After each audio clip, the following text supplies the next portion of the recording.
Good morning, y'all.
Perfect.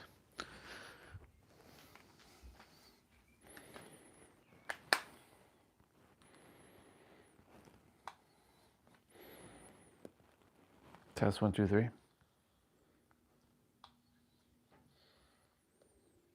Test 1, 2, 3.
I'm getting my stuff set up.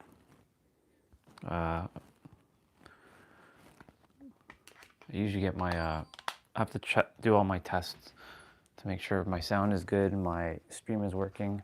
I don't have people who are working with me yet to do all that for me, so I have to do it all myself until I hire people to come on my streams and make sure my sound is good and all is working well.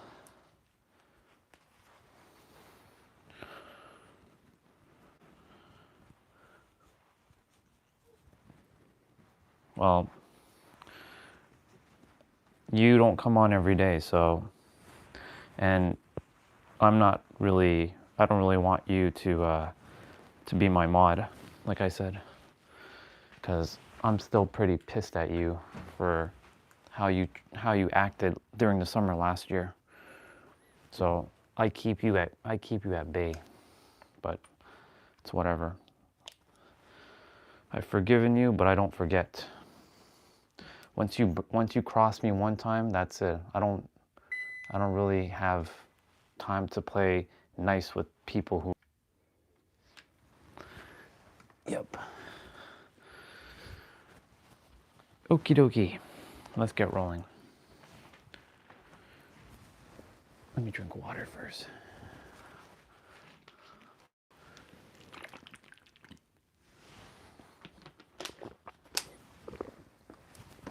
Let's roll. Okay, Google, turn off light.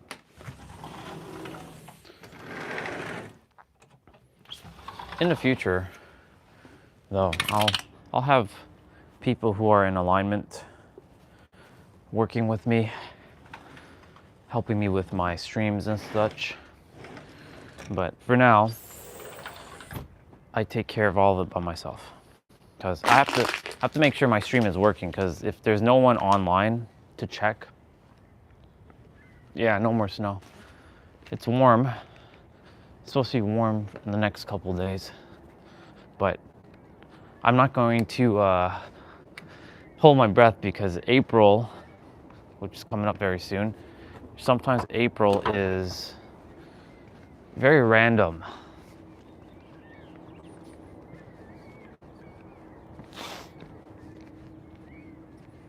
Yeah, I took off the Wi-Fi off my phone.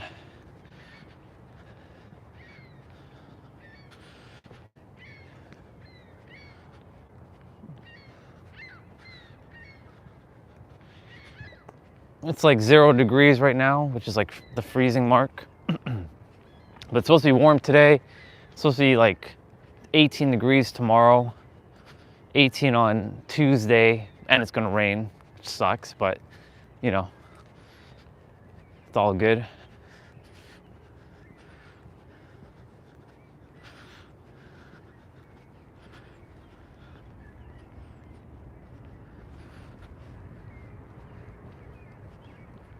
Awesome. Maldives. I only knew about that place because of someone that I used to work with. She's from the Maldives, but she moved here. I don't know why she would move here, but people think that Canada is an awesome place to live. Boy, do they have no idea.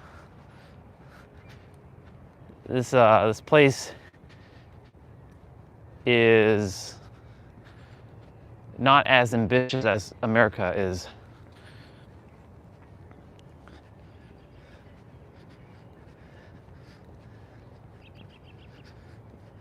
It's too I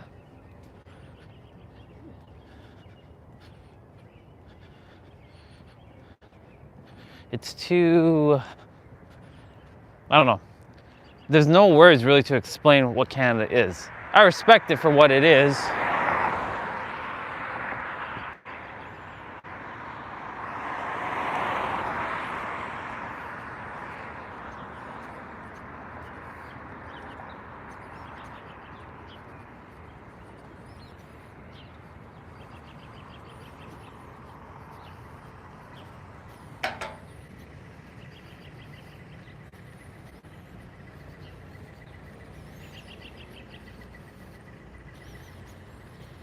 We'll have that in about a couple months, 32 degrees. I look forward to that.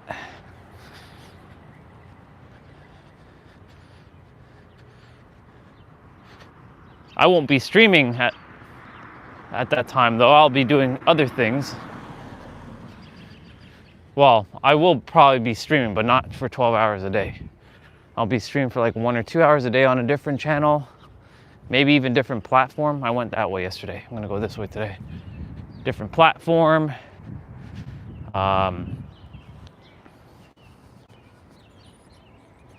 With different people, different energy, different experience.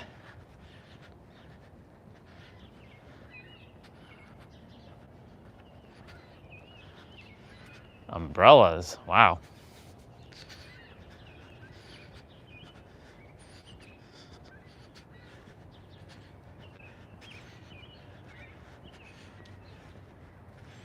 It's fascinating.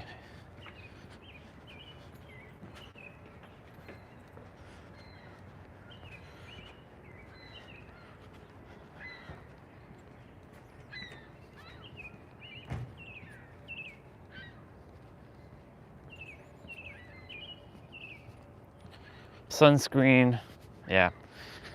That poison that you put on, that people put on their skin, yeah, that's an illusion. But, you know, if you're not used to the sun, protect yourself, right? And the sun is vastly different in different environments, because like in San Diego, the sun is a lot hotter and a lot, like my skin gets tanned very quickly there.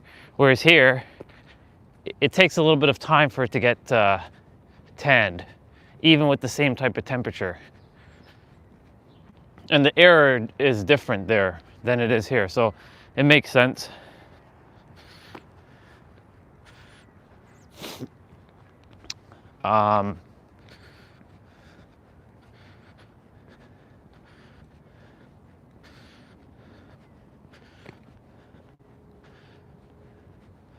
Sunscreen is a scam, just like a lot of other things. Like sunglasses are scams, because I know there are certain people who chose a path of, you know, they get sunburned and whatnot, but they chose that for themselves. Like they chose their body, like, and I can explain all that. For example, you know, why are certain people allergic to dairy products, or why are some allergic to like eating peanuts or walnuts or stuff like that? Why are some allergic to fish, like seafood? Because they chose that path. Certain bodies are compatible with certain things. They're like a woman who can't even be out in the sun. She has to wear like protective clothing all the time. But she chose that. Before she came to Earth, she chose to have that experience. And most don't understand why. I chose to not be allergic to most things. Like allergies are actually an illusion too. But, you know, if you're not sure of who you are, then of course you're going to adhere to allergies. Like I was allergic to pollen and ragweed. And because I spent so much time outside, my body acclimated to the pollen and ragweed. Now it doesn't even faze me anymore. So clearly it's because not only have I spent my time outside, this character's body ultimately was able to handle the environment, but I also remembered who I am. I'm God walking in a human form, just like everyone else is. However, I'm not going to go tell someone if you're allergic to go eat nuts or go eat fish or whatever, right? Common sense. You got to build tolerance to things. But, you know, they chose their path, so they can have a unique experience. Some chose not to eat meat. Some chose not to eat certain things because it wasn't in their alignment, right? Certain things are more compatible with others. Like I chose so that I don't have to wear sunscreen. I can look at the sun directly. I don't have to wear stupid sunglasses to protect my eyes when I'm driving. But the thing is, like, you know, sunglasses, people wear them because they think it's cool. But they don't know what they're actually doing to their eyes. They're actually fucking their eyes over. But, you know, if you're not wearing it all the time and you're just wearing it for that moment where you're getting sunblind, wear it. But you shouldn't even be getting sunblind. Like, that's also an illusion.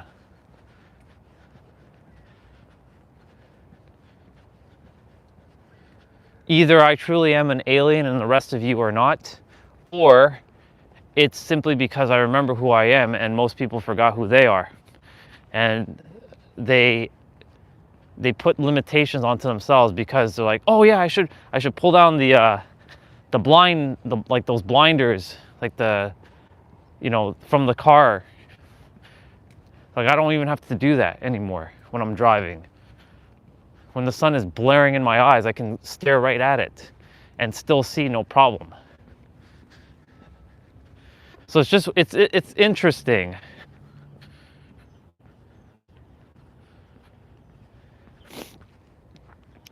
Well, what I'm saying is, with me, my eyes don't puff up because I got used to all of that.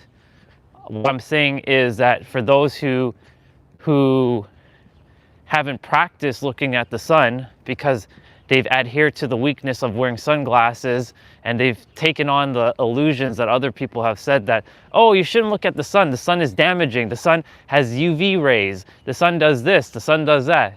Yes, it has all that, but it shouldn't affect you if you know who you are. If you don't know who you are, then you allow things to affect you, right?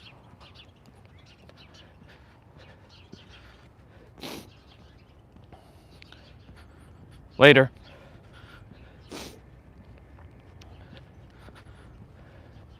When you know yourself fully, you're able to handle things. So this kind of segues into the teacher. No, I won't be safe. Don't tell me to be safe. I'm always safe.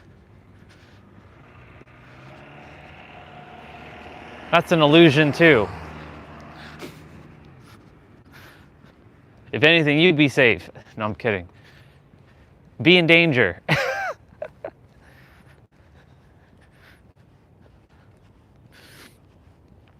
Anyways, back to what I was saying.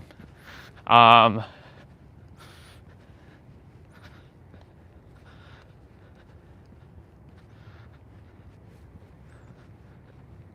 gonna go this way today. You know, when you're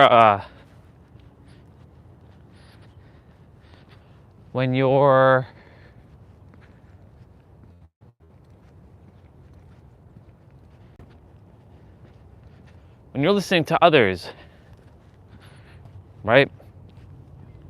Some think they know what they're talking about, right? And from their own perspective, because of their experience, they know. But that's not how reality works, unfortunately. Reality works based on what you entertain as real and true. So what you entertain as real and true, that's what you're going to experience. There's so many people who adhere to such limitations of like, money's difficult, reality's hard, right? If you ever hear a teacher who says that reality is hard, money is difficult, or any kind of limitation that feels like a limitation, you turn the other way. Because their character, they simply forgot that this is actually easy. It's fun. It's enjoyable. It's a game.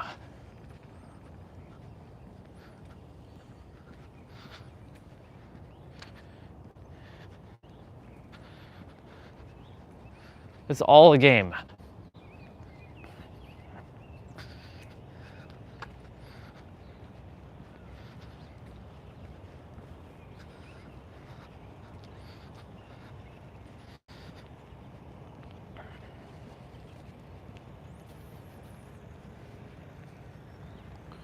Is there a person in that car?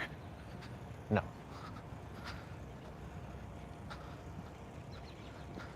What's up with their driver's side? It's weird.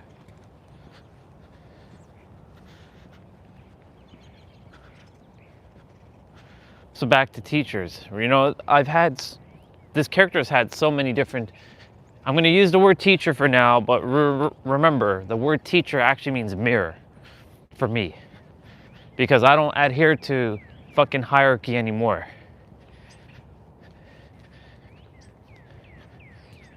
I am like so ready to destroy all these hierarchies. Like mother, father, that's a hierarchy. From the moment you come onto the planet, You got to call somebody a mother or your father because they're taking care of you. We do that out of respect. But I would never, if I had known, I would never have called Lorene and Robin mom and dad. I would just call them Lorene and Robin because if I knew who I was, and I could, if I was to come out of her womb and say, hey, this is not how reality works. I'm not be calling you mom and dad. I'm going to be calling you Lorene and Robin. All right, Lorene and Robin, listen carefully. This character's name is Orion. I'm not human, but I chose a human form so I can come to this world and make a difference on this planet. That would have been hilarious. I'm sure mom would have fainted. She heard that. Lorene would have fainted.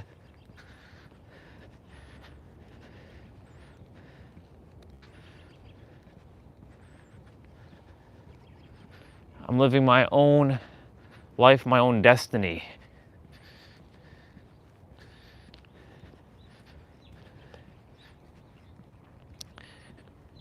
But yeah, so this character has had many, many teachers. And I still respect them because they got me to the next person, and the next person got me to the next person, and the next person got me to the next person, and the next person got me to the next person, or they got me to the next book, or the next podcast, or the next idea, or the next something. But what they really did was to help remember like who I was, more of who I am.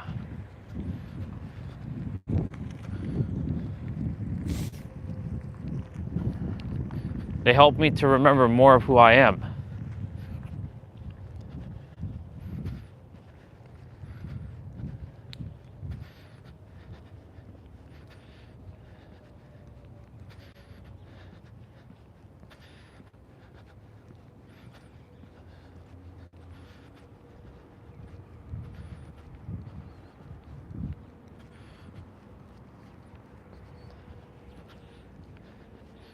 You know, I don't ever worry about birds on the road for some reason, because they have the ability to fly away. Whereas like squirrels and stuff, they don't run fast enough. Whereas birds, they can at least jump. They know when shit's coming and they fly out of the way.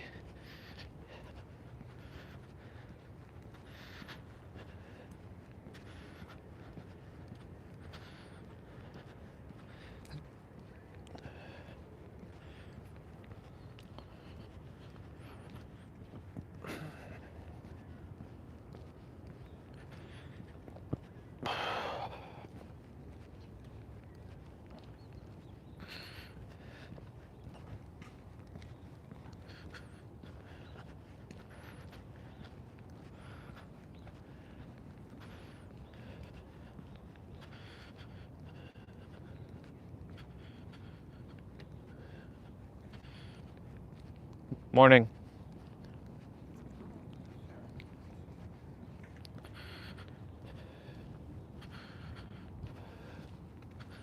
There's a basketball there.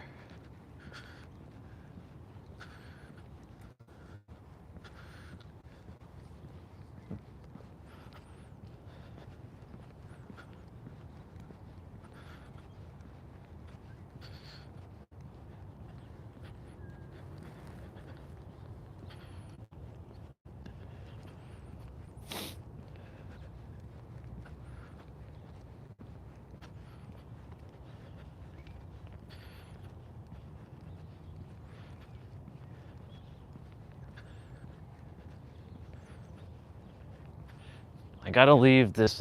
Hey, what's up, dude? Good to see you. I'm just, I was starting to talk about teachers. Previous teachers, but that word teacher doesn't mean what most people think. For me, my definition of teacher is just a mirror. Because the word teacher is a hierarchy word, and I'm not all about hierarchy. I'm here to break every hierarchy possible so that all humans can return back to their sentient form. I know we use it out of respect, But it also, to some degree, is, how do I even say this? Amazing. While studying, I am getting distracted. What should I do? Tomorrow is my exam.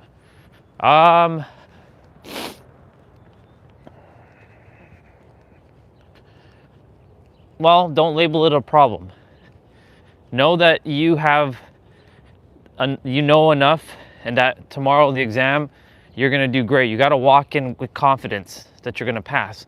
And even though you're getting distracted, don't let the mind convince you that distraction is a bad thing.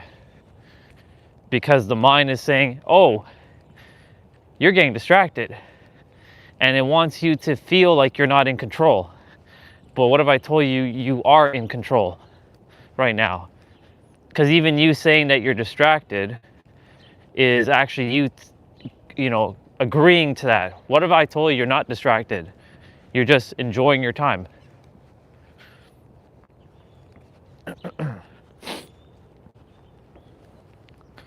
It's all about perception, basically, how you're perceiving it. Change your perception and you will see that you're not actually getting distracted. And you will do great on the test tomorrow, or the exam tomorrow. Know that you always have prepared enough, that you know enough, that everything is taken care of.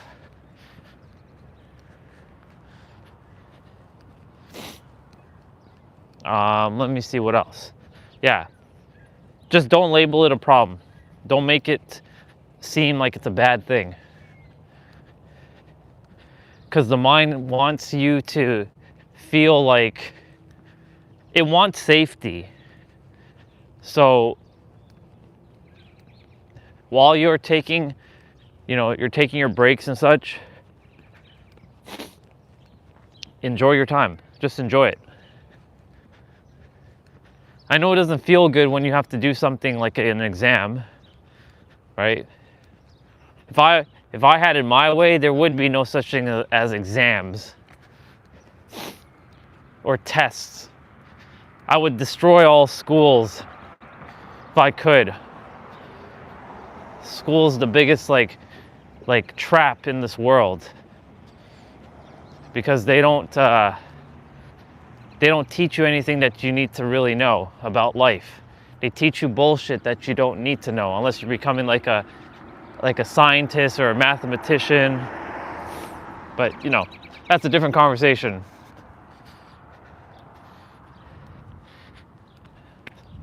So back to what the distraction. You're not getting distracted. Remember, you have to use your mind to go above and beyond your mind. Because when it says things like, I'm getting distracted, that's not actually you saying that. That's your mind convincing the true you for you to get finessed into believing that you're getting distracted, but you're not getting distracted.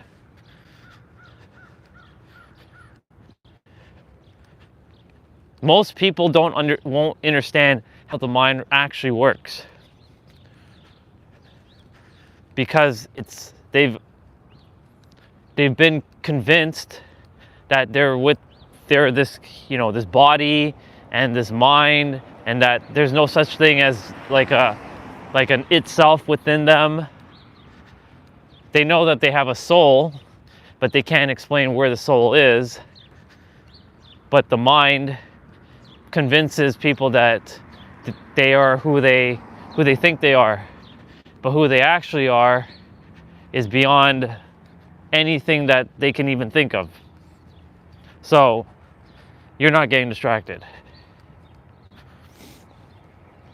You're actually more focused, because if you can agree to the idea, right? Listen to this.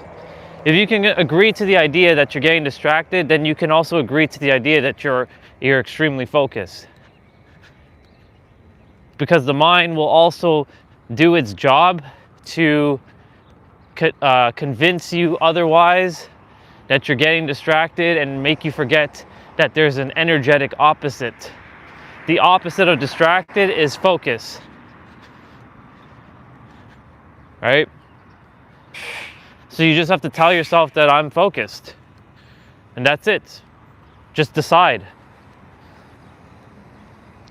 Decide that you're focused and you're focused.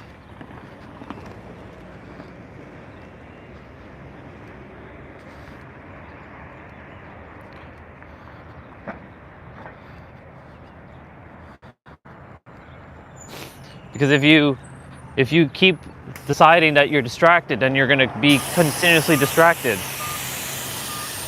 So you have to decide that you're focused. That's it.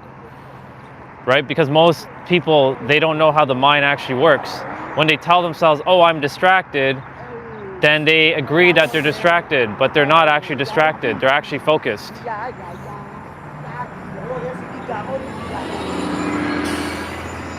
The mind is a very intricate tool that we use, but the mind isn't who you are. Who you are goes beyond the mind.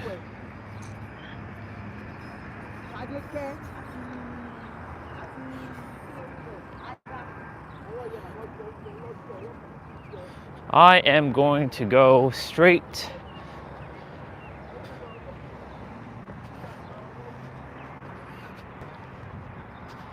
I'm going to go to, I think I'm going to go to the right today.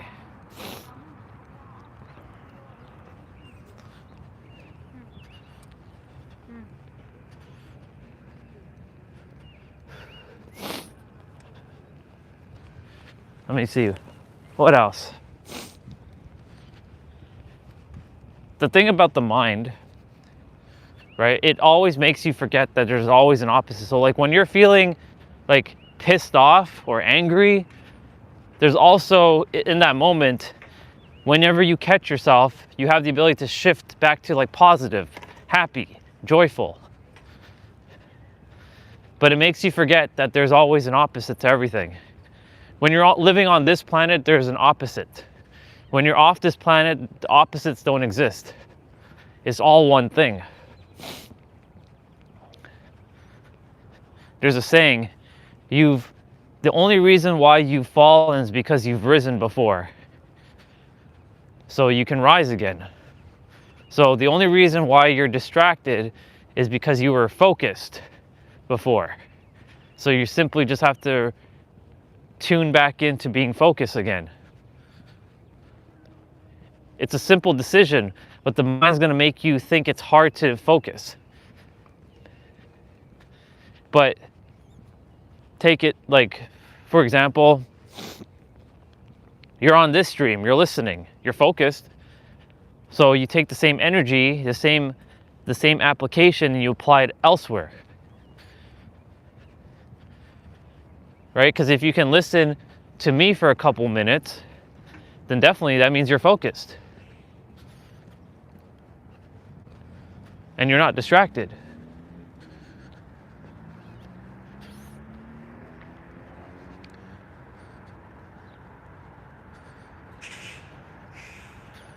We're going to go to the right.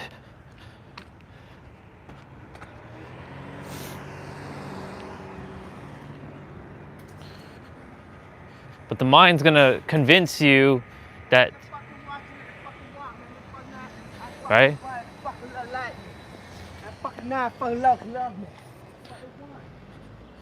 Yeah. So like, for example, like that character right now that just passed by who was saying, fuck. He wasn't talking to me, but like, he's like, fucking this and fucking that. Like, look at his mind for a minute. We're not judging him, but his character's mind right now is not functioning properly. In fact, his character has been completely taken over. Right? See, this was a good example. I'm glad that you caught that. Right?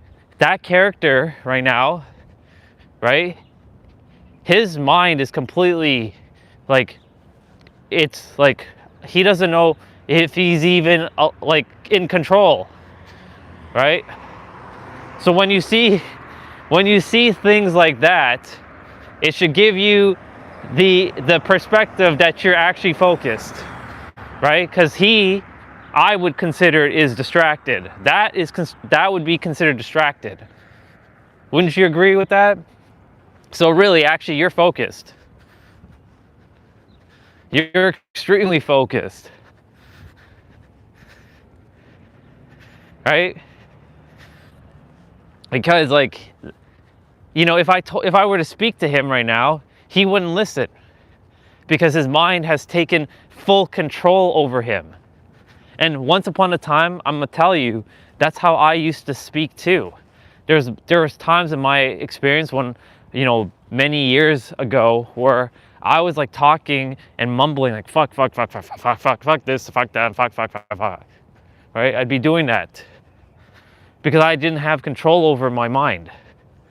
The mind had control over me, and I just felt like I was a prisoner within myself. And that's the thing, like, you know, I don't know what he's experiencing in his life, and that's why there's no judgment. Right? I have no, you know, I have only compassion. But like, that would be an example of someone who's gone a little like bonkers with their mind because the mind has controlled them. Basically, anytime you're like talking with anybody, you're not really talking to the human, you're talking to a bunch of programs. And whatever program's running, right? Like the program right now that he's running is like fuck this, fuck this, fuck that. Like everything he just said was, every first word was fuck. Not that that word is bad or anything, right? Because we've all agreed that we made this word somewhat of a bad word in our society, right? It's to express an emotion, right? Like whenever you hear the word fuck, it's like, what the, you know, it has a very interesting energy behind it when you feel it. Anyways, my point to say is, for you, you're not distracted.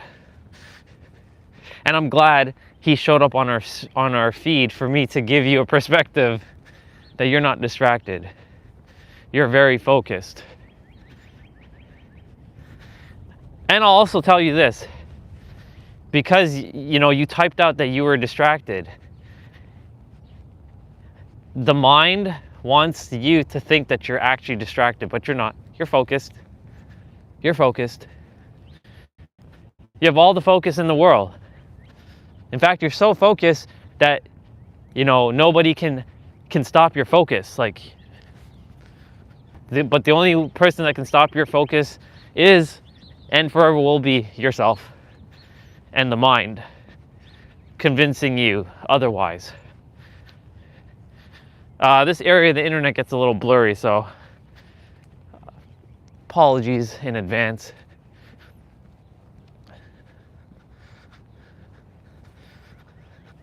But I'm really happy you got to see that.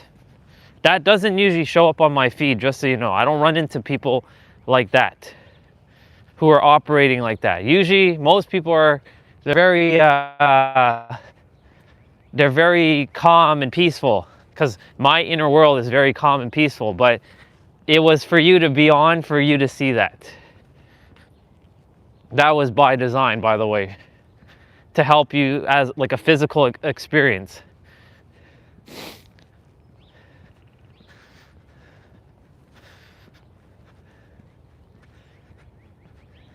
If here's the thing, if I was in complete chaos, then guess what? My entire world, even while I'm walking around, there'd be a bunch of other people that would be operating like that too. And you'd be seeing a bunch of people just like, what the fuck, man? What the fuck? Like, why are you filming me? Why are you doing this? Why are you doing that? Right? I'd be seeing a bunch of that. But and it's a Sunday morning too, it's very quiet.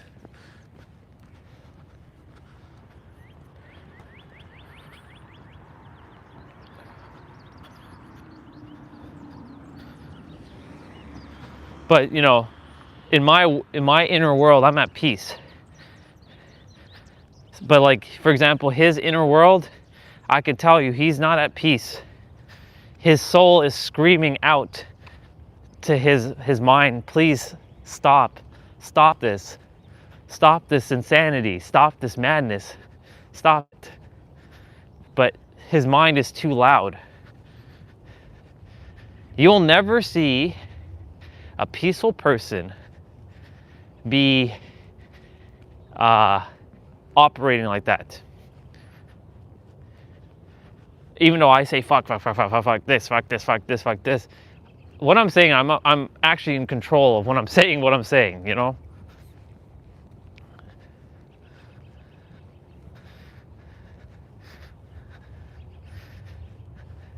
But you see, you've been here for what? A good like 10 minutes or so. I don't know how long you've been on the stream, but you've been on for about 10 minutes and you've been focused, you've been listening. So it should give you confidence that you're actually focused, not distracted.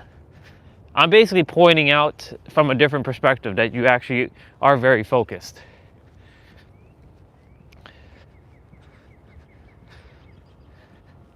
Then how to be peaceful, control the mind like last time? Good question. It's very simple, and you're doing it right now, and it's called breathing. You can actually just decide that you want to be peaceful. The only reason why, again, it's going to feel hard to accept peace is because maybe around your environment, people are like a little bit chaotic, right? And maybe because of their chaos, it's leaking into your peace, and so your peace is being slowly disappearing into chaos. So chaos and distraction. Like I can tell you, I'll give you an example. This character's parents. I don't like using the word parents because that's hierarchy, but I'm going to use their names are Lorene and Robin. Lorene is the mother and Robin is the father, but I'm going to use their names. Lorene and Robin, they don't know what peace is because they're always stressed about money. They're always highly stressed about other people's problems, and then they take on their problems and make it a problem. And so, you know, they sometimes affect this character and being at peace. But look, for example, they're not here. They're not outside with me. They're nowhere around me. So I'm at peace, right? Like, for example, that character that we just passed by who was saying fuck, right? This body was just getting into alert just to make sure, you know, is he going to potentially attack me because he's saying fuck, like, you know, I'm filming a camera, he might, you know, turn and like, he's like, don't fucking film me, you, and you know, of course, like, you know, these are emotions that are spurring, you know, high, right? Because it's all about emotions on our planet. So to calm yourself down is to breathe, right? It's really breathing, you know, breathing from your nose out through your mouth. Here's the thing though. I know I said that it's easy and it's simple, and it really is. And if it's easy and simple, right? I know the next question is then why isn't everybody doing it? Why isn't everybody breathing, you know, more purposefully? Why are they not breathing more often? Because, you know, most people don't breathe. I've been forcing my character to breathe more. Speaking of that, I'm going to take a couple deep breaths right now.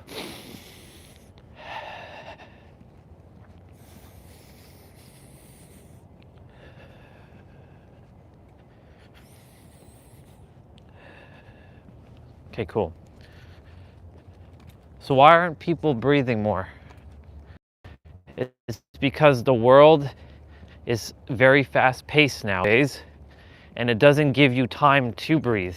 And you're always having to go, and rush, and move, and, You know, you're not really getting a time to slow down, but you can actually slow yourself down in a chaotic environment. But it's about remembering that you can breathe. It's a very, ooh, it's loading. Okay, it'll fix itself.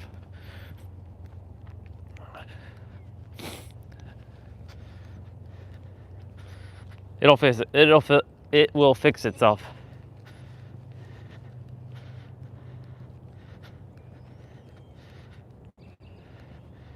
Let me know when I'm good. Sometimes that happens.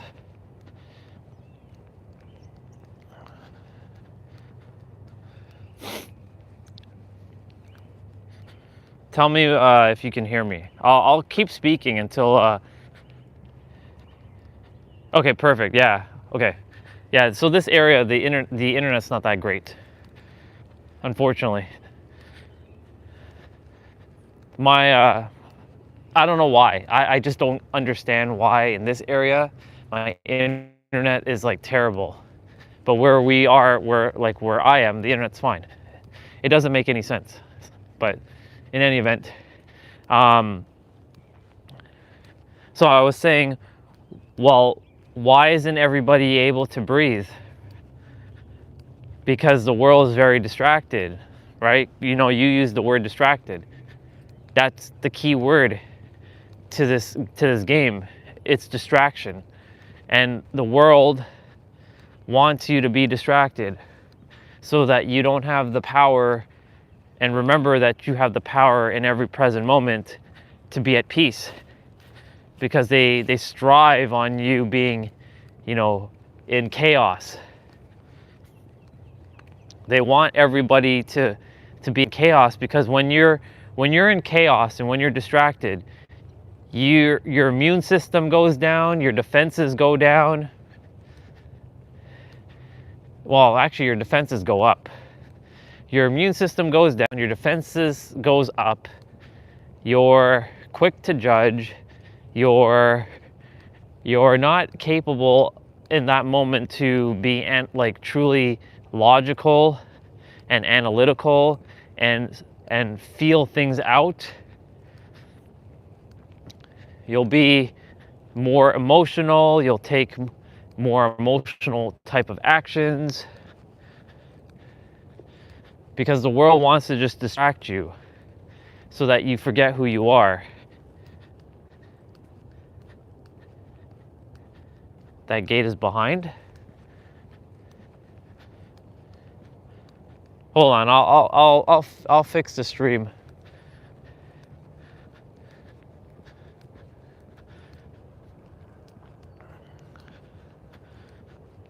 I think the stream is not functioning properly, but I'll fix it shortly. It'll fix itself in a moment though. Once we're in the trail, it'll fix itself.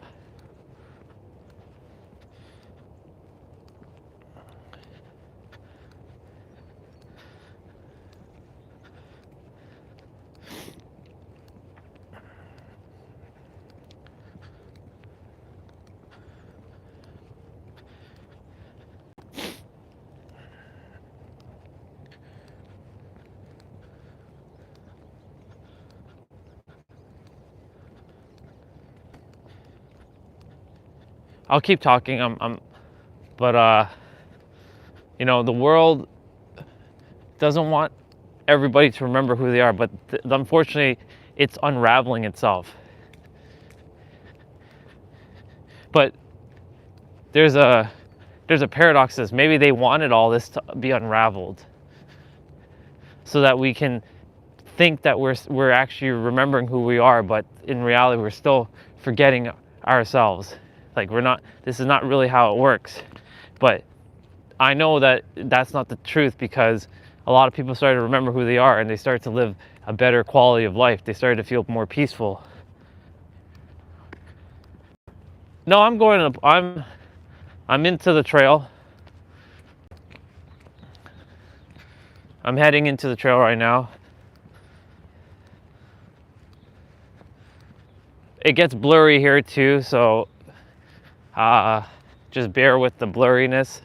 This is like the starting of the trail, just a different area. This is the longer version of the trail walk.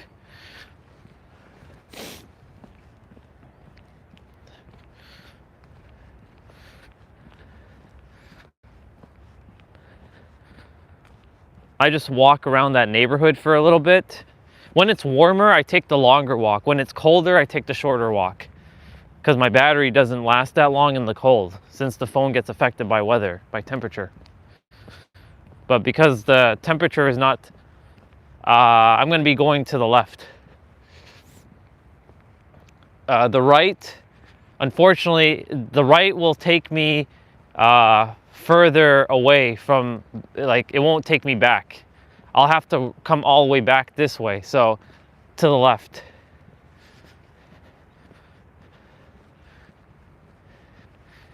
This is actually perfect because, you know, in life, you get to choose your path. You can choose to go left, you can choose to go right, or you can choose to go straight. There's actually a path in the middle there, but that path, you can't really see it, and you have to walk,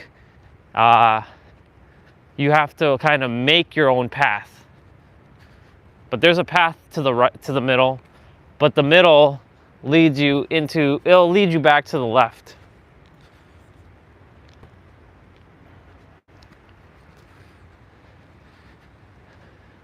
So there's another person over there in the distance. They're walking in the trail. We should see a few other people soon enough. So right here, it should be blurry. Like, the internet should be pretty blurry. Again, I don't know why. In this area, it's blurry, but other places, it's perfectly fine. And it's the same trail.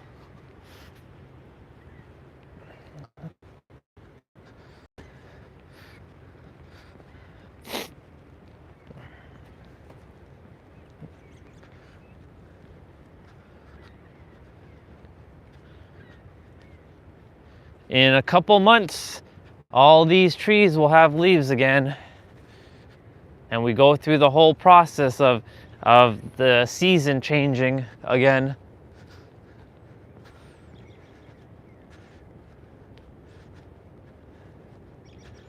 We saw when the leaves were, you know, there was no leaves on these trees when I first started walking here again on the live stream. Then it became fully green and hot during the summer, and then we saw the colors changing in the fall, and we saw winter and all the leaves fell off of all these trees. So we got to see the entirety of the seasons changing every day.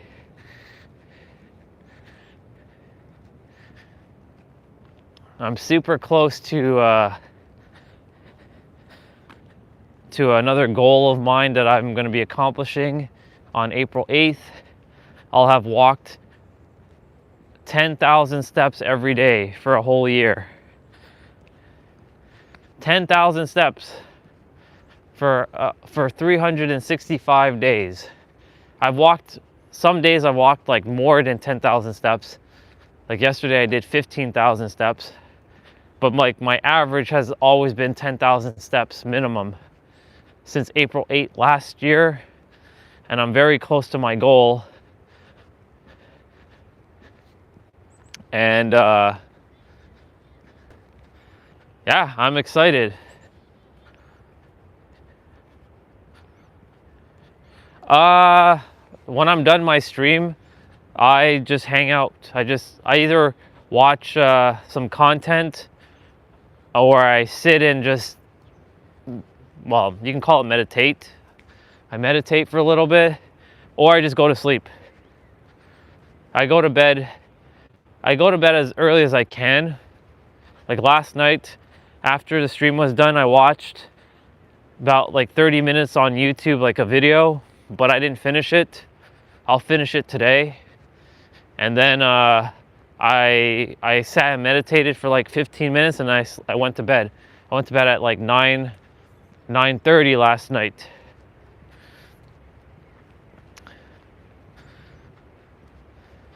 Sometimes I play a video game in the evening as well. Like I guess I played a video game during the day, during the morning time, because another brother, he was on. His name is T-Bray, and we were hanging out because I had already finished eating all my meals, and I was in a fasted state for about 9.5 hours yesterday before I ate my next meal in the evening. But yeah, after the stream, I usually just hang out with myself. I don't really do much. I think about ideas, or I like ponder. Oh, by the way, here's the water.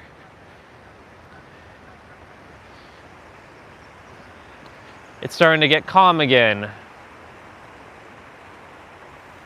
I usually sit down there I usually am down by the water there, and I usually just hang out, but my battery doesn't last as long as it used to, so it doesn't allow me to really have time to stand by the water much anymore.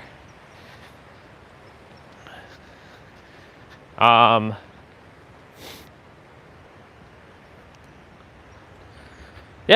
I basically just think of ideas, or just listen to my inner world. Maybe like an idea pops up and work on that.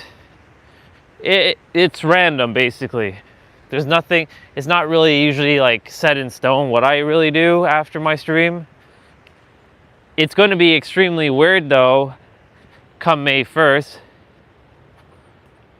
Yeah, that's where I used to sit, like during the summertime, and a lot of ideas and a lot of healing and a lot of wisdom came through by me just sitting by that water, which was amazing.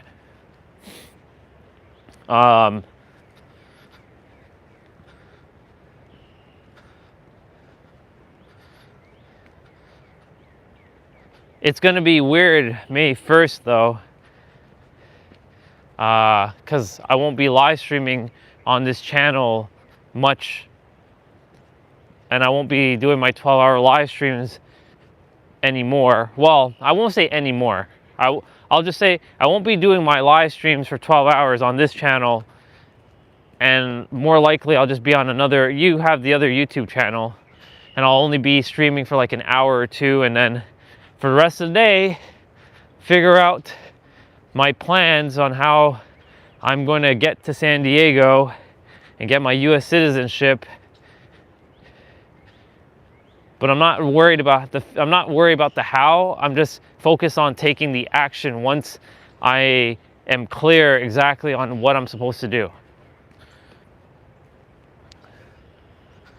I leave the how up to God. You can say that even though God is actually all of us, I leave it up to my intuition, my higher self, God, whatever word you like to call it.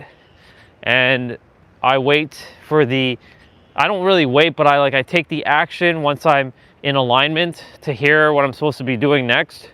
And then I just take the action and I do it. And then I have to have faith in the action that I take, and it's leading me to where I'm supposed to go.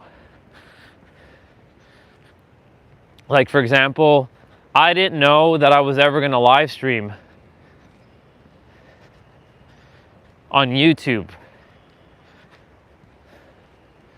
I never thought in a million years I was going to live stream on YouTube. If you had asked me back in 2023 if I was going to live stream on YouTube, I'd be like, why would I do that? 2023, I was making YouTube videos, like YouTube shorts, but it didn't feel authentically me. It just felt like I was just doing it just to appease something. I was attempting to get my message out there, but at the same time, I'm glad I did those videos because it allowed me to see the evolution and the progress that I have made with this character. Black beard and all. More groomed. Tuesday I'm gonna go get my hair cut and my beard done, so I'm gonna look nice and sexy and hot again. But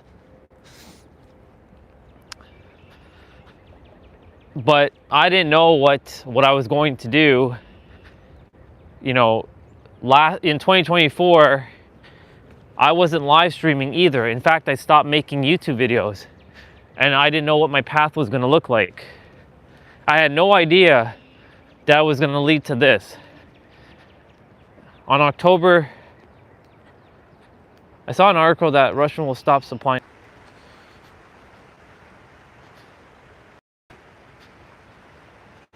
Yeah, that happened again.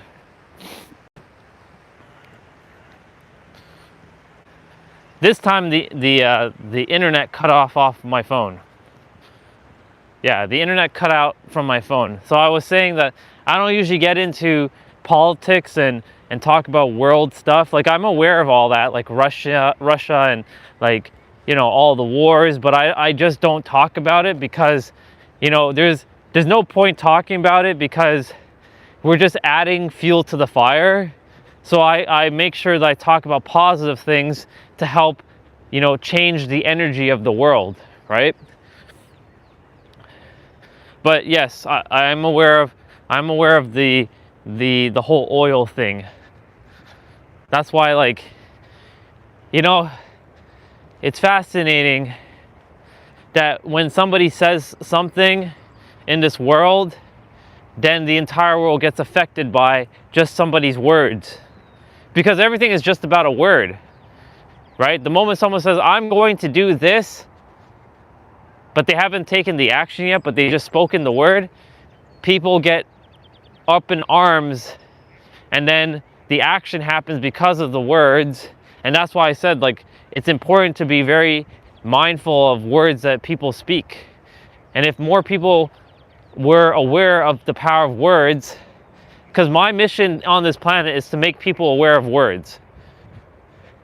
So when you're aware of words, you can choose better words to live and to live a better life, because it is your words that basically dictate your actions that you will eventually take, or it will also dictate, or it will mirror back to you what you're supposed to be doing.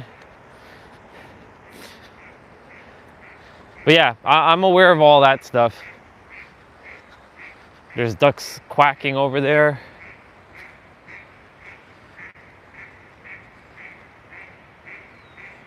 They're like swimming downstream quacking. And there's a practice love and authenticity. There's a graffiti over there. I usually, when I pass under this bridge, I usually say that because there's I make sure people remember to practice that love within and that authenticity, specifically authenticity.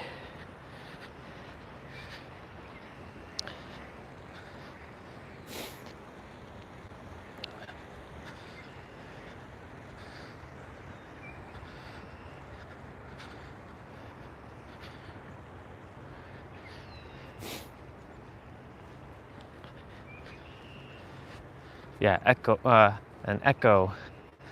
Quack, quack, quack, quack, quack, quack, quack.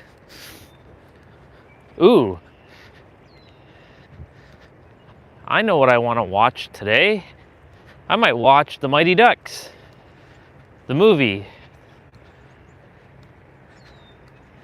The Mighty Ducks movies are pretty cool. I like The Mighty Ducks. Since those ducks were quacking, I hadn't watched the Mighty Ducks movie in forever. 1, 2, and 3. I don't know if I'll be able to watch all 3 tonight, but I definitely can at least start watching one of them. Good morning. Morning. How are you? Good, good. How about you? Excellent. Enjoy your day. I will. Thank you.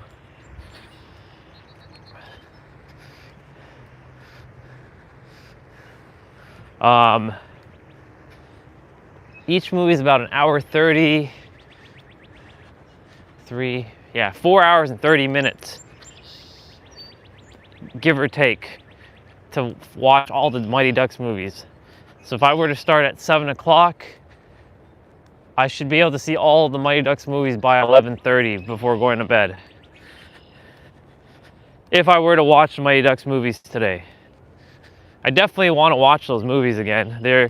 They have lessons in them.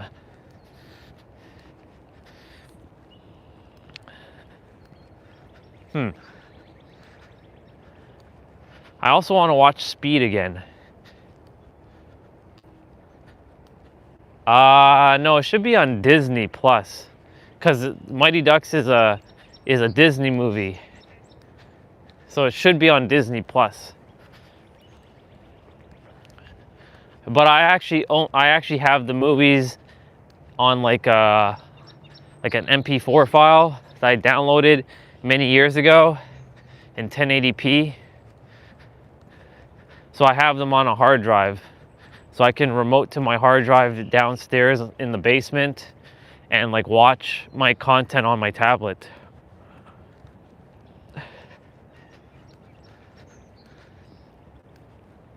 Former IT guy here, by the way. I used to do a lot of IT work back in the day.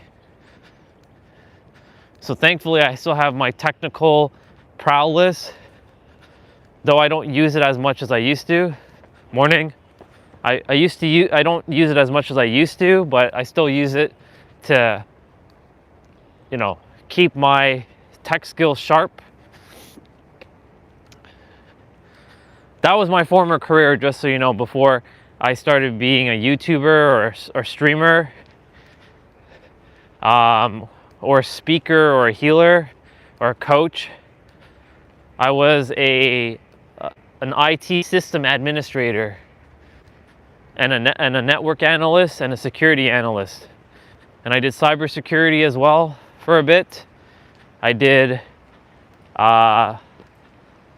some coding. I was a full stack developer as well.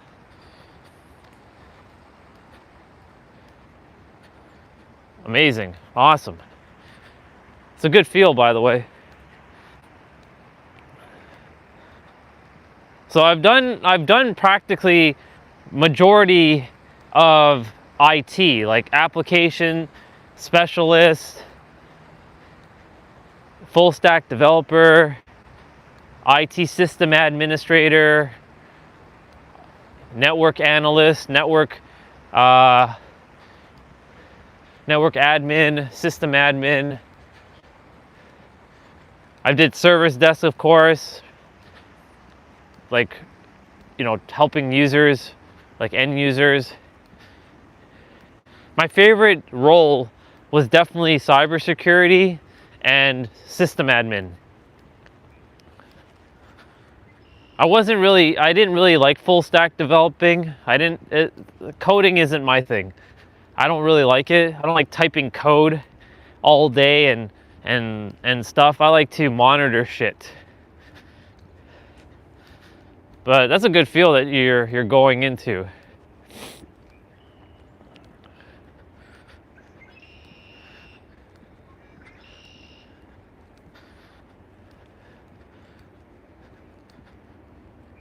And we need more people doing cybersecurity anyways, because, you know, the world's getting very crazy with people and lots of hacking and a lot of shit. And destroying other people's livelihoods. And, you know, one of my passions as well is to stop all scams on this planet. I know that's almost impossible to stop every scam, but I'm done with people scamming other people. It is one of my life's missions as well, to help people to remember who they are so they don't need to do scamming. See, everything that I'm doing is for the greater good of humanity. And it's all interconnected. When you have people who are happy, thriving, enjoying life, you're not going to run into somebody who's going to scam someone because they're enjoying their life. That doesn't exist. When someone is scamming someone, it's because there's a fear. But I want to basically nuke all the fears out of the mind. And I made it my life's mission to do that, to make sure people are well informed, well aware of who they are so that they can make better choices. Better choices leads to better decisions. Better decisions leads to better perspectives. Better perspectives leads to better life. Better life leads to happier life. Happier life leads to other people having happier lives around you. And it becomes a ripple.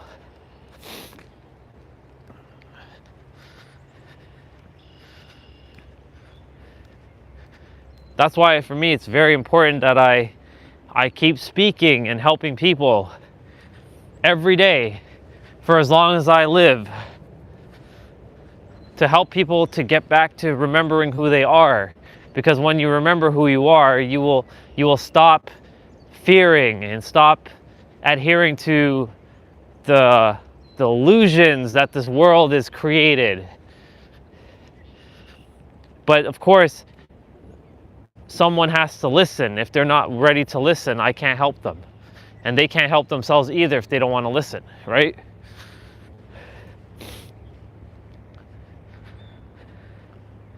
Cybersecurity is a field that I'm very passionate about. Me personally, I would not do IT again though, because that's the whole reason I got out of it.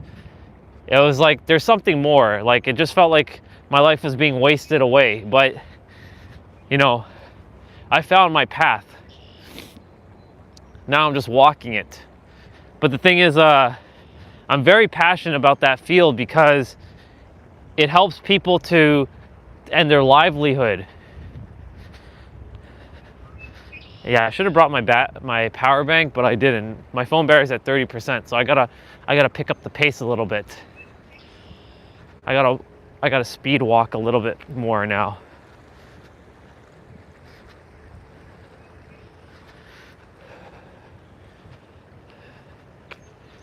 So here's the big park.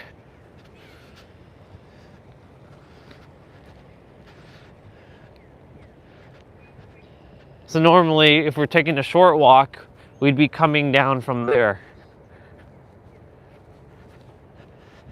So you see, we're heading back in a loop. If I had gone to the right, we would not be coming back this direction. We'd have to go a long way around just to come back. I wonder if that person's going to be walking in front of us, if they're going to go up or are they going to go straight.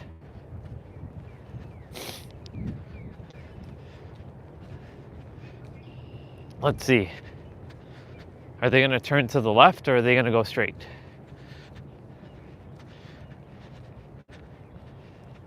They are going straight.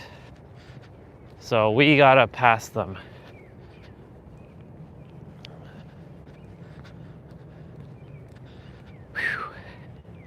Let's go walk.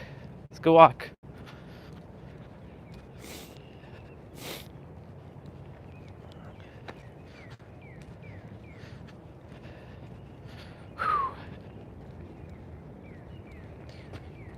Good morning.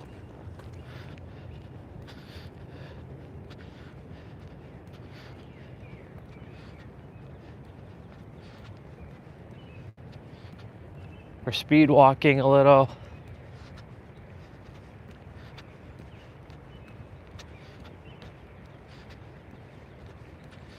Our sister's coming with her doggy.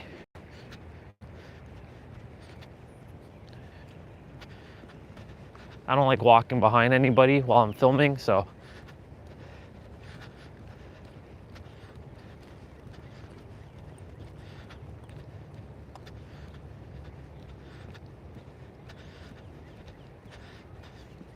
I like her doggy. Good morning, sister. Have a great day. Thank you. I like her dog. Very like smiley dogs. I like smiley dogs.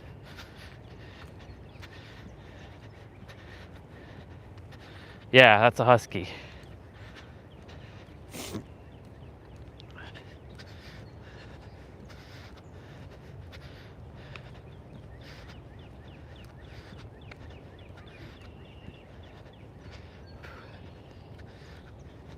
that other person that we just passed gave me motivation to walk faster. Not only because the battery is dying, but you know, they were walking, they were ahead of us, and I'm like, I gotta pass them.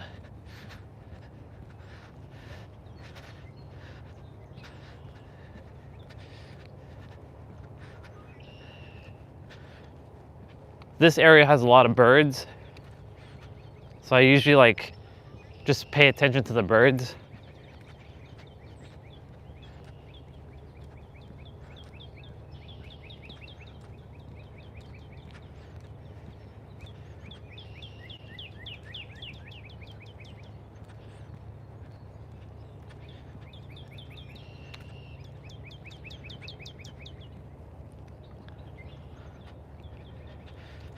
Yeah, but it's just a pain in the butt to take it, you know, because I have to then plug it in and do all this other nonsense with it. I rather just not have to do that, because like when I'm walking, like I have a cable that I have to like have dangling, because like I can't plug it on the back of my phone because of the gimbal.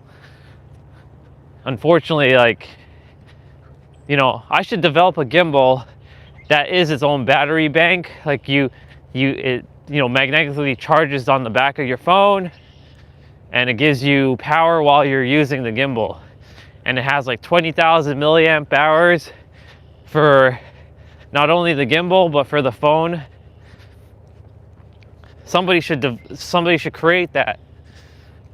Maybe I'm supposed to create a gimbal that has all that, and also has a fan to keep your phone cool while you're streaming outside. Maybe actually put it to 30,000 hours or even 50,000 milliamp hours.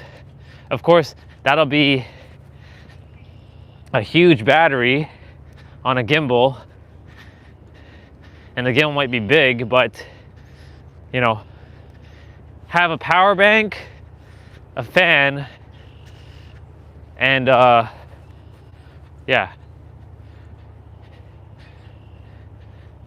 yeah, I don't like cables either, dude. I really don't. I don't like cables at all. That's the reason why, like, you know,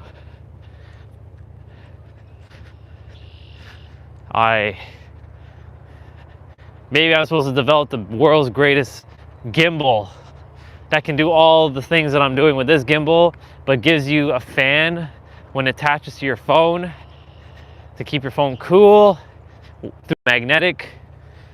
It also, like during the summertime, and then you have a switch on the device to not have your fan on, because in the wintertime it will freeze your phone. You don't want that.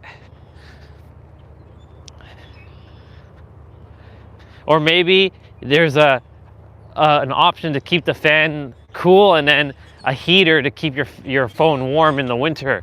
That way your phone battery always stays at room temperature, even in very cold who knows? Maybe I'm supposed to develop that. Maybe I just gave you $1 billion idea, and maybe you're supposed to create it. You never know. You just never know what you're supposed to create. Morning.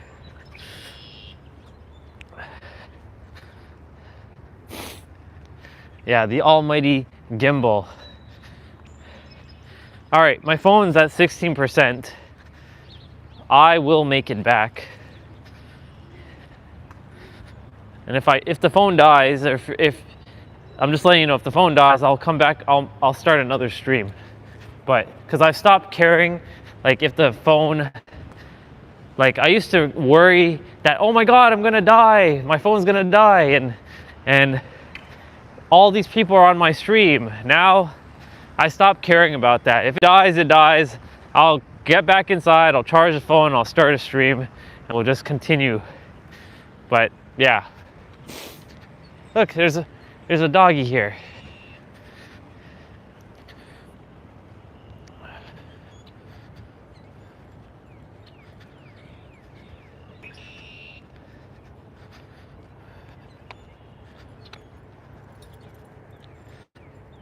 She has a good control of her dog. You know, those who have good control of their dogs don't need a leash. But like those who have those who have no control over their dogs, they must be on leash. It's funny because like I trust dogs more when they're off leash than the ones I do who are on leash. It's so weird, isn't it?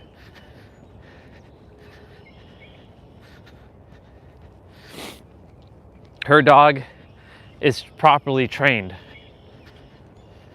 And because I've been watching a lot of Cesar Millan, he's the dog whisperer guy.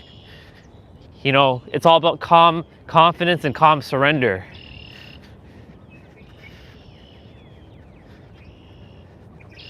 I used to be afraid of dogs, just so you know, when I was back when I was a kid.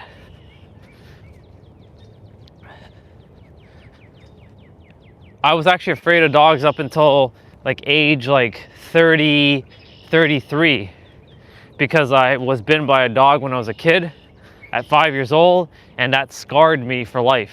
Well, it scarred me for that time. But then I got to stay with a sister in New York City who had 2 dogs. They're little dogs, but her little dogs were my healing, because I got to spend time and take care of them and, you know, walk them and walk with bigger dogs. So eventually my fear of dogs dissipated. Now, of course, there's still certain people and their dogs that I'm more cautious around, because, you know, they don't have control over their dog. Like, there's this woman who lives in our street. I call her the cute girl, but her dog, unfortunately, that dog lunges at everybody. It lunged at a little girl like 2 years ago, and the girl was scared shitless. I saw it happen. I was walking and I saw it. I'm like, fuck. I can only imagine how that little girl is feeling with the dog. She had no control over her dog. The dog pulls her. Look, and our other brother over there, his dog is also off the leash. But his dog is also really, really good too. Look, he's on his way. See, he sees me. But he's seen me all the time. So he knows me. And the 2 brothers over there,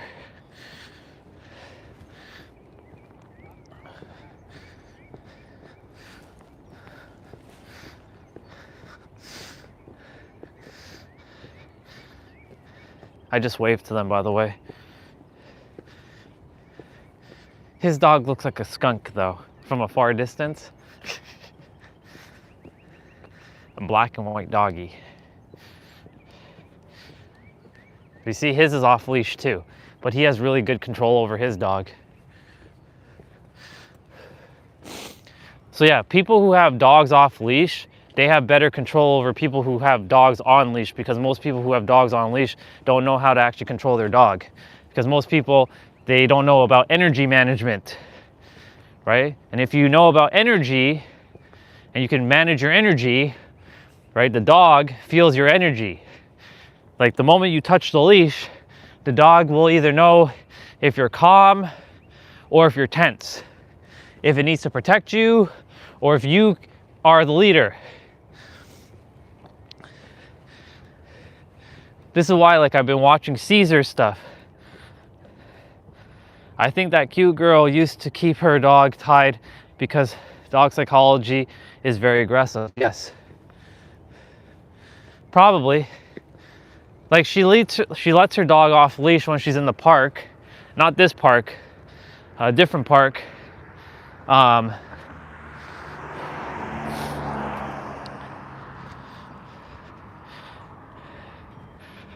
But, you know, unfortunately, her dog, like, he will just bark and howl and bark at you, but it's not the dog's fault. It's never the dog's fault. It's the owner of the dog, because, like, when she's walking, like, she's the type of person who isn't, like, calm and friendly either. Like, you say hello to her, she's like, she just kind of looks at you like you don't exist, kind of thing. There's another person who lives with her. I don't know if they're sisters, but she when she's walking the dog, she has more control over that dog. So it's actually the person, not the dog. Because I've seen the dog walk with that person, and that dog doesn't lunge. He still kind of pulls her, but not to the extent that the other girl gets pulled.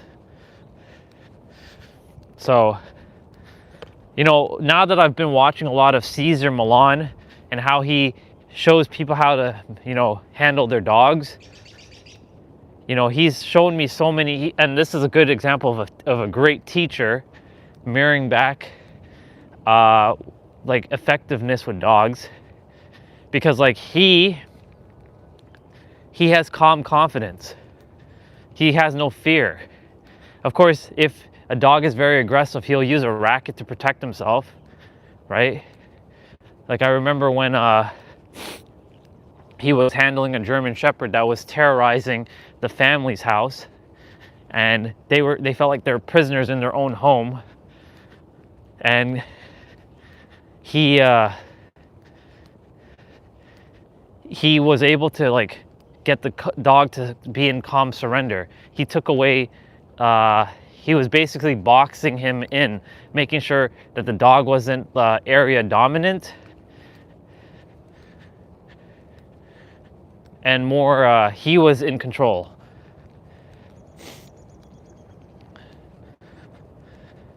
I like her doggy too, but she doesn't say hello at all. So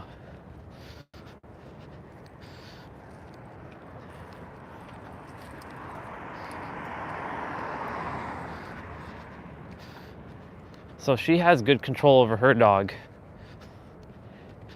But now that I pay attention to what Caesar says about, you know, there's two types of things. Like she has a harness for her dog. Yeah, golden retriever. Like she's using a harness for her dog, and there's a leash, right? And like when you're using a harness, right, it's more like you got to keep their nose off the ground and keep their nose up in the air, because the way they respond to reality is nose, eyes, ears. For us, we respond with eyes, ears, nose. So like we see, then we hear, and then we smell. Whereas dogs, they smell, then they see, then they hear. So like when you tell a dog, stop, boy, stop, right? They're not hearing that because they're too engaged with their nose and then their sight. And their nose is sort of a receiver of your feelings. They can pick up on your feelings through through their scent. Ooh, this person's afraid. I'm gonna go make him even more afraid. All right, so like obviously, you know, I can talk about this because there's no aggressive doggy right now, right? But if there was an aggressive doggy right now showing up, you know, all that gets thrown out the window because your body will react, right? Because your instincts and your basal ganglia will throw you into, you know, fight, flight, fawn, or freeze mode, right? If an aggressive doggy's coming at you, there's no time to be intellectual, right? Your prefrontal cortex, your frontal lobe will be shut down, and you'll be in adrenaline mode. You'll be in fight mode or defense mode. If like a doggy is coming at you, right? Like sometimes like the body, like this character's body starts to react.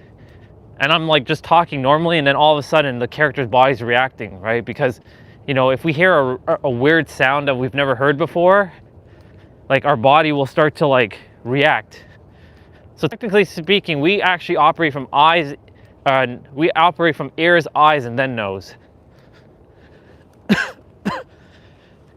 Like if you hear a gunshot sound, like you'll be, oh fuck, right? Or you hear like a car who has like a really loud muffler that goes,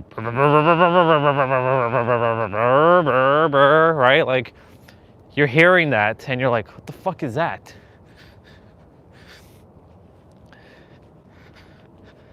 So like your body, like if somebody were to come with their car and their car is backfiring, right? It'll sound like a gunshot. Of course, you know what's gonna happen? This character is not gonna just be like at peace in that moment. The body's gonna be like, oh shit, right? It's built, it's hardwired into us for like a defense mechanism. Unless you're deaf, right, and you can't hear it, then that's a totally different story, right? But like right now, somewhere in the world, somebody's car is doing that, and somebody's getting like their body's like, you know, getting in high alert.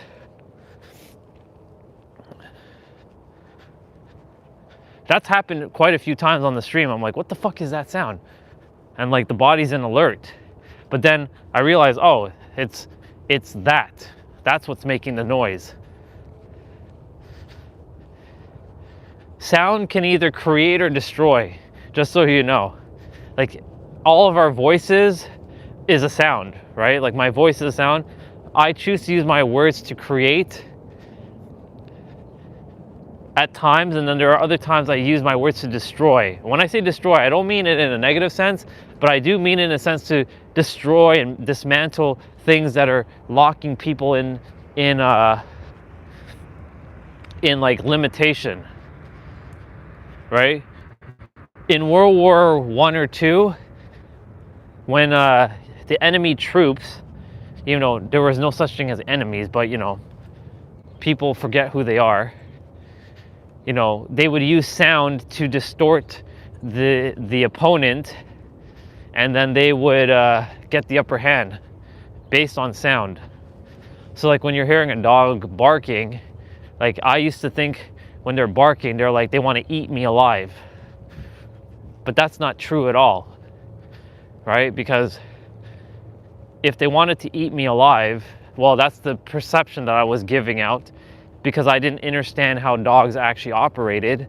But now that I know how they operate, because I also had to help take care of 2 of them when I was in New York City for a couple months, right?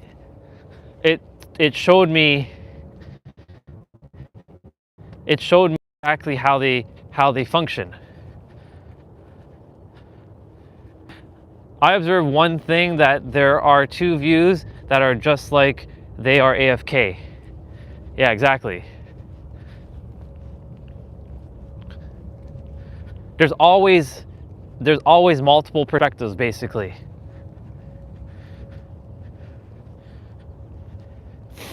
There's usually like 3 or 4 different perspectives, right?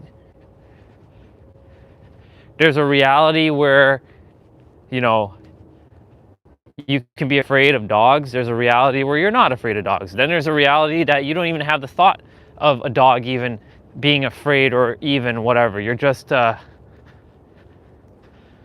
know, you just operate. You're basically neutral. So there's positive, negative, and neutral. Always do your best to stay neutral to as many circumstances, situations, and events in your life. I'm not saying to never be happy and smile and enjoy. Always have that if you can. But usually, if you can, there's something called the pendulum effect. Don't let the pendulum swing you left or right. Stay locked solid in the middle. You'll have such a better life when you're just neutral. Hence why the different perspectives.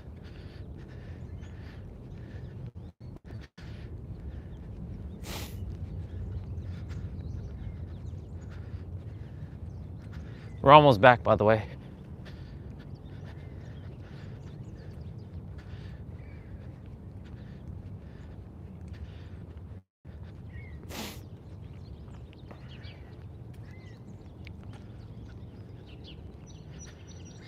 Only a couple more days and I get to cut my hair. I'll finally feel fresh again. I'm glad that I let my beard grow and my hair grow so that it can be cut properly and it'll be groomed nicely.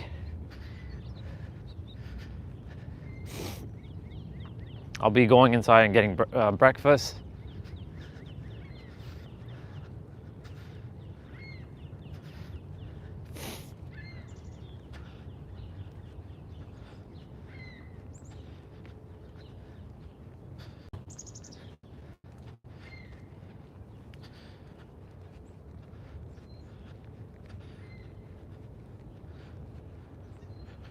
We're almost back. And yeah, Tuesday, I'll be driving the red car there. That was my car. It's still technically my car, but you know, I sold it to my sister, so but I'll have to get a new car. I kind of regret a little bit selling her this car because like I need the car more than her now, but you know, at the same time, I know that I'm supposed to get my Supra. So I'm okay that I gave her this car. She pays me, but this is my brother's car. They're in Japan right now.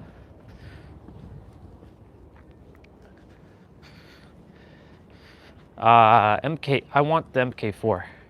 I was thinking the MK5, but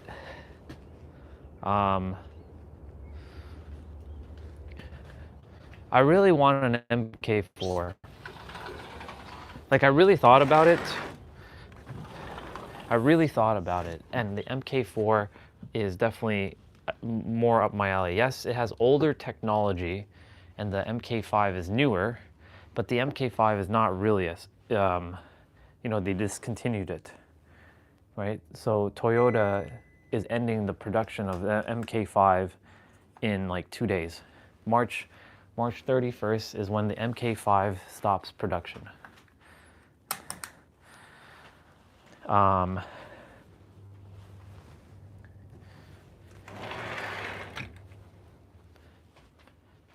There are more,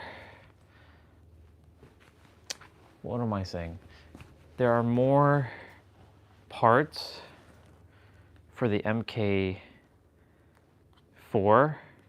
Well, that's not really true. There's a lot of mods for the MK5. So I just fucked this thing up. This is a little plastic thing that covers the USB port on these hand warmers, but I'll deal with that later.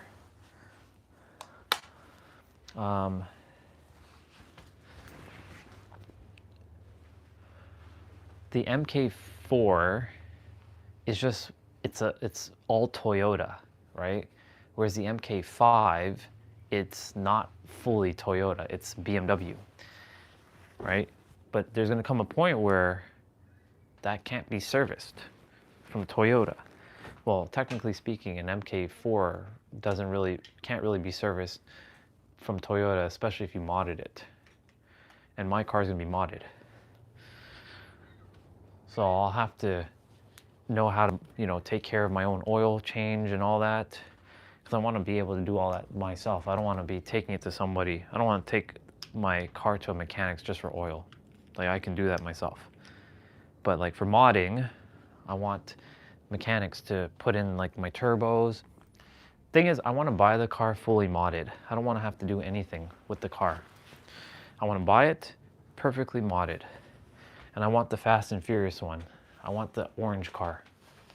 The one from Fast and Furious 1. Because I keep feeling like I'm supposed to have that car. All right, let me fix this thing quickly, even though it'll just undo itself.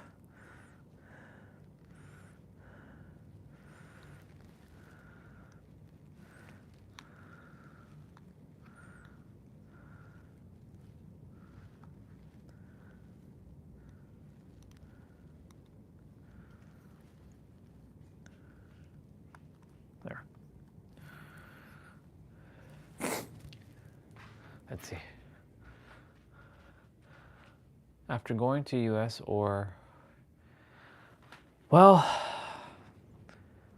I want to have it before I go, but I want to make sure that I have it before winter time, because the thing is, I don't want my car to ever touch snow.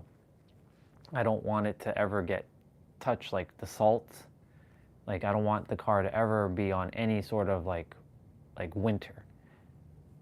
I also want to be in the States by this year. I don't know if that's going to happen, due to the fact that right now the president is very interesting. Now isn't the time to move there because, well, I, I can say I can move there whenever I choose to, right? It all comes down to belief. I would like to have the car before I move to the States so I can drive to the States with it, or I put all my stuff in the car and then ship the car to my address. But I want to drive with that person who's driving my car to San Diego. Like, you know how they put cars into like the trucks and then you can ship them and then they can offload it? I want because I could either save myself 3,000 kilometers. I think it's 3,000 or 4,000 kilometers of driving, which is wear and tear, of course, or I can drive and have a very unique cross-continent experience. But if I'm doing that, it has to be in the summertime. I don't want to do that in any sort of like cold temperature, like winter or anything like that. So I have to get my US citizenship or visa or something available to me, so that I'm able to leave during the summertime. I don't want to be here anymore in Canada. It's just not my place. So like my journey is very, I'm not gonna say difficult, but this journey, I never was ever wanting to live in America, just so you know. But so for whatever reason now, I want to live there because I saw the other side. I saw that there's so much more opportunities for me to be on my own and have better energy. Like Toronto this is not my place. Like, this is a place of growth, but this is not a place to live permanently. And so there's a lot that I have to figure out, like what is the plan? Like which way am I going? So this is why like I do my best to be very present, slow down, not overthink things, because when you start to overthink, then you start to like, well, I have to do this thing, and then you start to throw yourself into chaos. So I'm giving myself grace, because this is not just a moving from one city to another city. This is literally moving from one place to another country. And due to the fact that my journey is very specific, I either have to get a working visa and work there, which is fine, or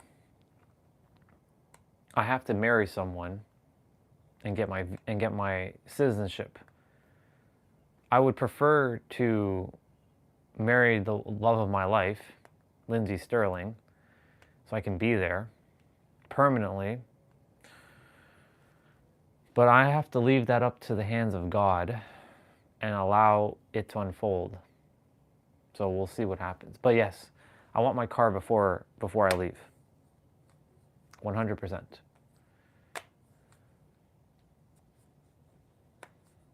Unless I buy the car in San Diego and it's already fully modded.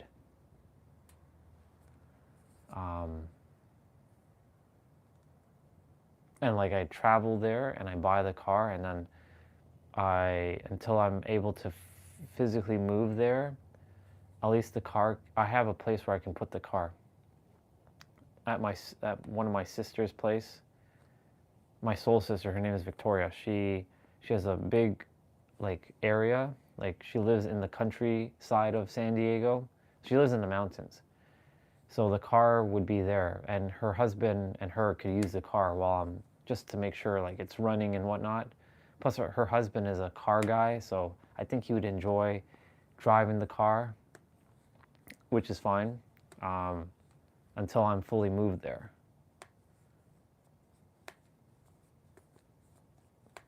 Because she has like a spot where a car could fit, and I've already asked her about it and she said it's okay. I told her, like, if hypothetically I'm not in San Diego but I buy a car, will I be able to leave it here and you all just kind of make sure to every so often like turn it on and make sure it's still good? She's like, of course. So at least I have that.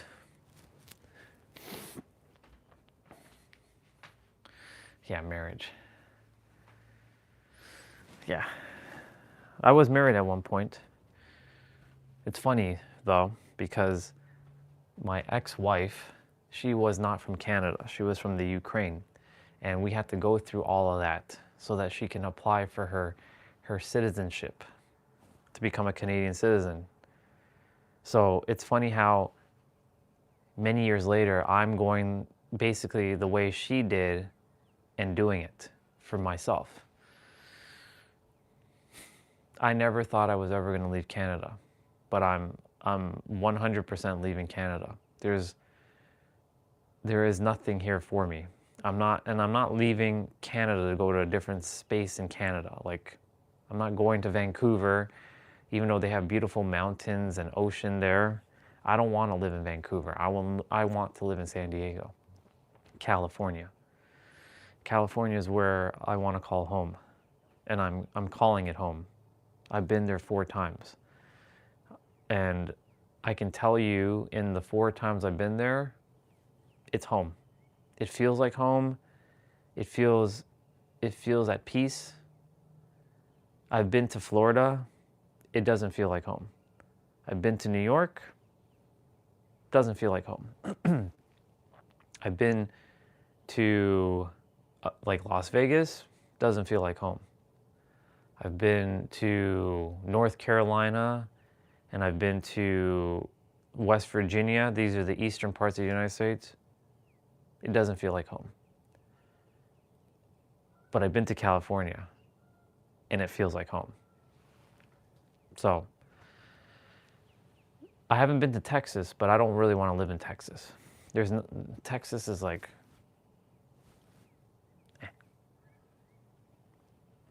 people say it's cheaper to live in Texas, but I don't care about that. I'm not about saying, money is not an object for me.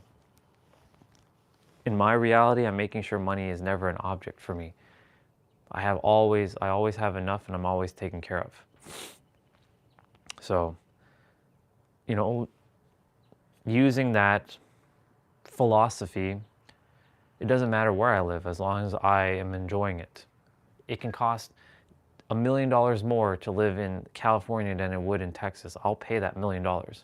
I'll pay it. I'll pay that $1 million, no problem. Hell, I'll pay even $10 million. If it costs $10 million more to live in California than it does in Texas, I'll pay that $10 million.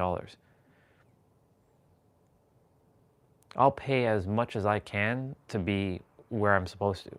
Now, of course, being smart with money, but I'm going to pay to live where I want, not pay less to live somewhere I don't really want. That's stupid.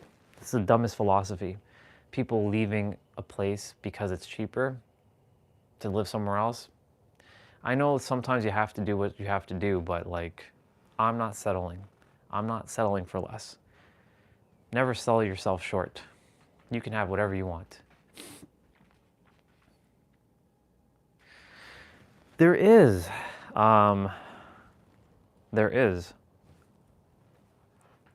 Like, the moment I get off the plane, I can't describe it with words, brother, but it just feels home. Like, the word is just home. It feels right. It feels, I don't know if you've ever experienced something where it was meant for you. Like, I don't know if you've ever experienced that in your life. But I've experienced when I got off the plane for the first time ever, right? I was first thinking, okay, this could just be just because I've only been here for a few minutes. This could just be excitement. But every time I get off the plane, even the last time I went a year ago, I was like, wow, it's so good to be home. Like every time. And it's the same feeling I had the first time I went. I'm like, wow, I'm here. It's so peaceful. It's just, people are happier there. The weather is better. I have access to the ocean and the mountains, which give their own energy. Victoria's there. Matt's there. These are people that I know. Victoria, Matt, Chuck are there. Beatrice is there. Like, I actually have more connections there than I do here. I have no one really here anymore. Well, I have a brother, like Jason, and his sister, but I mean, that's all I have. I don't really have, I've basically, all my friendships here are destroyed. I've severed all of them. So that's why, like, I don't really connect with people here. All my people are everywhere else in the world. So like when I'm like you asked me earlier, when I'm done streaming, what do I do? Well, I just hang out with myself. I don't really hang out with anybody in the physical. It sounds sad, it sounds lonely, but I promise you I'm not lonely because I have myself. But the thing is, my people are not here. They're over there. And I have so many more people over there. And it's not just San Diego. There's Laguna Beach, there's Santa Monica, there's LA, right? So Santa Monica, or not Santa Monica, Laguna Beach has a sister named Oriah. I met her in a mall. And she's like, I feel like I know you. She's like, she came up to me randomly. I'm like, I feel like I know you. I'm like, well, I mean, I guess I know you. Yeah, dude, like the moment I get off the plane, there's just some magic just happens. Like all the magic unfolds there. It feels right. I can talk about it all the time, right? Like it just feels good. Toronto doesn't feel good. Like I'm glad that I have the nature, and I'm glad that I have, the ability to go out and take walks. And people are friendly here because I'm friendly. But it doesn't feel home. It doesn't feel like I'm meant to be here.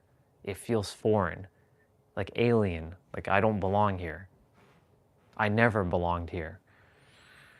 I was meant to figure out that I was supposed to live in California. And here's the funny thing. You want to hear something funny, dude? I told you that I never thought I was going to live in America. So let me tell you something.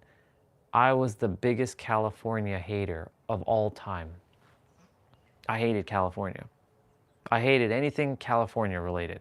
I'm like, California is for people who are surfers and stuck up and snobbish. That was my perception of California, just so you know. People who are snobbish, stuck up, and for surfers. I wanted nothing to do with California. I used to talk so much bad words about California back in the day. California, pff, those are for like those white boy surfer dudes, those blonde hair dudes. And now look at me, wanting to live in California. See, the thing is, you never know. That's why, will I have the same perception to Toronto, like in the future? No, I won't. Because I've been here basically majority of my life, and I know that this isn't home. This was never my home. There's too many signs that have pointed that I'm not supposed to be here. Like I'm supposed to make my wealth away from here. My wealth is not meant to be made here. It's meant to be made overseas, whether that is California or maybe even Australia. I haven't been to Australia, but I do know that I have a weird tie there too. So, yeah, Australia, San Diego, and if anywhere in Europe, Ireland. But Ireland right now, not so much, because Ireland doesn't get much sun. I want sun. I require the sun.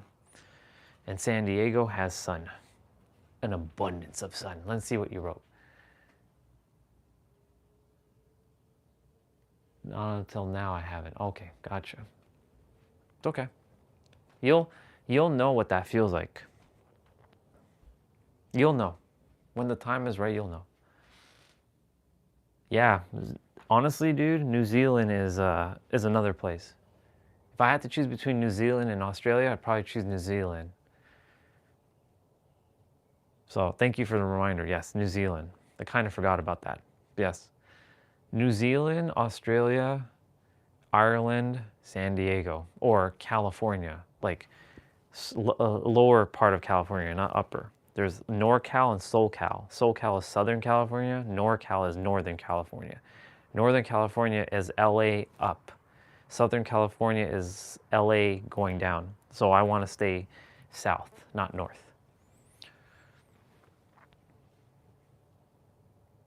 I don't know. I have this like feeling, like I know with every fiber of my soul I'm supposed to be there. You know, it's one thing if I talked about it and I never been there. And there was a point in before May 2023 that I wasn't sure if I was ever going to go, but I decided that I was going to go for a month. I went for a month in May 2023, and oh my God, it changed my life. It changed my life. All my perceptions of reality were changed in that month. I'm like, so this is how the rich people live? Okay. If they can have it, I can have this too. People are happier, they're friendlier because the weather's better. People are just enjoying life there. They're not struggling. I mean, you know, it's not perfect, obviously, but people are happier there. So I was like, okay, this is where I want to be. But it's when I got off the plane, I felt like this feels like home. I was excited. I thought it was just the excitement, and I thought it would wear off in a couple days. Nope. The entirety of that trip, because I rented a car and I drived around a lot. I went to different parts of California too. Certain parts of California didn't feel home, but it felt home than Toronto. I'll tell you that. Like I'll choose LA over Toronto any day, but I wouldn't choose LA over San Diego. There's no way. I would never live in LA. But, you know, here's the funny thing. I say that now and then watch, I live in LA. Because I told you that I said that I used to hate California and now I want to live in California. So I shouldn't say that. So you never know. But I would always choose LA over Toronto, but I would not choose LA over San Diego. There's no way. San Diego, for me, is like the place that I want to be. Other places would be Laguna Beach and Santa Monica, which are just an hour drive, an hour like north of San Diego. Santa Monica is about 45 minutes, or Santa Monica to LA is about 30 minutes. So San Diego to Santa Monica is about an hour and a half, my bad, an hour and a half to 2 hours drive. San Diego to LA is about 2.5 hours, which is easy. Like driving 2.5 hours is nothing to me. I've driven much longer than that. I've driven like 12 to 24 hours because I had to, me and my sister, Jessa, we were traveling from New York to Florida, and we took turns, but we basically, we were in a car for that amount of time. We were sitting in a car for X amount of time. And I'm like, I drove her car, her Mercedes-Benz, and her car, but I've driven for like 12 to 24 hours. So for me, it's like nothing. So 2 hours and a half is like nothing to me. Like driving is fun. I like driving. Thank you. Unfortunately, these Naruto socks, they have holes in them now because I've overworn them because they were my winter socks. Yeah, so I have to throw them out. But, there's a hole on the back of this one. Not on the bottom, just on the back. You can't see it though because I'm wearing another sock. I'm wearing 2 socks. And Naruto is one of my favorite anime characters. Next to Goku. Goku's my favorite, then Naruto, then Ichigo, then Atem from Yu-Gi-Oh!, and then Jin Woo-sung from Solo Leveling. Of course, I like Lacus Klein from Gundam Seed and Gundam Seed Destiny. I love Kenpachi from Bleach, Byakuya from Bleach, Sasuke, of course, from Naruto. I started to like Vegeta more now. I started to respect Vegeta even more. He's grown on me. I used to hate Vegeta. Now I actually like Vegeta more.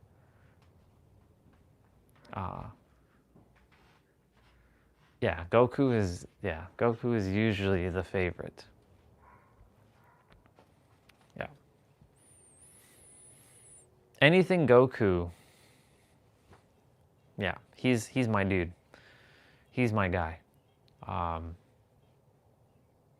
He helped me through a lot of my hard times when I was a kid.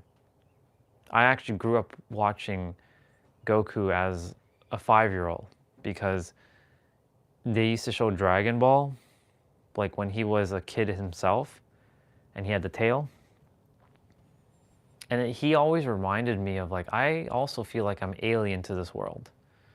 So I always make a joke that I have a tail, and they cut my tail off when I was born. And anytime you ever hear me talking about my tail, I'm referring to that. Now, of course, Goku, he pulled his tail off, right, in Dragon Ball, and he never got it again. But, yeah. When I was younger, like 5, 6 years old, Dragon Ball would be showing on TV in Canada here. So I grew up with Goku as a kid. And then I saw him grow. I'm like, whoa, he's older now. And I wanted to be older like him because he grew up, right? I remember there was a time where he went from like being a kid, and then 3-year time gap happened, and then he's like a fucking adult. I'm like, whoa. And I told mom and dad, because they knew how much I liked Dragon Ball when I was a kid. Look, Goku's he's an adult now. I want to be an adult now. That was a mistake, by the way. Kids want to grow up too fast, and then when we are adults, we want to go back to being kids. We as humans were never satisfied. We're never satisfied. We're always looking for the next thing.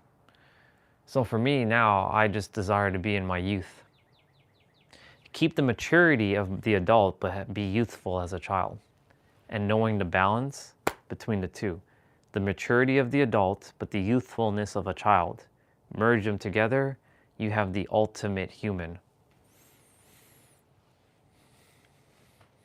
The maturity of the adult, so like the maturity of the adult, which incorporates responsibilities and discipline and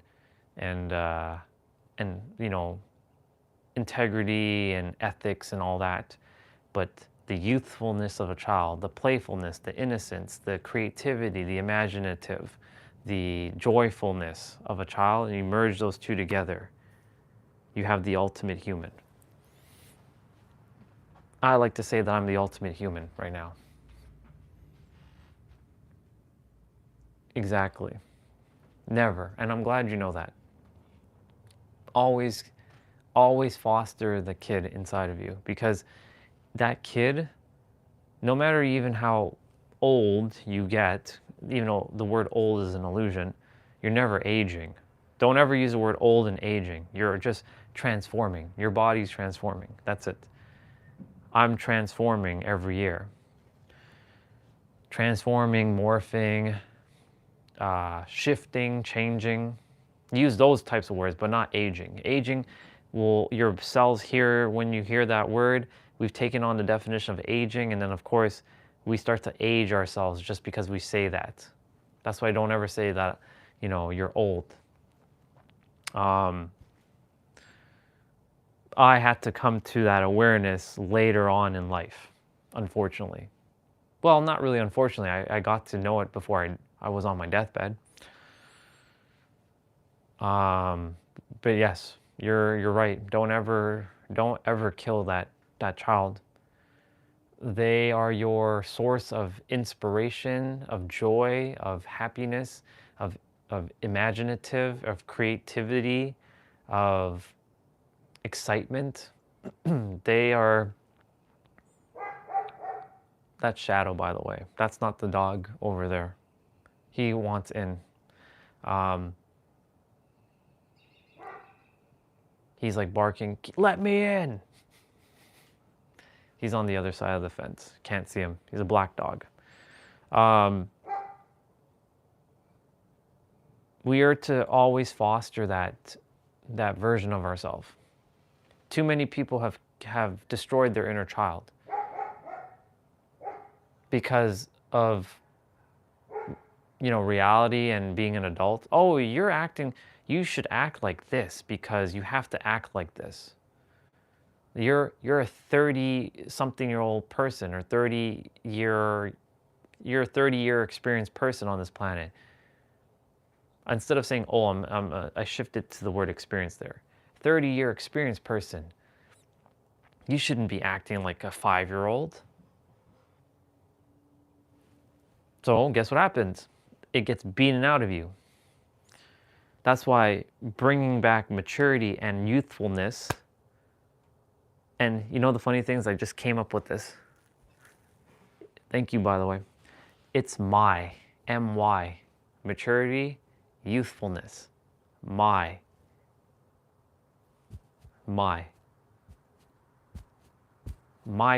character is both maturity and youthfulness. See how that just came through?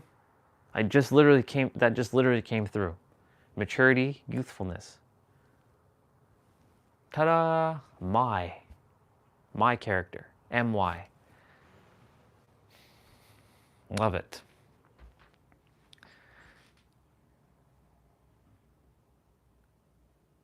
Yeah, exactly. Yeah. You can't be child, you're an adult now. Yeah, I know. It's stupid. That's why I want to show people in this world that you can be both the adult and the child at the same time. It's not one or the other, it's both, right? You get to be both. You get to have that experience, that you get to explore this aspect of being both. But the problem is the mind will convince you that you're either an adult or you're a kid, and there's no in between. There's no, you can't be both. Because people will say, that's not possible. That's not possible. You can't be both. You can be both if you choose to allow your mind to accept both. Right? But other adults tell other adults that they need to be more mature for their age. And because of that, other adults are listening to other adults. But when an adult speaking to a child, they allow the child to be a child, but they won't allow an adult to be a child because the adult has to be an adult. Stupid. It's the dumbest thing ever.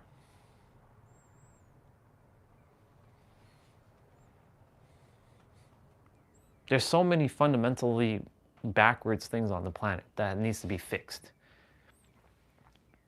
Yeah, exactly. You're right. You're spot on. There's definitely a time and place to be a child, and there's a time and place to be an adult, right? Like, for example, if you're in a...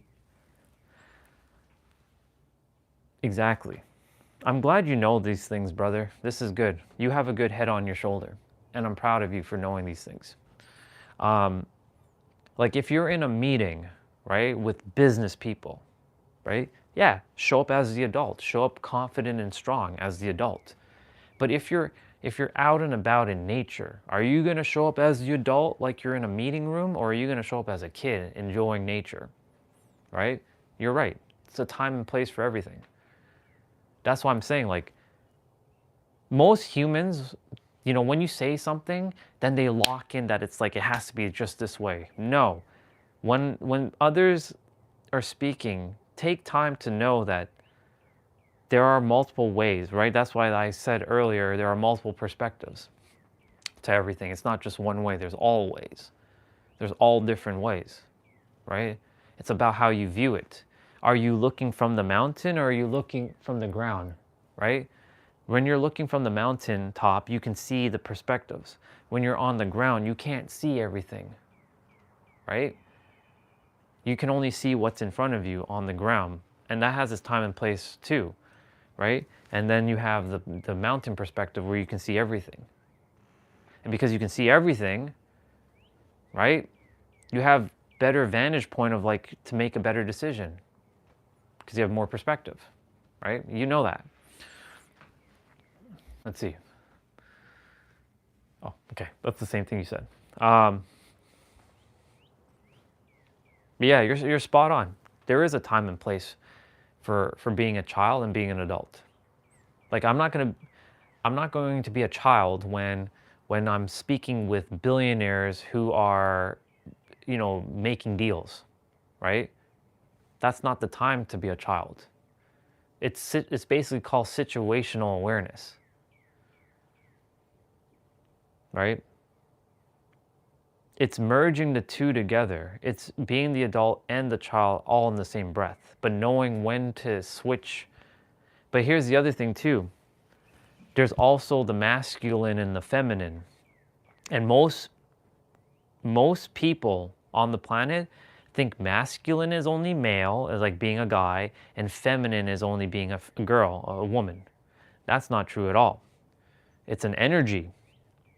Masculine is like doing, and feminine is being. And when you hear guys who are in their feminine, most other guys will say, oh, that guy's he's like a pussy, or he's like a girl, or he's like a weakling. No, that's not even what that's all about. But because of the perception of the word feminine and masculine, people have the misunderstanding. And if you have a misunderstanding, you'll have a misunderstanding of how to operate in life. But it may not be misunderstanding to you particularly. I'm not saying you specifically, I'm just saying in general. You may not have, or let me not use the word you. They may not think it's wrong to them. They think it's right. And that's fine. Whatever you think is right, that's what you'll create. But know this, for those guys who only use masculine energy, you're fucked. Quite literally. You know why? Because you just shot half of your power out the door. I'd rather be using 100% of my power than 50% of my power. Right? In society, they tell guys you have to be tough and strong and you can't cry and you can't do all this stuff. What's actually being tough and strong is actually you showing vulnerability, being in the ability to receive, being able to be more in your feminine, to allow yourself to receive. That doesn't make you weak. That's the perception that has been drilled into guys' heads, right? that you have to be this macho masculine guy. You got to do this. You got to be, ooh, you got to be masculine male. It's stupid. There's a time and place for that. But a lot of guys have forgotten this aspect. And of course, women they're not escaping this either. There are a lot of women who forgot this too. Men do this to women and women do this to men. And this cycle needs to end. Awareness. This is why I'm here, to mirror back the awareness to this entire fucking world. All of the different things that needs to be done so that you can return back to who you are. And here's the thing, there's not really much you have to do. You just have to stop with the bullshit. Because that's really it is. It's just a bunch of bullshit. A lot of people are entertaining. It's a lot of noise. I was given this amount of human time to master myself. Because the time is coming where I'm going to be out in the world speaking on stages and helping many people, getting paid to do what I love, helping so many people in this world to remember who the fuck they are. Because when you remember who you are, you stop adhering to all the bullshit and you start to live a peaceful life. And you start to make better choices, you'll have better decision making, you'll have better perspectives, and you'll have even more perspectives, and you'll be able to live a much happier, peaceful life doing what you love. And that ripples out to other people. It's all a ripple effect. I can see it. I touch one person, that person then touches like 10 people. Those 10 people are impacted by that one person. And then guess what happens? Those 10 people will impact 20 people. Each one of them, that's what?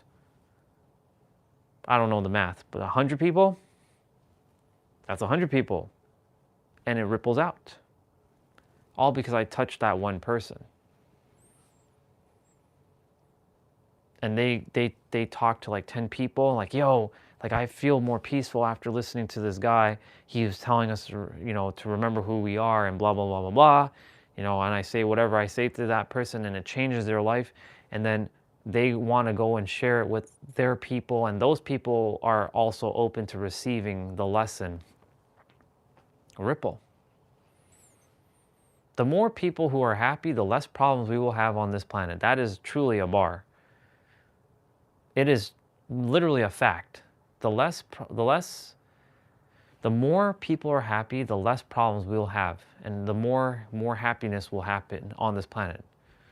But of course, the other side, and it's not a us versus them. There is no us versus them mentality. But they want us to have that. And those who are doing it's a paradox.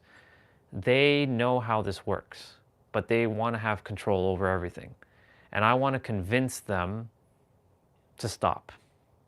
Now, of course, they might come and take me out, and I'm willing to go through that sort of battle to be out there in the world. Sort of like a whistleblower to some degree. But I came here to speak facts. But of course, this is but one of 8 billion different perspectives. There's so much to do, and I am looking forward to helping as many people as I possibly can. I'm excited. I am really excited for this. This is why whenever I get the chance and I see other people, I start to speak a little bit louder so they can hear what I'm saying. Because even if I don't speak to them directly, and I'm like, when we're walking outside and we're seeing a bunch of people and they're hearing things that I'm saying, it's gonna spark something within them. And maybe plant a seed, and then someone is going to water that seed down the road. They're really watering it themselves. They heard this idea, wait, I'm God? I'm the creator? Yes, but not God complex, because there's two different types of gods. There's God consciousness and God complex. God consciousness is recognizing that you and everyone else is one and the same, and that you all are equal. God complex is recognizing that you're God and everybody else is underneath you. We're not doing that here. We're not doing God complex. We're doing God consciousness. These are just concepts, of course, but knowing that we're all one. And knowing that we're all one, we all have the same power and we're all equal. But the problem is the human mind wants to have power and control. It wants to be above others. It wants to have this idea that I'm above you all and you all are inferior. And that narrative is being wrapped around this thing called the collective hive mind. And the collective hive mind right now has collective ideas of like struggle, suffering, difficulty. Like struggle, suffering, sadness, and sorrow.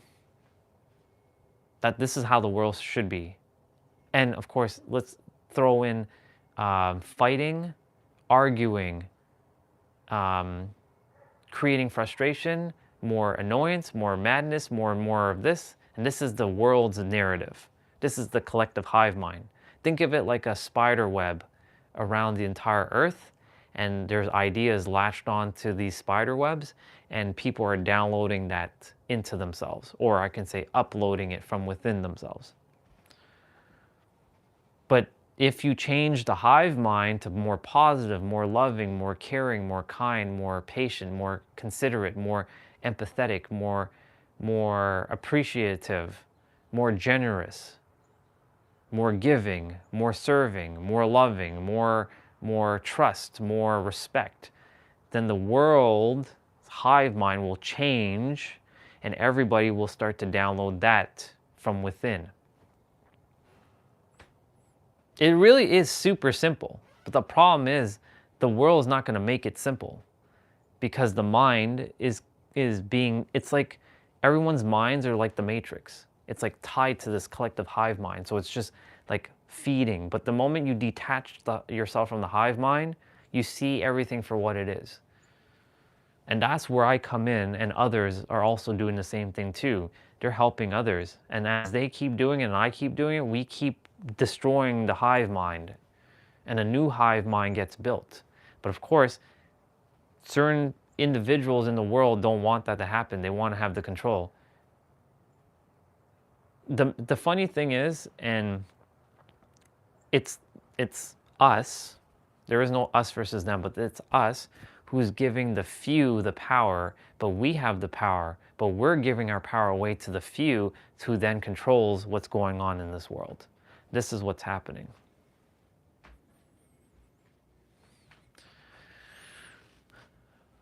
This is what's happening, and this has to stop, and I'm going to stop it. I am going to collectively stop this. I'm not doing this alone though.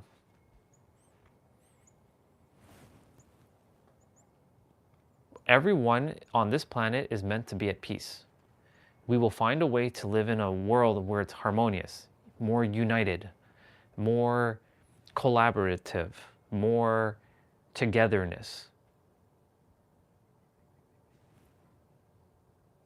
Maybe everybody wants to keep fighting each other. If you want to keep fighting each other, well then fine. I don't want to do that anymore. I'm done with that. I want to live in a world where everyone is, happy and joyful. I'm not saying that there's not going to be any pain and sorrow. That shit's still going to happen, but not to the extent where it's creating chaos in the actual planet, creating the division and separation. Like pain and sorrow is a part of reality. Like that's going to always be a part of it. Like when you lose somebody dear to you, you're going to feel the sorrow. You're going to feel the pain of losing someone you love because you're no longer able to experience them anymore.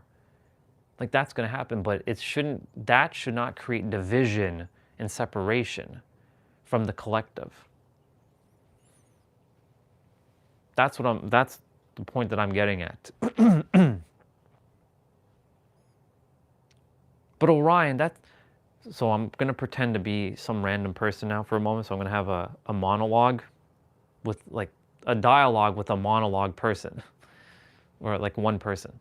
But Orion, that's a very idealistic world. That can never happen. Well, if you keep agreeing that it can't happen, then it won't happen. It's simple. Most people have to just want, people are looking for their tribe. You know how many people I watch in like the comment sections of videos who are like, I guess I found my tribe here. They're looking for connection. They're looking for their people, even though every one of us is one and the same. But they forget this. We're all, I don't, the word God, like, it's just a word. Because it just is now. But we're all itself, attempting to experience itself. We created separation so that we can go and understand ourselves, so we can remember ourselves. That's what we came on this planet to do, remember ourselves as itself. Let me just close this for now. My feet is freezing. I'm supposed to go eat, but I'm excited because I like talking. See, whenever I get to talk like this, food and all that just goes out the door, like it's whatever at this point.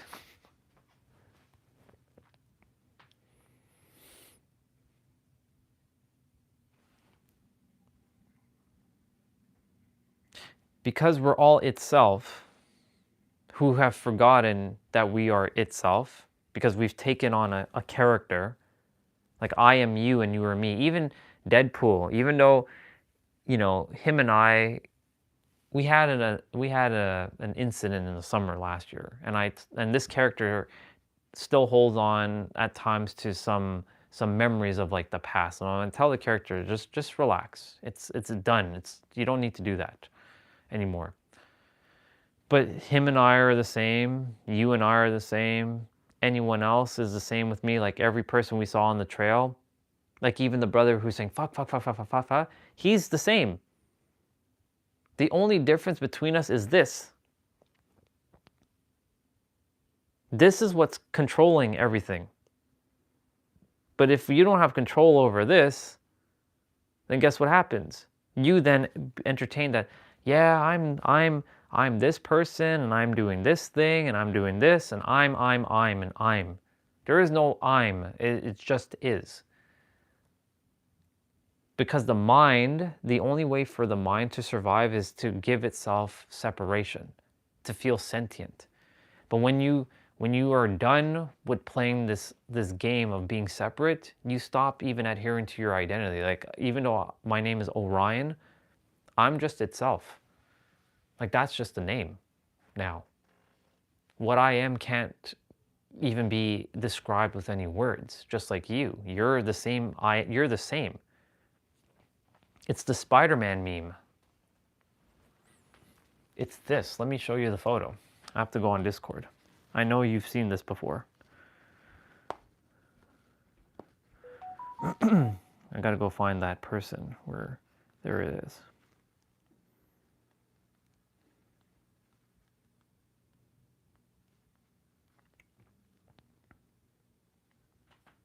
It's this.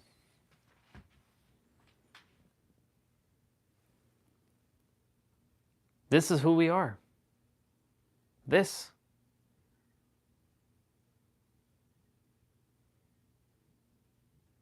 We're all the same. And yeah, I'm gonna go get my meal. I'm gonna go say hello to Mom. Yeah, that's who we are.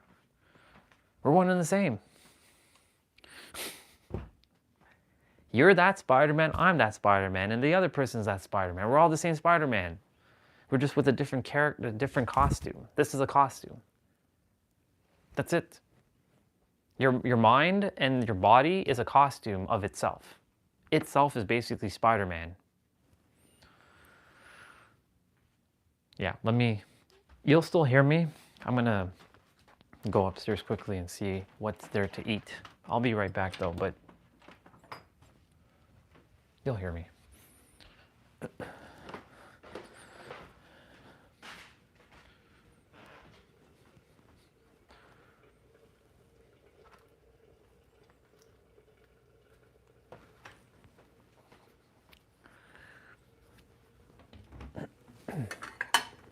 should make a hot chocolate.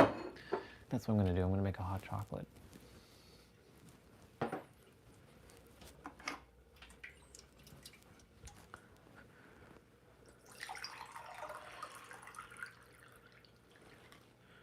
Oh, that's a lot of water.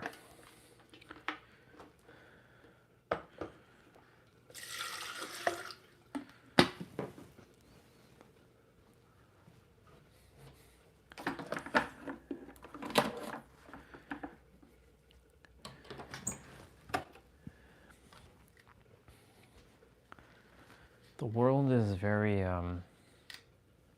fixated on this idea of see it to believe it. You have to see it to believe it. You have to see it to believe it. Because if you can't see it, then it's not real. So let me ask a question. You can't see Wi-Fi, but you believe it's real. But you can't see it with your eyes. Sure I can. I can see the router. Yeah, but can you see the signal coming from the router? Can you see the zeros and ones that are floating in the air? Nope. So just because you can't see it doesn't mean it isn't real. Can you see electricity flowing through the wires? Right?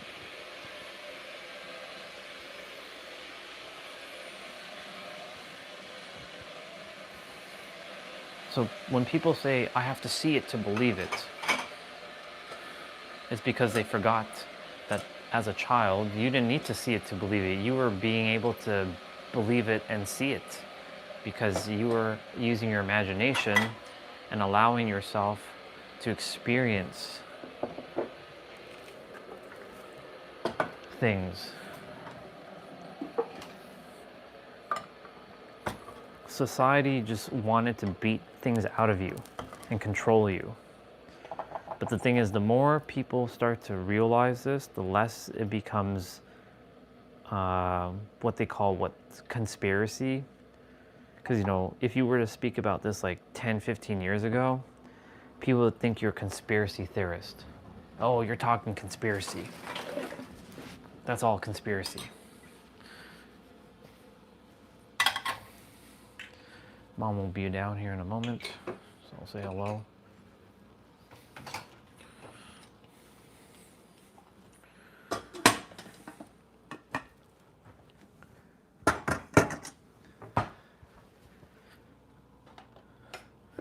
Just packing up some dishes quickly as well.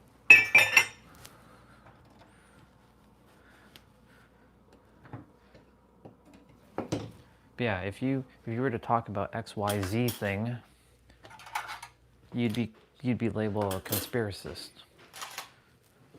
But nowadays, more people are starting to understand who they are, so it's not conspiracy, it just is.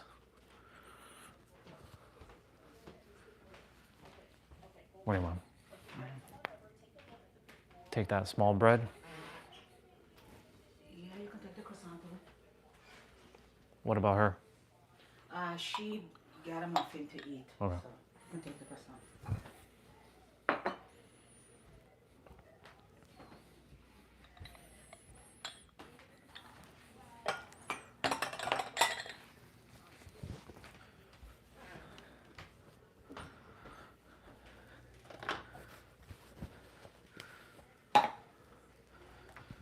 I'll be back down there in a moment.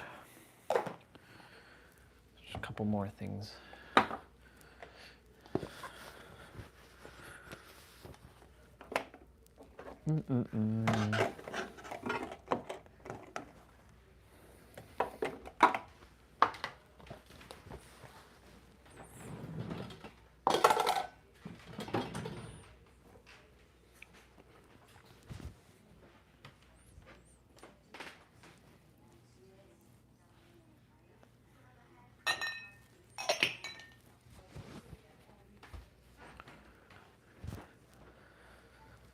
All right.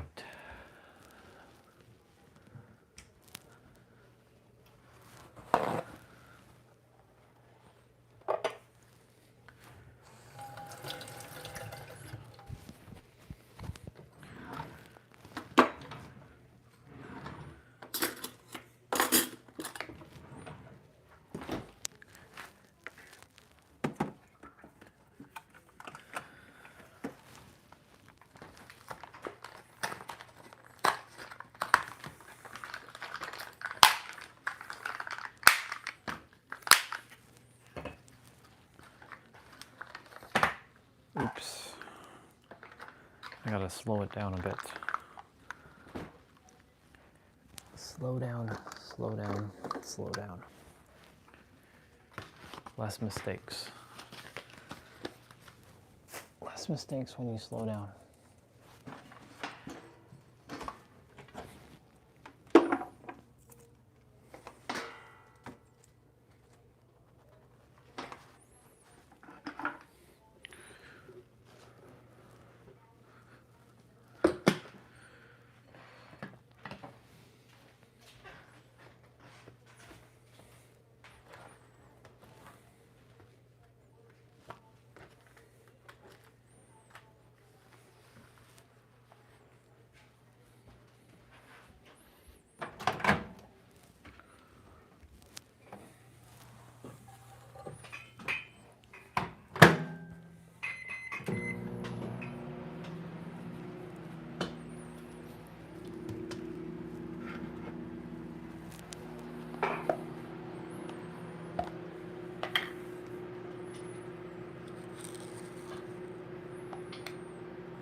Awesome.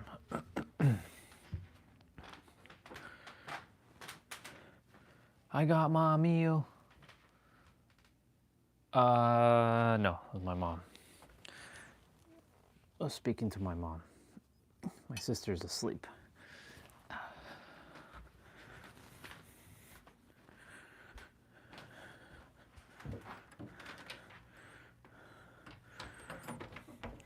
So where was I? Yes.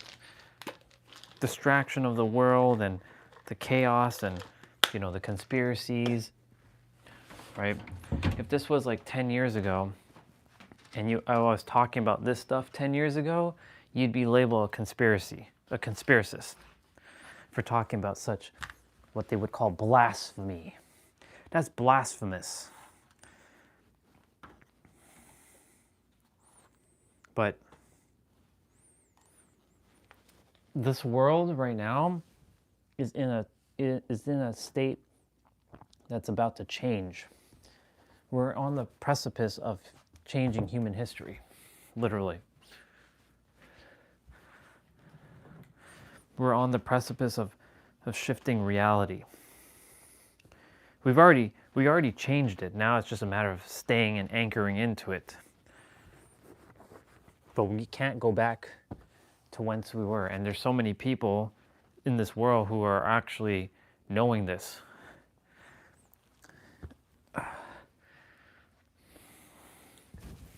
I we'll just put this here for now.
We're at the point where the world is, let's see. Sounds good. Thank you, dude. I appreciate you coming on, and remember your focus. You're going to do great tomorrow. You'll do wonderful. I'm proud of you, by the way. Keep going. Have an amazing evening and enjoy. Have fun tomorrow, by the way.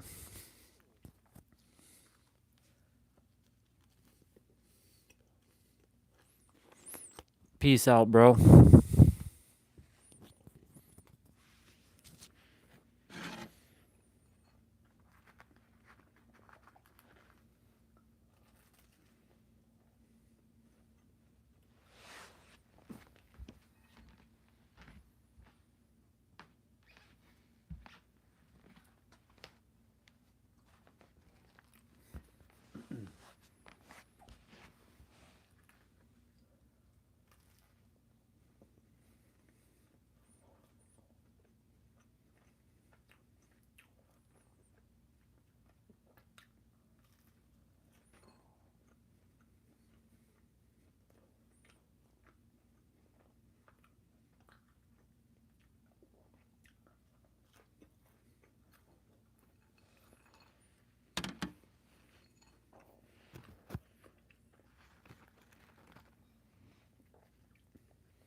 water. Excuse me.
Cool beans.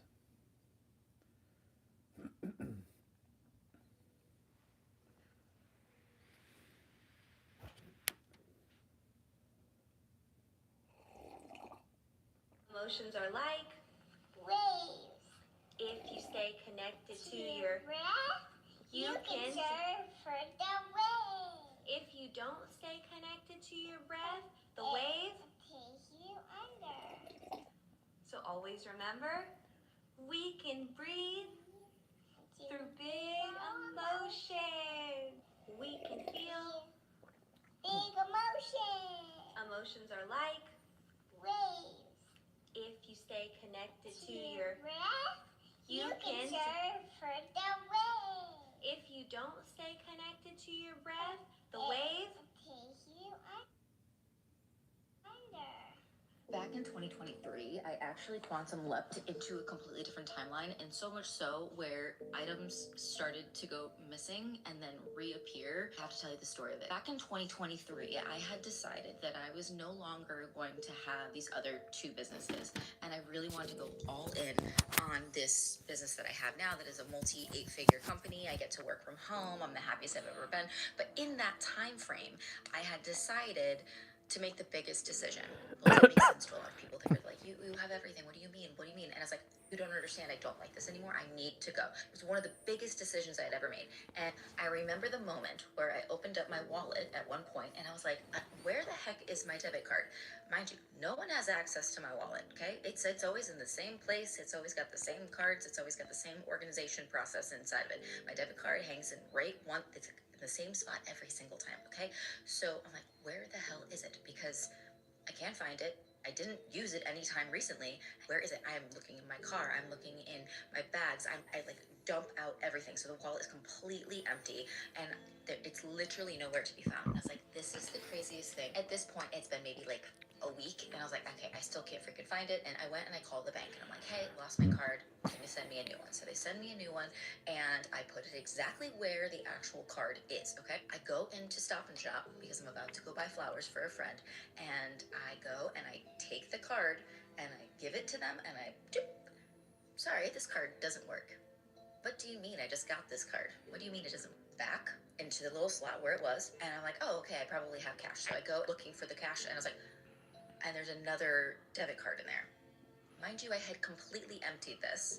The debit card is there and it's the new one.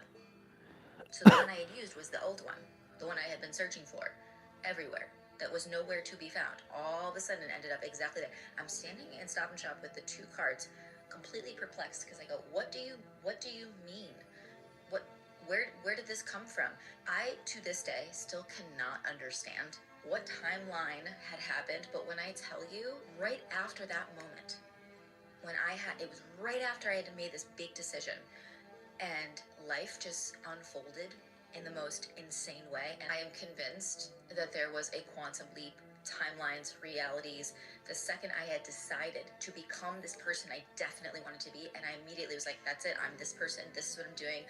I'm no longer this person anymore. I am this person, this is what I'm doing, this is how I'm creating. And then that's when things started to get kind of crazy in the timelines. There was duplicates of things, and that's not even the only story, but that's the one I'm planning on telling you today. So okay, there's that. Back in 2023, I actually Appreciate you for sharing that. We are.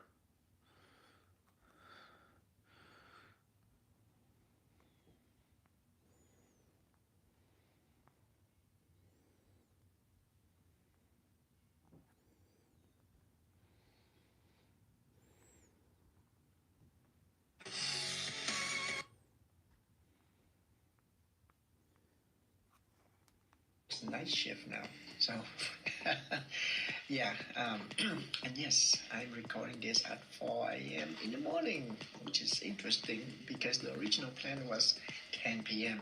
So clearly, somewhere along the way, my schedule and I chose a very different value. So What happened to the potatoes? they're coming later. Okay. I need something to fix. I need to fix mine too. I'm actually going for one next one. Oh, me too. Yeah, I'm just scared of my dogs.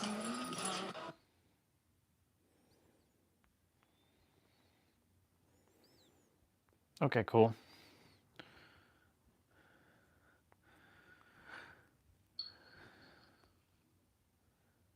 Reality has shifted indeed.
I like it.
All right, so we In this video, I'm going to show you how to set up the Nintendo Switch emulator for Android called Eden.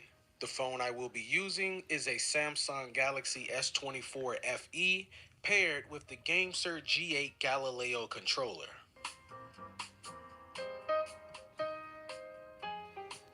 Okay, let's go ahead and head on over to the official Eden GitHub page, which is up and running.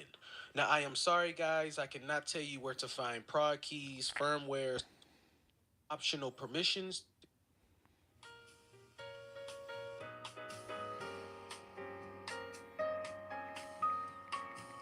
That is successful as well.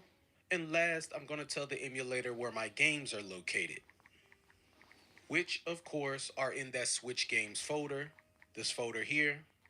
Use this folder and allow. Now don't tap the box for deep scan, that probably will crash the emulator. Just tap on OK. And next. Get started. And as you see, here are my ROMs. Now let's come up here to settings.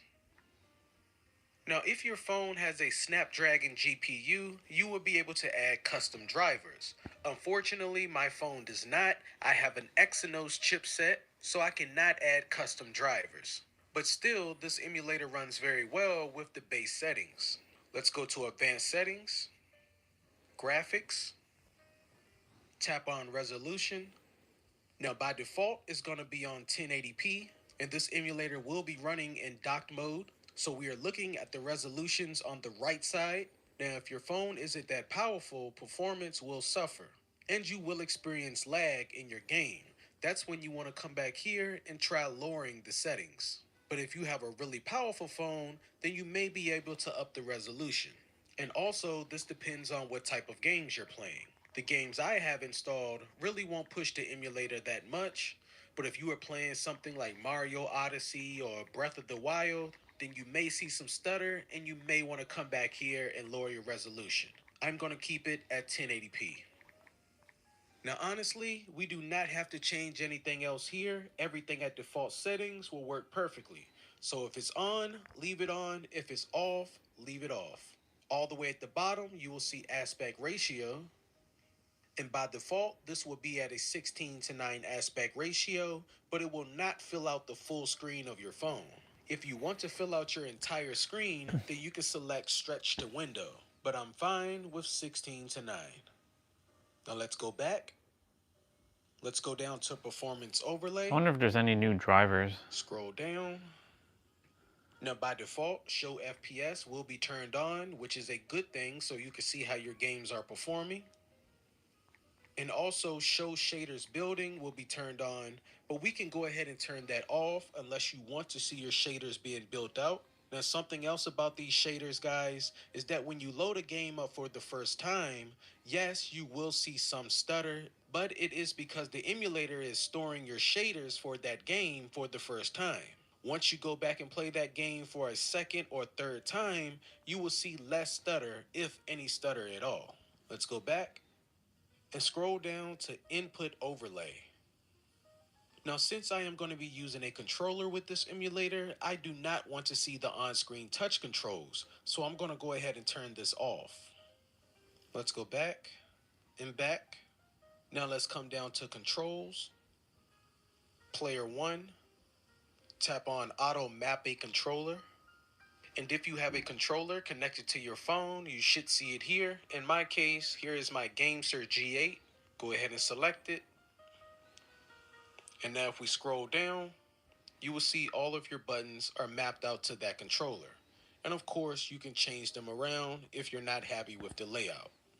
Also, if you want to change the type of controller you are emulating, then right here, controller type, you have the option to change this to your Joy-Cons instead of a Pro controller.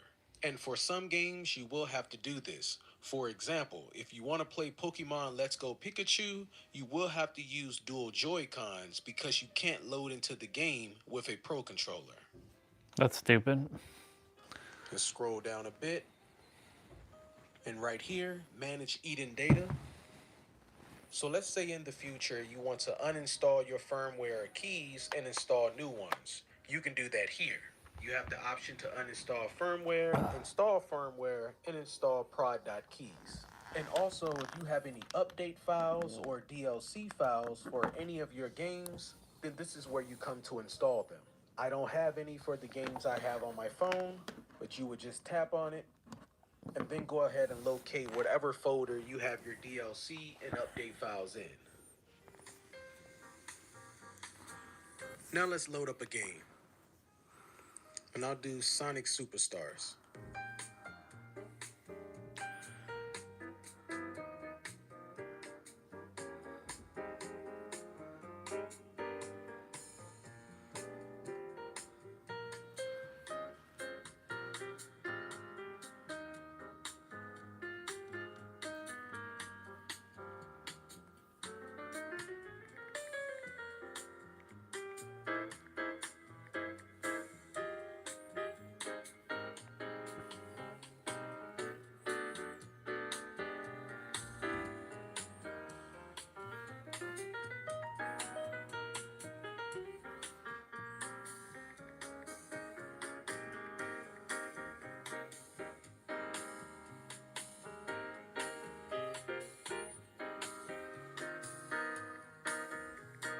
Thank you guys for watching. I hope the video was helpful. If it was, make sure to leave a like and subscribe if you haven't already.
Hmm.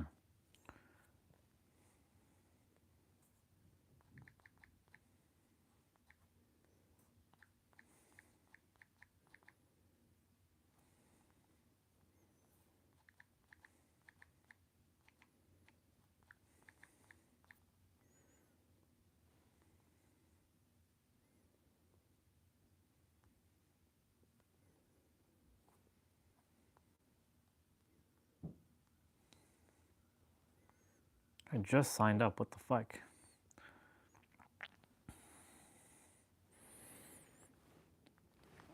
All right.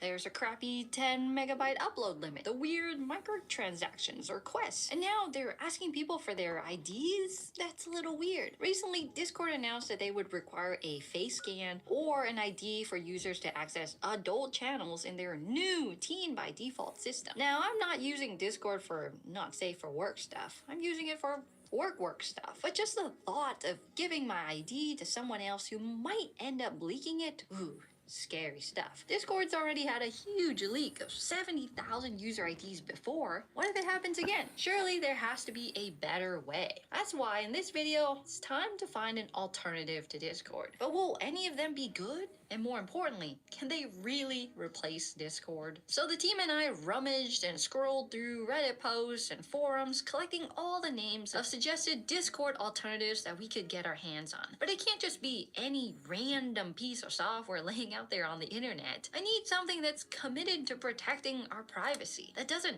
ask for my ID like it's candy. And that brought me to the first alternative, which is Stoat. Surprisingly, this one's been around since 2021. That makes it 5 years old, which is promising. It's almost as old as our YouTube channel. So when you go to the website, you'll see this huge slogan, the chat app where you are the main character. What does that mean? Apparently, it means that they're prioritizing you, the user, over executives and shareholders, according to the blog post. What's most appealing, though, is that it's free, it's open source, and it's made in Europe, so you'll feel better about your data. There's also mod tools, permissions, user mentions, groups, DMs, servers, basically all the features in Discord that we all use every day. Stoat gives you two options, download or try the web app, which is way more convenient. Discord lets you try it without asking for an email address, but Stoat does. So I'll have one of my minions test it out. When you first open it, it's rocking light gray colors with a clean sans serif font. Looks familiar, right? On the homepage, there's a button to find more communities, and this is how you find out how many people are actually using Stoat. The official server has over 100,000 users, with some other ones ranging in the thousands. That sounds impressive, but Discord has a whopping 259 million monthly active users. But after jumping in, the official server looks just like Discord. Side by side, there's barely any differences.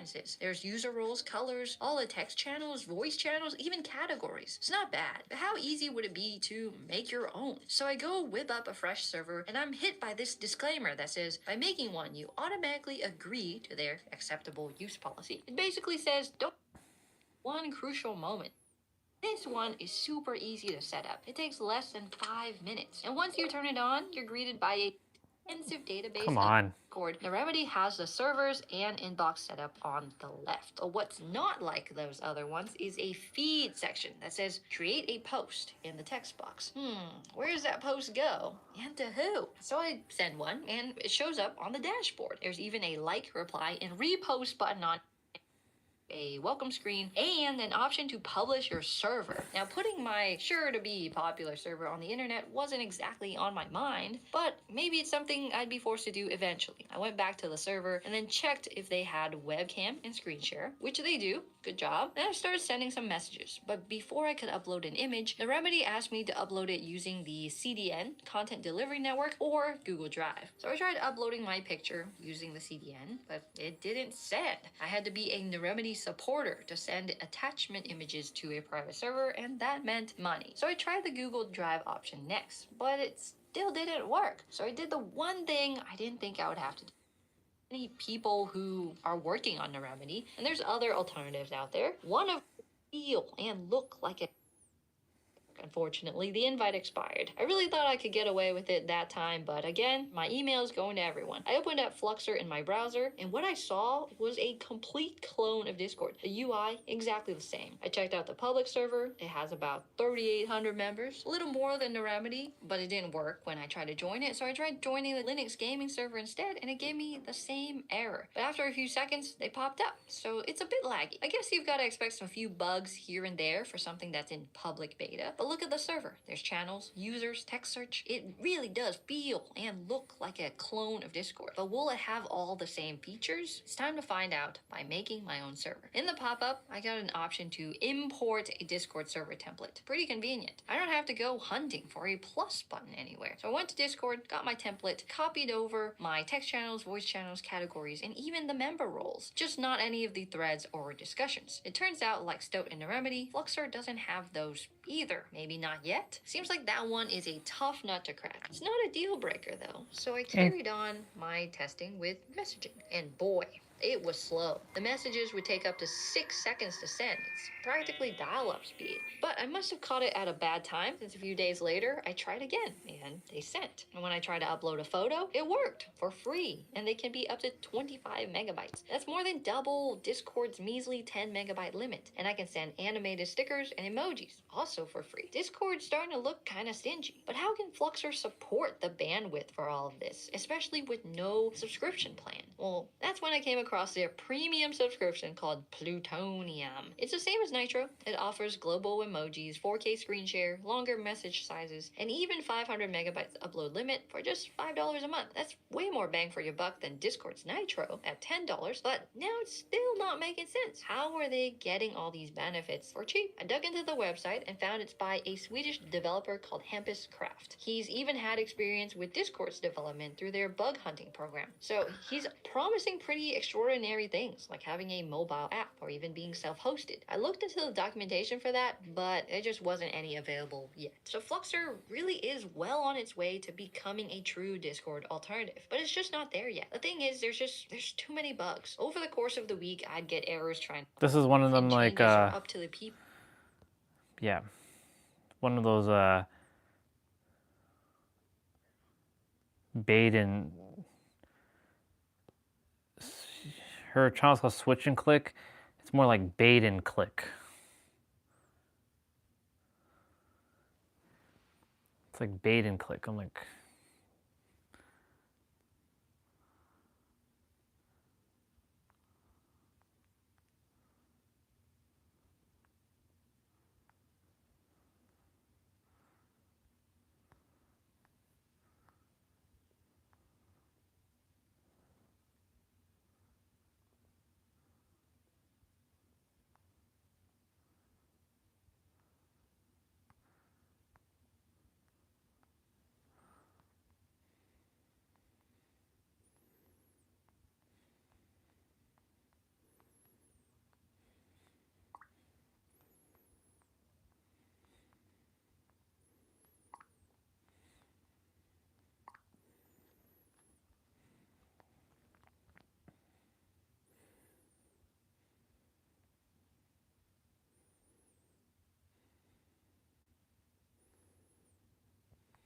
when somebody's in a state of focused attention and it's combined with a little bit of uncertainty, which is exactly where they are right now, their sense of self loosens a little bit. They become less attached to their default positions of everything.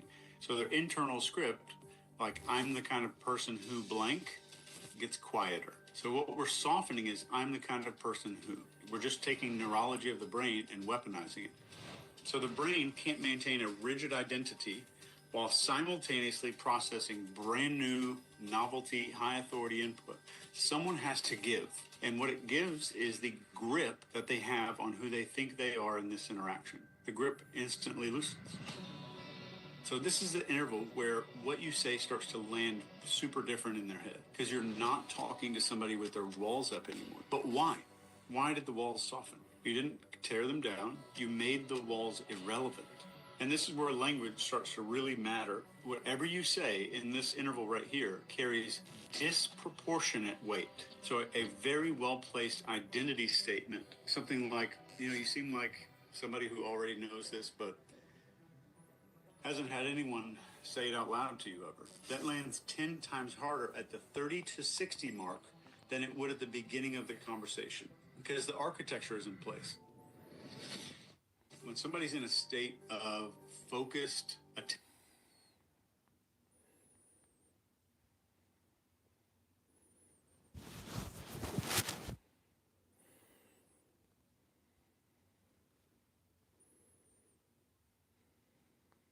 Hello, welcome to Barry's Economics. Today, let me show you the science-backed, uncomfortable truth about why Diary of a CEO might be the very thing standing between you and actual success. You know what's wild? Is that right now we are living through the most documented era of success advice in the history of the human race. Every morning, millions of people wake up, plug in their earbuds, and mainline interviews with the most successful people on the planet. CEOs of huge companies, Nobel Prize winning scientists, authors, billionaires. We've got plans, frameworks, morning routines, and actionable insights literally coming out of our ears. What if I told you that the way you are chasing love and success is the exact reason why you don't have either of them? And yet, statistically, we've never been less likely to achieve upward mobility. In fact, we're pretty much all less successful than our parents were at our age. In fact, we can't even afford a flat half the size of theirs, and we're working our asses off. On top of that, we've never been more anxious and more burnt out. I don't think that's a coincidence. Tales of success on one side and lives of relative failure on another. And the answer lies, I think, at the core of the success of podcasts like Diary of a CEO. I have a secret to tell you, and this is the second point of my diary this week. It's a secret that I only found out and started to deeply understand recently. When I say recently, I mean the last 24 months. It's a secret that I really started to understand, honestly, being completely honest with you, when I got rich and when I got rich friends. And those rich friends pulled back a certain curtain and allowed me to see behind it. For those people that are unfamiliar, Stephen Bartlett's podcast, Diary of a CEO, Diary of a Chief Executive Officer, has 50 million listeners. And on this podcast, Stephen interviews successful people, chief executives from every walk of life, chief executive celebrities, scientists, billionaires, gurus.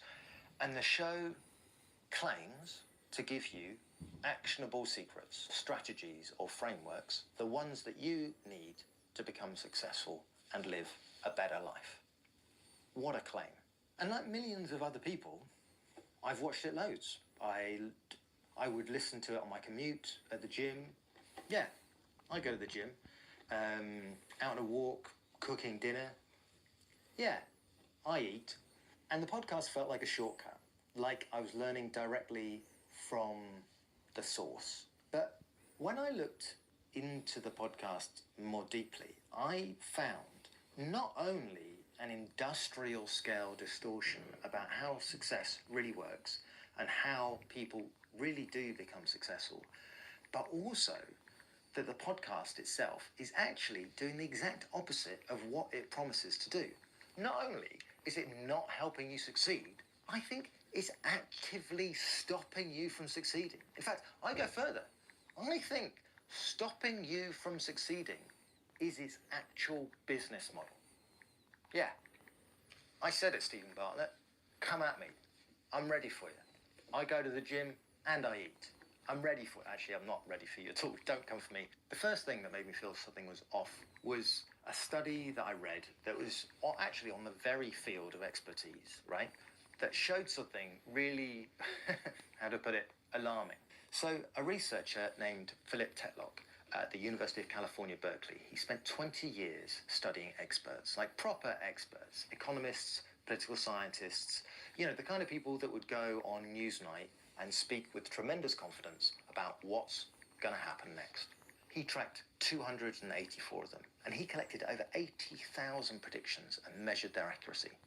And the result was they barely beat random chance. In fact, Sometimes they did worse than random chance. Yeah, congratulations, you've achieved anti-knowledge. You're not just ignorant, you are precisely wrong. But where it got really interesting, in particular for the kind of podcast that is Diary of a CEO, is that the experts who were the most confident, the ones who knew that they were right, who spoke most confidently, who had rules and frameworks and formulas, well, those experts, they were all actually the worst, the least accurate. But they were always the ones that were most likely to be quoted in the media. And Tetlog called these people hedgehogs. And there was a better type of expert, and he called these foxes. Well, there's an essay by Isaiah Berlin that came out about 45 years ago, in which he draws on a fragment of Greek poetry from 2,500 years ago by the Greek warrior poet Archilochus, which is roughly translated as, "The fox knows many things, but the hedgehog knows one big thing." And he defines the ideal type hedgehog as an expert or a professional or a thinker who relates everything to a single central vision. So you could be a Marxist hedgehog, or you could be a libertarian hedgehog. The important thing is that you approach history, you approach current events in a deductive frame of mind. You have certain first principles, and you try as hard as you can to absorb as many different facts into the framework of those first principles. The ideal type foxes, Berlin defined this way. He said they pursue many ends, often unrelated and even contradictory. They entertain ideas that are centrifugal rather than centripetal, without seeking to fit them into or exclude them from any one all-embracing inner vision. Foxes are skeptical of big theories. And interestingly, the foxes who did the best of my forecasting exercises were the least enthusiastic about participating, and they were the most diffident about their ability to forecast, because they really do see history as in substantial measure as quite unpredictable. Whereas the hedgehogs were more enthusiastic about it. They tend to be more enthusiastic about extending their favorite theories into new domains, and they tend to be more confident in their ability to predict. Now, this is some data which I'll just go over very quickly. Foxes don't make good podcast. They don't make good media interview. They say things like, "It depends," and "there are multiple factors," and "well, we can't know for sure." So they're asked to come on a podcast, they just say, "Well, no, I couldn't really simplify it, sorry." But hedgehogs line up for the podcast and say, "I've got a formula, it's going to explain everything. Here's my formula for success. How to sleep better, how to live better, how to do everything better." And it's great TV, it's great podcast, because there's an implication that there is a formula. And that's great, isn't it? If there's a formula, I can follow the formula, and I too can be successful. I can follow the 33 laws of business and life, which is, by the way, literally the title of Stephen Bartlett's book. Really? Amazing. I'm going to take those steps. Did they go to the gym? Did they eat? Yes, I'm already ahead of the game. Tetlog's research showed something further. That even experts who succeeded and had been successful before are actually terrible at predicting what's going to work in the future. I wonder why that would be. Well, it's because complex systems don't have formulas. Who would have thunk it? In fact, the formula is absolutely a retrospective illusion. It's people looking back on their path and connecting dots that only make sense in hindsight, but were never the plan to start with. But those experts, those soothsayers, they're the only people we're listening to. The hedgehogs.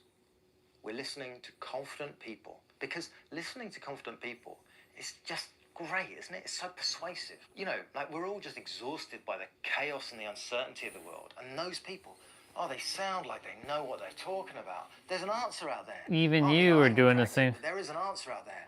Oh. Okay.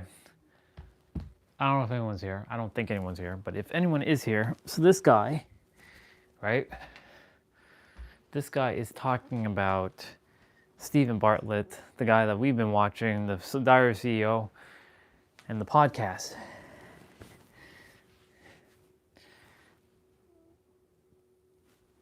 All you need to do, dude, and I get it, you're doing your little rant. You're doing your little thing. You're doing it for clicks and likes and views and comments and subscriber counts.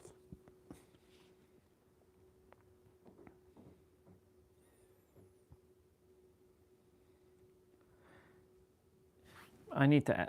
I leave it like that. I could have added more.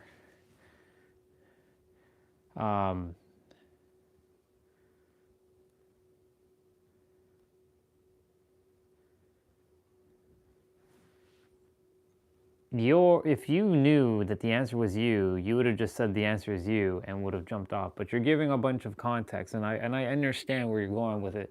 But even you fail to recognize what you're doing because you're just adding to the obfuscation too. You're talking about someone who is telling you that, you know, it's actually not making you more successful. But you are also doing a thing where you're telling people, but you're not really.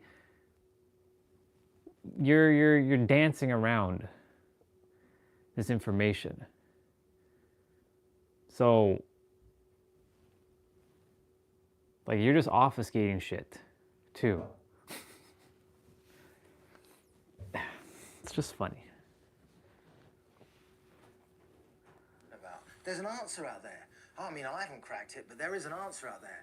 Oh, thank Christ. Our media is absolutely overrun with hedgehogs, right? Everywhere.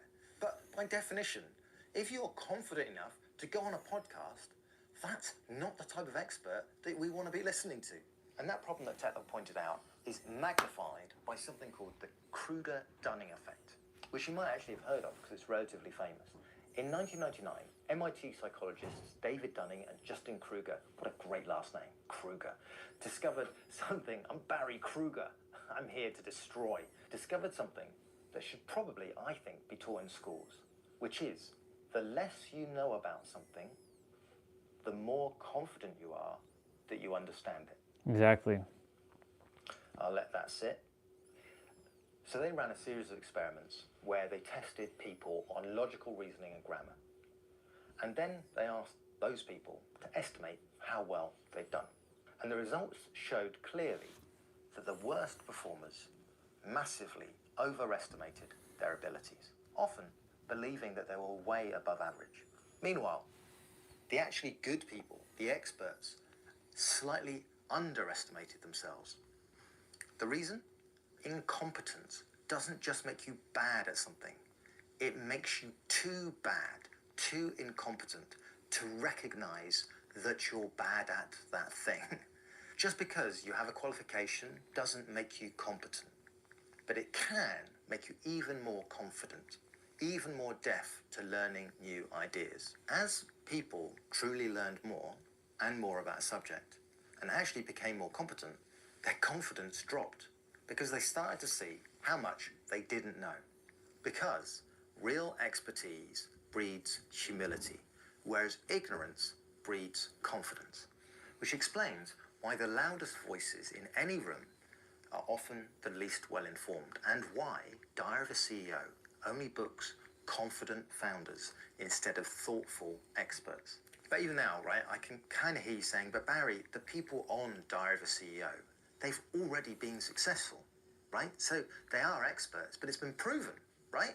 So that study isn't really relevant for them. They've made it. And that's intuitive, and it feels true until you discover that actual success is almost 100% random. In 2006, sociologist Duncan Watts at Columbia University managed to prove just that fact. And he ran one of the most revealing experiments on success I've ever heard of. So he created an artificial music market called Music Lab. Yeah, Music Lab. Cool. He wasn't a marketing expert. And he recruited over 14,000 participants and gave them access to 48 songs, all by unknown bands. And the participants could download, listen, and rate the songs. But here's the nuance. He randomly divided participants into 9 groups. Group 1 were the control. They were independent. They only saw the song names. They listened to the tracks independently without any idea of what other people thought, and they rated them. But the other 7 groups were socially influenced groups. Within each of their groups, they could see how many times each song had been downloaded by the other people in that particular group. You wanted to know how information, who was interacting with, how people were interacting with each other what kind of things they were talking about and how that impacted their behaviour. And he was interested in politics. He was interested in voting behaviour.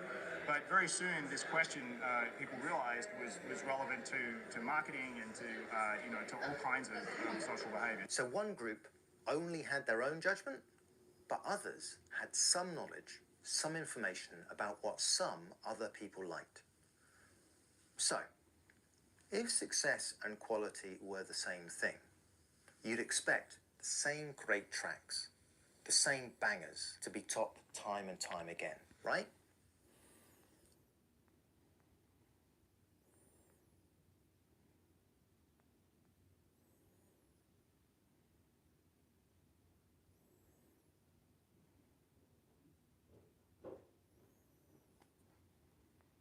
And then, stick me in the dryer. I don't care about your story anymore because you ran over me. First and last name backwards. TTARP.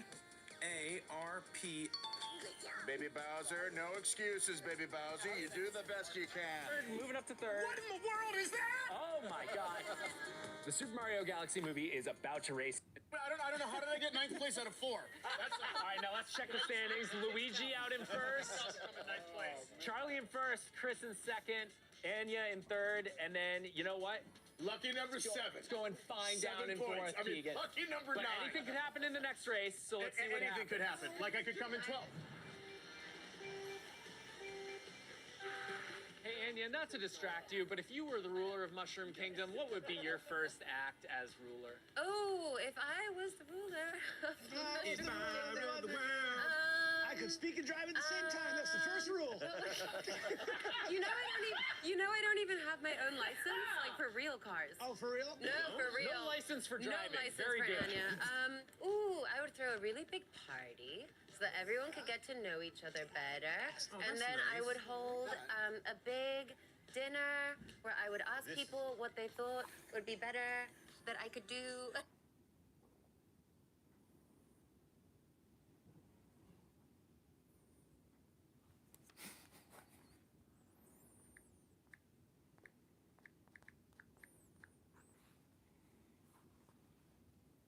Are we getting any closer for Switch 2 emulation?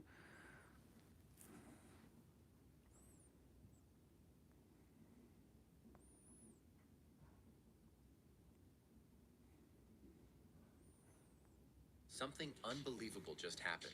A brand new emulator project has emerged, and it's targeting Nintendo's newest console, the Switch 2. Meet Oberomi, a proof-of-concept emulator that's already stirring excitement across the community. While most Oberomi, huh?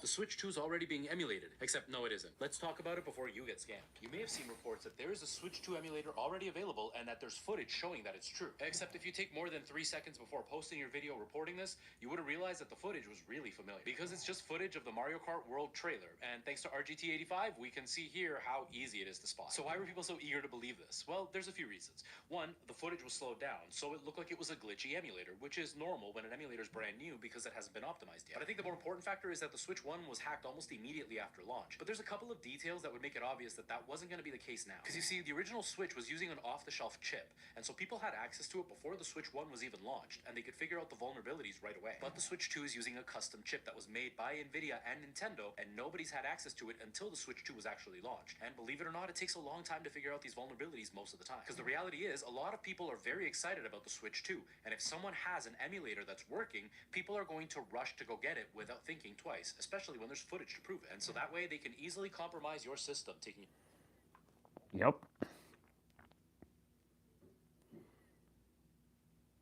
Simply demanded that all donations stopped, but the point was never to deny a few $1,000s to errant developers. However, what transpired with Ryujinx is a bit murky, since we don't know exactly what had occurred. Apparently, its lead developer was approached by Nintendo's lawyers, and this is interesting because the company couldn't actually sue Ryujinx. It was made in Brazil, you see, a country that has very weak copyright laws.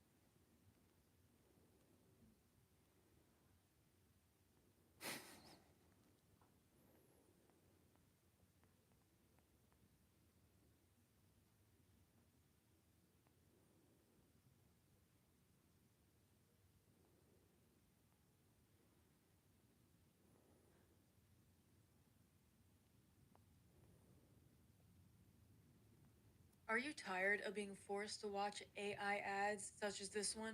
How can I know if you're real or not? What do you think? Nothing is real anymore. I'm gonna show you how to block all of the ads, not just through a browser extension, but at the source, your entire network. Every device on your home network will be ad-free. Today, I'm gonna show you how to set up Pi-hole. Pi-hole is a DNS-based filtering tool that can be used to block ads, tracking, and known malicious sites that could serve you malware. And you can do this all using a very tiny device that at most will cost you $15. For this project, I am using a Raspberry Pi 5 because that is just what I have on hand, but you can use any Raspberry Pi of your choice or any computer of your choice. People just use Raspberry Pis for Pi-hole, hence the name. So most ad blocker browser extensions that you know of, such as AdBlock or uBlock, only operate at the browser level.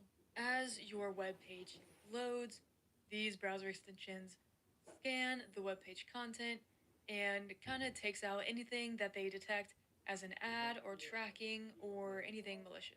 And it does this before anything gets rendered on the screen, which does well for a laptop or desktop, but each of these extensions have to be configured on each of your browsers and your browser's profiles, and it's only in the browser. It's not on all of your devices, like your TV, all of your other computers. It's just a hassle. So here's where Pi-hole does something very different. Say, for instance, you open up a mobile game, you're browsing the internet, you open up a website, you're watching YouTube, you open up a YouTube video on the smart TV. The services starts pulling in everything it needs, all the data it needs to be able to run whatever you're requesting. But alongside your original request, there's a separate network request going on for an ad server. And this ad server displays ads that are supposed to be played in whatever session of whatever servers you are using. And the way this works is DNS. Your router asks the DNS server to translate the ad server's domain name into an IP address, and that is how an ad gets served to you. Ads are served this way instead of being hosted like from the actual domain, because you can swap them out easier based on, for example, like your algorithm or something like that, so they can just be served from an external source rather than from like the actual server that you're trying to connect to. It instead handles all the ads through the ad server. So your Raspberry Pi, which has Pi-hole on it, sits between your router and whatever you're trying to look up, your devices. And it monitors every domain your device tries to look up. Okay, enough of that. Which is like a GUI, so you can visualize all your different Docker containers. It'll be up here and in the description as well. Setting up Portainer and Docker and everything else you may need to get started to be able to log into Pi-hole. So then you deploy this. You can see we have total query. There are decks you bring to win, and then there's Exodia. I've assembled all 5 special cards, all 5 pieces of the puzzle. Exodia.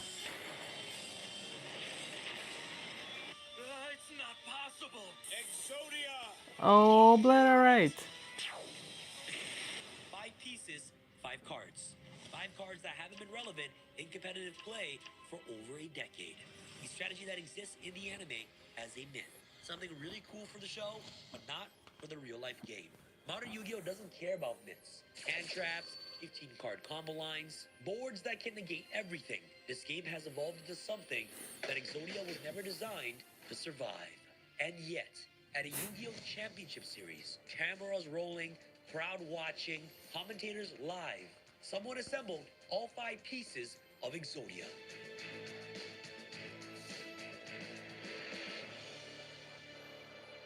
Dude got fucked.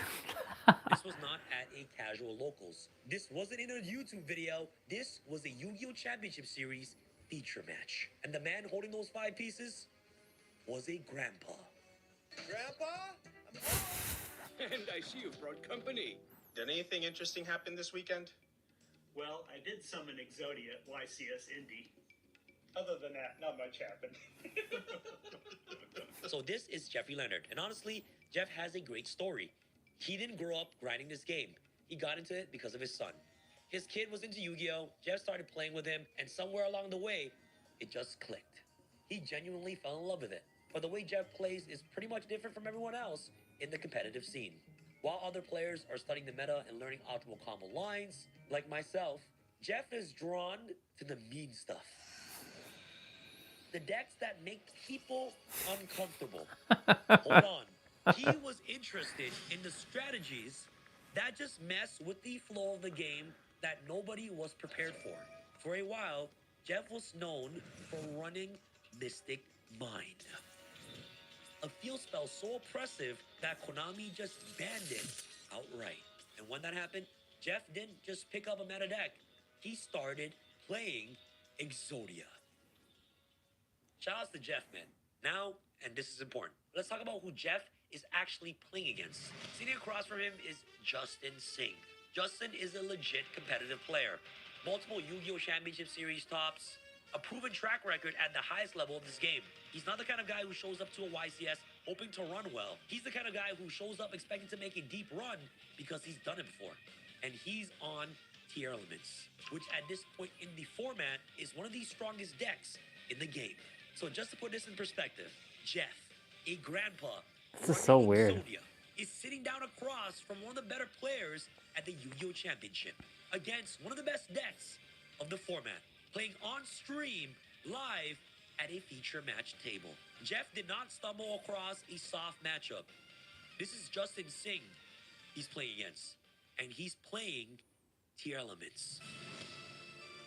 Before we get into the match, I want to quickly break down both decks, because if you don't understand what each player is working with, you won't fully know how crazy it gets. Let's break it down. First, we got Justin's deck, Tier Elements. So Tier Elements is a fusion-based strategy, but the way it fusion summon is what makes it so unique. Instead of using traditional fusion spells like polymerization, Tier Element monsters trigger off when being sent to the graveyard and shovels himself back into the deck as fusion materials on the spot, which means the deck is constantly generating advantage just from cards being milled or cards being sent to the grave via their effects. The end boards that Tier Element players try to build consists of cards like Collateral Heart on the field, Predator Plant Draco's Sepalia, Totally Awesome, and Baron the Floor, all which are either negating, bouncing, or just locking down all your opponent's options.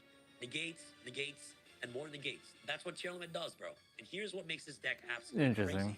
This deck plays during your turn. Tier Element's entire slogan is, it's not your turn, it's our turn, broski. Tier Elements can trigger and fusion summon during either player's turn. Your battle phase doesn't matter. You're always having to play around their effects. Take it to perspective, okay? This deck was so dominant during the time that Konami had to ban their combo piece, which is Tier Element Kit Kalos. And the deck was still powerful afterwards, even with the banning of Kit Kalos. That's how powerful the Tier Element engine is. As long as you get access to a fusion summon, Tier Elements are broken. And Justin knows his deck inside and out. There is absolutely no fluke of him sitting on a future match table. Now let's talk about Grandpa's deck. The goal Grandpa's is simple. deck. Get all 5 pieces of Exodia into your That's hand wild. and instantly win on the very first turn. And of course, just like the anime, if you guys do not know what Exodia does, if you assemble all 5 pieces of Exodia, you win the duel. And when a lot of people hear Exodia, they picture the old school version. One day apiece, tall duality, swift scarecrow, jar of greed, just slowly drawing cards and hoping you get there before your opponent kills you. Also, fun fact, did you know that this type of Exodia deck, the ones with duality, jar of greed, swift scarecrow, one day of peace, did top a Yu-Gi-Oh! World Championship, ladies and gentlemen. In 2012, Jarrell Pro Winston actually took this deck to Worlds and made it into the top 8. Pretty cool, right? But that version is just so far gone. Yu-Gi-Oh! Has gone so much faster than what it was in 2012. And in 2012, I was like, what, 15 years old? That was a long time ago, bro. I'm almost 30. Damn! The differences between then and now is that Jeff's version is not fair. It's way faster than the one in 2012. This is modern Exodia, turbocharged by the link mechanic, and the whole combo starts off with one single card, Neospace Connector. When you normal summon Connector, it lets you access any Neospatian monster directly from your deck. Jeff is going for a Warrior Neospatian monster, which is Neospatian Aqua Dolphin, which lets you look at your opponent's hand and discards the monster that's going to stop you before you even start. And during this format, the card that kills this deck is Droll and Lockbird. If your opponent has Droll, they can shut your entire combo down instantly because this combo requires you to search multiple cards directly from your deck to your hand. So if your opponent has Droll and Lockbird and you would a normal summon Connector and they have that Droll in the hand, since Connector summons Neospatian directly from the deck, you're going to be able to discard that's Droll funny. directly to the graveyard.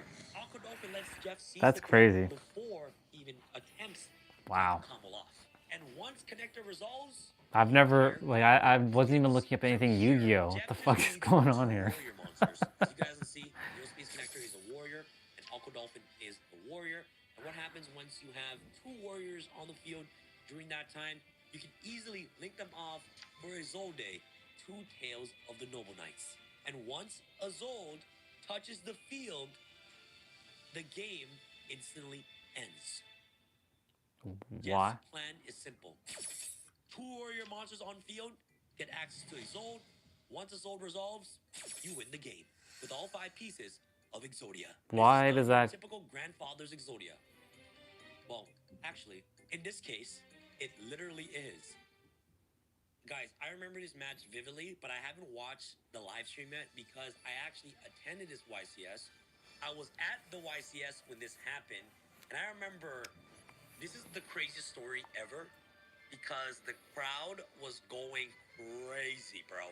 But I haven't seen the entire match. Okay, so let's take a look at this for the very first time since 2023. Here we go. Here All right, into guys. game 1, soon we'll find out who won that all-important die roll. Who won the die roll, bro? And we have Telements versus Exodia. Yo, guys, you hear that? Jeff said he'll go first. And both of these guys are 3-0 at this point. Justin Singh, strong competitive player right here. One of the best players in the game for sure. And then we got Grandpa Jeff here. The Has ghost. won the die roll. So Jeff won the die roll. Oh, You guys so see we that? need Connector in hand. You guys already know what that means. Connector in hand. If that resolves, he wins the game, bro. See it go all the way through. Now, Telements, not known to play disruptions from the hand. Stand by main. Obviously, 4 rolls, 6 may just at let a him go time. all the way. So the Telement strategy does have some points of interaction here. There's Herald of the Orange Light, which is sometimes played. Connector. Yo, if I was facing against a grandpa and he goes normal connector and he looks at me like that, yo, I'm shaking his hand. I'm like, you got it, Gramps. You just got it, bro. I don't know what you're up to, bro, but game 2, man. You ain't gonna know what I'm playing, bro. I'm scooping up that deck. So Jeff right here in his hand has Neospace Connector. That is He funny. has Instant Fusion. He has Ignite Templar in his hand. I'm not too sure what the other card in his hand is, but the last spell he has in his hand is Instant Contact. This card is an Elemental Hero card, which reads, pay 1,000 life points, special 1 level 7 or Elemental Hero or Neospatian monster for your extra deck, ignoring its summoning condition. And in this case, he does play Elemental Hero Flare Neos, which is just another warrior monster, which just gives him an additional body to make his ult, okay? So obviously, the entire deck's goal is to get access into a zone, all right? So you know what's crazy? Oh, he has Fireflint Lady. So the last card in his hand is Fireflint Lady. And Fireflint Lady, bro, this hand is so gas. Like, what the frick, bro? Yo, the last card in his hand Don't is you just Fireflint love the Gen Zs? What the freak, bro? It's so gas, bro. It's like if it resolves, you win. So the Telement strategy does does have some points of interaction here. There's Herald of the Orange Light, which is sometimes played in the strategy. It's so gas, bro. This connector was a bait. This connector didn't even have to resolve. Like,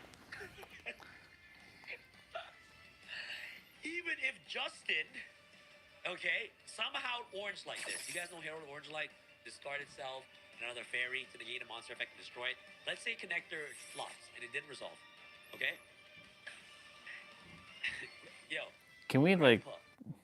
And now he can place his scales here, so you can go, of course, Just Templar. scrolling through this. Going to be the case. He has another pretty iconic one in there too, Dark Flare Knight, a card that... And he can activate Templar effect and scale to pop the Ignis Heat here, which gets to add, of course, the Gallant directly from deck, or like, or the Crusader. Yep, he searches Crusader, and then Ignis Phoenix will get a trigger. And if you guys do not know what Ignis Phoenix does, I don't know anything about these cards today, in today's day and age. add one Dark Spellcaster type monster directly for your deck turn. What? They had access to Celine, and Celine is really important because Celine will get counters on the field, and Celine can revive back a spellcaster from the graveyard, in this case, Blue Dragon Summoner. So that way, that if he links away Blue Dragon Summoner again, you basically get to search the missing Exodia pieces. So Celine has 5 counters on it, and she only needs 3 counters to be removed. YCS, but I wasn't able to see that match because I was dueling, bro. Like I was in my. Did he pull the Exodia? Yo, it's cold. Look at his face, bro.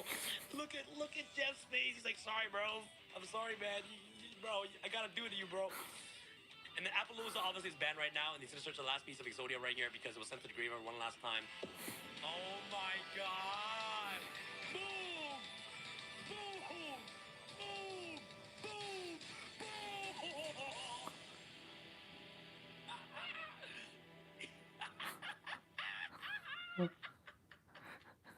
I was at this YCS, but I wasn't able to see that match because I was dueling, bro. Like I was in my match, fam. You know what I'm saying? That's actually insane. Amazing. So now it's game 2, bro. Both of these decks do one thing and one thing only. The FTK going first. Well, Exodia literally first turn kills you. But Justin's deck designs to put up so many negates and disruptions that doesn't allow you to actually play the game of Yu-Gi-Oh! Whatsoever. And obviously, Jeff doesn't have any disruptions at this point because you can see by Justin's end board during game number 2. His end board consists of Draco Stapelia, SP Little Knight, Collider Heart, and also the Sprint right here, right? And SP Little Knight is actually really good against his deck because once a Zold gets summoned, Justin can just chain SP Little Knight on his Zold. That just removes the Link 2 body completely, and it won't be able to actually bring out another warrior monster because it's no longer on the field, right? So SP literally checks his Zold instantly. And the 2 back rolls right here, absolutely insane. And a Solid face down as well, which is scary. So like, how does Jeff navigate through this? Okay, and even though Jeff had Dark Rune no more, look at Jeff. So Jeff is gonna Santa Claus. Hero Elements Prime. Santa Claus. Come to town, and it has Santa Claus on the SP. 2 Santa Clauses have been taken out. Damn! And if you guys are probably wondering what's going on is that whenever a card is summoned while Justin controls a Chillamant monster, Chillamant Scream lets you mill the top 3 cards of your deck. In this case, he milled, a Chillamant Kashtira, and he also milled Squamata, which is going to let him mill... This is wild. I don't know a damn thing that's going on in this. and then Jeff is going to scoop. Because at this Oh, point, man. Collider Heart and also the Draco Stapelia. I think looking at Justin's hand, he had double Santa Claus, Dark Ruler, and Exodia piece. He just didn't have any good starters, you know what I'm saying? Like, he didn't have Connector.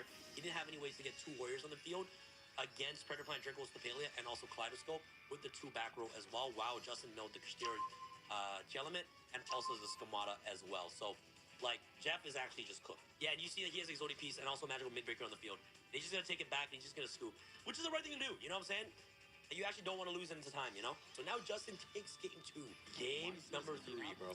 Exodia the Forbidden One, Joey. Okay, what is Jeff's hand? So Jeff has Neospace Connector for sure. And he also has... And you guys are probably wondering, yo, how is this card a starter in his deck?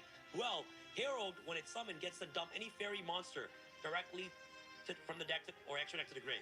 So in this case, he could dump a Guido or Kelbeck to start milling 5. This was his only starter. He said 1 and he passed. That buys Jeffy another turn to try again. And he has a new... And he has Connector in his hand, bro. This is Yu-Gi-Oh, bro. He needs to draw. He's so excited. Oh, he has to draw first. Look at Justin. He needs to draw. Ash, bad Ash.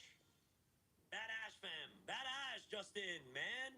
Well, it didn't matter, actually. He had to Ash here because he's summoning Dolphin and he's losing Ash anyway, so sorry, man. I'm correcting myself. That's a good Ash. He had to Ash there, but it didn't matter because you already had The connected. lingo is ridiculous. And like I said earlier, guys, all you had to do is get 2 warriors on the field, and when there's 2 warriors, you win the game. Get there. We got 50 minutes on the clock still available. That's plenty. Oh my God.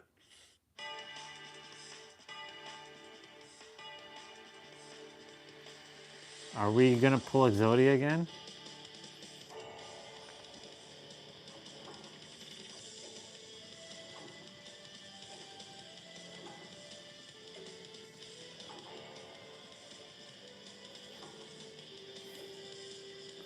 It's just like, wow.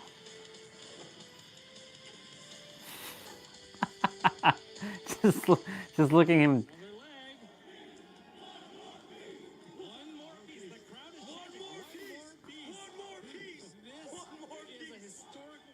That is hilarious, bro.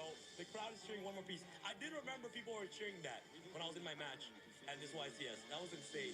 In games 1 and 3. Yeah, Palooza? Oh, just for the... Oh my, I'm getting goosebumps watching this match, man. Palooza at the end of this. This is clean. This is very clean. We got the other... And Justin is good sport, clapping away. That is insane! Exodia obliterates. Damn! Unbelievable. So wholesome, bro. That's crazy. This is the kind of feature match we love to see. This is one of the most iconic events. Billy earlier today talked about this building having something about it in Yu-Gi-Oh's history. That was insane. You guys saw the crowd going wild, cheering, one more piece, one more piece, one more piece. That was epic, guys. And you guys see how crazy Yu-Gi-Oh is? The fact that Justin bricked, oh my God, Jeff is playing Exodia. It felt like you're watching an episode of the anime, bro. I'm not even capping. Like, the best deck in the room. T elements. Bricking. That's crazy.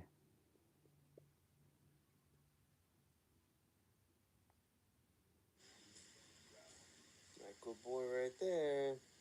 That big fella. What's going on, guys? Just finished up my tours this morning. Had 3 people in here doing my underwater gator tour, hanging out with Casper a little bit. That big fella. Look how cute he is, huh? Oh, he's got his hand up on my What arm the here. fuck? You hanging out, big guy? Just because I guess I haven't talked about this in a while, I've been working with Casper for about He's so 13 calm explaining how the alligator is next to him. very well trained, very smart, and we've been doing the underwater gator tour together for about 5 or 6 years now, and so he understands the tour, knows what to do, knows what his job is, and then he gets rewarded for it. I'm gonna give him a treat right now, actually. So if I move over here and pull him over, Casper, come. You see him turn right around there. Come. Come here. Come. Good boy. There we go. Munch that down. There you go, big fella. Oh, you hear him? Doing a little bit of a, kind of like a little purr right there. Pretty cool. Big fella. But anyways, so yeah, I've been working with him for about it's going on like 13 years now, and he's very well trained. But I do like to point out that he's trained, not tame. And you know, a lot of people see little clips and such in my videos where I'm interacting with him. People are like, oh look, he's tame, he doesn't bite, you know. So I just like to always clarify that he is a real alligator. He does bite. Now, he's never bit me or anybody in my tour, but you know, if I were to do something foolish, like if I were to like slap my hand against his face or something like that, or anything that made him feel threatened, or anything that made him feel like I was no longer me and that I was like prey in some way, like he's literally sitting up on my chest right here. But if I were to do something like if I was just laying in here and just like I looked like I was dead, you know, he'd come over, he would investigate, he'd probably nudge me a little. For one, these guys are a conscious breather. Every breath he takes is a conscious decision, and so what that means is if he is unconscious, then he's not going to breathe on his own. Just like you're crap, I might have just said that backwards. I don't know if I just I might have just got myself. The point is, These guys are conscious breathers. We are unconscious breathers, so we breathe without thinking about it, and we continue to breathe when we are unconscious. Like if you're put under, you continue to breathe. He does not. So we have to take one of them to the vet. We actually have to intubate them. Get to put That's crazy.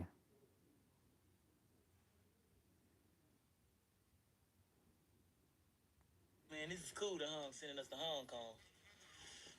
What's that line? Chris Tucker doesn't just make people laugh. He completely takes over the room. And the second he starts talking, nobody can keep it together. What is your family's reaction to your success? Oh, they all quit their jobs when they found out I was making $20 million a year. It's like, we rich, we rich. I was like, no, I'm rich, I'm rich.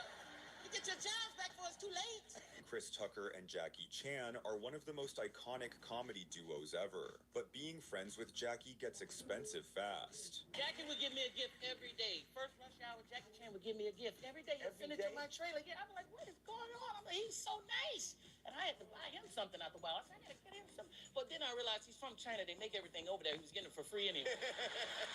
And speaking of rush hour, Jackie Chan couldn't stop laughing mid-take when Chris couldn't pronounce this simple line. So she's working for El Lero Poco. It's El Pollo Loco. So she works at El Loco Poco. So what? El Pollo Loco. El Pollo Loco. Oh, we're gonna go past that. El Pollo Loco. El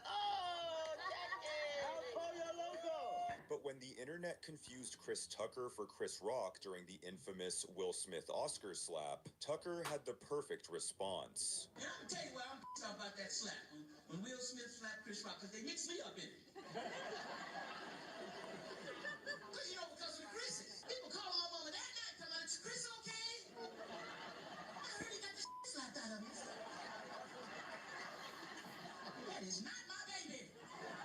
Y'all should have known that wasn't me. Because that damn show would have been over right then. Will Smith would not have been walking off the stage fixing his jacket on my ass talking about.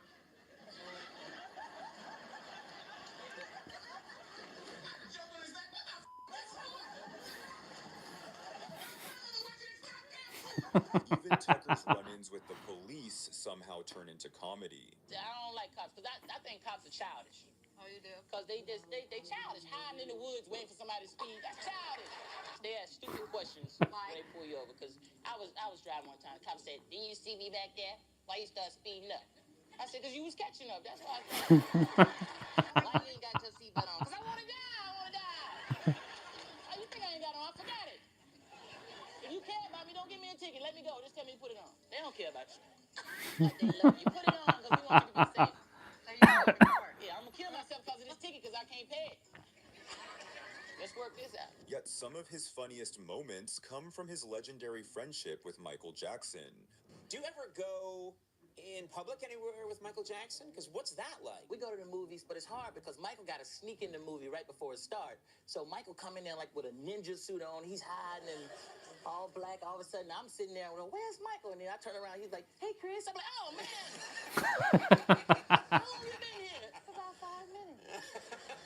And then all of a sudden, we watching the movie. He's the loudest person in there. Really? Yeah, he's watching the movie like, hee. I said, "Michael, would you shut up before people see you?"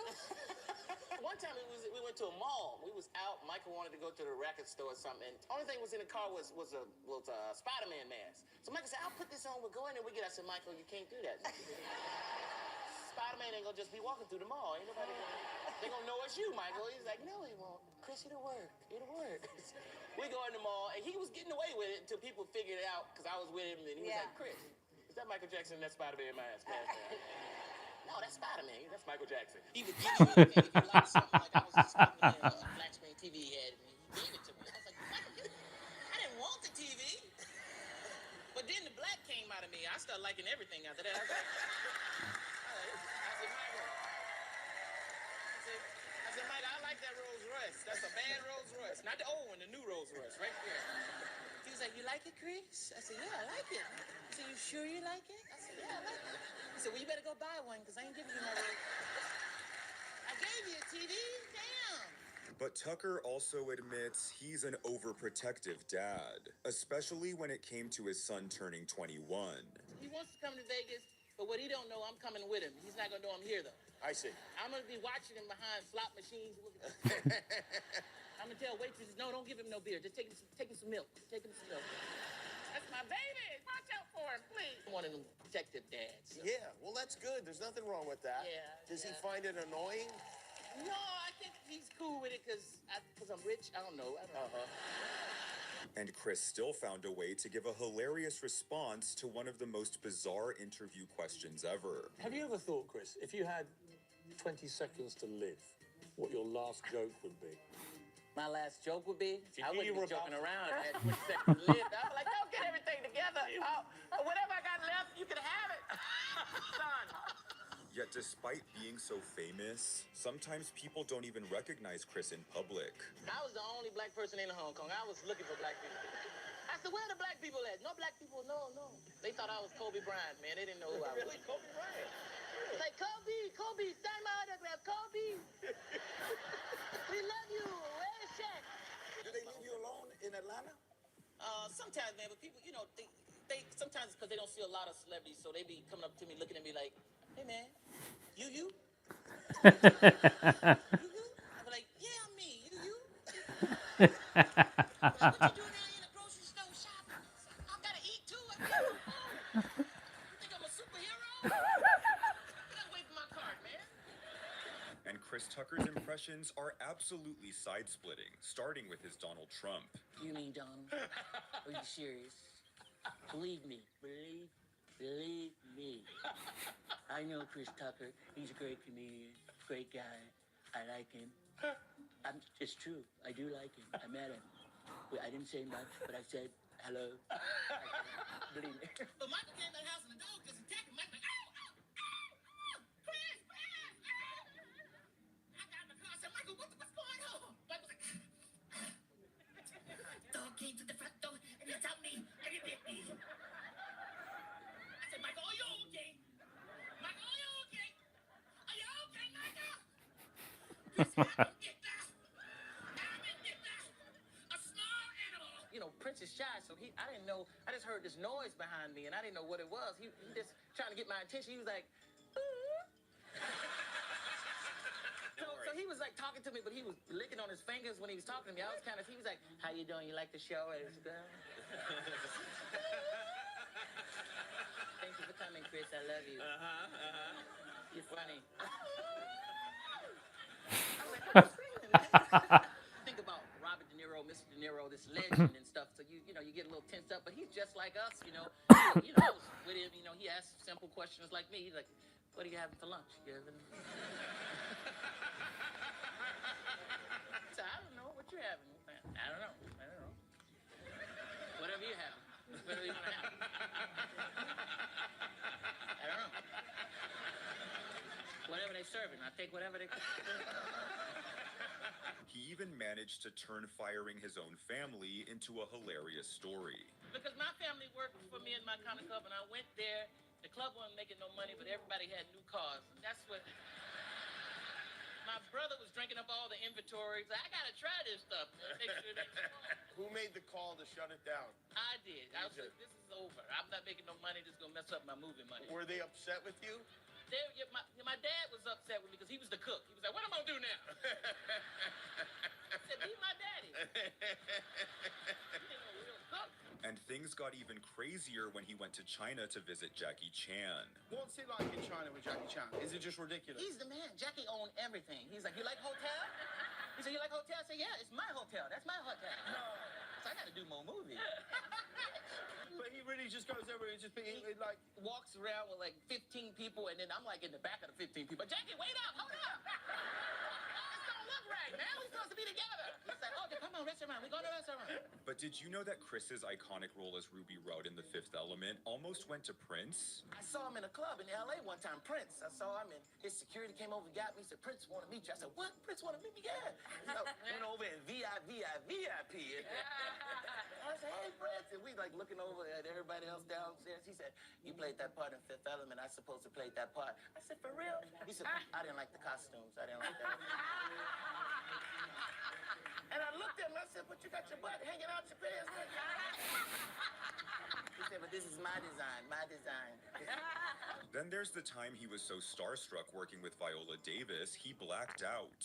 But I was scared with Viola Davis because Viola Davis is a trained actor. She studied at Juilliard. Yes. So the first scene, I was kind of scared and I blacked out. I'm serious. I thought I was in the movie The Help. I looked at that now and said, "You is kind." That's too funny. You is important. She said, "Chris, what is wrong with you? This is not the movie The Help." Yeah. Come on now, hurry up. Get yourself together. Unusable take. Yeah. You're not in that movie. This is air. I got another movie I got to go do. You don't want to wait every 5 years before you do a movie. And Chris's spending habits had this audience cracking up. What did you spend money on? I was spending too much money. I was just acting crazy. I bought 2 houses right next door to each other. It was crazy. I said, I'll take that one too. I don't want nobody to mess with me. I was borrowing stuff for myself. Well, that's got to be crazy, Jeff. I said, you got some sugar I can borrow? You know we got some sugar. I'm you and you me, man. Even when discussing his legal troubles with the IRS, Chris Tucker can't help but make us laugh. You're very honest about things that have happened in your life. You're honest about tax problems, things like that. Finally paid their butt off. They had me on the road. I told them, I was like Tony Montana. I said, let me go out on the road, okay? I'll make a meal here, a meal there. I'll get you the money, okay, man? Take it easy, okay? You're going to have a heart attack, man. Calm down. That's great. And I did what I could on the side, but I stay loyal to you, man. And the IRS responded to They that. responded. They said, You attended a state dinner. You were What's up with the pink? Sex and Jesus Christ.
Kingdom Hearts actually did something?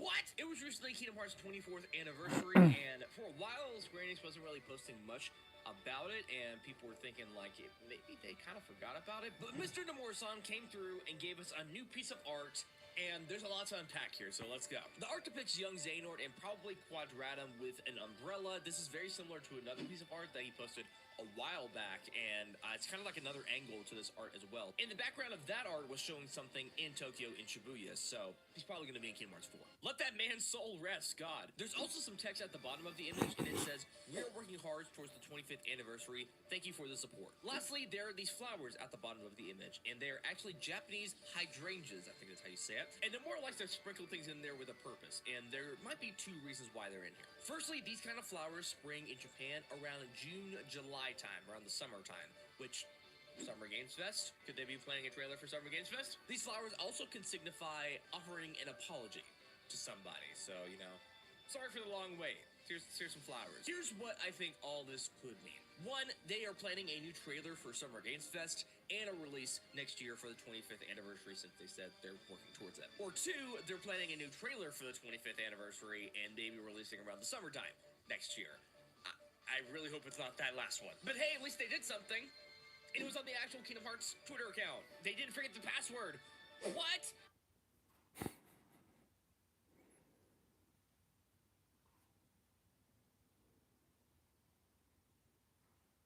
Teenage Mutant Ninja Turtles, Turtles in Time, the movie, the 3rd movie sucked. And it sucked hella hard. And sometimes it's hard to explain why. And I'm going to tell you guys why this movie sucks so hard right now. The very first reason is because we hated the suits. The suits were not from Jim Henson's Creature Shop. They were from another special effects team, and they sucked. The faces looked weird. They didn't move as much. They didn't have as much expression, and they didn't sync very well to the dialogue. The suits were awful. The second reason, why are we in Japan? Okay, I mean, I get it. They're trying to connect this whole thing together about the origination of the Ninja Turtles. But after the first two movies, we've been in New York, and now all of a sudden we're in Japan. It wasn't working for us. I mean, we weren't even fighting the Foot Clan. Hell, there wasn't even a shredder. They had some other dude. His name was Walker, you know, which was cool. But who is this guy? Where is Shredder? Okay, where is the Foot Clan? Some random shit popping up on my feed now. Jesus.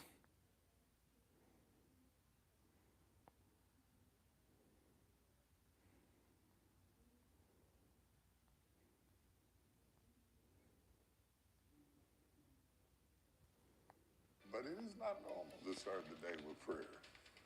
It's not. No. No, I didn't hear what you said. It's not normal to start the day with prayer. Well, I don't know what other people do, but because I was raised right, I don't know. Not scared to say no, you know, and you have to say no sometimes. It's hard. That's easy to say, but hard to do. I tell people all the time, they call it show business. They should call it business show. Watch this uncomfortable and shocking live on-stage interview between well-known Christian actor Denzel Washington and the Hollywood prosperity gospel preacher T.D. Jakes, who, by the way, has an estimated net worth of $20 to $50 million. This video presents an interesting contradiction because I think Jakes conducts the interview very well, and Denzel says some things boldly in this interview like we've never seen before, but many Christians have major issues with Jakes' prosperity gospel theology, which, for those who don't know, just means a religion focused on taking poor people's money, or just everyone's money, really. Anyways, Denzel absolutely schools him here in front of everyone, and it leads to some majorly uncomfortable moments, as well as some profound truth bombs that leave Jakes visibly agitated. So I'm going to shut up now, though, and let you decide for yourself as you pay special attention to the body language and social cues of Jakes in the audience here. I'm just that guy, you know. I'm not scared to say no, you know, and you have to say no sometimes. It's hard. That's easy to say, but hard to do. You know, and it's the no's that I've said that have really gotten me, you know, I don't know, wherever I am now professionally. And the money really didn't scare me. You know, I've said it before, you never see a U-Haul behind a hearse. You can't take it with you. You know, no matter, on your last day, it doesn't matter how much money you have. So that you know, the Egyptians tried to take it with them. Right. Yeah, all they got was robbed, right? Right. So but you can leave it here. Yeah. And I'm not just talking about the money. I'm talking about what God has blessed me with. I can leave here. You know, and that's what's important to me, is to, at this point in my life, just to be in that number. Teach us how to do that. Get out of the way. Or sometimes we want to do it all. Get out of the way. You know, get out of the way. A leader, like a shepherd, sends the fast, nimble sheep out front so that the rest will follow, not realizing they're all being led from behind. So a leader leads quietly from behind. You know, you don't have to jump out front, and I don't have to outact everybody, and you know, we want to do it all. Yeah. So get out the way. Let me show you. You know. And We have not seen you. We've seen you do sexy scenes, but we have not seen your body. You have not prostituted yourself in any film at any time. You didn't put your everything out there. Let me say it like that. Right. To get a role. Why didn't you? And are you glad you did? I had a mentor in college. Fascinating.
You can put it where I can, hang it, don't throw anything on, that's the throw, right?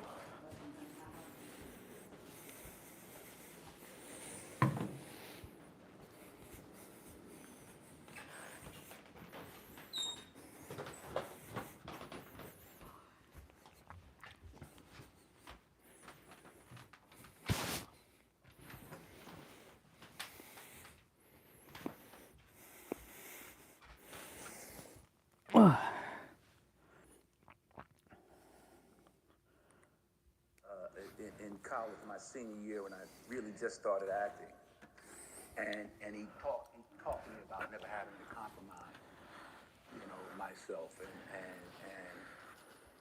and I remembered that wasn't necessary, and I got that guy. I mean, I've just been blessed beyond measure. I found out early in college that I had this unique ability. So, and things that were happening in my life, I don't know, some people maybe have heard me talk about a woman prophesied. When I was 20 years old, she said, boy, you're going to travel the world and preach to millions of people. She didn't say you're going to be famous. She didn't say you're going to win Oscars. She didn't say any of those things. She said, you are going to travel. By the way, I was flunking out of college. I had a 1.7 grade point average. I was in my mother's beauty shop, and the reason I was in her beauty shop was because I was not in school. I was not in school that semester. And this woman, Miss Ruth Green, had this prophecy that is coming true.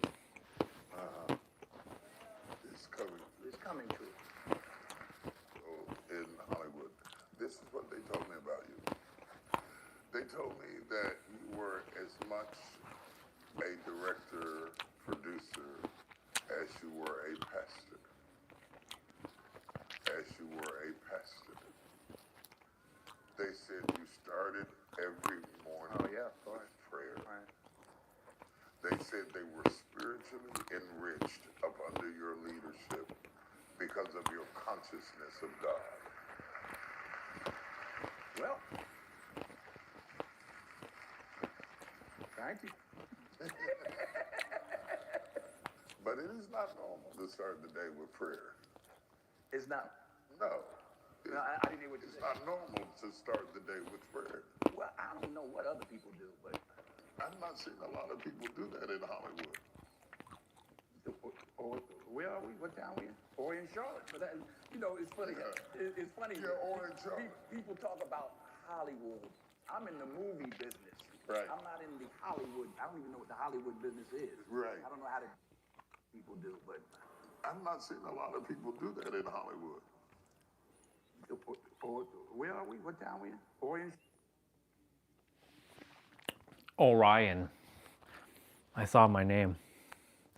I knew I saw my name. He didn't say Orion though. He said, or Alexa, is there a place called Orion, Charlotte? From Wanderlog.com. It is positioned on the northeastern outskirts of Charlotte and has seen some parts being absorbed into the city.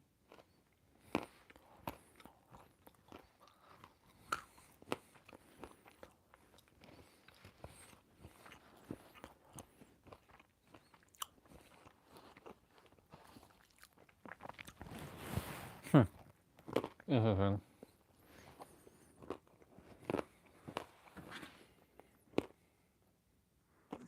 or where are we? What town we in? Or in Charlotte? For that, you know, it's funny. It's not normal to start the day with prayer. It's not. No. No, I didn't hear what you It's said. not normal to start the day with prayer. Well, I don't know what other people do, but I've not seen a lot of people do that in Hollywood. or where are we? What town we in? Or in Charlotte? Synchronistic moment.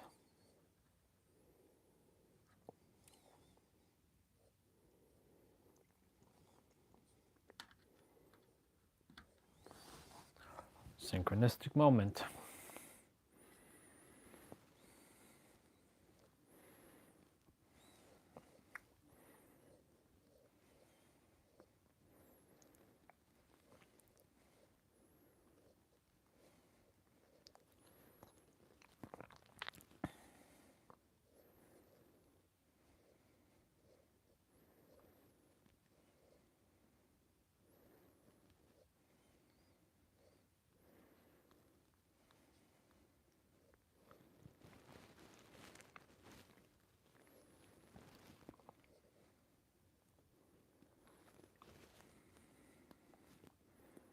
For that, you know, it's funny. It's funny. Yeah, or in Charlotte.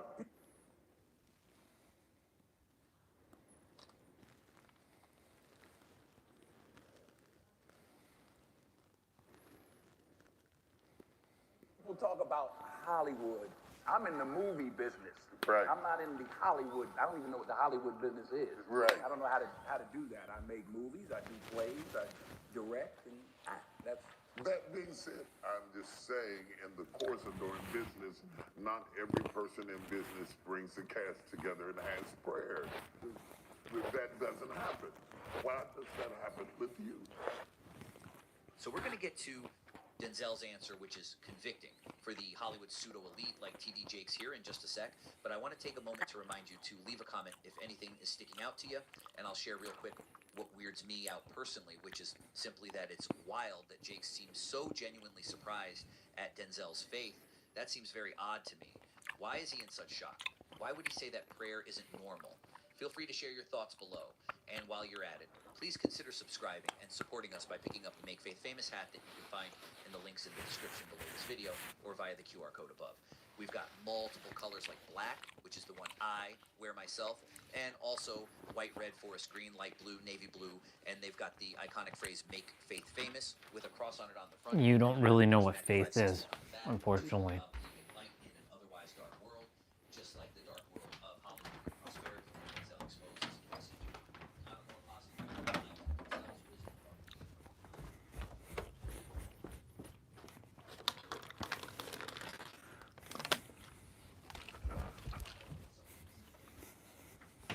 So important to say no, which I'm sure is very tough in the industry that is Hollywood. Right? Probably really hard for Jakes too over the years, even though it seems massively important to learn what roles to say yes to and what to say no to. And yet Denzel says that it's the no's that have defined his career, and him as a person more than any yeses. We all should remember that. All right, enough from me. Back to Denzel. Or in business, not every person in business brings the cast together and has prayer. That doesn't happen. Why does that happen with you? Because I was raised like, I don't know. You know, my father was a minister. Evidently, being raised in the faith, you still are involved in the faith. You have helped many people start and launch their careers. You have financed historically black colleges. You have been extremely philanthropic. You have a different rhythm in your soul. Is that coming from your faith? That's sad that you say that, have to even say that, because that's what we all should do. Yeah. It shouldn't be. There's nothing exceptional about. Should. Emphasis on the word should. But you know, without sitting here talking to me, that is exceptional. That very few people have the kind of temperament, especially that lasts that long and started that young. How much of who you are affects what you do? Let me say it like that. I don't know. I mean, I don't examine myself. Really? No, I don't, you know, I know where I got it from. I know what I'm supposed to do with it, and that's good enough for me. I don't keep notes or, you know, talk to myself and too much about. I try to get out of the way. You try to get out? I try to get out of the way. Yeah. You know, man goes down to the ocean. Okay. Tries to fit all the knowledge of the ocean into his little brain instead of just jumping in the water and enjoying himself. Faith is jumping in the water. Ego is, if I don't understand it, it doesn't exist. To think we can reduce everything to our level of understanding is ego on steroids. How dare any of us? I know what's best. Oh, really? Okay. Good luck. Yeah. We worship at the shrine of our own point of view. Yes. This part. You have. So, Denzel Washington, famous dude, you know. People, especially Christian people who are really heavily in their faith, it's just a layer. It's just another box. I mean, use what works. If it's helping you, use it. Right? It's just another word to basically say that this is what this is, but it can't be explained with a word.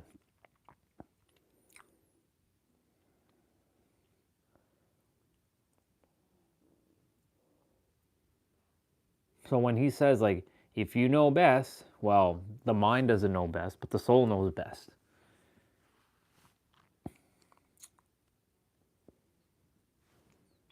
I think I have the right to say what I have to say.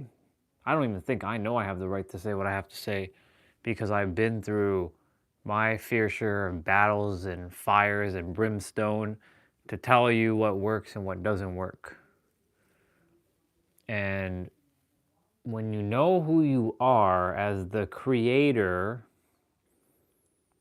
and that everyone else is the creator, that you have the power within yourself, like all this thing talking about faith, putting faith believing in faith and faith and faith. It's actually you having to do that. You're just covered up because most people, they don't know how the mind works. There is a layer beyond the mind that you can tap into. But you still have to use the mind to get to that point. So I listen to people, but I don't just take in I don't just accept what someone says. I will do my part to kind of decipher it. I'm just curious to hear what else he's going to say. In a lot of ways, left the door open for other people to come behind you, for other people to. These are two respected people, and they're having a disagreement. Careers. You talked about the level of training that you have. I talked about the level of training, the scholarships that you've given to other people that created massive careers. His name escapes me right now. The guy who played in Black Panther. That everybody. Chad.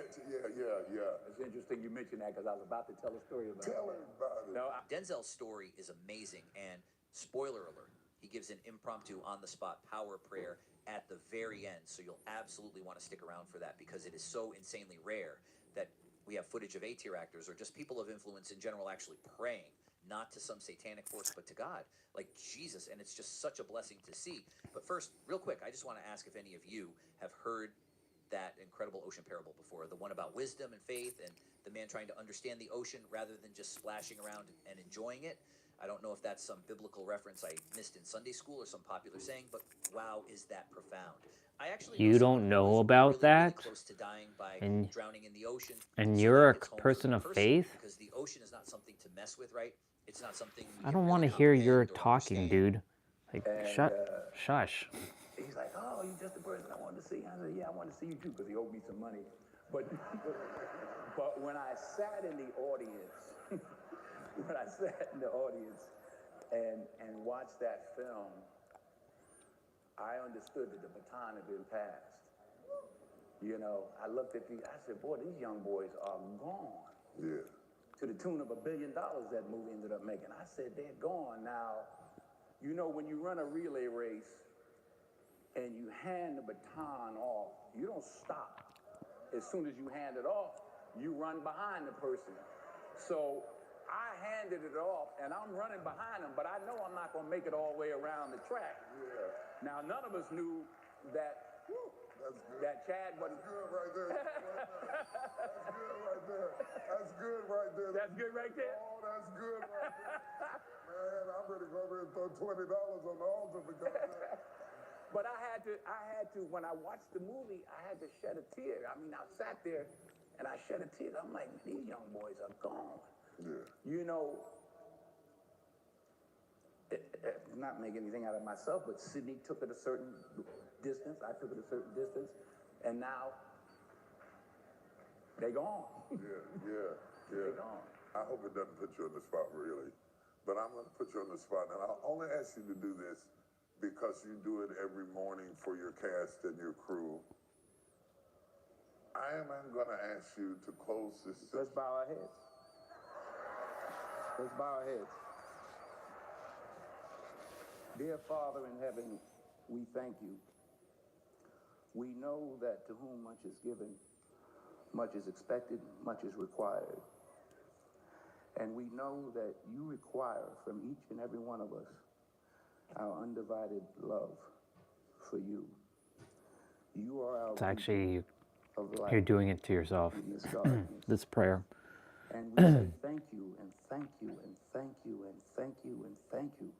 How many people are so convinced that there's something outside of themselves? Thank you for guiding our steps. Thank you for protecting us when we're getting here. And Again, use what works. At this point, just use whatever works, right? I'm not here to correct anybody. But I sure as hell know that that's not how this works. I just feel the people in this audience, Lord. I feel them, Lord. I feel them, Lord. Hallelujah. Hallelujah. Hallelujah. Hallelujah. I feel them, Lord, and I know that I know you want to touch them all. I pray that something we set up here touches them and I'm just waiting for where this thing is. stronger, better, tighter. This was like kind of a waste of time. But at the same time, In your son's name, and we pray and we I know why I did it.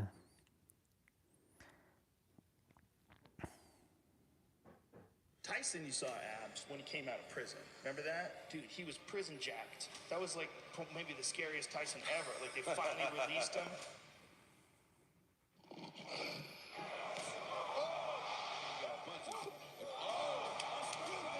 After what Mike Tyson claims was a false conviction, he spent 3 long years in prison cells. When he was released from prison, this man became even bigger than life. When most people are down and headed in the wrong direction, he became more famous. Mothering the most ruthless version of Mike Tyson straight out of prison.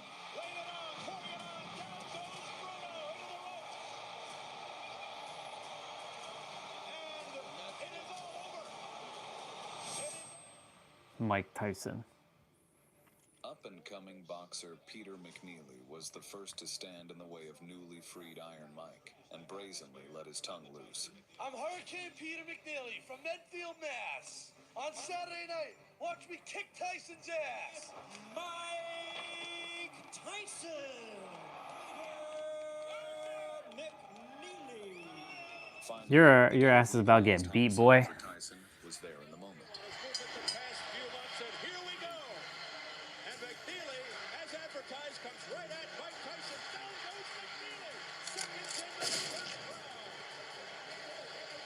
McNeely unsuccessfully attempted to try and hide the damage by walking it off. Seconds into the fight, McNeely on the canvas.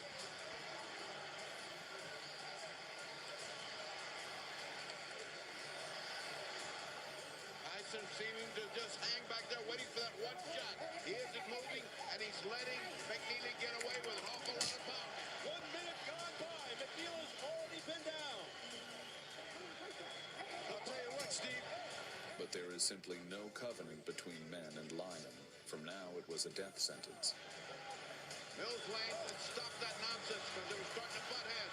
Oh. Tyson with a left hook, a right uppercut. Down goes McNeely again. McNeely holds his time. Dang. He's very hurt. He can barely stand up.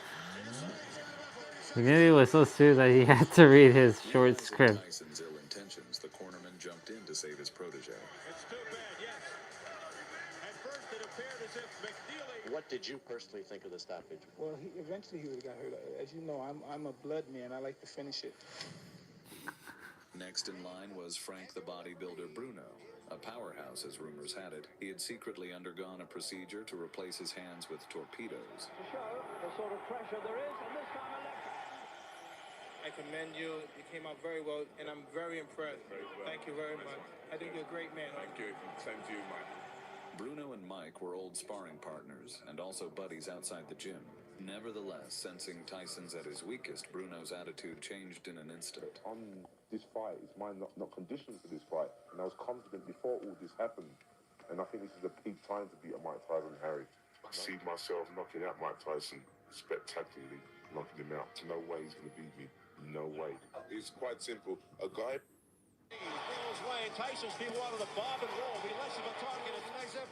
And anytime. Oh, here comes Tyson. Tyson with a combination.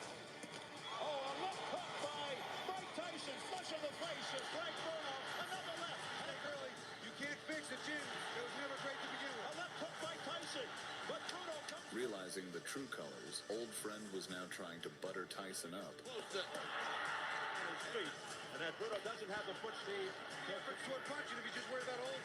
While Tyson wasn't letting the snake around him. What Bruno expected. He said he's not looking for the Tyson of McNeely and Mathis. Here's a combination uppercut by Tyson. Tyson. Dang, you getting smashed.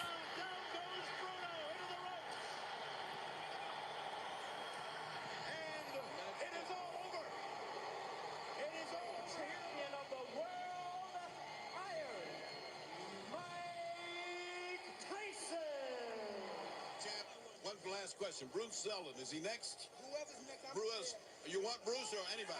I'll fight anybody Don King put in front of me. Don King, I remember that guy. next. A newly crowned WBA champion Bruce Seldon, taking what was once Tyson's possession, he wasn't willing to give it away freely.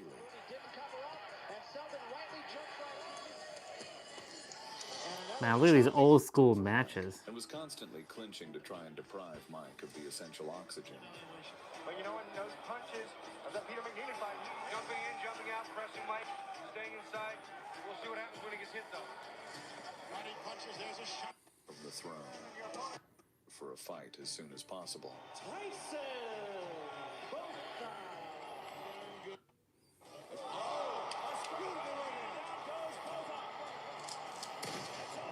Dang. Fight, he was matched against Polish bully Andrew Golota, notoriously the dirtiest heavyweight. Oh my God.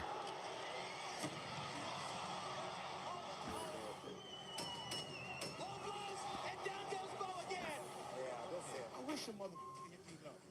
Yeah, hit me low. I wish you do that. It's on like a mother. Any other questions? But listen, he's over there laughing. We're up here laughing. Everybody's laughing. This is serious stuff. We won't be laughing Friday. This is very serious. This is very, very serious.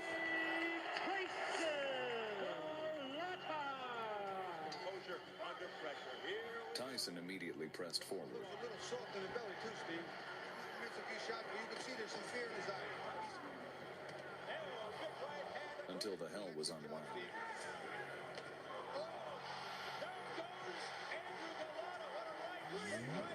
Bang.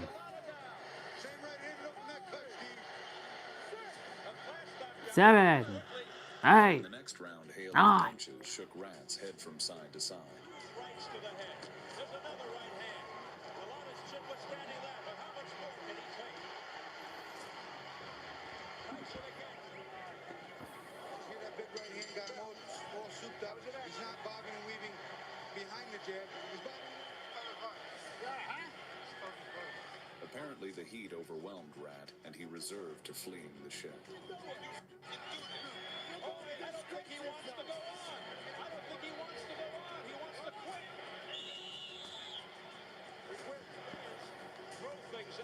After he quits at the end of 2 rounds. Oh, look at that. Oh, my goodness. Let's hope this doesn't really get out of Iron Mike Tyson. Wow. The last in our victim list is Clifford Etienne. 26 fights. And the Black Rhino get Tyson's respect. Both fighters went hook for hook. Tyson's going for it. Tyson looking to end this on one punch. So we got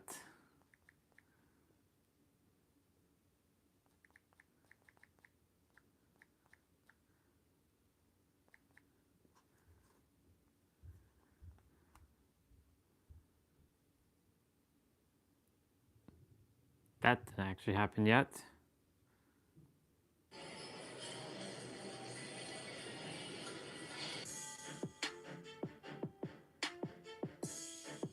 The heat between Floyd Mayweather and Mike Tyson. His prime, Tyson was pure aggression, a human storm of speed, power, and intimidation. His knockouts weren't just victories, they were statements. When Tyson entered the ring, people didn't just expect a fight, they expected destruction. Two men from two completely different universes. Mayweather, the untouchable tactician. Look at Pretty Boy Floyd compared to Money Mayweather, 2 different fighters. Because when I was Pretty Boy Floyd, I was active, fighting all the time, every couple months. So I stay in the gym, I stay fighting, I'm in the flow. So I could throw punches, tear a motherfucker ass up. Then when I got older, I'm still wise. I still can tear your ass up, but in a different way. So Still winning the fight, but too. you got to stay in the flow. You have to stay in the flow. Tyson, the unstoppable force. One fights with calculation, the other with chaos.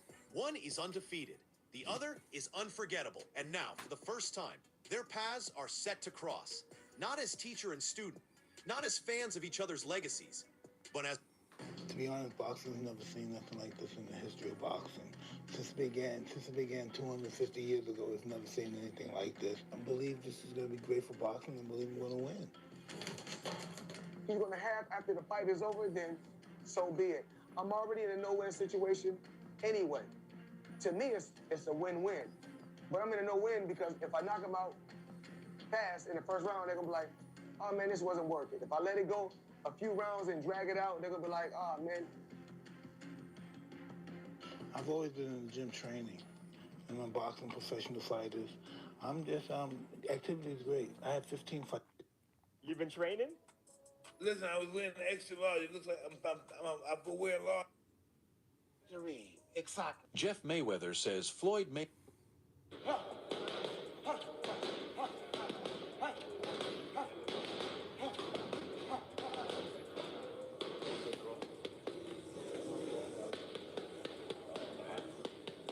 Slide and drop. Punch it, point it, help it go. Drop, drop. Walk it, walk it, walk it. Pitch it. Pitch it. Six. Pitch it. Pitch it.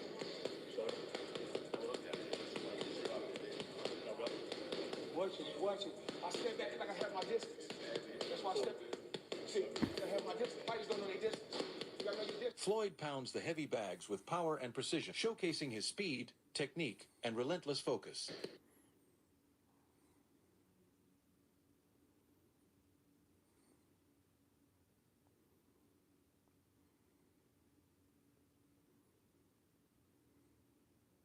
This is exciting to be back there again and everyone talking about you and Mike and all of that stuff. You know, this title, Legend versus Legend. So, I mean. Nice game, Mike. Solid shot. Excellent. Beautiful. Mike. This is you. Floyd Mayweather was a small guy. He's not going to. Floyd's panic was apparently immediate and brutal on social media. And now my thing's gonna be boxing related, isn't it?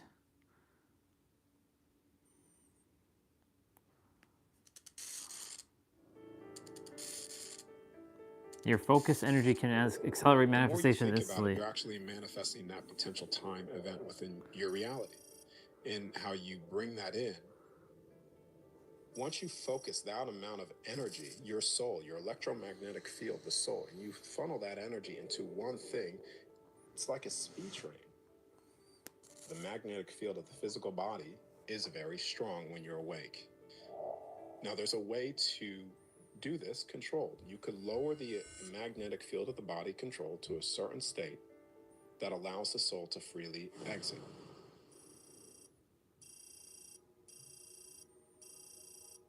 Manifestation on the other side when you leave is instant. Whatever you think is materialized there.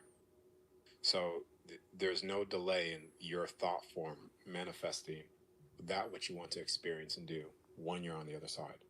Here, because there's such a limitation and extreme of distortions of time going from one event to the next event to the next event, when you start to access out of the body and you're accessing potential or dreams, right? Because dreams are accessing your field and thought forms and potential time events. There are a multitude of different things that could you could potentially experience, and what you want to do, you start to imagine. You start from the beginning, right? Beginning, there's the void, the darkness, right? And you birth light into creation. So you're gonna start there. You close your eyes, you see the black space, the beginning of all things. You start to imagine it. You birth the light into creation. Light is always secondary from darkness. You see, darkness is the true state. The void, the black space, and light was always birthed from the black space because the void holds all the colors. So you start there, you start to imagine it, you start birthing light into creation, you envision what you want, imagination, envision it, manifestation into creation, what you want. And then when you see that, then you hold that focus. You have to be focused and hold that focus on that, your desired result and your desired outcome. The more you think about it, you're actually manifesting that potential time event within your reality. And how you bring that in is just by keep on continuously to focus on it, but also walking the path, right? This is also where you get, when you talk about the question that you asked, manifestation, people take it as a very passive thing of let me just sit there and think about what I want with no action. And you also brought up physical training as well. I'm very physically active as well myself. But that's like sitting there saying, I want to become stronger, bigger, healthier, and you just think about it on the couch and do nothing. yeah, you could do that on the other side when you leave the body, because you could think of how you want your body to appear and it instantly changes in front of you. But in physical density, there's action applied. You need action to it. This is the, like I said, we're experiencing what we're not here, essentially, the extremes of all this distortions. So it's not just a thought. It's the thought and the emotion, your energy of walking fully and complete. Right now, this is the limitation of individuals, like, expression of what they think they can access and do within their life, right? There are a multitude of different time events, thought forms in your field that you can access and bring into your physical life, but you need to walk the path. Yep. There's It's all no about taking the difference, action. like, let's go into you owning a business versus you struggling or whatever, right? Like the polar extremes. So what's the difference there? Someone is walking the path and taking action, and the other one continues to stay in a state of victim of a victim, and that energy of victim all the time. What are you doing? You're constantly projecting that frequency, that energy. So therefore, you're walking the path of victim, and you will constantly experience things to be a victim of. It's the same thing when you hear of, like, a better way to even explain this further. When people constantly try to heal themselves and they're like, I need to heal this, heal that, they're constantly manifesting something within their body to be healed. So that they're actually creating the very illness by constantly focusing on healing themselves. Paradox. Right? And as you start walking, you need to start walking that path, using your words, and walking in integrity, walking in love, and not stepping out of those things, not getting distracted over here or distracted over there. Just tunnel vision on that, what you want. Once you focus that amount of energy, your soul, your electromagnetic field, the soul, and you funnel that energy into one thing, it's like a speed train, other than somebody that is this and this. And it's the same thing with the out-of-body stuff, the out-of-body state that I teach, teaching people how to leave their body. The people that have success with this are the people that are able to focus, disciplined. The magnetic field of the physical body is very strong when you're awake. This is what glues the soul in. All right. When you die, or death, that field is gone. So therefore, the soul is able to freely exit. Okay. Now, there's a way to do this controlled. You could lower the magnetic field of the body controlled to a certain state that allows the soul to freely exit. We do this every single night when we're going to sleep anyways, but people aren't aware of it. This is where they access their dreams, and this is where you get the out-of-body state, the controlled state of what I'm talking about. People lump this into the astral, lucid dream, and all that stuff, which is not what it is at all. Because what they are accessing there is dimensional space stuff. Dreams, stuff like that are all dimensional space. Access points, thought forms. What you think is you're creating a dimensional space, that which you will experience. A lot of near-death experience people talk about this as well, where they have a strong belief system of something negative, fearful. They experience that temporarily. When they do die and they cross over, until they say, I've had enough, they step out of fear, and then they access all things again, whatever, they'll access the light again. Once you start disrupting the electromagnetic field of the body through foods, through frequency, then things start to break down. I mean, like I stated before in the beginning of this, those that need science, which science is a whole other dogma, but those that need science to understand this, it is scientifically a fact that your heart generates an electromagnetic field. So what do you, in this field extends out past the body. This is why when you walk into a room, you can instantly sense something. You could feel something. This is why two women walk into a room or sharing the same space, they will start to share their same cycles. They will sync because you are an electromagnetic being, also sharing that you're communicating with each other. This is why when someone gets sick or a cold, it's not necessarily that they're passing a cold or a sickness onto somebody else. It's because their field is triggering another person's field. But the out of body state is basically controlling the magnetic field, lowering that field to a certain state to where the soul could exit. And it's very easily done.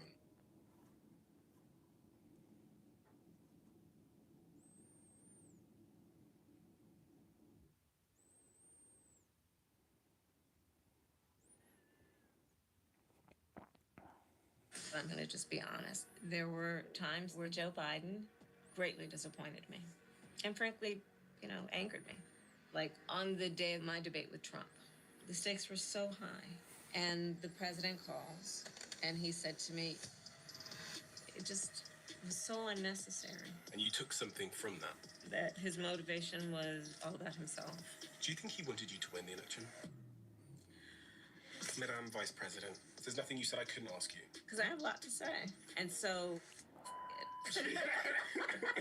Okay, so do you wish you hadn't ran? No, but I do regret that we did not have more time. And then the debate that came before with Biden and Trump, it was a car crash. I mean, this was clearly an individual that was very much struggling. He didn't want that debate. I could tell something was a little off. How'd you know? Well, I could start with this. And what about not going on Joe Rogan's show? I definitely regret that we didn't do it. But there's a lot of games being played. And then on that night when the election hasn't gone your way, what would I have seen if I was a fly on the wall in the room? I was in a state of shock. Like, I haven't felt anything similar to the emotion I felt that day, other than the grief I felt when my mother died. And I knew what was going to happen to our country. So I had a hard time reconciling that we can't still do something about it, because I grew up in an environment where everyone was fighting for justice and for equality. So I do think about how different it could have been, but sometimes the fight takes a while. Does that mean that you're going to run again? I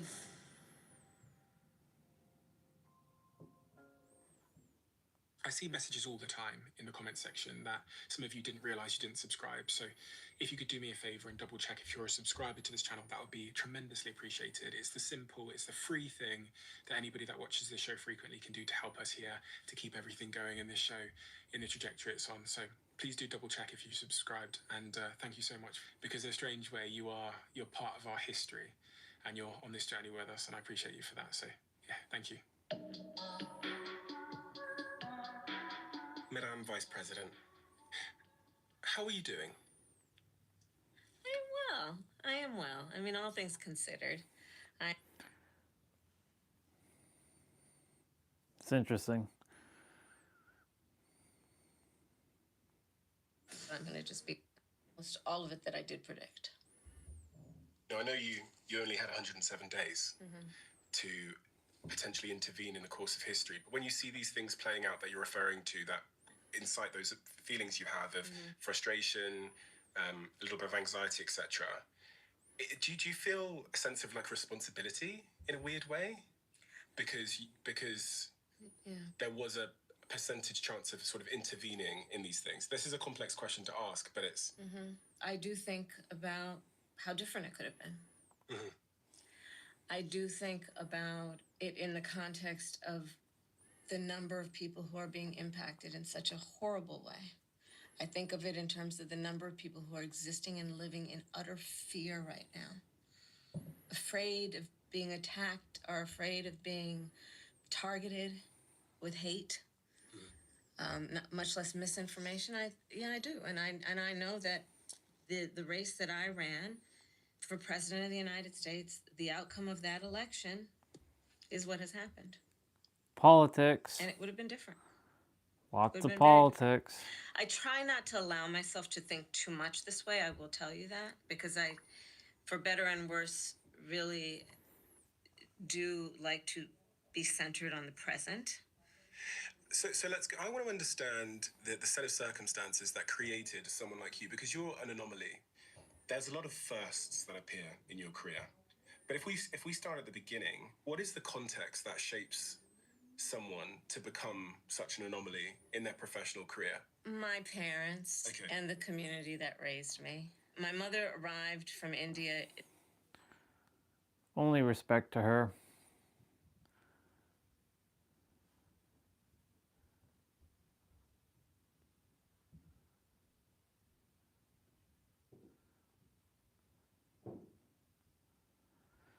Ooh, this is going to be an interesting read. 2027 and the end of the expert. why presence is becoming the new survival skill. We've all been feeling the same nagging hum of anxiety. It's a clear felt sense that the old way of playing the game, the institutional degrees, the specialized niches, the tenure, strategic plans are losing their grip on reality. We attempt to adapt and outrun the machines taking over our screens, but the treadmill is just keeps going faster. The truth is that the race is already lost, and we're now competing in the wrong field.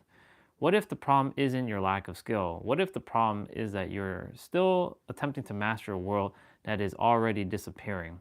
According to human design and gene key cosmology, we're approaching a pivotal point on the cosmic clock. In 2027, the background frequency of the planet shifts fundamentally. We are moving out of the era of experts and into the era of the individual. It's a move from mastery of form to mastery of being. Surviving the next chapter means we need to stop trying to be better machines and start being better humans. Yeah, this is all obfuscation.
Ooh.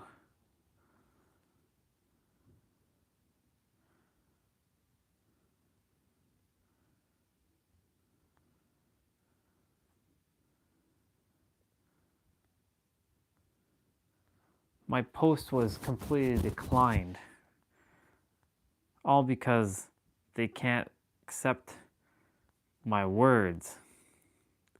Ooh. That's when you know. Here's a great example.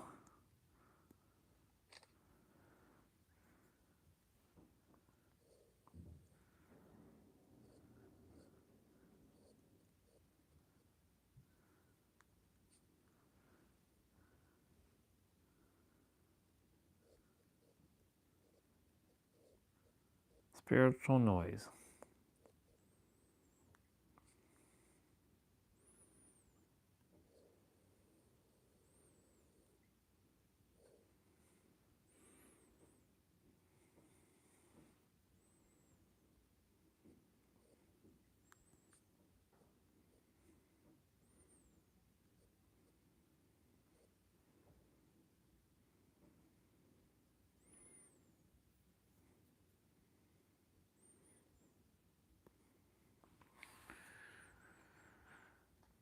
Yep.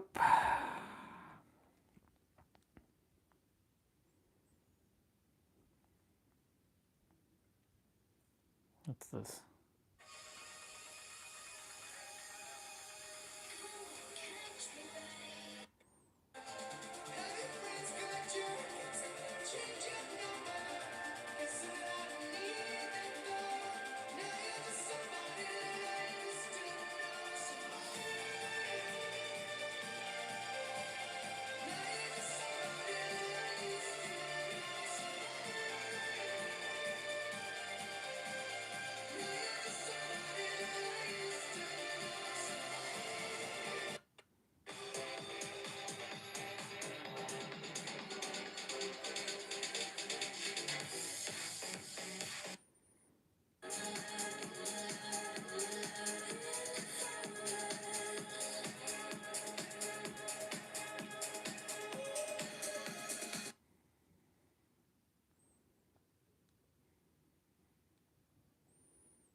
A game where people's ideas request as well. Primal Now, liquid. while heading through the game, you do need to learn some specific abilities. You need your refine abilities from all forces, card mod from Quetzalcoatl, mug from Diablos. Encounter none is also extremely handy, but you should get all of these while going through the game. Just don't recruit Odin. The last thing you want is for him to randomly spawn and kill something, resulting in you gaining EXP. Once we get to Disc 3 and obtain the Ragnarok, head to the Deep Sea Research Facility and unlock Bahamut. Now continue on all the way to Ultimatia's castle because we need to draw the final Guardian Force. Now we could have got this back on Disc 3 at the Deep Sea Research Facility, but doing that removes a forced spawn against a Tri-Face, something we absolutely can't afford to lose. So we need to get it from Tiamat instead. Now that we have that, leave Ultimatia's castle by taking the third teleport at the entrance, ride a chocobo over to your Ragnarok, and go back to the Deep Sea Research Facility. Then equip Mug on 2 of your characters to that part. But now we have luck maxed, let's move, and finally we turn to do. Using amnesia greens, make Quetzalcoatl, Shiva, Ifrit, Siren, Brothers, and Diablos forget everything apart from their junction abilities. Free to do so if you wish. So, let's recap what we have so far. With the lowest level possible, we have all stats maxed as high as they can possibly go. We're immune to all statuses. We absorb all magic damage, and we probably lost all friends and family due to our grinding condition. But we can still take this one step further. Let's max out Guardian Force compatibility, and for this, the best way is the Love G item, which you can get 100 of for modding the Fat Chocobo card. Spam use these items on your party, and then when you run out, you guessed it, the left CC Diamond member will use it for you, so go win it and card mod it again to finish off. And we're done. Now, sadly, this challenge I had way too much AFK time in the save file, so I can't give you a really accurate time taken like my other videos, but it is for sure over 500 hours. Now go out there and murder everything in sight, apart from Omega Weapon, because you actually still need to know the strategy for that fight. Anyway though, everybody, thank you all for watching, and I hope you enjoyed the video. If you Nah, did, then please be sure to hit I didn't that enjoy like your button video. and comment down below. It was a boring video. It was a boring video. Next.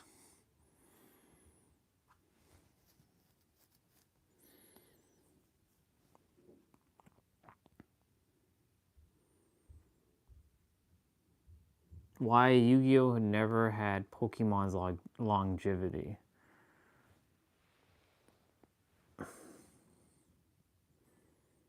Well, because Pokemon is a bigger game, obviously, and Pokemon has actual video games that play better than Yu-Gi-Oh!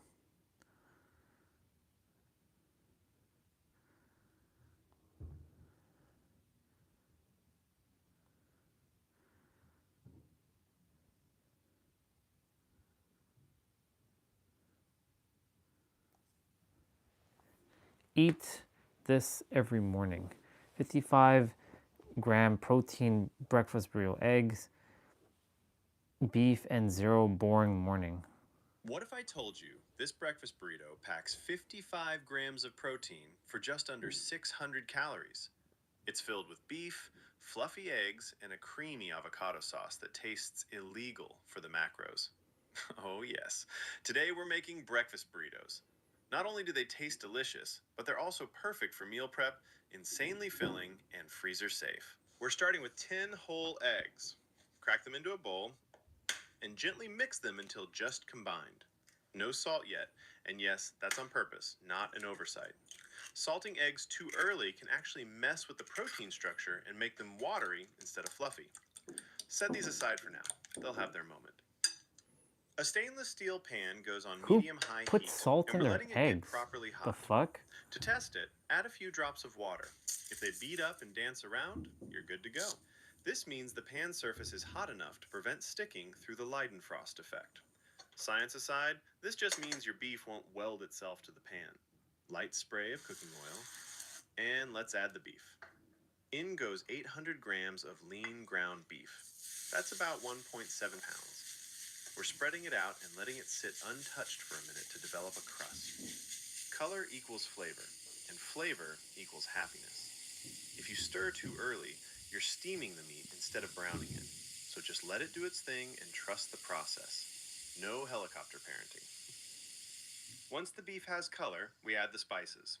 Smoked paprika, cumin, onion powder, garlic powder, oregano, and thyme. Finish off with some salt and pepper. These spices bring warmth and depth. Stir everything through and let the spices toast for about 30 seconds. Toasting spices wakes them up and makes the flavor way more intense. Your kitchen should smell amazing right now. Next, add one 400-gram can of diced tomatoes, or 14 ounces. Who are you eating all this? Followed by a little Like, water from the can to grab what the all hell is going on? nutrients. Like, are you eating all this, simmer for or 2 to 3 minutes is this you until sharing this slightly with someone? reduced. Cause like, The acidity you ain't from the eating all tomatoes this. balances the richness of the beef perfectly. Once done, set it aside and keep the pan.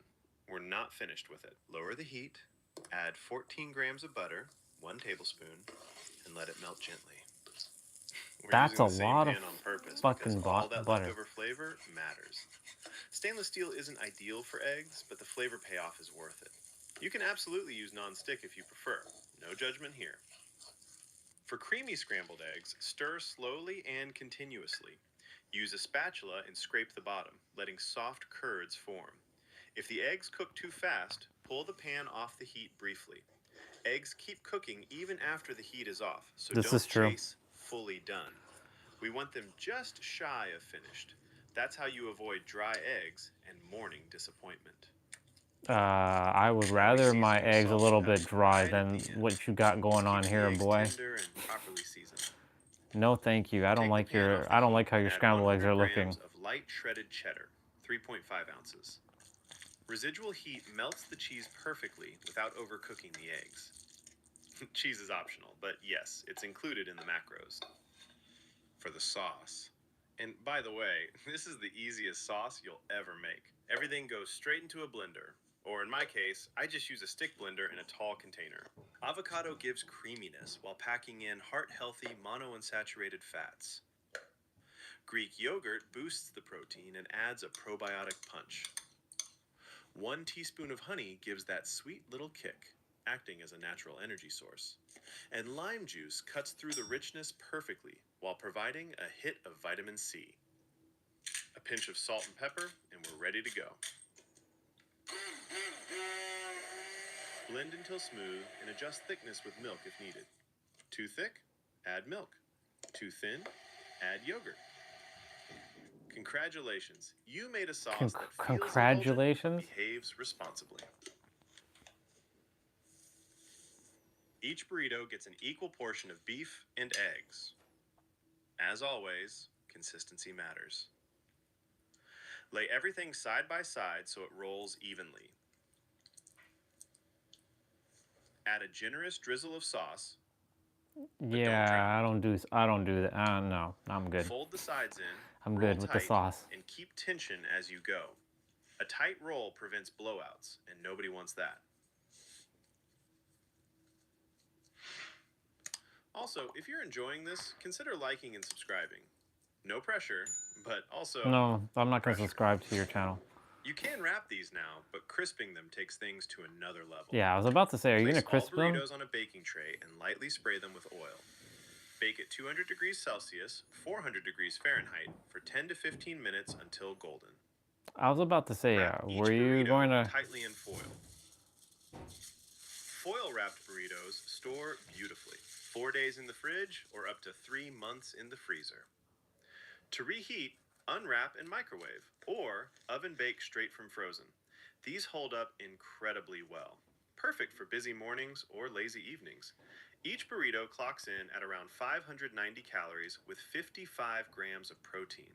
That's insane for how filling these are. They're creamy, beefy, crispy, and pure satisfaction. If you want more meals like this, there's another video waiting right here. No. I'll see you in the next one. I'm not going to be following your next video. Sorry. Oh, Ryan, you're so mean.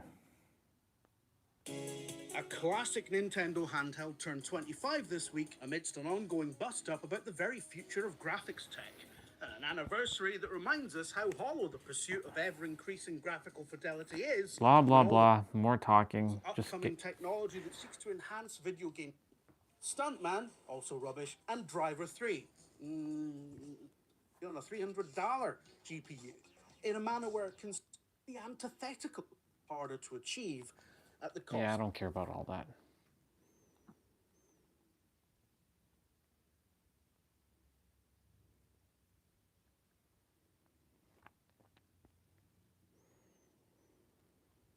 Break Final Fantasy VII with this stat glitch max everything at 90 minutes. Many players assume it takes hundreds of hours to max stats out in Final Fantasy VII, but I've just maxed out strength, vitality, dexterity, and luck for all members of my active party in just 90 minutes. And I did this straight after the raid of Midgar with no prerequisite grinding, starting on some very humble stats. Simply by combining the W item and morph materials with Yuffie's conformer weapon and a bunch of chocobo greens, I was able to take my party from these paltry numbers right here to these monster maxed out digits. Be warned, if you follow this method, the rest of the game will become trivialized, but if you want to be a complete powerhouse, then this is how you do it. Hey folks, Simon here from Fuzzfinger Gaming. Now, to do this method, you're going to need just a few basic things. First off, make sure you've picked up the morph materia, which you get way back in Temple of the Ancients. It's located in the room with the rolling boulders. Next up, on the Return to Midgar event, make sure you pick up the W item materia itself. So this can be found in the train tunnels. Make sure you head towards the screen when you first enter this area and keep heading in this direction. There's a few chests you can grab along the way, and ultimately you'll see the shiny yellow materia next to a save point. And finally, once you've completed the Return to Midgar, head straight over to the Crash Galnica if you haven't already. That's the plane on the seabed, and make sure you pick up the Conformer. The enemies here are quite tough, so you might want to use the No Encounters toggle just while you loot the place out. And the reason the Conformer is so important is that it allows Yuffie to morph an enemy without any reduction in her damage, and it just hits for a truckload as well, being her ultimate weapon. Next up, we need placeholder items, and we're going to keep replenishing these, so I recommend using Chocobo Greens. You can go ahead and buy these from the ranch, and you can also buy a couple from Chocobo Sage. Now, one thing to note is you only ever want one of each placeholder item in your inventory, so just one of each green is a great starting place. And then the final thing to do is make sure you use any source items currently in your inventory, especially power, guard, luck and speed sources that we're going to be farming for today. The glitch won't work if you try and duplicate a source that you already own even a single copy of.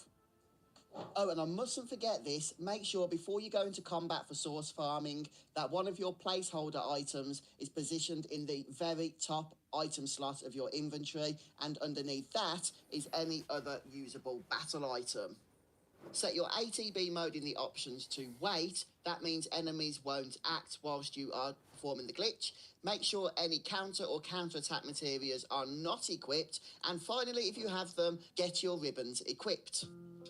So the first stat we're going to farm for today is strength. So this is going to be by collecting power sources, and that's because boosting strength is going to be a huge advantage, not only for the rest of the game, but even for the rest of our source farming. The materia setup is extremely basic. So for Cloud, just make sure he has a spell such as Cure, Gravity, something that has a cast animation. I've given him Restore All, which will do the job perfectly. Yuffie, all she needs to worry about is having the morph command equipped.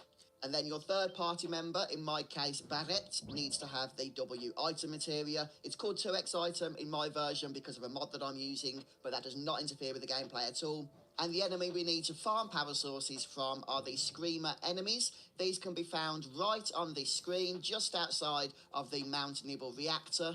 So fight through your battles until you come across a battle with the Screamer enemy. First off, have Cloud cast his spell, so it needs to be a spell that won't kill the enemy, so something like Cure or Gravity will work best. As Cloud begins casting that spell, make sure to have Yuffie select Morph and target one of these Screamer enemies. And then your third party member, in my case Barrett, is going to select the W item command and immediately cast your placeholder item, the one that's at the top of the list. And then you wait until Yuffie completes the morph. Once she does that, the power source will be added to your item list, and it will be included at the very top of the list where the placeholder item was just cast from. And with the W item command window still open, you haven't closed it yet, with the power source in place, select the second item, cancel it, select it, cancel it, and you'll keep increasing your power source count by 1 each time until it reaches the maximum of 99. Once you've maxed out your power sources, you can go ahead and end the battle, and then I recommend using all of those 99 power sources on Yuffie, and that's because she'll be able to do more damage morphing then going forward. In fact, it's going to take about 3 or 4 battles of repeating this whole process in order to max out Yuffie's strength stat. And just don't forget, before each battle, to make sure you move one of your placeholder items up to the very top of the item list. If you go into battle with an empty space up on the top of that item list, the trick won't work. As long as you brought enough placeholder items with you, you should be able to max out all 3 party members in about 20 minutes here with the strength stat. Okay, next up, we're going to be farming for guard sources. Now, this will boost the vitality stat, which is physical defense, really useful. And what you're going to want to do first is go ahead and stock. I've done this the longer way, but I did use the W item trick back in the day. A placeholder item to the top of the list It's so weird how I don't think that those things exist in the new Final Fantasy 7. Small grassy patch here, and then we're going to be farming the enemy in the dirt layered area. And the enemy we're looking for is the spiral creature.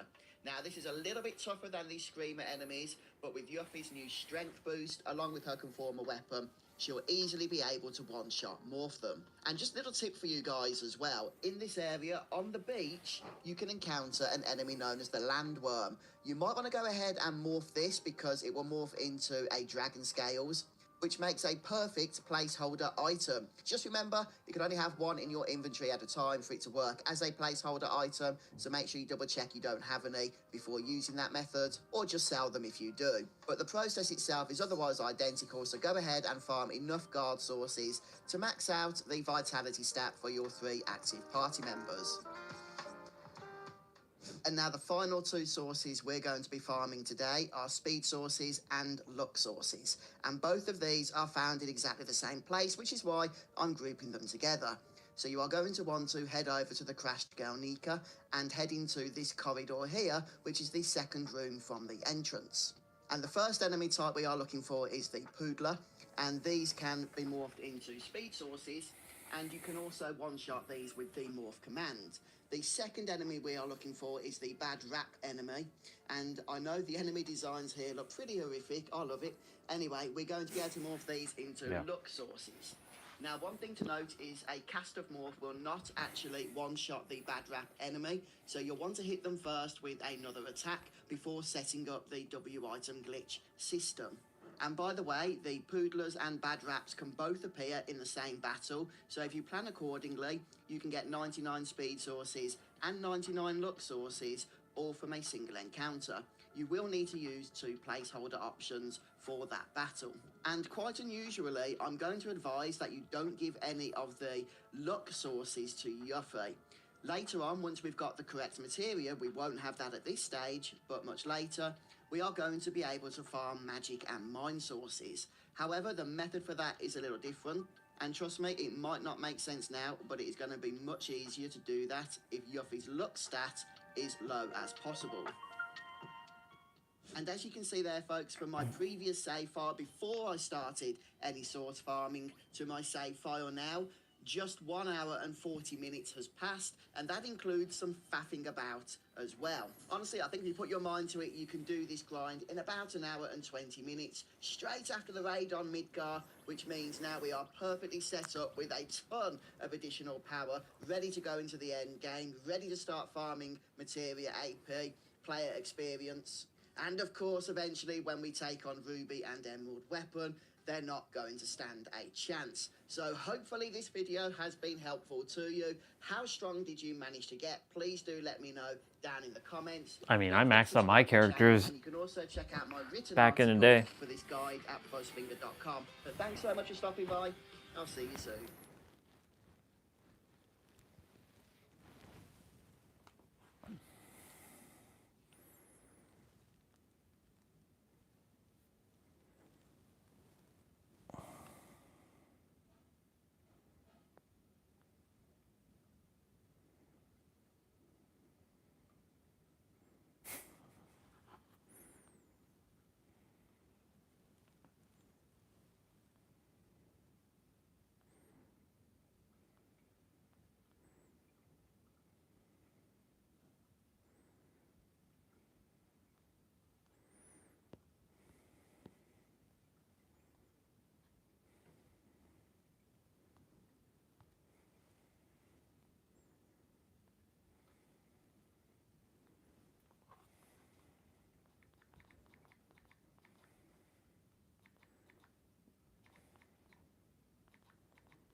When your frequency changes, your relationships reorganize accordingly. As you immerse further into a frequency, those no longer in resonance naturally fall away. As you rearrange yourself, so does your universe. Yes, it does.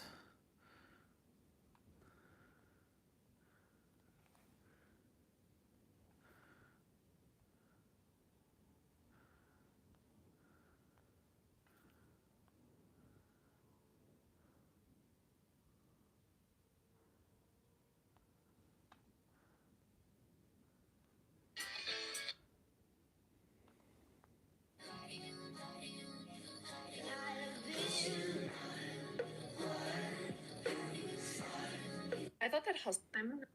Hi. So even though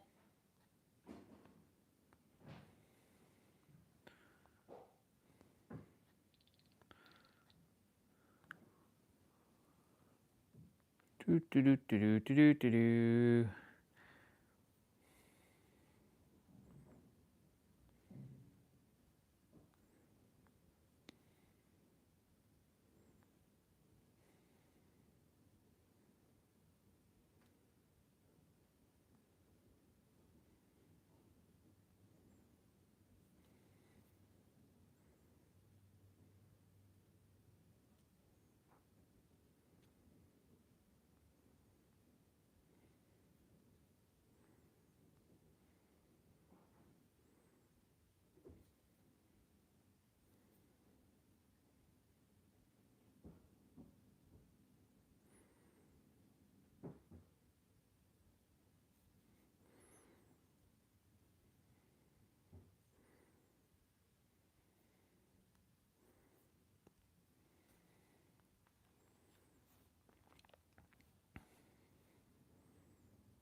How did I not see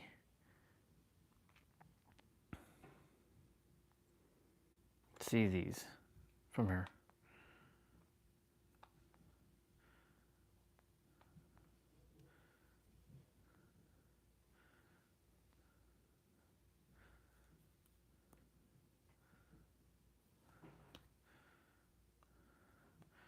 I'm sure when Mr.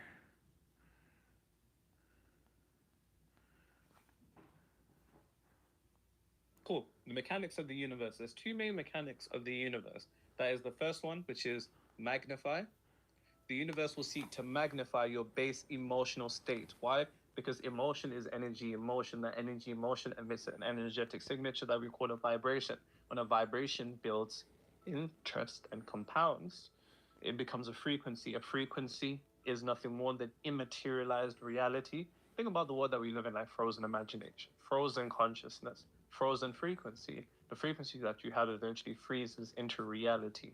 And reality is nothing more than frozen frequency. But the base emotional state, due to the fact that emotion is the largest shareholder of your frequency, the base emotional state that you carry with you throughout the day, the universe will seek to magnify. So if you wake up angry, you're going to realize everything in your day looks like it wants to piss you off.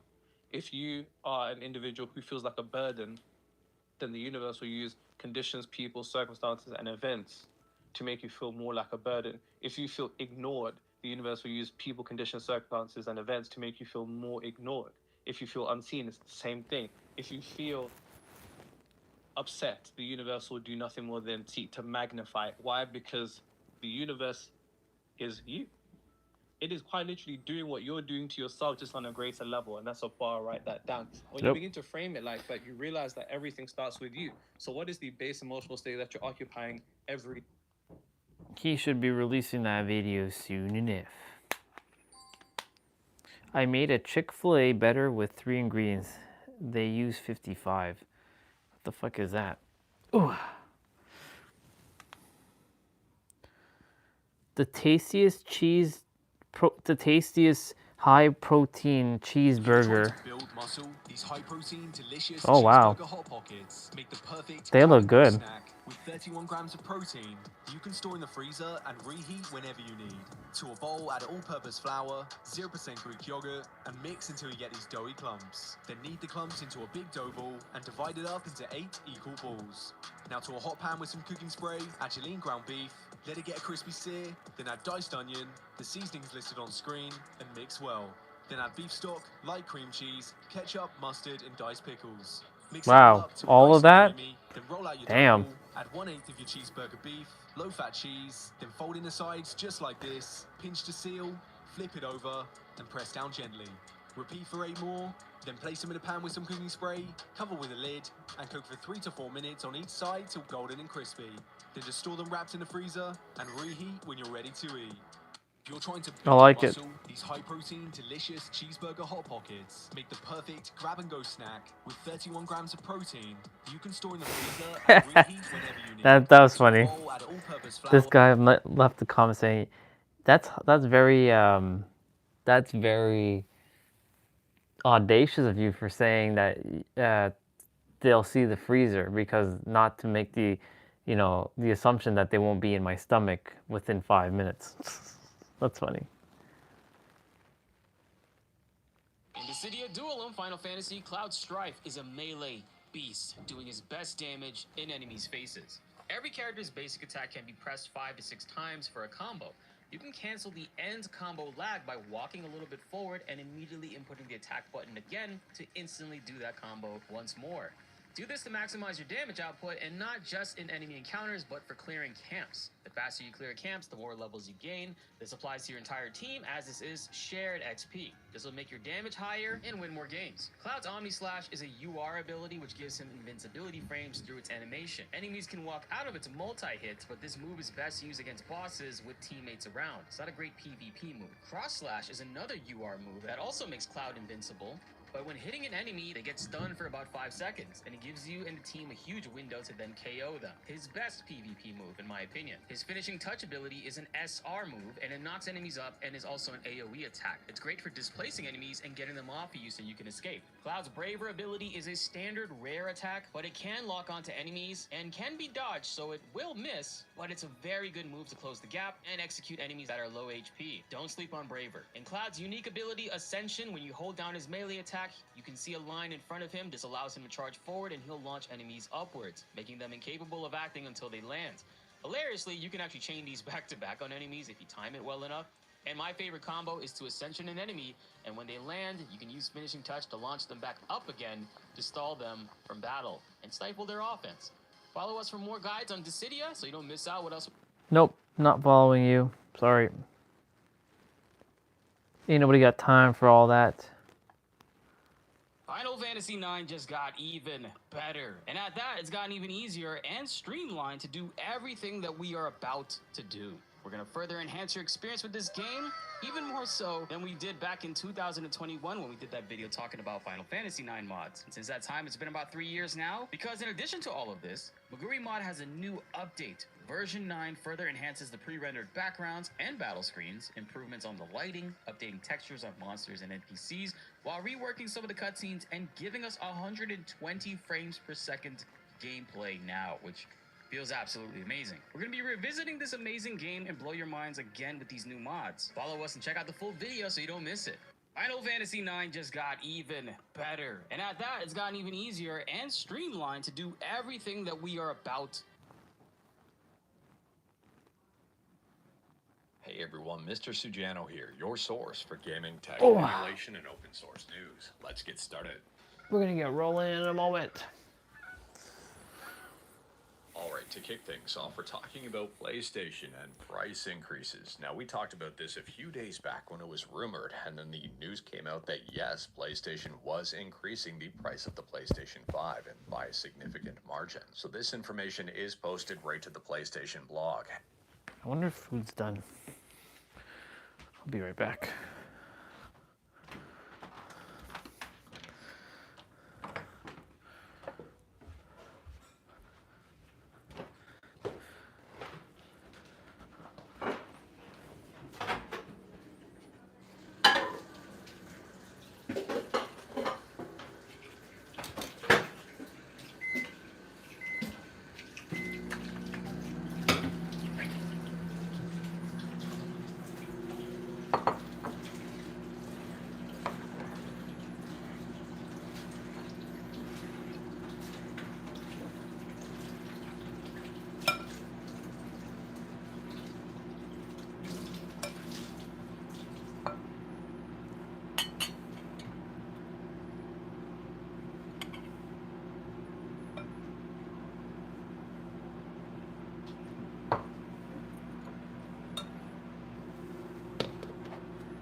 It's in the fridge.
Food time.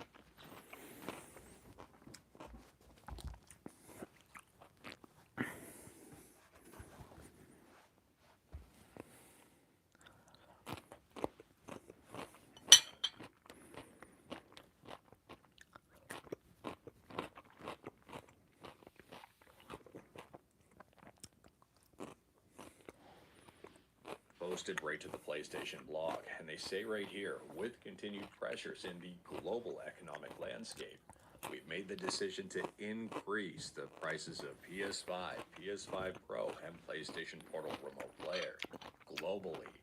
We know that price changes impact our community, and after careful evaluation, we found this was a necessary step to ensure we can continue delivering innovative, high-quality gaming experiences to players worldwide. I think that last sentence should read so they can continue making more money. Now, it's worth noting these price increases are pretty imminent. I mean, April 2nd, so just next week, or this week, or maybe it already happened by the time you're watching this video, just in a few days after the time of filming. Anyways, here in the US, the PS5 Doesn't bother me. cost $650. The PS5 Digital Edition, $600. And the PS5 Pro, a whopping $900. If you are interested in learning more about this one, like everything we talk about, links are within the GitHub link in the bottom of the description below. I don't have my sources. Not that there's a whole lot more here. I mean, there's just more pricing information. Who would have thought that the PlayStation 5 is an appreciating asset? I mean, a console like 6 years after release is increasing in pricing. Absolutely insane. When this thing launched back in 2020, it launched at $400 for the digital edition and $500 for the PS5 with Ultra HD Blu-ray disc drive.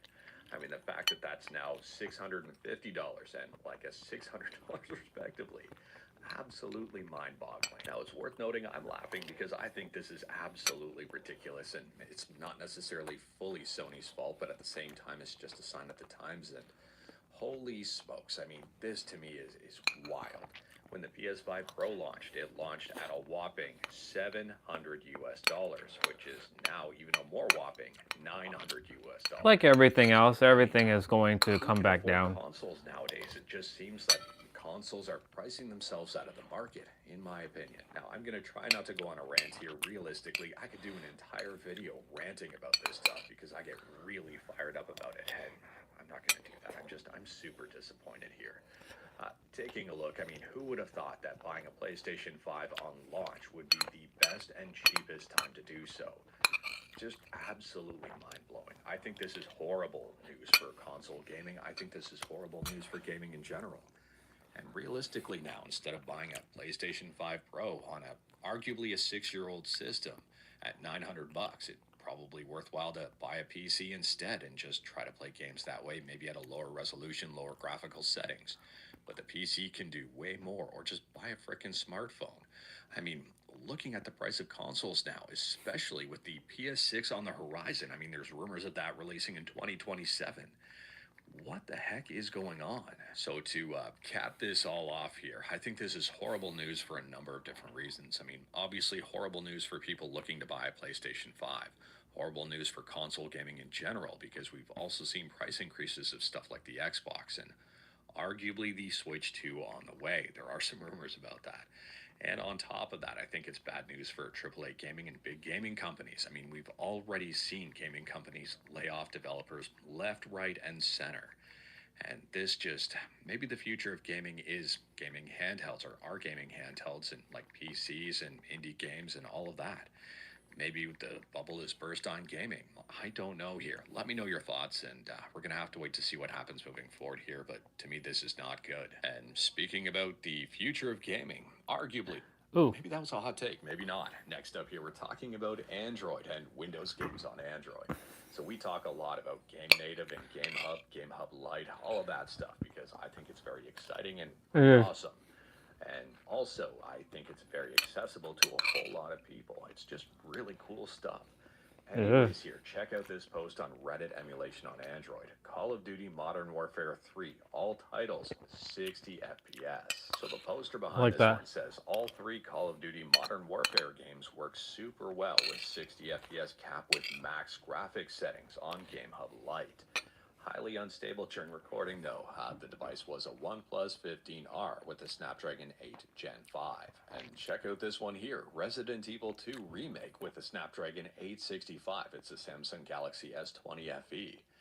And wow, looks kind of playable. I mean, it is a little bit slow in terms of frame rate here, but at the same time, it does speed up in certain areas and definitely seems playable. And speaking about playable, next up here, we're talking about the formidable James Lambert and the N64. And for those who are unaware, I mean, we've talked about James a number of times on this channel. They're the person behind the Portal N64 port. James has this uncanny grasp of N64 hardware and able to do stuff that no one else seemingly has been able to do. Anyways, here he's got a brand new video I highly recommend checking out. And it talks about Junk Runner and a massive Skyrim-sized open world running on the N64 without loading screens. Now this video is not very long at all. It's 12 minutes and 53 seconds, so not even 13 minutes long. And it contains a ton of information as well as a ton of really cool... Well, today's day and age, humans can't even sit through a 5-minute video. Even 5 minutes is considered long. Holy smokes, is this amazing. I mean, James is just, he is something else altogether. And this world with no loading screens is wild. Now, arguably, the best part about all of this is that it's 100% free and open source. It's a homebrew game, and you can absolutely check it out yourself. It's up on GitHub. Version 2.1 is the latest version, which dropped fairly recently. And it fixed a bug where all the particles were at the origin, causing major slowdowns in that location.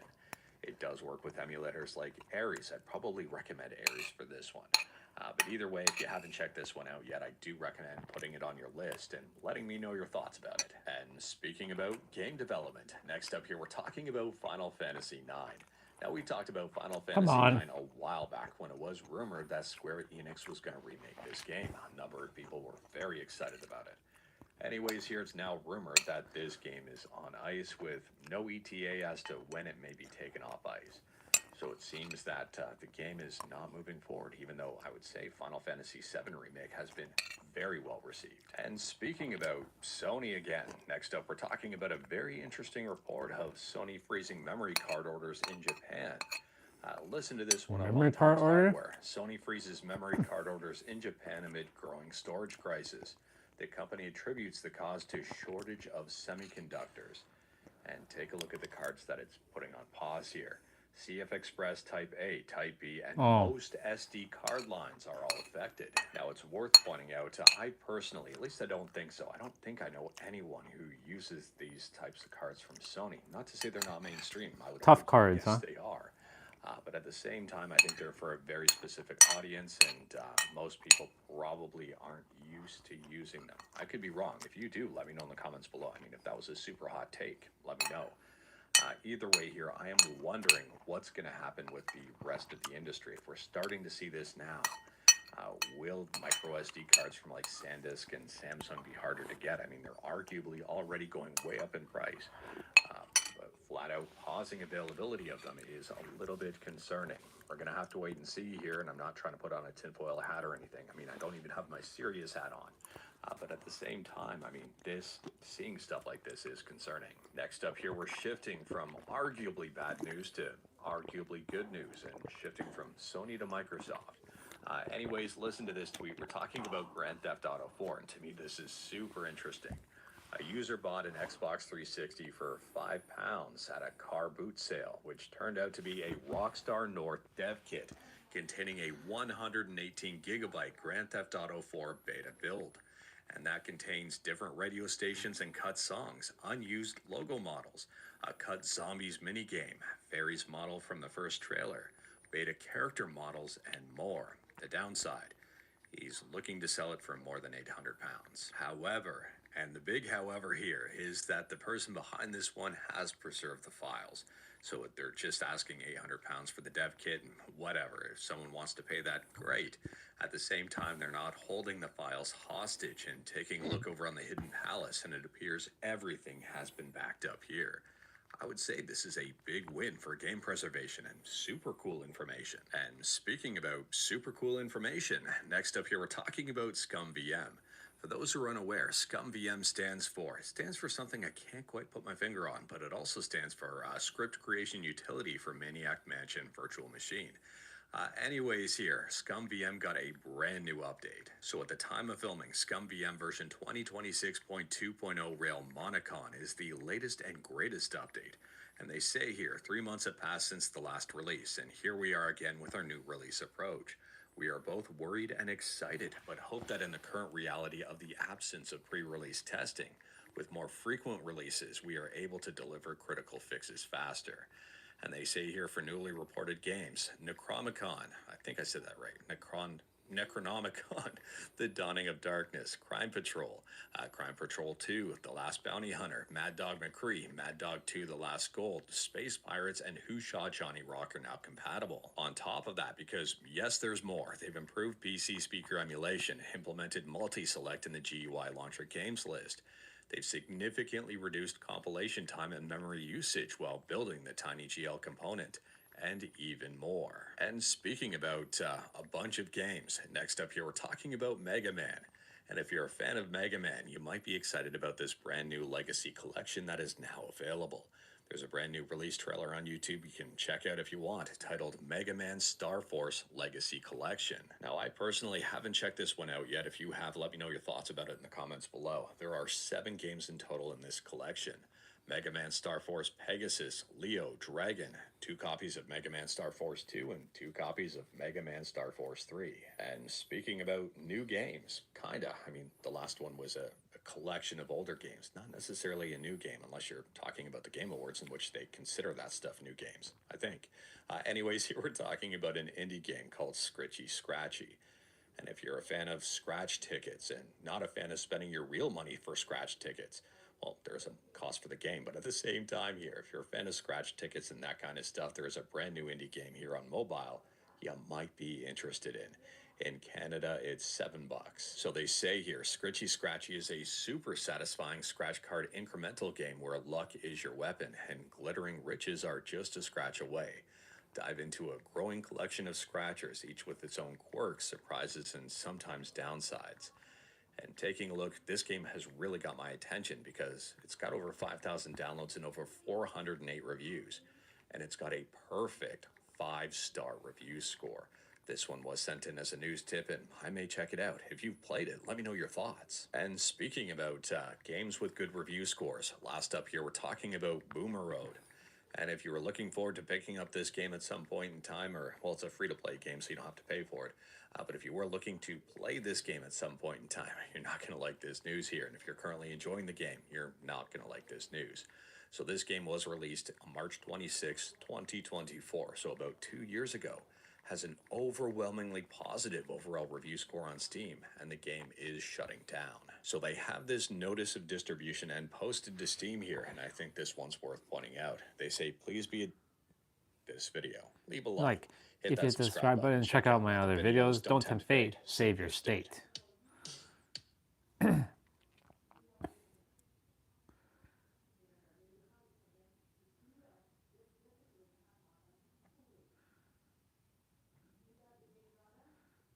Small talk is so critical. I was reading this study that said 55% of relationships, both professional and personal, are formed through small talk and casual interactions.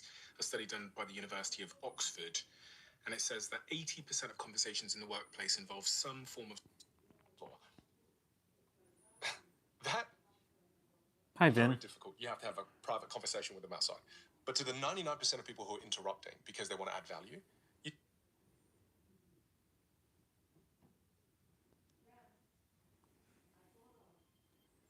back on Smash Wii U, it's a little bit more complicated, which begs the question.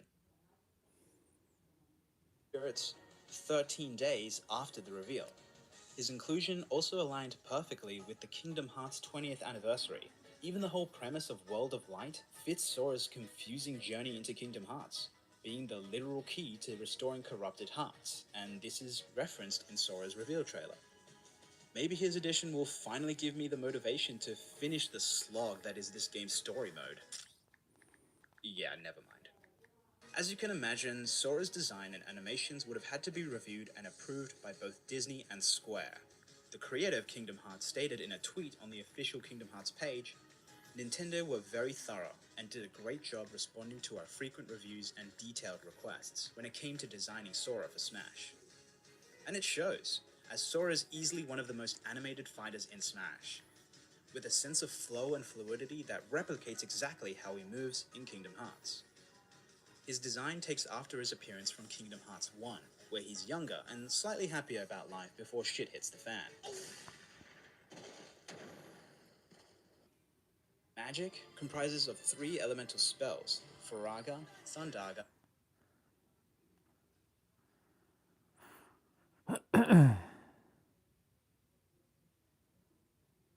What's up with... What the fuck is going on here?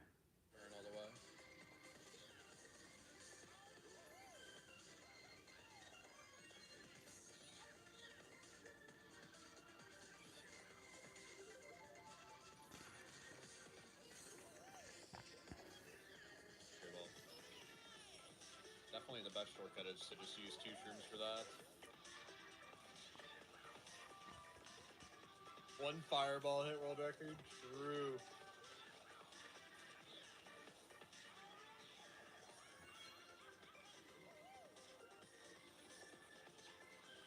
Birdo's pissed.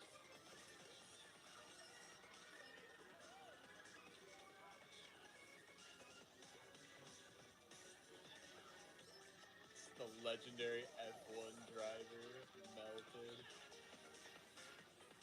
F1 esports.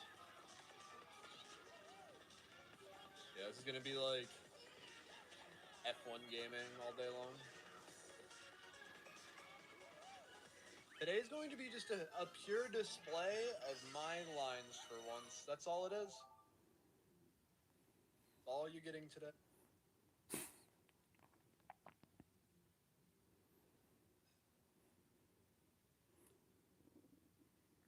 The perfect trick with Kit Kat. Wait, what? The fuck is this? Finely chop the Kit Kat wafers. Place in a bowl. Pour sugar into a saucepan. Is that caramel? Oh my god. What are you doing? Add 2 finely chopped Milka chocolates. Add butter. Pour in milk.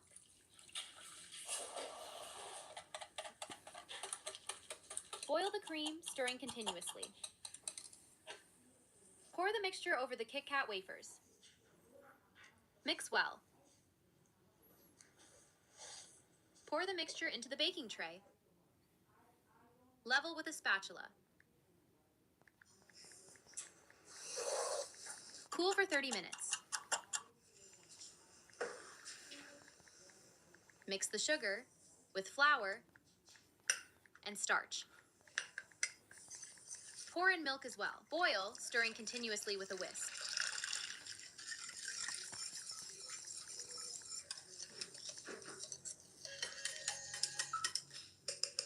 Add butter. Boil, stirring continuously for 10 minutes.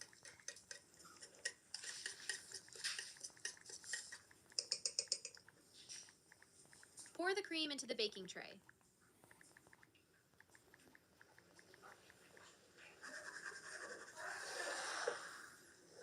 Refrigerate for 2 hours. If everyone is talking Mix sugar with starch and cocoa. Hold on. While stirring continuously, pour in milk.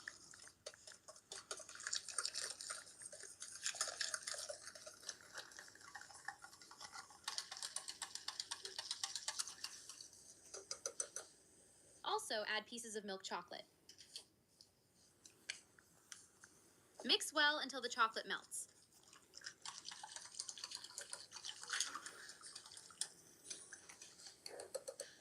Pour the chocolate glaze into the tray. Refrigerate for 3 hours. Pour condensed milk into a cup. Wait, this isn't done yet? Add coffee. What the fuck is this? What the milk the until it fuck becomes is frothy. going on here? Pour Oh. the milk foam into the cup. The coffee, yeah, no. A spectacularly beautiful and delicious dessert. Enjoy to the fullest. Yeah, I don't think so. I don't think so. Big Mac skillet. You know those nights when you're craving a Big Mac, but you don't want the drive-through or the delivery fees? Well, I've got a fix. Instead of Today, we're making a skipping the secret buttons sauce from and hassle scratch, and making use a Thousand Big Island Mac skillet. Just look at Thousand that Island sauce hitting dressing, those or pickles at and least a lettuce. variation of it. It I worked doesn't at get much McDonald's in better. 1989, One pan, and that is 15 what they minutes, use and for all Big those Macs. iconic Big Mac flavors. And what 1989, will still whoa. miss. So grab a fork, sit back, and let's get cooking. First off the bat, I'm going to begin by adding half a cup of mayo to a bowl, and we'll follow that up with a couple of tablespoons of sweet pickle relish, a teaspoon of the old yellow mustard.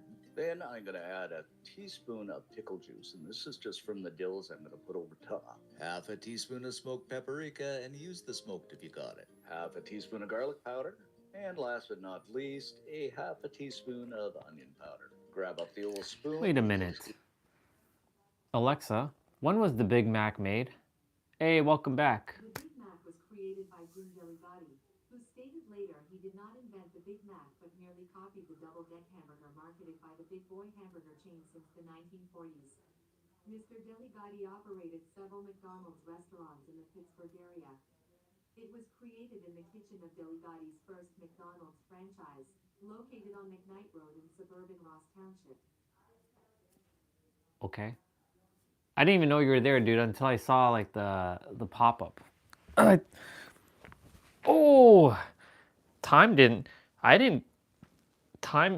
slip by. I thought you'd be in bed right now. I just finished eating my second meal. What's up? Oh, I didn't even see it until now. I just saw the yo bro now and the YouTube thing. Now I see it now. I was like, because no one was on for the entire time since you left, so I was like, okay, I'm just gonna watch YouTube. That's what I've been doing the entire time since you left. I've been watching random YouTube, random videos. Some talking about all kinds of BS and others just like about food. Seeing like just now somebody making a Kit Kat dessert, and I'm like, yeah. And you know, they use the title, everybody's talking about this dessert. And I commented saying, if everybody was talking about this dessert, number one, how come you made a video then describing that everybody's talking about it? Because everybody implies that every human would know about this.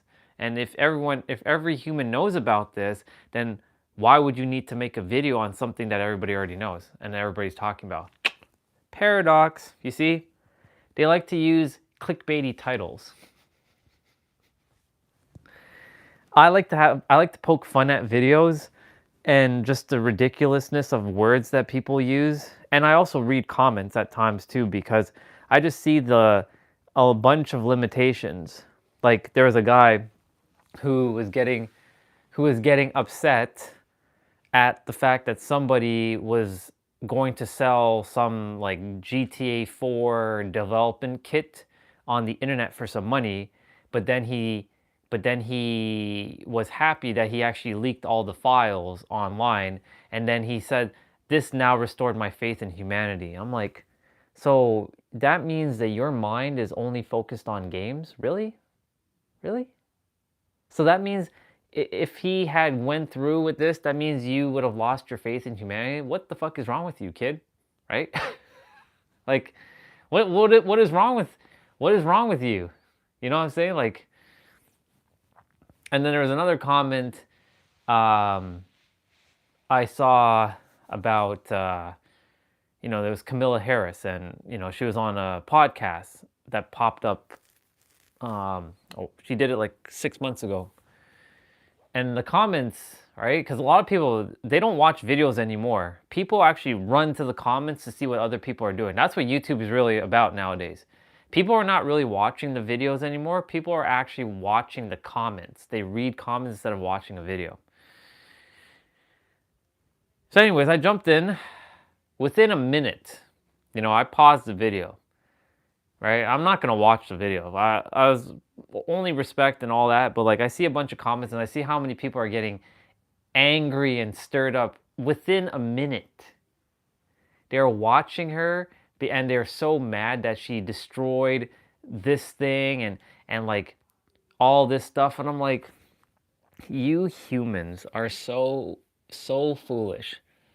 Because like you all, like when I say, it doesn't put me above anybody when I say that, but you know, because like most people have not figured the fuck out of who they are, and so they get wrapped up with all this like YouTube nonsense and social media garbage, and they're arguing with each other in the chat, and they're creating World War III with each other in the chat. That's what I call it. I call it World War III because you see people arguing with each other in comments sections all the time in videos, depending on the video, of course, right? Like there was another guy who this morning he was talking about how the same person I'm referring to who did the podcast, he was making a video on his channel about why his channel is actually keeping you stuck. And I'm like listening to it for a couple minutes. And I'm like, you know, you're kind of doing the same thing because I know you're talking about this other podcaster, but you're actually obfuscating the same problem. You think you're actually helping people by bringing awareness, but you're actually not doing the same. You're doing the same thing. So you see, like, it's just hilarious. Like when because of the level that I've attained or I've returned to, I can see things for what it is. And I left a comment and I'm like, you know, the answer is you. Like all you need to say in your video is the answer is you and turn off the fucking video. But I understand why you're doing it because you want the likes, you want the clicks, you want the views, you want the attention, you want the validation, you want all that. So I gave you your little comment, I gave you a little thumbs up. I'm not going to subscribe. I don't really subscribe to anybody's channel. Because, why? To feed their ego? To feed their validation? No. So you see, there's a lot of different things that I'm talking about. Yeah, they roast. Awesome. They wrote, it's 1 p.m. there. Yeah, it is. It's 1:50. It's 1:50. It's almost 2 p.m. here. I'm going to go do my workouts shortly. I'm just waiting for my food to digest a little. I'm going to probably start my workout in about an hour. So it gives me enough time to get the food digested. But yes, people are roasting each other's in the comments. It's quite the... and you know the funny thing about that too? Most of those comments, guess what? It's just bots. Bots fighting with more bots. I'm not calling a human a bot. I'm calling humans are fighting with bots, and they're not realizing that most of YouTube comments are generally bots. So, you know, it's fascinating. I'm just going to quickly go upstairs and take this. I'll come right back. Most people are just like fighting with themselves and fake bots.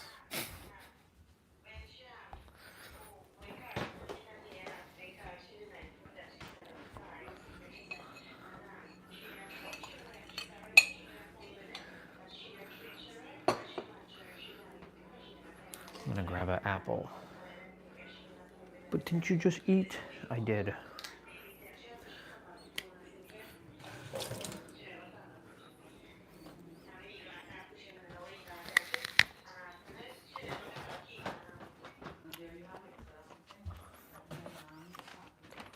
Yeah. This will digest very quickly. Anyways, you know,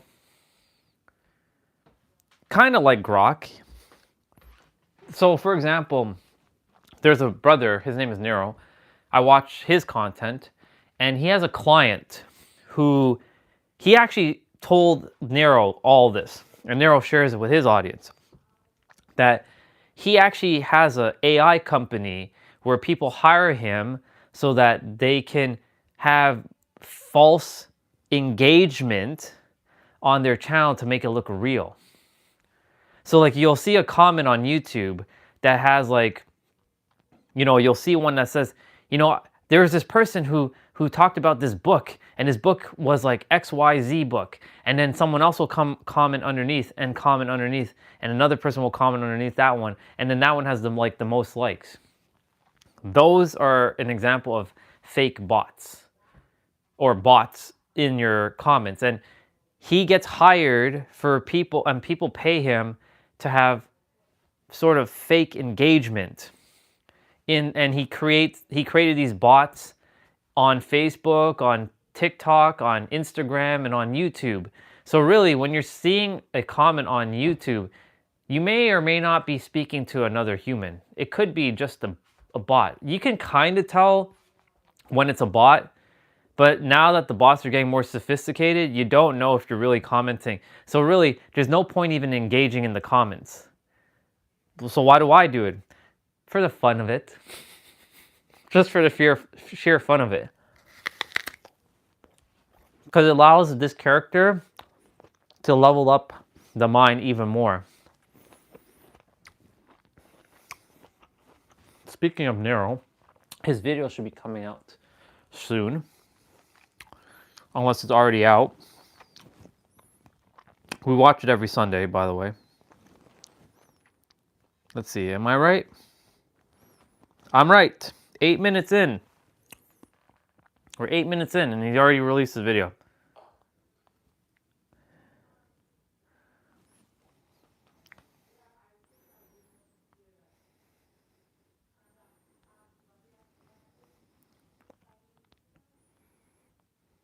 Cool beans.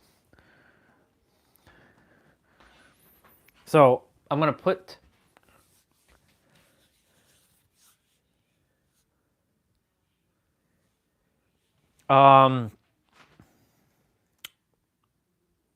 they do look real. I don't know if I have an example though right now. I'm gonna see Nero's video quickly to see if there's anybody who left a bot.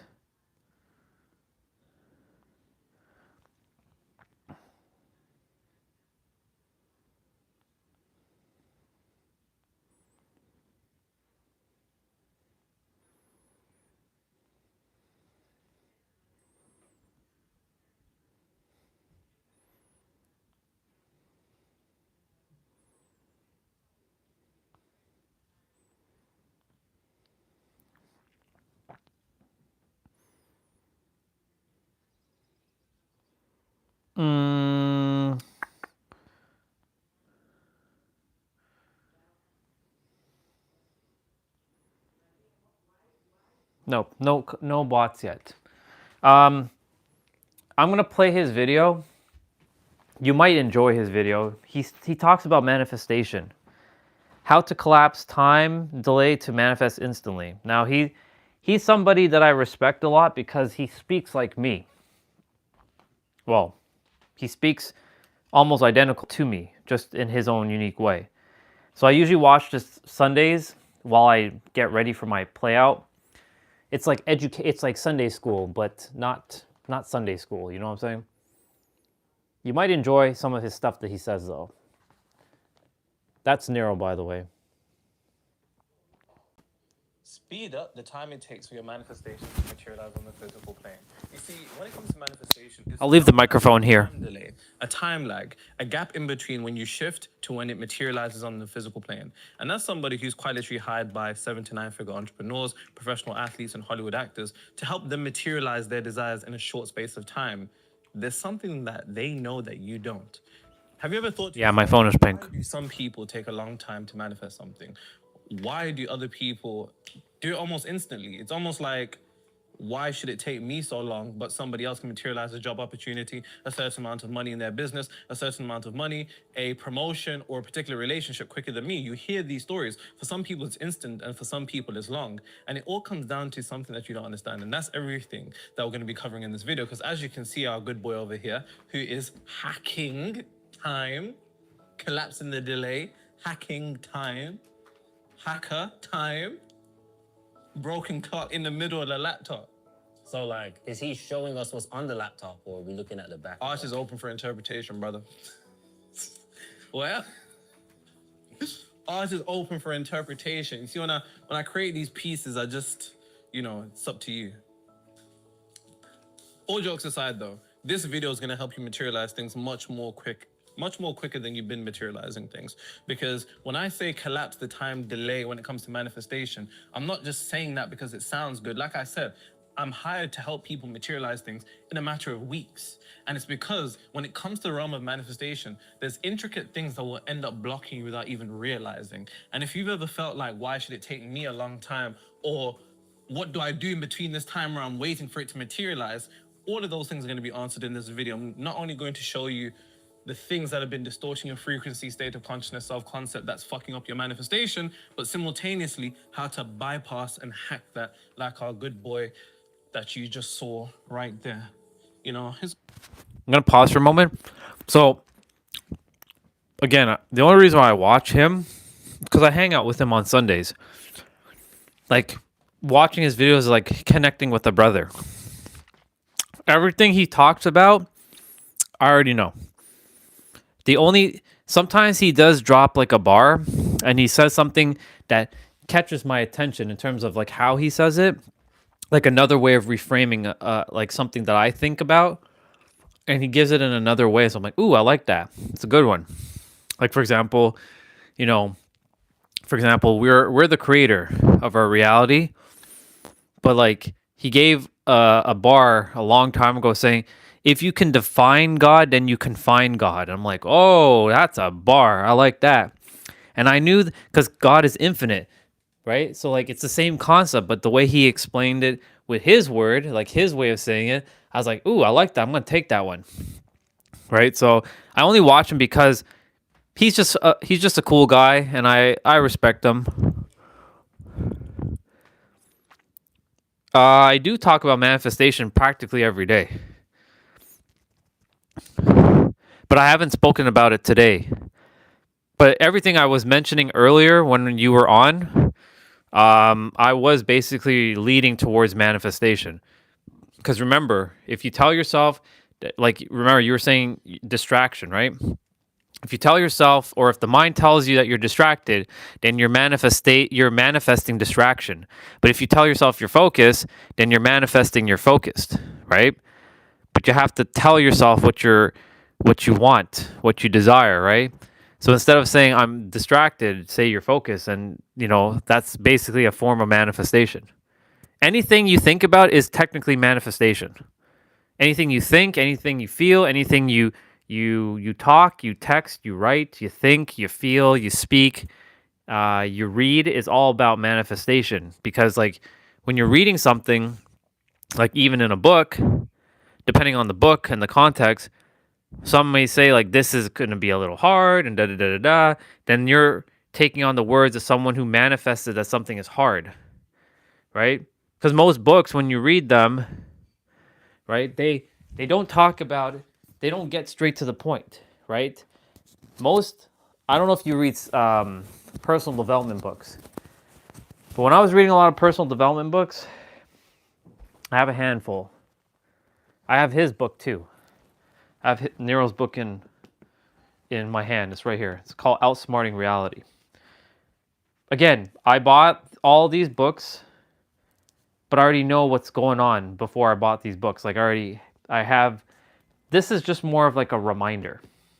Sometimes when the mind makes you forget things, because that's what it does. It'll make you forget that you've come so far, but you've forgotten. Sometimes you just have to remind yourself with a physical thing that, hey, you have the answers. It's right here, but the answers are also within these books. And if you forget that the answers are here, then you will at least have these physical books to remember that the answers are right here.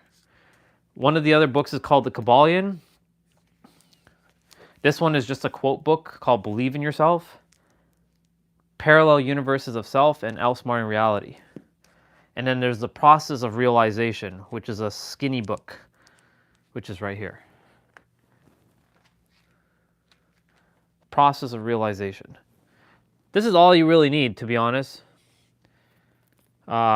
There's one other book that I'm going to get. It's called Outwitting the Devil, but that's an older book. But anyways, back to what I was saying. So he basically helps you to tap in to, or lock in to manifesting whatever it is that you want, but he will always tell you it starts here. Because if you're focusing on the external with your eyes, then you're going to always be disappointed, because the outside will never prove to you until you prove to yourself inwards and looking from your goal, not at your goal. There's a difference. So like most people, when they're looking to manifest something, like they manifest as if, you know, let's use a simple one, shoes.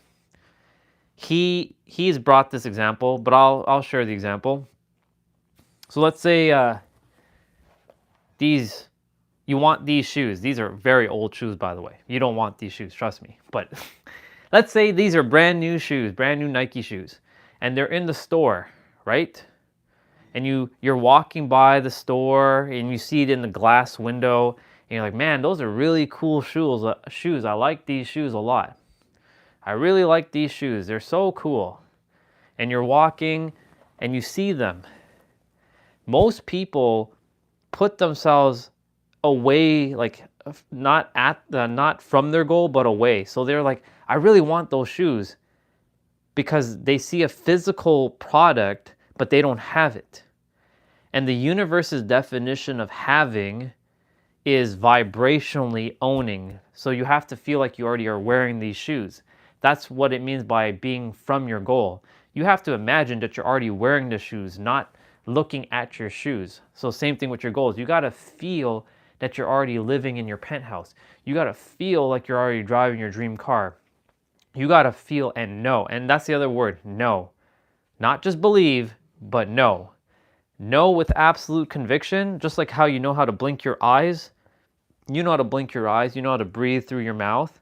You know how to breathe through your nose. You know how to speak. You know how to type. That same energy of knowing, you apply it to knowing that whatever you desire is already yours.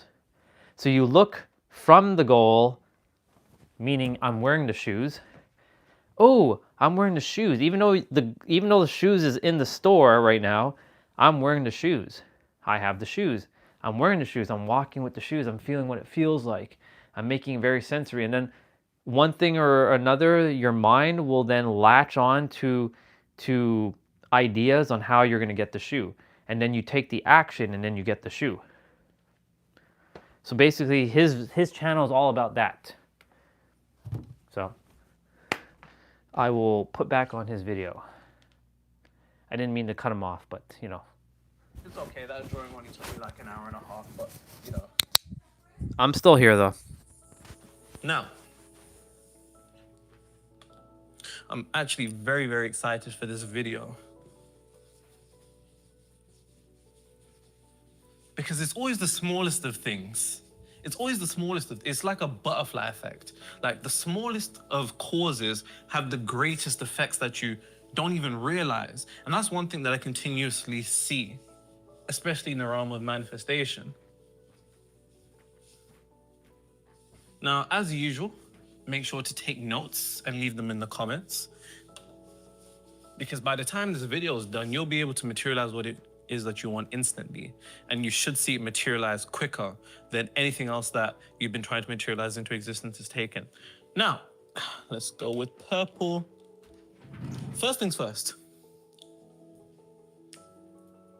You have to understand one mistake that you've been making that has been distorting your frequency without you even realizing. And the unfortunate part is, if you have things that are distorting your frequency, self-concept, state of consciousness, mental attitude, something that is corrupting it without you even realizing, then everything that you're doing is going to feel almost as if it's in vain. And it's because it's actually not leading towards anything. You see, when it comes to the materialization of something, the clearer the universe is on its interpretation on what you are emitting, the quicker something is going to materialize. And that's to borrow that down. The issue is oftentimes it's the distortions in our frequencies that confuses the universe, and then it begins to scramble and take its time to decide on what to materialize for our reality. The people that are able to materialize things the quickest are emitting one specific crystal clear frequency, embodying an exact self-concept state of consciousness that there is no confusion. And the confusion is actually caused by even how the realm of manifestation or the space of manifestation has taught you to articulate things. Because let's think about this, right? When we say that there is a delay or a time lag when it comes to the materialization of something, I don't know about you, but a delay isn't a good thing. Delay is actually an indirect implication that something is wrong.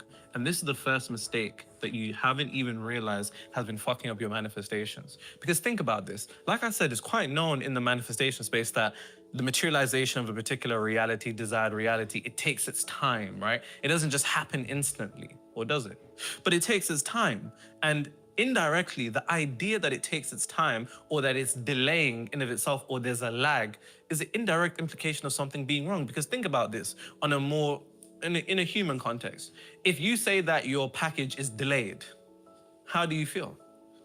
It means something was supposed to happen at a specific time, but it didn't, so that's wrong. It's bad. When your internet lags, is that a good thing? We say there's a time lag. It's a bad thing. So indirectly, when it comes to what it is that you want to materialize, you are tainting your desired reality with the labels that you've been taught to conceptualize manifestation from, whether you realize this or not. Because here's what happens. Indirectly, when you shift identity, you shift state of consciousness, self-concept, frequency, whether it's to make more money in your business, whether to just make more money, whether to attain a job, attain a promotion, a relationship, no matter what it is, when you have this idea that, oh, you know what, it's okay, because there's always a delay, you're doing something that's very, very dangerous. You have to understand that the indirect implication, whether you understand this on a conscious or unconscious level, of the word delay is that it is wrong, that it is a bad thing, that it is not happening as it should. That it is out of order. Which on a very, very subtle level begins to taint the frequency of your desired reality. Thank you, bro. I appreciate it. To a distortion in the materialization of what it Have a good night, dude. Enjoy. And I will definitely tell you. themselves in the foot before they even run the race. Just on the definition alone of the idea that there's a time delay or there's a lag or it takes its time, so on and so forth. Because I need you to understand one thing in particular. If you are articulating or you have an association internally with your manifestation being something that is bad, See ya, bro. Have a good night. Enjoy your rest. labels in of themselves are going to emit their own frequency that leads to the tainting of your frequency, which then leads to a distortion. When has the delay ever been a good thing? So why would it be a good thing now when you're articulating that in association with your desired reality? Perception. When has a lag ever been a good thing?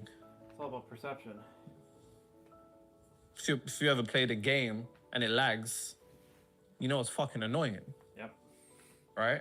When you have a specific parcel that's supposed to arrive on a certain day and it doesn't come, or it takes longer than expected, and then you're not home, and then the delivery driver's like, yo, I'm trying to deliver to your yard, but no one's home. So you're pissed. It's a terrible situation. Yep. So why would that association be independent to manifestation? Exactly. Because it's all the same thing. It's all the same thing. The first thing that you need to conceptualize is that there is no delay. Because I'll walk you through something else that's even a bit more dangerous right now. There are no delays.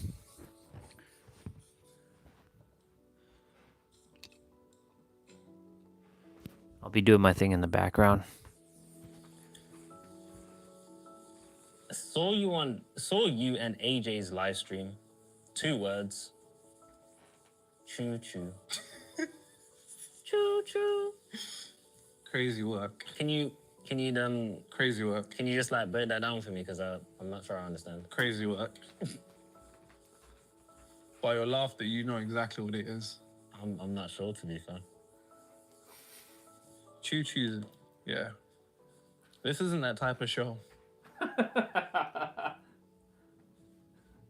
Someone else commented. You guys are... Side note, why is everybody always confused that you're black?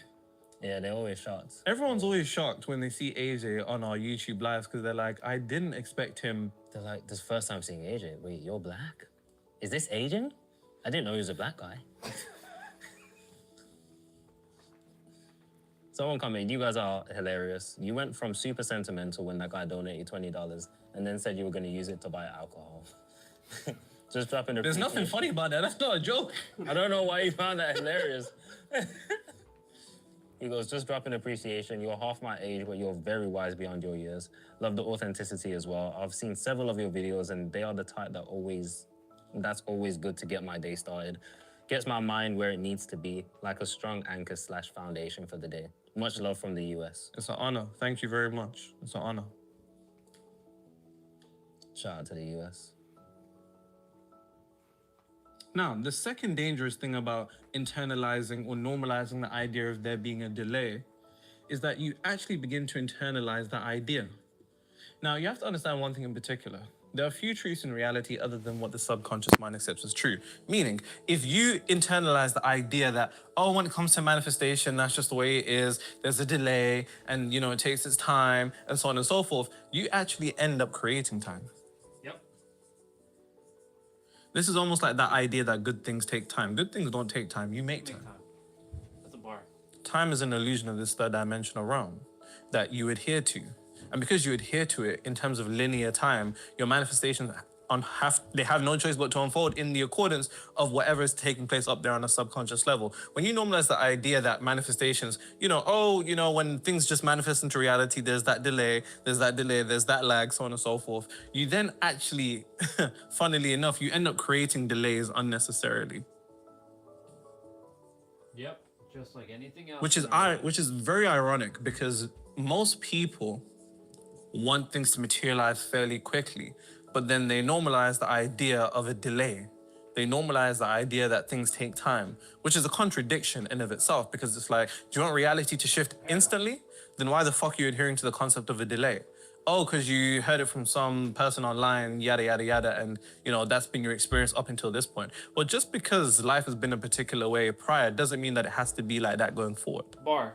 I said that to someone. real So bar just because right life there. has been hard doesn't mean everything has to be hard and it always has to be hard. It doesn't necessarily have to be like that. Because the irony is we make the laws of our reality. You make the laws of your reality on the basis that there are few truths in reality other than what the subconscious mind accepts as true. If you begin to accept the notion that reality has a time delay or a time lag and you internalize it and accept it as a truth, it becomes your truth. And the unfortunate part is it will only be your truth. That does not look like your truth. I don't know what that says, but regardless, it will only be your truth. Why are some people able to materialize job opportunities quickly, materialize relationships quickly, materialize money quickly, materialize a certain amount of money quickly? It's because they're not adhering to the same constraints that you are. They haven't inherited your limitations. And because they haven't inherited your limitations or the collective ideology, they aren't playing by the same rules. And in the realm of manifestation, individuals that are able to shift quickly, they're not being weighed down by the same thing that you are. And one of the things that weighs people down in the manifestation space indirectly is the concept of a delay, on the basis that one, a delay is a negative thing. That negative framing, naturally, your perception equating to your projection, the way that you perceive manifestation, the way that you look at manifestation will be how you experience it. The irony is everybody always wants to shift their money beliefs, relationships beliefs, and business beliefs, but they don't shift their manifestation beliefs. If manifestation is the vehicle that allows for you to get to what it is that you want or where it is that you want, then aren't your beliefs on manifestation more important than the things in and of themselves? Bar. Your beliefs on manifestation are the prerequisites to the materialization of what it is that you want. So what are your beliefs on manifestation? Is it you have to repeat a whole bunch of affirmations, subliminals, and do all of this? You know what I'm saying? You gotta change your diet. You gotta go on, you know what I'm saying? You can't even go out no more. You're not even listening to the same tunes that you like to listen to anymore. Because the beliefs that you make for yourself or the beliefs that you adhere to revolving around manifestation will determine your experience with manifestation. More important than your beliefs about opportunities, money, business, relationships is actually your beliefs about the thing that creates those things into existence, which is manifestation in and of itself. And one of the beliefs that people have is that things have a delay, things lag. And that's dangerous. Like I said, the perception equals your projection. You perceiving that things are just going to take time actually creates time. And then the normalized, internalized idea makes you be the one that has to wait while other people experience things fairly quickly. And it doesn't have to be like that. Bar. But the irony is, if you decide that it has to be like that, then it will. It's quite an unfortunate irony. So the first thing I need you to get out your head, and don't worry, we're gonna relax, zip up your pants, wipe your mouth. It's all right, wipe your mouth, all of that. It's gonna take some time, is an idea that has to go. that there's a delay? What if I told you there is no delay with manifestation? Like, what do you mean, bro? If I visualize £100,000, it's not gonna happen right now. Let me show you.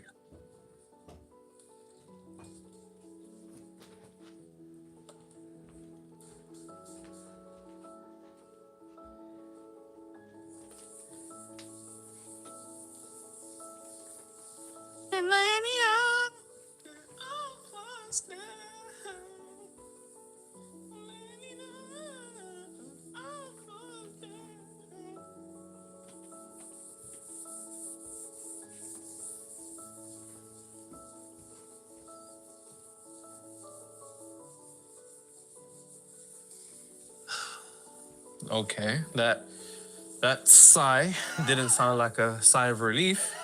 When you realize AJ reads the freaky comments because that's what he feels about Nero, but can't say it direct. You know, somebody actually said to me, they were like, yo, like half the comments that AJ reads out, I don't even see them. So, which is funny because there's always, like, we have screenshots of the comments, but obviously you don't put them up in the video, so niggas think you're just making stuff up. You know what it is? Sometimes I go to edit these videos and we've recorded 3 more. And it's been 3 weeks later and them comments are like deep in the camera roll. Yeah. Very deep. You would say that, wouldn't you? Ah, okay. You would say that, wouldn't you? Yeah, okay. It's all right, guys. We've got him now.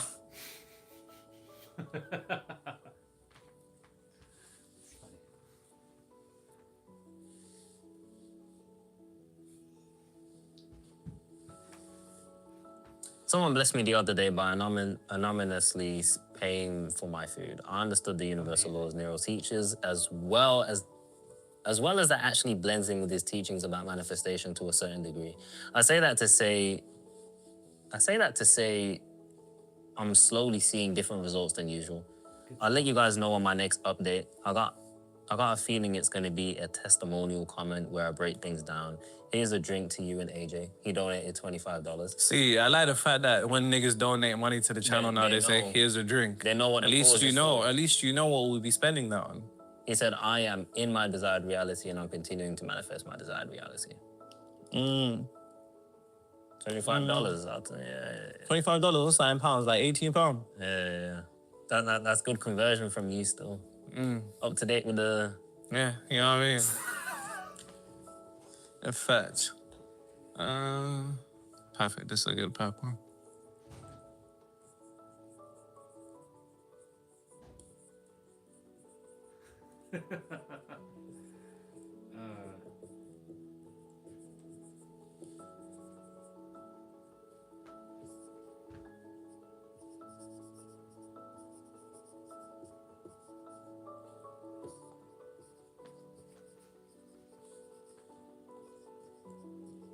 And all falls down. I'm in here. All falls down. Cool.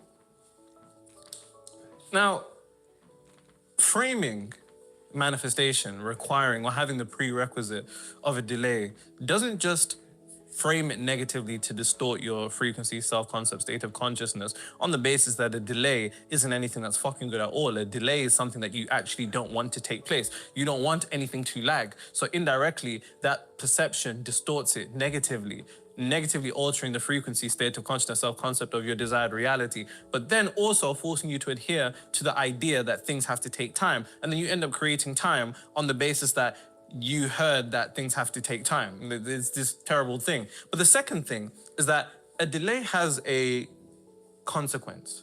And one of the dangerous consequences is the idea of external fixation. Now, my definition of manifestation is internally shifting to a degree to which you're no longer emotionally dependent upon seeing reality change. When you're good with it and you're good without it, then it will materialize. Wow. And delays in and themselves are a contradiction to that definition, which unfortunately puts you in a bad position, because that definition, it's similar to what's said in Matthew 6:33. Seek ye first the kingdom of God and his righteousness, and all these things will then be added unto you. Seeking the state of consciousness, the frequency, the mental and emotional equivalent of what it is that you want, and then the materialization will have to unfold on earth as it is in heaven, as within, as without. Allah does not change the conditions of a people until they change what is within themselves. All of those things are essentially saying that it's the internal that has to be fixated upon. But when we frame things as a delay, the indirect implication is a particular degree of external fixation. And an external fixation is you being caught up in the illusion. Because when we say something is a delay, something's delayed, we're looking at it and we're looking for it and we're not seeing it, which is very, very dangerous. Because when your definition of manifestation or an aspect of your consciousness is still trying to focus on the external, you then unfortunately set yourself up for a bad trap, because the external is an illusion. And if your attention is fixated on the external, which is an illusion, then you will lead yourself into delusion, because illusions, this illusion in particular especially, is predicated upon you. But when you're looking at it, you're looking away from yourself. When you're looking away from yourself, then you don't know what is taking place within yourself that is then projecting to that reality. And then you're looking at that reality like, what the hell is going on? Not realizing what the hell is going on internally on the basis of the external fixation. When you're looking in the wrong place, don't be upset at what you find.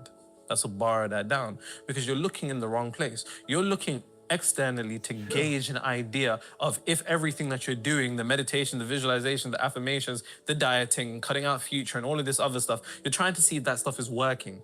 And because you're trying to see if that stuff is working, you're judging it on the metric of the external and using the external as a metric, but the external is an illusion. It's an illusion. Which doesn't mean it's not real. It just means it's not what it seems to be. And it's not what it seems to be because it's a reflection of what is taking place within you. And like I said, when your definition of manifestation is predicated upon the external, you then anchor your internal state to the external, and the external is forever swinging back and forth. One of the universal laws, one of the hermetic principles is the law of rhythm. The pendulum swings. The swing to the left is equal to the swing to the right. Reality is comprised of highs and lows. And when you anchor your internal states, the highs and lows of reality, then you go through highs and lows. You go through backwards and forwards. You are a victim and a slave to reality predicated upon your attention being fixated upon the external, which then anchors your internal state, which indirectly your internal state is what leads to the external condition or reality that you live in. Now, the dangerous thing about it is that when you're fixated on the external, the first thing that comes to mind is, it's not here. Yep, it's not here. Don't lie to me. Of course. You say, it's not here though. It's not here. It's not here. It's not here. And that's what your mind is unconsciously saying. That's what your attention is being skewed towards. Your mind is looking for evidence. Something that it's not seeing. And then when it doesn't see it, it says it's not here. When it says it's not here, it says it's not real. And then when it says it's not real, that's the equivalent to you quite literally collapsing the frequency that you've been operating at, the state of consciousness you've been operating at, the self-concept that you've been operating at. You quite literally collapse it on the basis of it not being here. Because when you say it's not here, then you enter a form of separation. And the entire game of manifestation is just about your ability to be it before the world proves it to you. And so borrow that down. If you want a certain amount of money in your business, you need to be it before the world proves it to you. If you want a certain promotion, you need to be it before the world proves it to you. If you want to be in a happy, healthy, lovely relationship, you need to be it before the world proves it to you, because the world is never going to prove anything to you other than what you are, because you and the world are the exact same thing, just taking place on different levels. As above, so below. You're a microcosm of the macrocosm of reality. But here's the issue. The issue is that when you go and descend into the line of thinking of it's not here just because you can't see it, then you become a victim to the eyes. And the eyes in of themselves don't see. The eyes do nothing more than take electrical signals, send up to the brain. The brain then has an idea or a guesstimation on what it's seeing. And that's on a physical level. But on a metaphysical level, you don't see with your eyes anyways, you see with your mind. So if you're not seeing something clearly, that means your mind isn't in the right position. And going back to what I was saying about separation, you are then separated from the frequency of what it is that you want, because the entirety of this game is about your ability to embody it before the world proves it to you. But let's say you're moving in the frequency of your desired reality, whatever your desire is, extrapolated to whatever it is, and then instantly you say, it's not here though. You then descend into separation. You then disassociate and disconnect from the frequency that is required for you to end up seeing what it is that you want. Because if you're separated internally, then you'll be separated externally. Until you're one with what it is that you want, then you won't get it in reality. Reality won't give it to you. Even me saying reality won't give it to you is a fucking lie, because you won't give it to yourself, because you're in reality of the same thing. It's a paradox. And really think about this, because the idea that it's not here is a contradiction, because people have this idea of manifestation that you're creating something into existence, and that's not true. You actually don't create anything. This is why individuals, whether it's your Krishna or your Buddha, whether it's, you know, Christ, these individuals express the same idea, the same concept, which is the idea that Christ said, it's not me that doeth the things but the Father in me. Said, don't call me good, I ain't doing any of this. In a sense that we actually don't create anything into existence. If anything, manifestation isn't about creating everything, because everything's completely created. Everything's already made. The infinite has already created it all. Going beyond this plane of existence, this dimension into others, so on and so forth. Everything's already created. But see, the idea is, when you have this idea that you need to create your reality, some of us feel like we can't create shit. We'll be like, nah, I can't make shit. And that idea shoots you in the foot before you've even run the race. It's the same thing. Manifestation isn't a matter of creating what doesn't exist. It's actually about revealing what does exist. It's about taking what's invisible and making it visible by becoming the vibrational alignment of what it is that you want, the mental and emotional equivalent of what it is that you want. Think about it like this.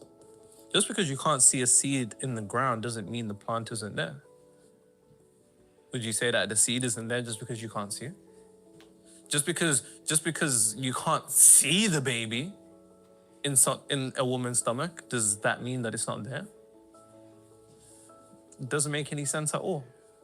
Especially the plant example, that makes no sense. That makes no sense at all. You wouldn't say that a seed doesn't exist because you can't see it. And it's the same idea can be extrapolated to the realm of metaphysics, because it exists, just not on this plane of existence. But if you're requiring its proof, or you're requiring validity or verification or confirmation from this plane of existence, then you're seeking confirmation in an illusion which will lead you to delusion. The seed exists, just not on this plane of existence. It exists on a different plane of existence, in the ground. It's the same thing with your materialization, the things that you seek to materialize, because the unfortunate part is, when you're separated, you then become reality's bitch. Yep. Now, I did see a comment of somebody saying something along the lines of, bro, I put my mom onto you, she was shocked when you were saying some things. Apologies, truly apologies. In that context, that's very embarrassing for us all. But if you're here, welcome. You'll be reality's bitch, quite literally, like genuinely, if you're looking for science. Because once again, we're seeking confirmation in the external. And how often do we do that? We do this on a multitude of planes. We do this on a multitude. We will only allow ourselves to feel security when we see a lot of money come in. If a lot of money came in, we'd feel great, because we're looking for signs.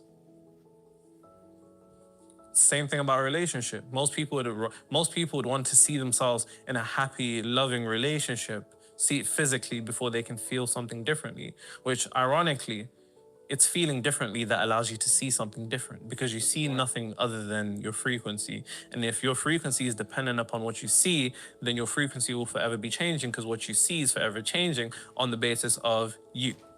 Now, like I said, when you're in a state of separation predicated by the idea that it's not here, predicated by the idea of external fixation, you then descend into looking for signs. And when you're looking for signs, you become a reality bitch, because you're looking for confirmation. You're looking for security in the external. You're looking for security and safety in the external. This is quite literally the opposite of what the concept of Matthew 6:33 talks about. It says, seek ye first the kingdom, and then righteousness, and all these things shall be added unto you. If you seek the things first, you'll descend into hell, because that's what that concept is explaining. It's what I call the heavenly blueprint to materialization and manifestation. If you don't follow the heavenly blueprint of prioritizing the internal state of relaxation, bliss, calm, and heaven first, then you prioritize the world first. You put the world first, then you're no different from the devil. If you're no different from the devil, then you become trapped up in this illusionary realm. And that's often what happens. I think even people, typically, if they hear me talking about, oh, you know, materialize these things and get these things, they think, oh, this person is getting people to, you know, focus on the devil and become possessed by the world, so on and so forth. But if you listen to the message, it's not even about any of these physical things. It's not even about the money. It's not about the promotion in your job. It's not about the attainment of an opportunity. It's not about a relation. It's not about the material things. Because if you see the material things first, then you're putting, as they say, the cart before the horse, I think, or the horse before the cart. You're putting the horse before the cart, I think. Is it the horse? I don't know about that saying. No. You don't know about that saying? First time hearing that. Regardless, you're putting the external before the internal, but it's the internal that reflects to the external. And the issue with that is that you seek safety in reality, and reality will never provide safety. And unfortunately, if it does, it's a loan shark. If you allow reality to make you feel safe, if you allow reality to make you feel proud of yourself, gassed, confident, without just independently, intrinsically being able to cultivate these states within you, then you're dealing with a loan shark, because it will come to collect. It will definitely come to collect. And when it comes to collect, it's going to be peak. It's going to be peak, bro. It's not going to be good. Because when that money's coming in and you're feeling good and you're allowing that to inflate your sense of self and your security, when that's gone, to the same height that it took you up is to the same degree that it can take you down into the depths of hell. Same thing with followers and stuff like that. That's why from the start, I've kept it very, very neutral about all of this, because, you know, as Jay-Z said, the same sort they knight you, they go and good night you with. Maybe he's not a good person to call at this moment in time. That's a bar, though. It is. But it's just another way of saying the same rope that they used to pull you up with will be the same one they hang you when they're done. So as much as I appreciate all the comments and so on and so forth, I can't let it get to me, because I can't have my internal state dependent upon you guys, or else I'll be one of those people that come out with a statement and they'll be like, I'd like to apologize to the people, you know, that I've hurt, actions, the things that I've done, you know, I'm just, I don't know what I was thinking, and, you know, I'm in therapy now, and I'm just gonna move forward to see that I can do better.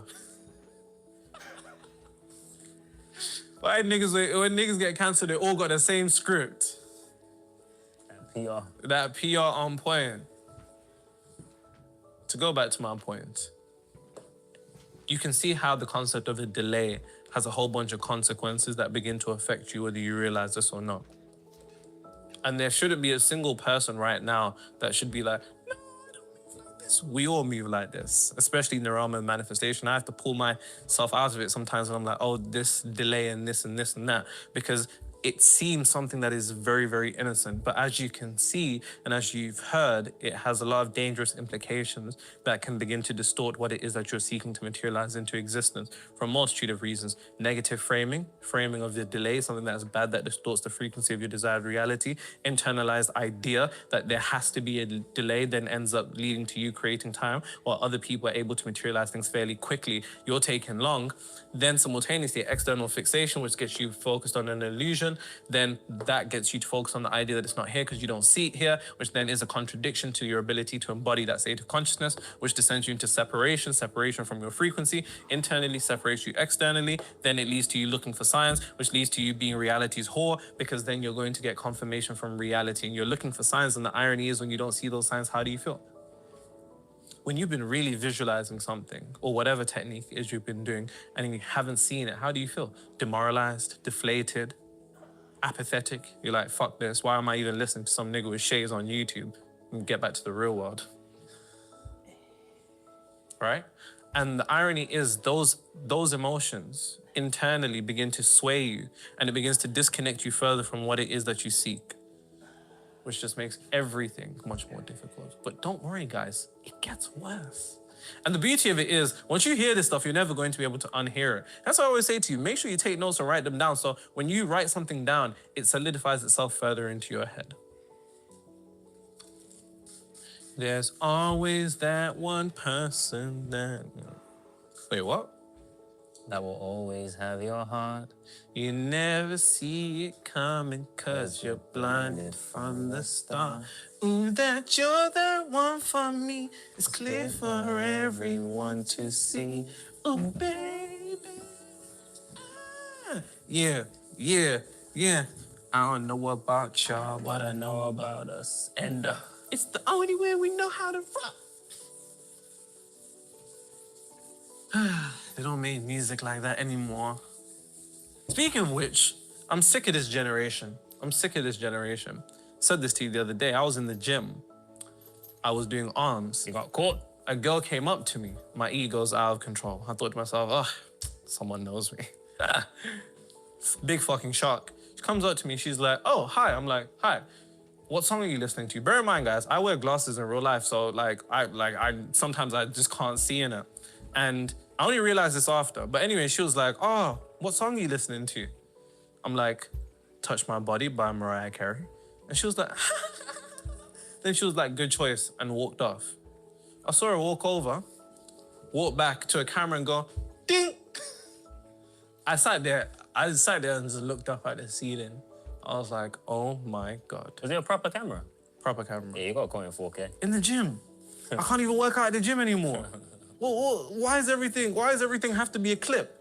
Anyways, after sitting there and realizing what had just happened, that I had been clipped, I then went to look for her.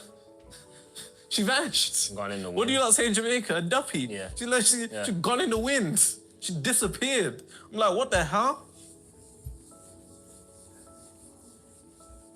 Cause if you brought your mother around your body secret rendezvous, I will hunt you down. Cause they be all up in my business like a way interview, but this is private.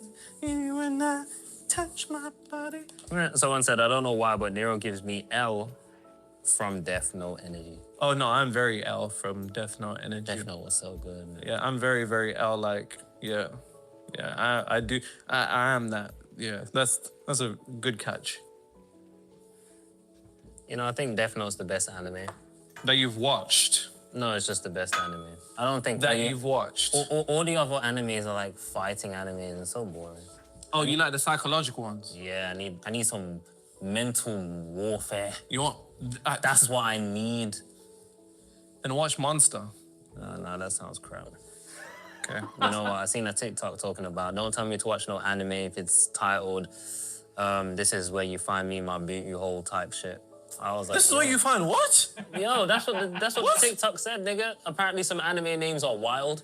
I said, Fez. Let me stay away from the anime community again. Let me just create some separation. I created separation the other day. I said Jujutsu Kaisen shit. It's fucking overrated anime. I heard that one. Yeah, I'm standing on that. Yes, there's someone watching JJK right now that thinks it's great. It's terrible. That's how I feel about Attack on Titan. Too far. Oh, okay. Too far. I was with you, and then you just went too far. It just takes long to get to the point, bro. This is how you felt when I said Breaking Bad was shit. Bro's just struggling to use his powers. I'm not here for all of that, man. Just use your powers, man. What are you playing at? You actually have no respect. This is no... Just hanging out the team, bro. You have no respect. You have no respect. Any other comments for our reader section? Oh, my... Or reader section? You're gonna read a section? They got you. Got me now. I just ordered your book from Amazon and my sister got upset because she's religious and I'm spiritual and she swears I'm doing witch shit. Ooh, yeah. You didn't know. This is a witchcraft academy. We're making wizards and warlocks. I mean, people typically, I remember also being religious, typically we just attribute anything to be evil or witchcraft, anything that we just don't understand. That's typically what it is. That's hilarious, though. Yeah, okay. That is hilarious, though. She can even play gospel music every time she sees your book in her hand. Just gonna find the book. Break every chain, break every chain. Now I think this is the most important part of the video. All parts are important because they're all interconnected, but this, I was literally, when AJ walked in, I was saying to him, this actually was a light bulb in my head. Because I think this is why most people have an issue with manifestation, whether they realize this or not. And you're not going to expect this. So it's all right, gobble, gobble, calm down.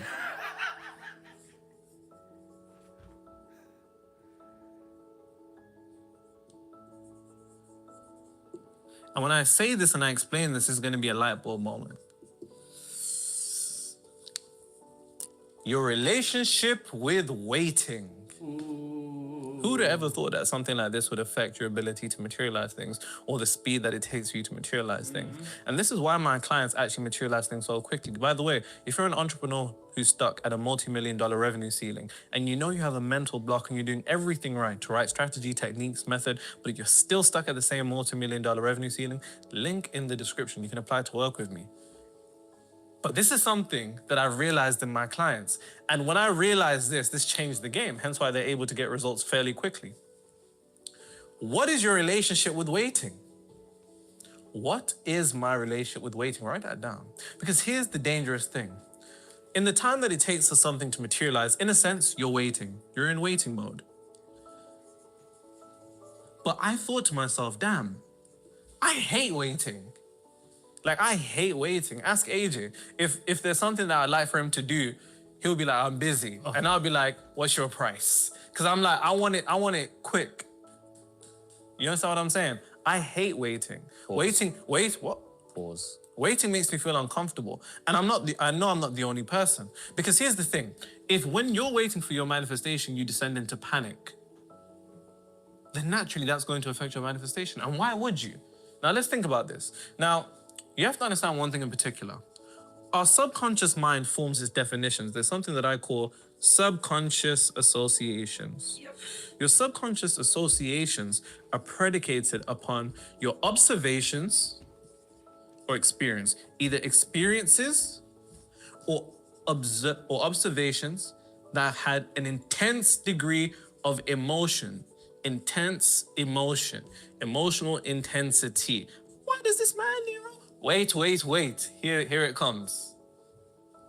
Here it comes. You actually need to think to yourself, what have been my experiences with waiting? I'll give you an example that I thought of off the top of my head. You know, like when kids do something wrong, right? And the mom don't want to deal with it. What does she say? She says, wait till your dad gets home. Or wait till your dad sees this. And then when I can imagine as a you're terrified. You're like, oh man, it's over for me. It's over for me. Yep. Why? Because waiting in that instance It's fear. was bad. It was my reckoning. Yes. Oh yeah. So true. Or another example, let's say that, you know, like me, for example, let's say my dad said he was going to pick me up one time and he never picked me up. In that instance, why are you laughing? You're laughing at man's trauma. Dad went for milk. Yes. Laughing at man's trauma. Typical black story. Dad goes for milk and everyone, it just never comes. No, I'm just talking about on a weekend thing. You're going to come to my house, pick you up, no pickup. Subconscious, instant, disappointment, demoralization. You need to ask yourself one thing. What has been your relationship with waiting? Because if you think about the most intense moments of your life that were surrounded by waiting, you give yourself the ability to reverse engineer something that may be stopping you from manifesting things quickly. Because here's the thing, that waiting period is actually typically what determines how quickly something collapses. Because if in a waiting period, you descend into panic, demoralization, upset, fear, based upon the experiences in your life that you had to wait, then naturally these emotions are going to distort what it is that you want. And that's the thing. Like, it only really has to happen once, and I say this all the time. When it comes to manifestation, people typically focus on the idea of repetition. I don't think that's true. I think the idea that you require a fuck ton of repetition is actually what frames your mind to require a lot of repetition in order for you to materialize things. An individual only has to be traumatized once. An intense degree of emotion can completely alter someone's reality. So to the same degree of negativity, we can use that positively. It only had to happen once. Your mom only had to say, wait for your dad. You only had to wait for something that you knew it was game over for you. I only had to not be picked up once. Yeah. The intense degree of emotion lodges itself into your subconscious mind, and then in your subconscious mind, it then forms an association that waiting equals all of these things. So then in the period while you're waiting for something to manifest, you feel anxious. You just feel unrested. You feel like you've just done a Red Bull coffee mix. You're just antsy. Crazy. Nasty work, innit? Yeah. Nasty work. Yeah, I saw it. Coffee, Red Bull, I saw someone do that. Mad thing. Like, your heart's gonna explode. Oh my God. But seriously, what is your relationship with waiting? And I know you've never asked yourself that. Don't lie to me. Let me know in the comments. You've never asked yourself, what is my relationship with waiting? Because why the fuck would you ask that? Oh, now you know why. Most of us have a bad relationship with waiting. The state that we go into while waiting is discomfort, panic, upset, fear. And in doing so, we begin to corrupt what it is that we're doing. That's like taking that Red Bull and coffee mix, taking it to your seed on what it is that you want to manifest, and just pouring it all over. Coffee, Red Bull all over your plant. Seed is mashed up. Seeds just collapse. Finito. Yeah. Wapedzwa. That's finished in Shona. Yes. Didn't know you had it like that. Oh, I got it like that. This tongue moves quick, bro. Pause. Oof. Oof. Oh. I just meant like I'm bilingual, guys. Not like. But my point being, the state that you need to go into while you're waiting for something to materialize has to be reflective of peace, calm, and certainty. If you're not in a state of peace, calm, and certainty while you're waiting,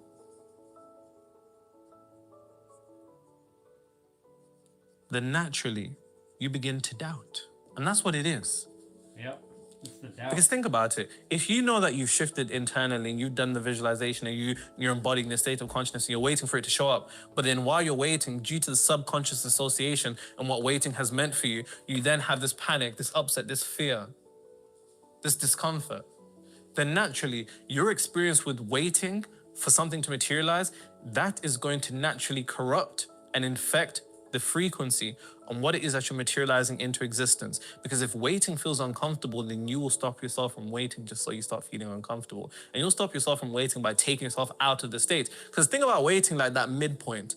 Let's say you're over here, waiting's the midpoint, your desired reality is here. You need to go to the midpoint in order to reach the other side. But if you can't even get to the midpoint because it feels terrible, you're like, nah, I don't need this.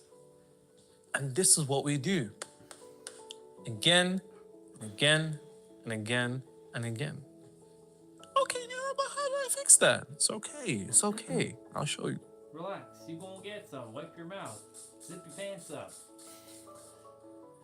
Zip your pants up, wipe your mouth.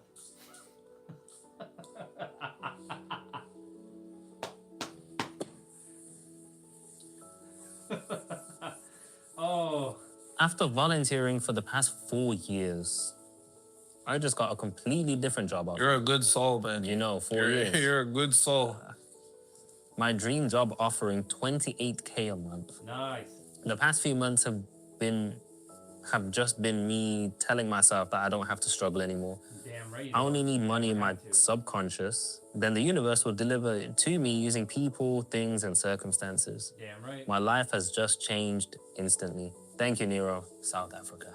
Cheers. Shout out South Africa. Shout out the motherland. Let's go.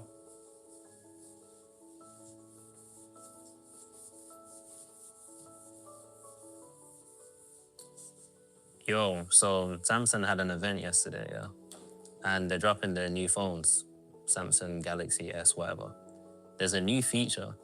You know how some men have privacy screen protectors? Yeah, like you can't see it from the side. They got that built into the phone. You got that. Yeah, them man there. You're up to no good. No good. They've got that built into the phone, but you can customize it now. Customize it as in you can make someone see something that they're not. So, no. As in, you can choose which apps have the privacy screen. You can even choose to just have it on notifications. Bro, the comments on that, man, are saying, yo, the cheaters are gonna go wild. Oh, they're going crazy. You can imagine showing your girl a meme, but a notification comes up and she can't even see it. She's saying, you left your clothes at mine. That's dark. Yo. That is dark. That's dark. That's dark. Yo. Oh, yep.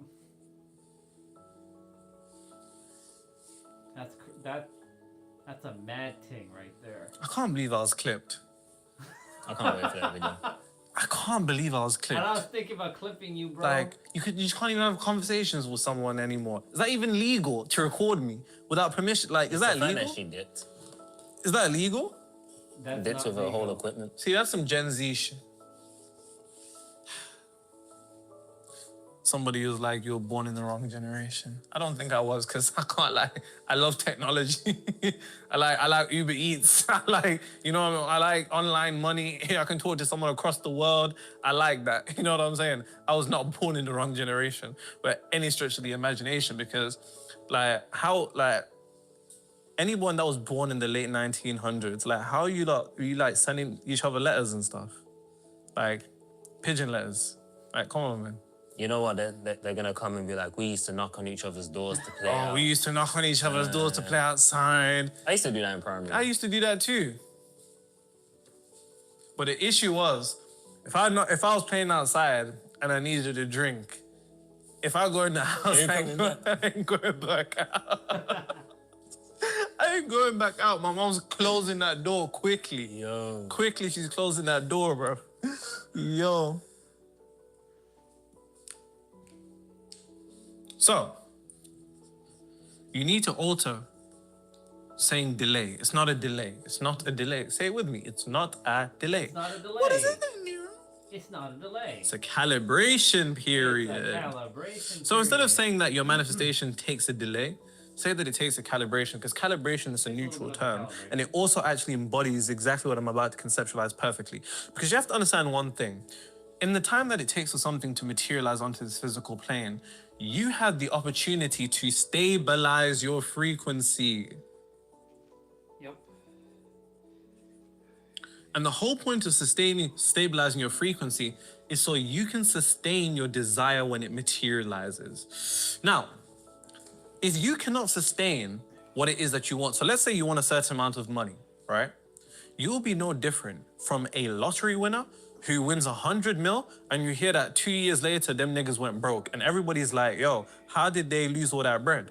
Now, of course, on a physical level, we can say, financial literacy, so on and so forth.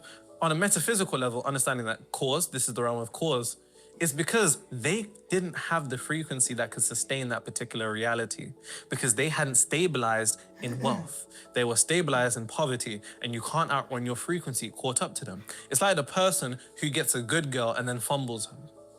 I know there's gonna be a whole bunch of girls in the comments like, yes, that's me, that's me, that's me.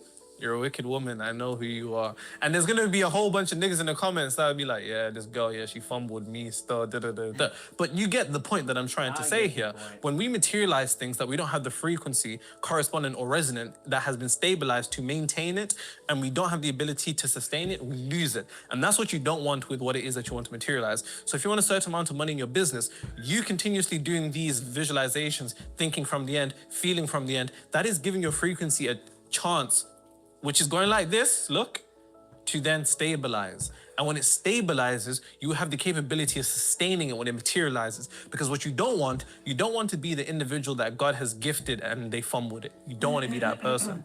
You do not want to be that person. And that's the whole point of the calibration period. So we don't say delay period anymore. We say calibration period, because that's what it is. Your frequency is calibrating to be resonant with what it is that you want long enough for it to stabilize, so that when it stabilizes, you can sustain it and then it materializes. Because we see this time and time and time and time again. People will get things and lose them. People will get positions, fall off from those positions. People will get jobs and get fired. People will get with people, lose those people. People will get money, lose the money. And it's because your frequency has been stabilized in a completely opposite direction to the direction you want to go in. So this whole period of time while you're waiting is a calibration period. Yep. It's a calibration period, people. But even that is also a paradox, because a calibration implies that you're still sort of adhering to some sort of way, that you just have to realize it's already done. Guys, this is stuff in human form. Who's stuff? Soth. Yes. Soth. He's a Game of Thrones. He's the... Oh. Cool. Ooh. He's the Egyptian god of wisdom, also known as Tahuti, Jehuti, also known as Enoch in the Bible, also known as the Prophet Idris in the Islamic side of things. He's also known as Hermes to the Greeks and Mercury to the Romans. He's the messenger of the gods, the individual that first was supposedly the world's first astrologer, astronomer, the world's first scribe. He came up with chemistry. See, in chemistry, there's something called a hermetic seal, and this is derived from the alchemists, which, as you can see, Thoth is right there on my thing. I got him on my individual. Yes. But That's a nice compliment. Yeah. I mean, yeah, because spiritual people would be like, yeah, I'm the reincarnation of this person. Nigga, I'm not the reincarnation of Thoth, bro. I'm just me. I'm just me. Do you know what I mean? I'm just me.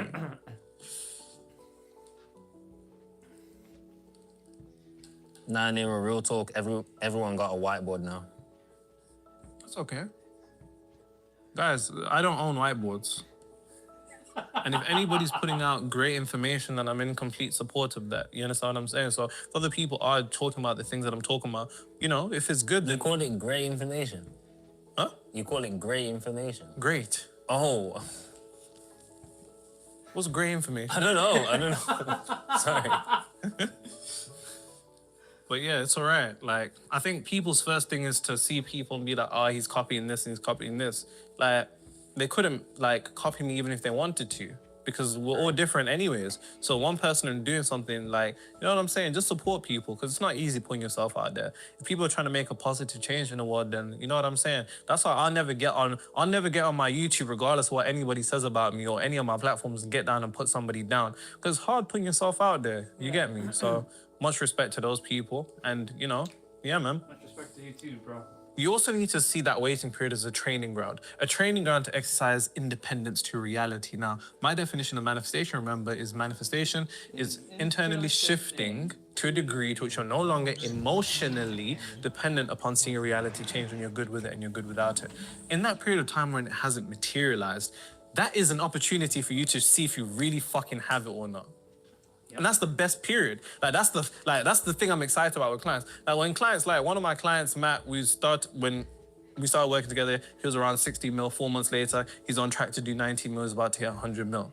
And Nero, my business was at about $50 million a year. And within 4 months, I'm on track to do almost $100 million. My excitement when I start working with clients all the time is when we first start working together, because I need to get them to convince themselves that they have what it is that they want before reality proves it to them. So when reality, and think about this, anytime you've ever manifested something, you're not really shocked because you've had it already.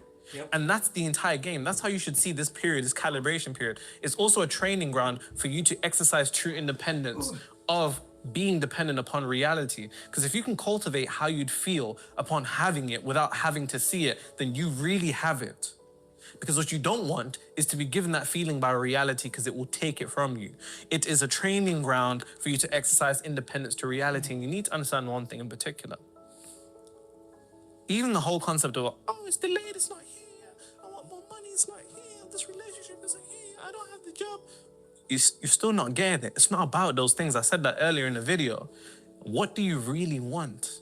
The only reason you want anything in life is because you have the unconscious understanding that it would allow you to feel differently than how you feel now. That's what you really want, and I can't stress that enough. Because if I offered you the amount of money you want in Monopoly money, you wouldn't want it. If I offered you the job that you want on fucking Roblox, you wouldn't want it. If I offered you the relationship that you want on Roblox too, I don't know what games niggas play. If I offered you on some... You want it real. You want it in real life, because upon the attainment of it, you'd feel different. And if there's no feeling, it's the feeling that motivates you to want it. Desire is a feeling. So your desire is just materialized in the condition of saying, I want a certain amount of money in my business, I want a relationship, I want this opportunity, I want this. But what you really want is to feel different. And if you can focus on what you really want, then you come to an understanding that anytime that you feel a delay, it is just another opportunity for you to immerse yourself in what it is that you're doing. It's just an indication that you need to go within more. You need to visualize deeper. You need to feel it deeper. You need to think more from the end, because you see that delay period as a bad thing. You see it like, oh fuck, it's not here yet. Whenever you're looking for signs, that's a check engine like that. I need to convince my subconscious mind I already have it by doing a visualization that is very simple. I'll give you a simple method right now I give to my clients. Get into a relaxed state. It might take you 5, 10, 15, 20, 30 minutes. Just lay down, sit down. When you feel completely relaxed, then just visualize somebody that you love acknowledging the materialization of what it is that you want. If it's in a relationship, they could be like, I've never seen you so happy. If it's a job, they could say, I knew you'd get that job, or I knew you'd get that specific position. If it's a certain amount of money, I'd be, oh, I can't believe you made X amount in this month. It has to be a very, very specific visualization that someone you love is acknowledging what it is that you want, having already manifested, and loop that again and again and again until you no longer feel the emotion. Because the emotion that is being drained, that is also being cultivated, is getting into your subconscious mind to convince you that you already have it. And when your subconscious mind convinces you that you already have it, then you won't care if it's not here or not. And when you don't care if it's not here or not, you'd be embodying what it is that you're really supposed to. Now, on the waiting thing, the waiting subconscious association, because most of you are probably like, damn, my subconscious association with waiting is terrible because I've had this experience to which I had to wait for something and it was terrible, right? Or like, you know, for like a family member's in hospital and you're waiting, something like that, a negative, intense experience that waiting was given a negative association.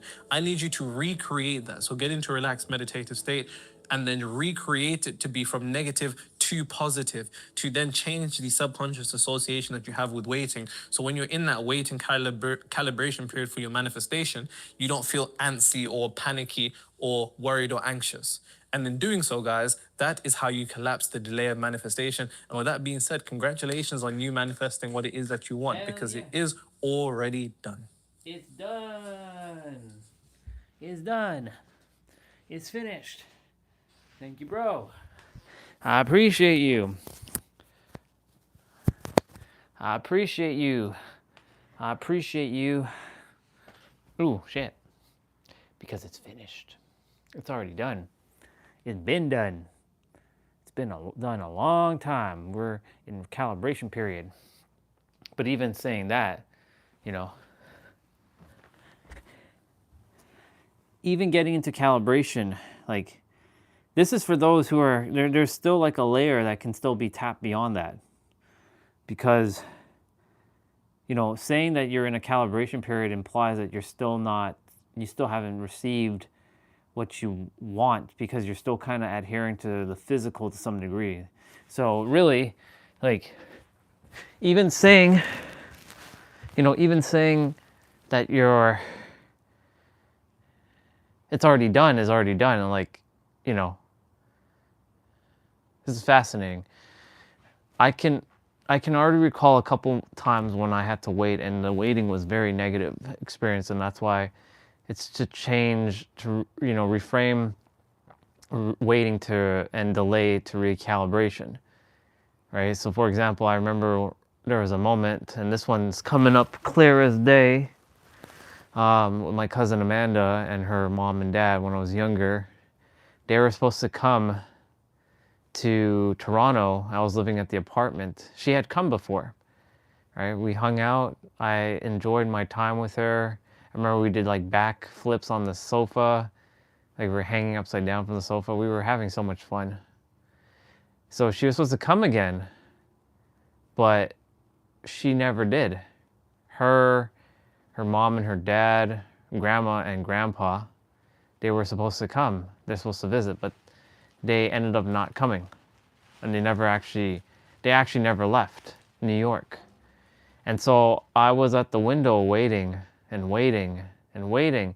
Are they here yet? Are they here yet? Because, you know, I know it takes like 8 hours, right? But back then time was an illusion, right? I was like expecting, are they here now? Are they here now? Are they here now?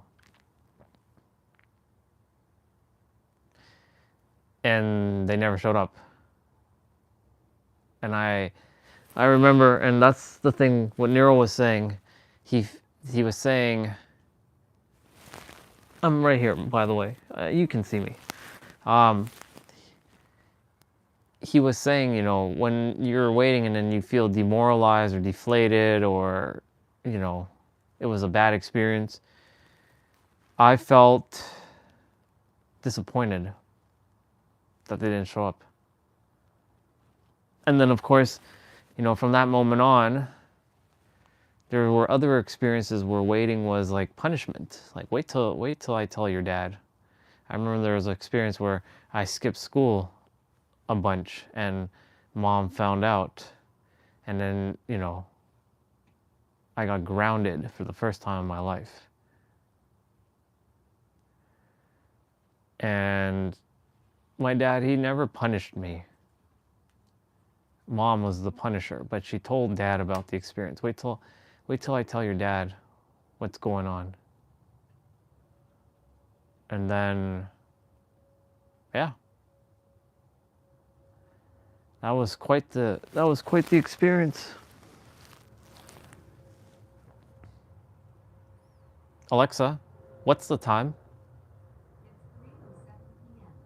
Okay, cool. I'll get rolling in a moment. I remember that time when I got punished by my dad for the first time. And that was it was scary because that wait, that anticipation was scary. It wasn't exciting. Like I can feel it right now. And this is so cool. I'm so grateful for this video because, you know,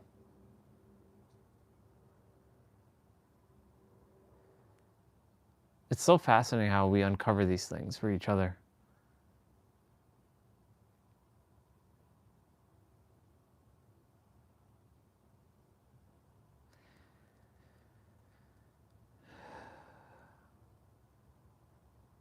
So just changing my definitions and my associations to waiting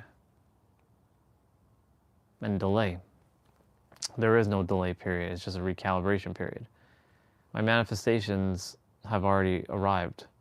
I'm operating from them, not looking towards them. I already have them. I have them within, right? The mind doesn't believe that though still, fully. Or the subconscious mind is not feeling it. That's why we have to go a little bit deeper and feel it. And the best person to use to help me with this is my sister Victoria, because she is the embodiment of San Diego for me. And I can anchor in and I can hear her saying, "I'm proud of you, brother. You've come a long way." In fact, she actually wrote that recently in a text message. She's like, "I'm very proud of you. You've come a long way from when I first met you in 2022. Yeah. I have come a long way, haven't I? Actually, she met me in 2021. Wow, it's been 5 years. It's crazy.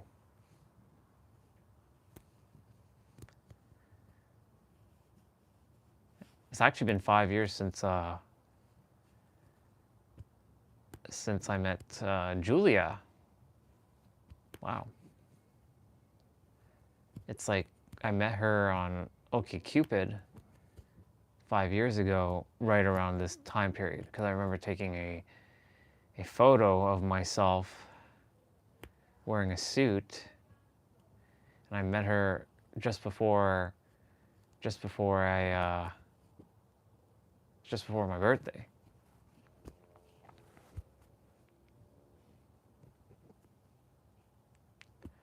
I could have had a great life with her, actually, but unfortunately, I wasn't in the right mindset and right state of being. But also, she was also not in her right state of being, too. Like, she had a lot that she had to deal with.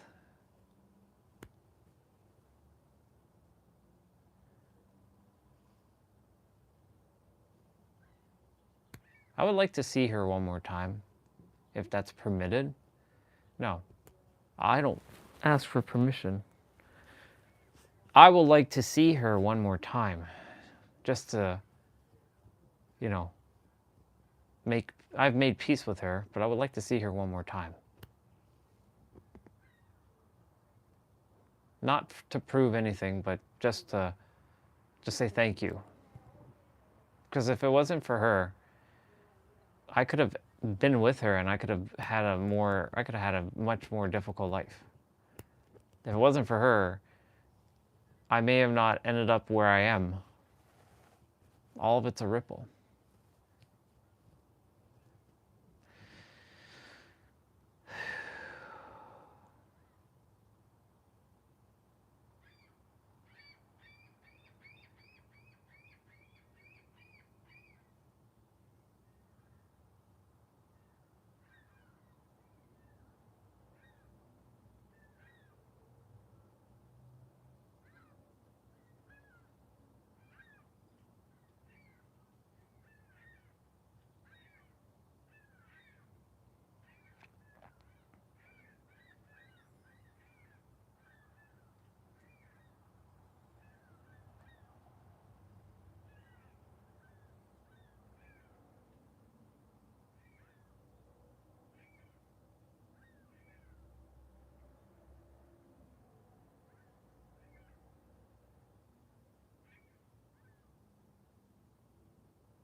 Alexa, what time is it?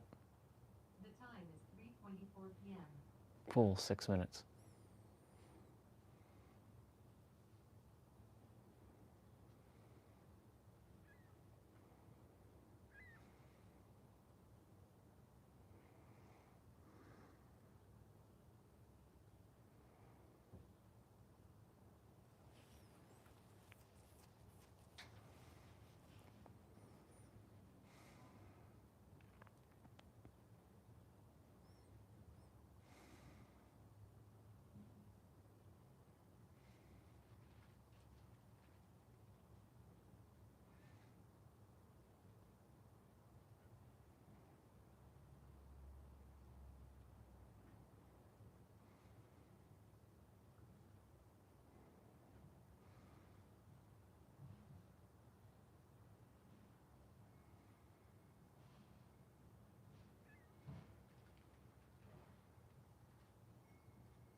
Alexa, what time is it?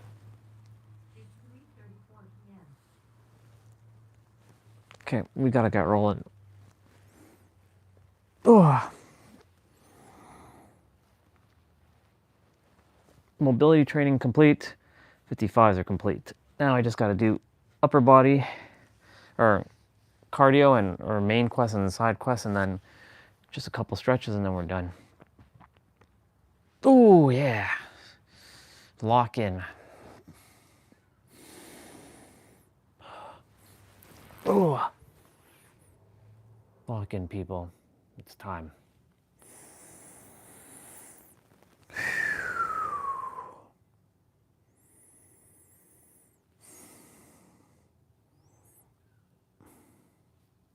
Cool beans.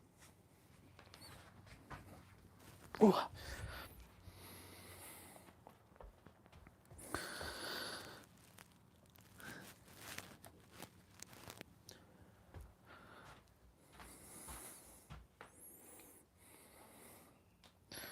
It's go time.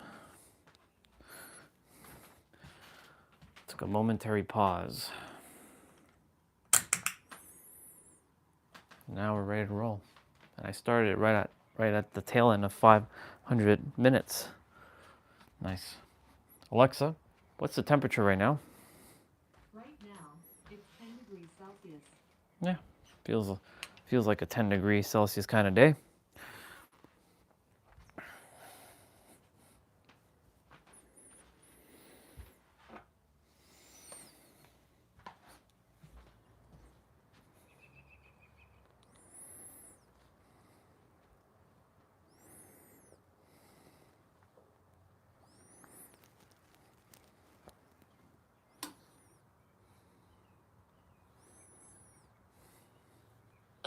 Have you been drinking tonight? Sure, yeah, I'm pretty drunk. How many drinks have you had? To be honest with you, Dave, I've had about 3. And are we talking about a fermented beverage or a distilled spirit? You know, big fan of whiskey. Mm-hmm. And I love Middleton. I had some Middleton. I don't know why. I couldn't scream loud enough. There's nothing I could do to make it go away or to make them stop. I didn't. Are you okay talking about this? Can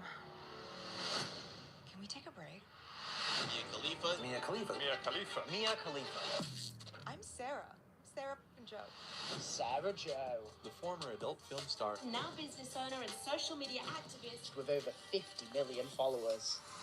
Where should this story start? I lived through a lot of conflict in Lebanon, and then I moved to America, and I was bullied for being Middle Eastern. It was around the time of 9/11. That was pretty difficult. Made a lot of choices that I can't take back. Your husband, when you're 18 years old, is encouraging you towards the adult entertainment industry. What did they stand to gain from that? Fetishization. I fucked up because I signed a contract that says in perpetuity on it. Do you know how dangerous and predatory that is? When was your anxiety at its highest? The company going after me publicly. The major production companies prey on vulnerable young women. Didn't shower, didn't brush my teeth, didn't eat, didn't leave my bed. It's following me for the rest of my life. But I am not the sum of the things I've been through or the adversities I've faced. For people that are really struggling, how did you get out of that phase?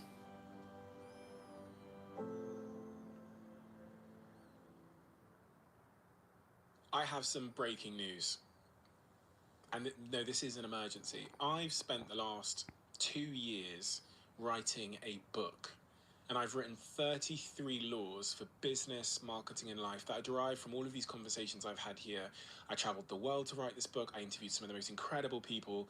I did 6 months of extensive research on scientific studies and principles to corroborate everything that I wrote into these 33 laws. And ladies and gentlemen, where should this story start? Where does your story start? What is the most sort of pertinent moment that you recall from your memory that has shaped the woman that is sat in front of me today? It honestly feels like the last year or two. That's where.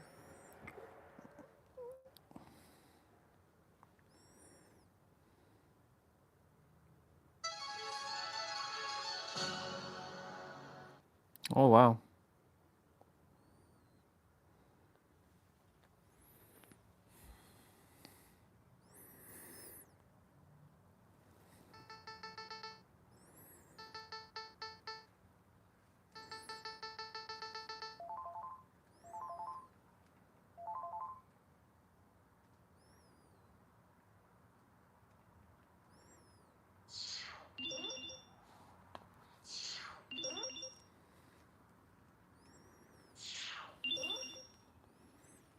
I'm gonna go use the bathroom quickly. We're gonna get rolling. I want to watch that Mia Khalifa thing. Curious.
Let's see what's going on here.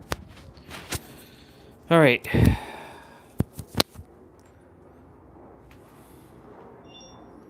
Want to hear this Mega Man music.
I don't know what to expect, but we'll see.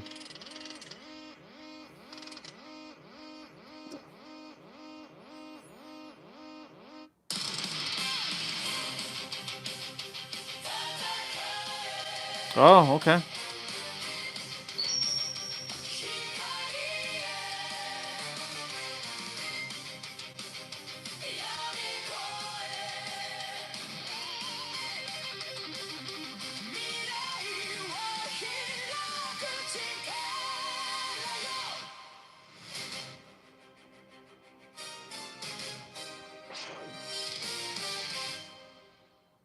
Oh, wow.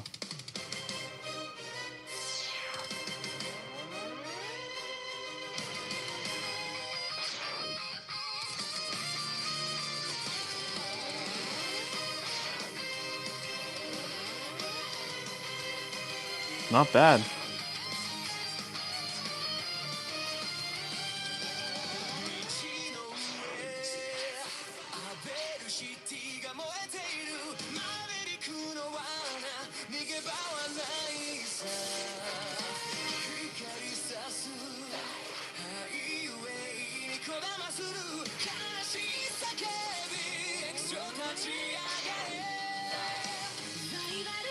This is cool.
This is cool.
Not bad.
Interesting.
Cool. All right. There's quite a few things. Alrighty, so we did that one last week.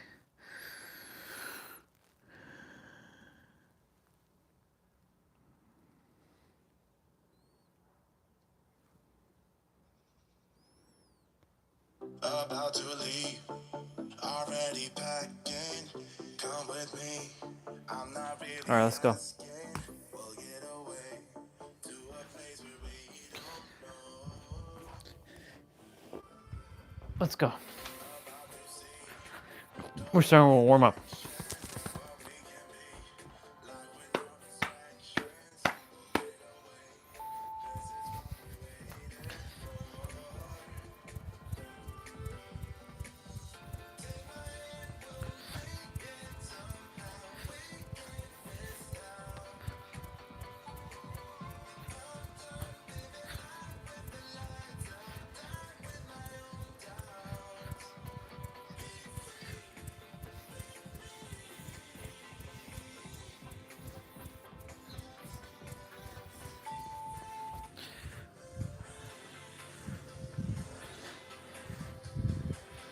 Squats.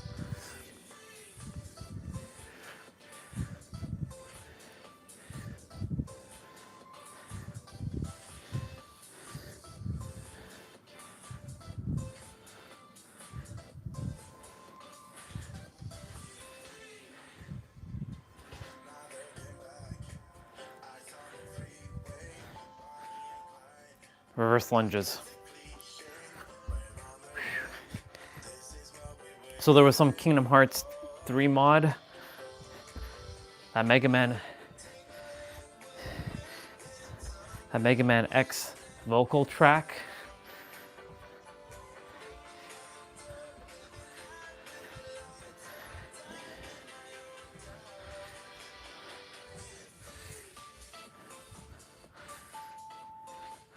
Shoulder taps.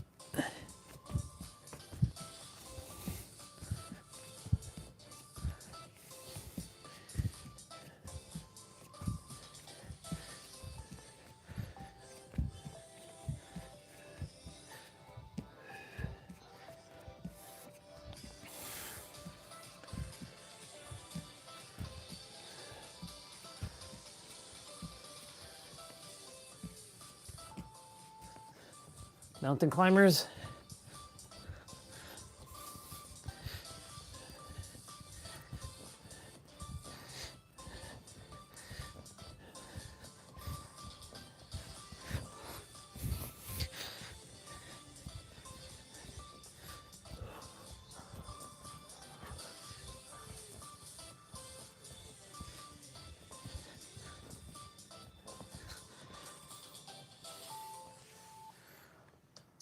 Oh, plank marches.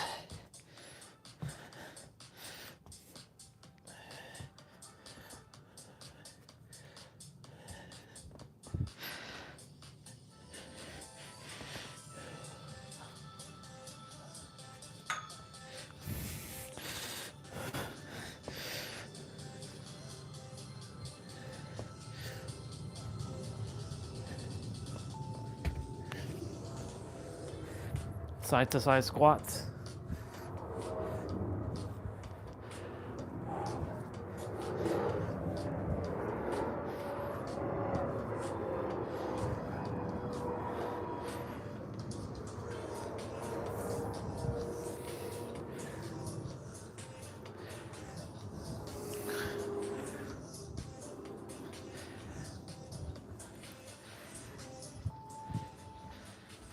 Jumping jacks.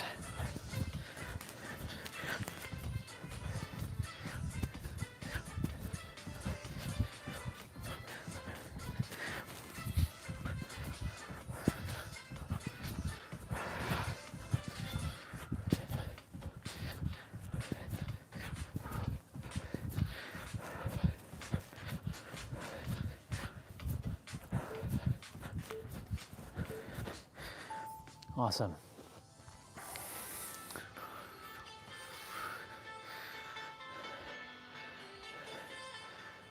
Okay, squats, prisoner squats to knee to elbow. So you're gonna go down, do a squat, put your hand behind your head like this, and bring your elbows to your opposite knees to meet in the middle. So 40 seconds of play, 20 seconds of rest.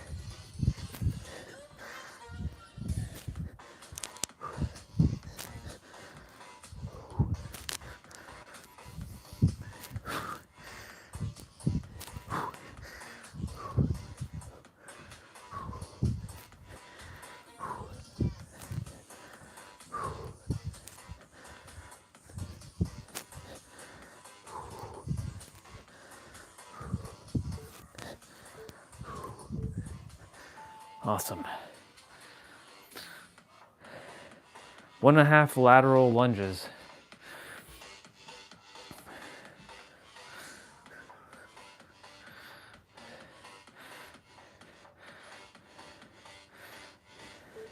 So I'm gonna do it from the sideways. So, because I don't have enough room to do it the way I want to do it.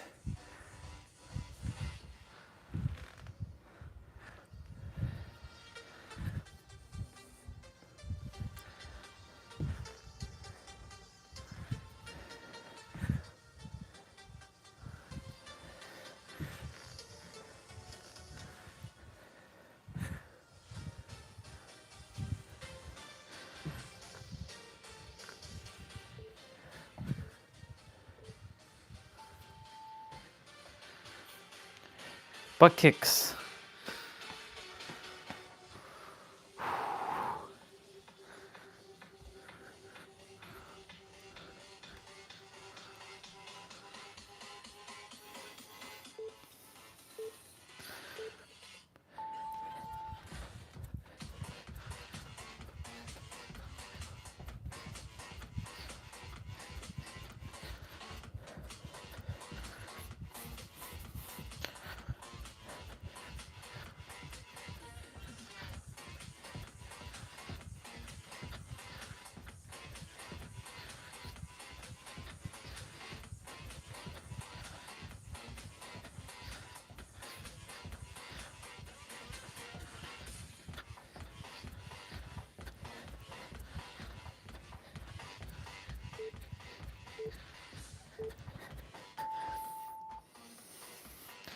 Squat jacks.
Push up front reaches.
Commandos.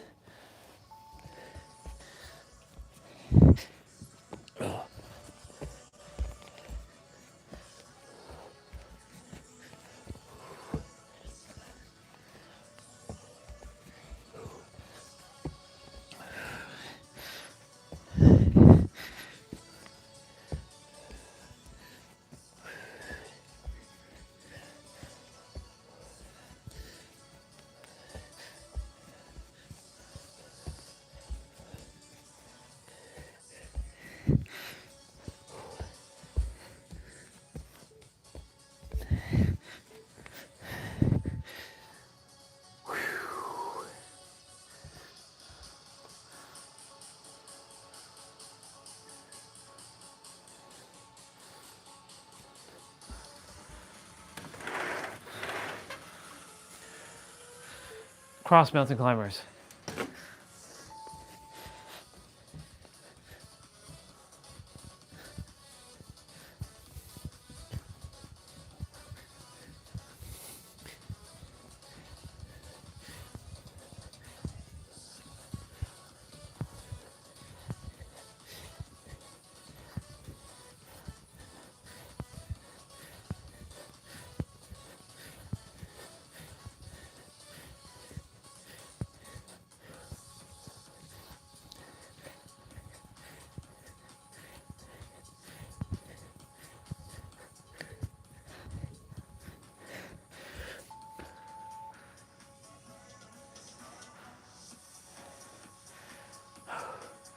Side plank dips to the left or to the right.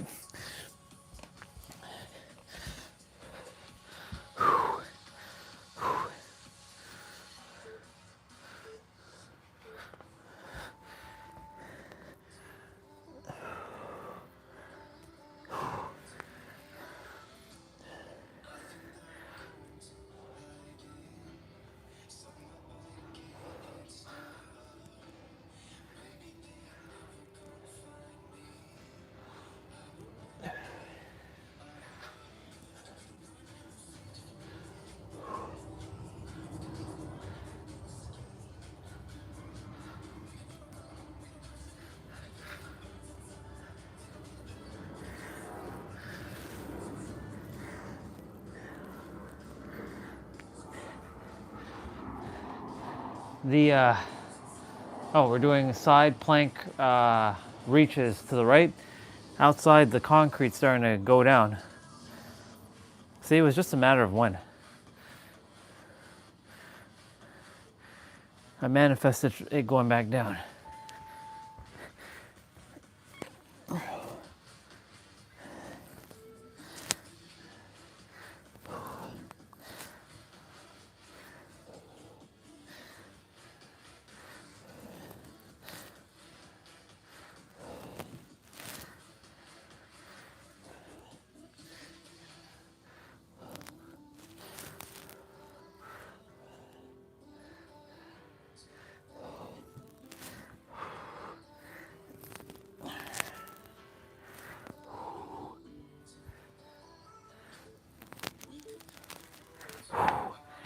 Very good. Other side. That makes me happy that outside the not only is it clean, except for one little leaf underneath the table there, but the concrete has gone down and we can finally sit back outside properly.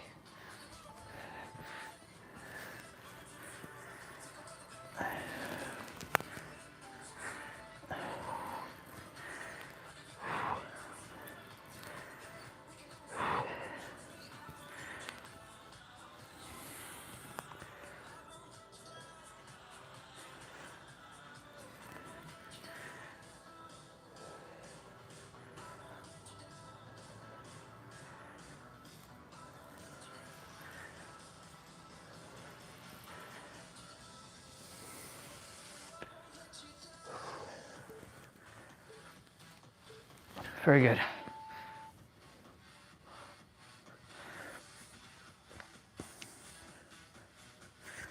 And just because we're doing abs right now doesn't mean we're not doing abs afterwards. Hi, Bubba.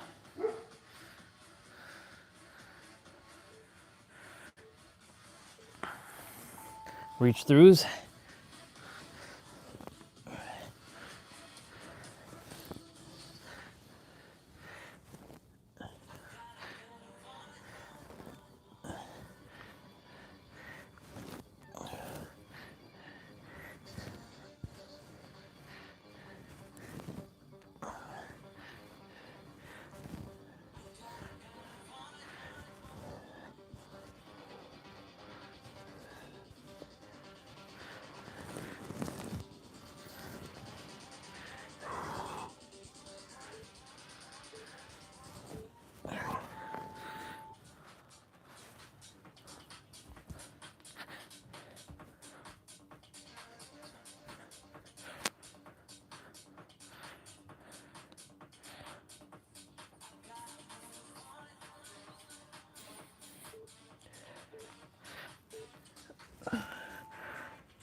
Leg switches.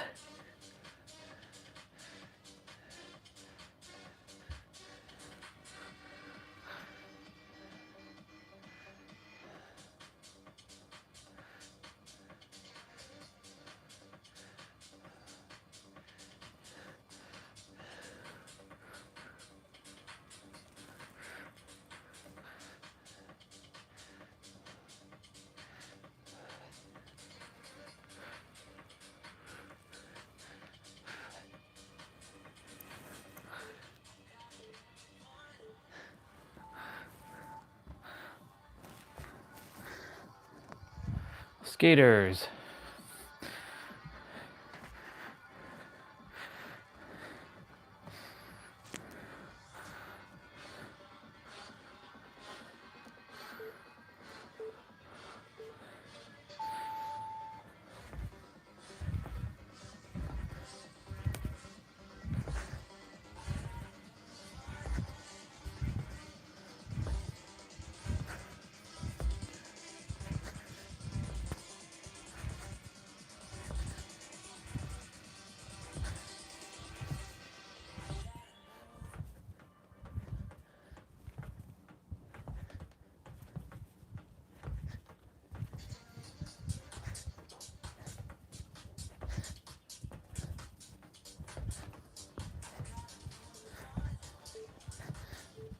Very good.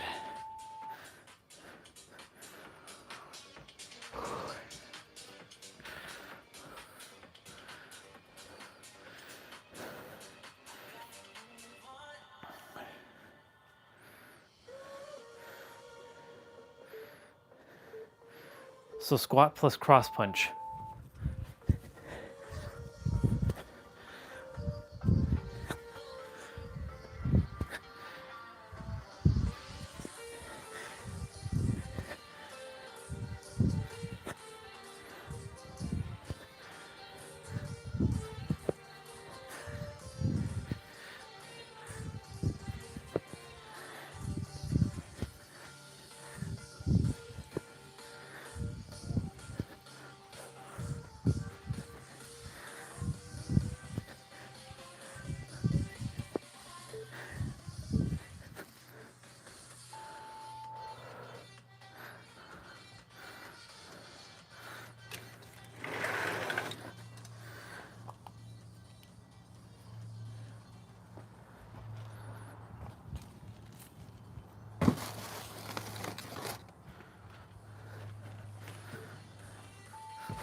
So curtsy lunge plus rear lunge, right leg.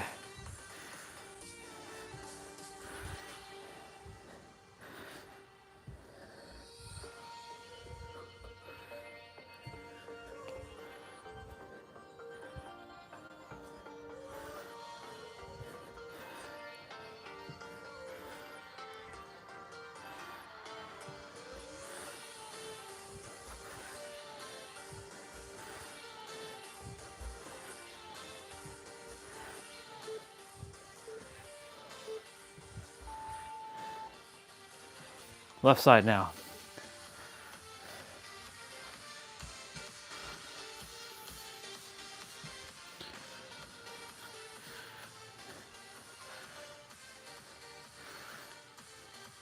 We saw all kinds of random shit today on YouTube. Feels like a fucking journey.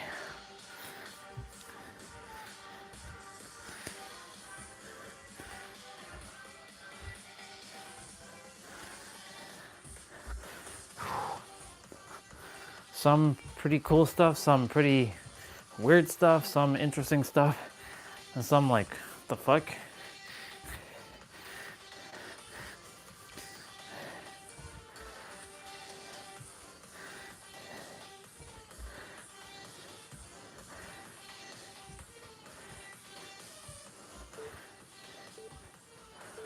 Nice.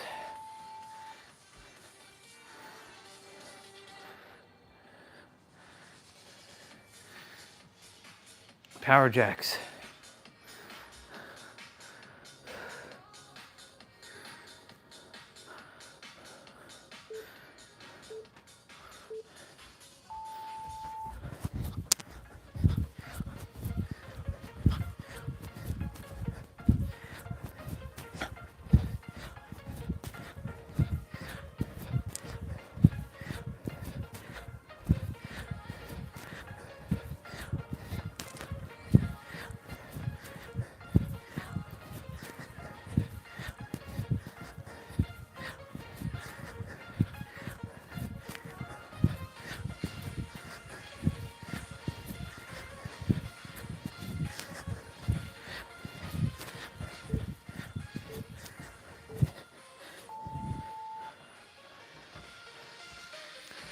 Spot sprint.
Nice.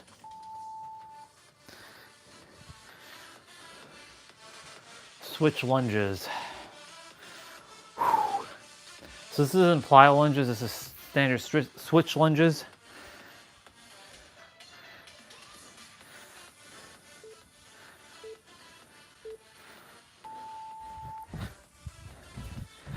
So plyo lunges is like this. This is switch lunges.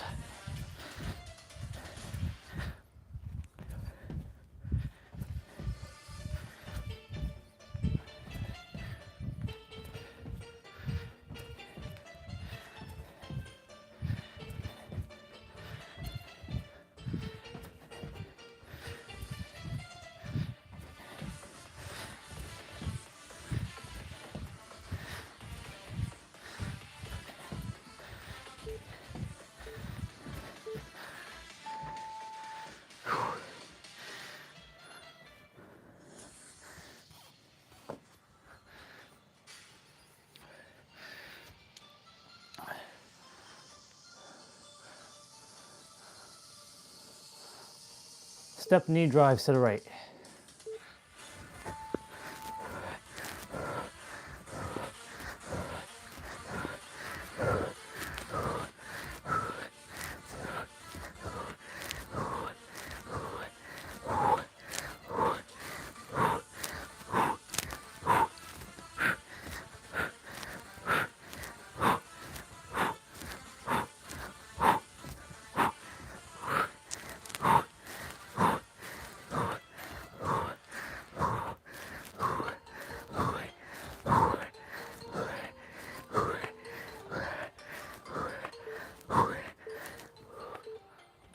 Very good.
Plank toe touches, or plank toe taps.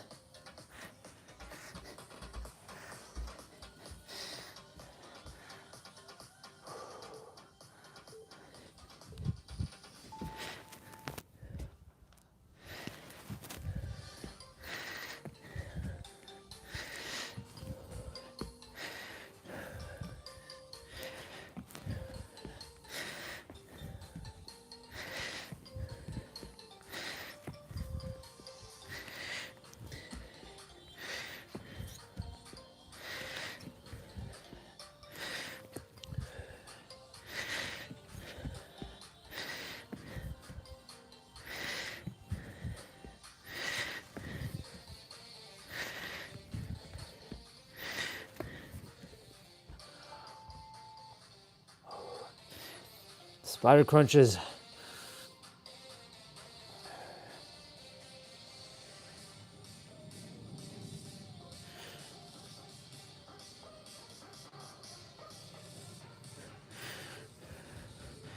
Okay.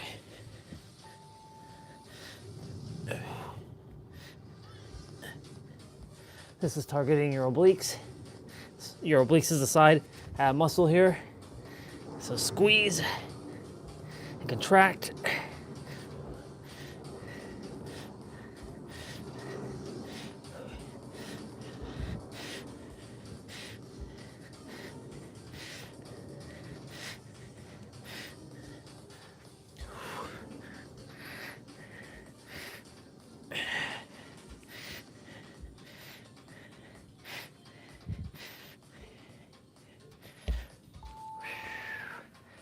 Oh man.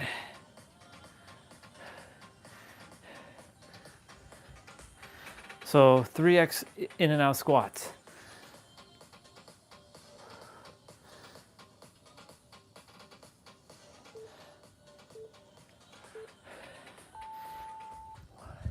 Two, three. 1, 2, 3. 1, 2, 3. 1, 2, 3.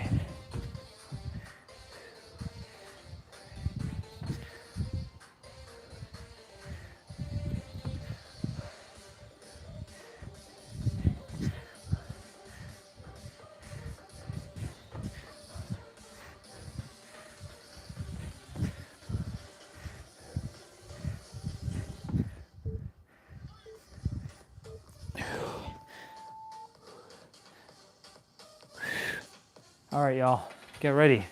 Burpees. Fun.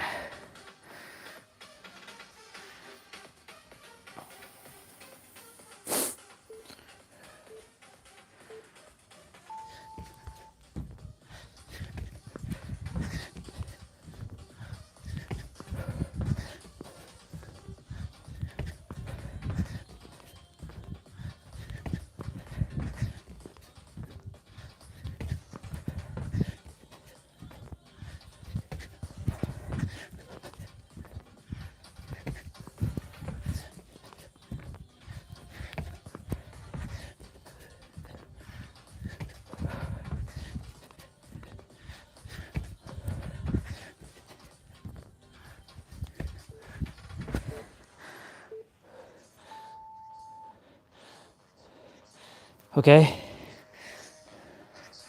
Wide push-ups, plank jacks,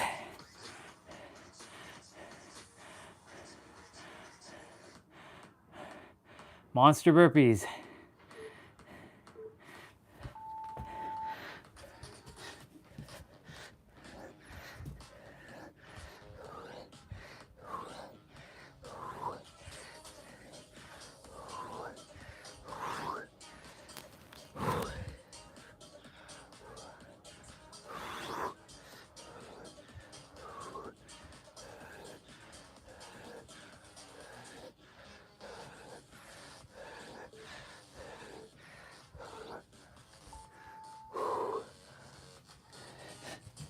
Plank jacks.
Did the thing.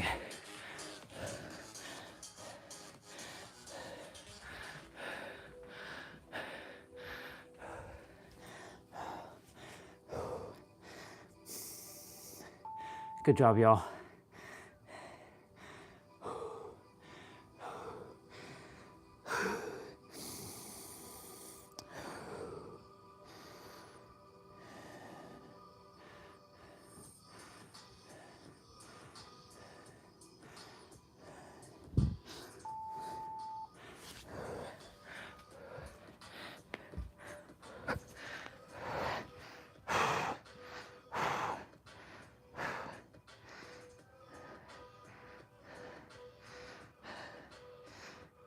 Congratulations.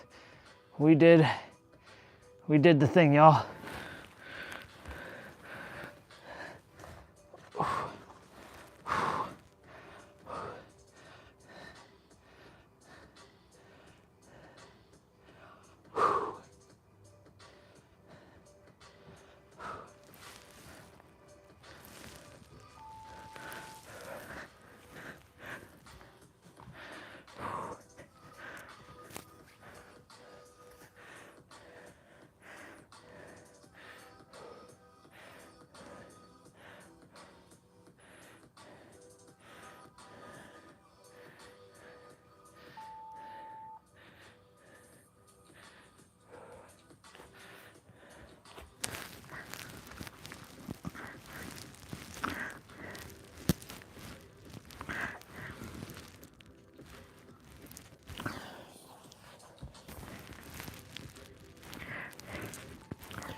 We did it, y'all.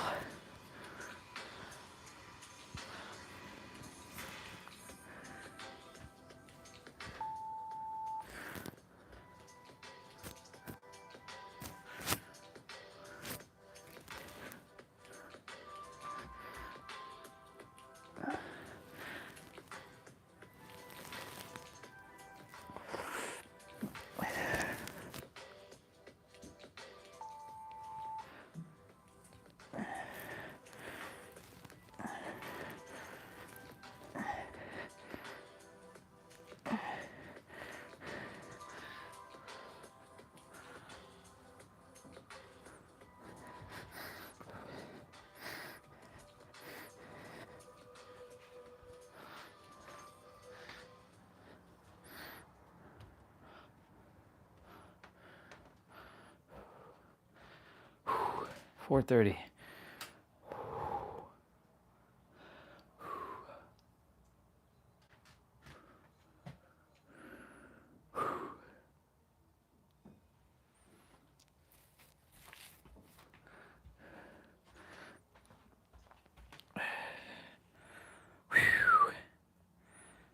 All right.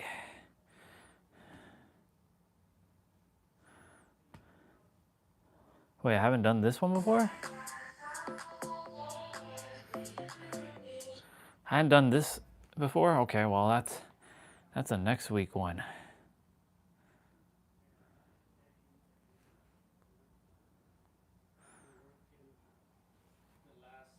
This whole last week, a week ago.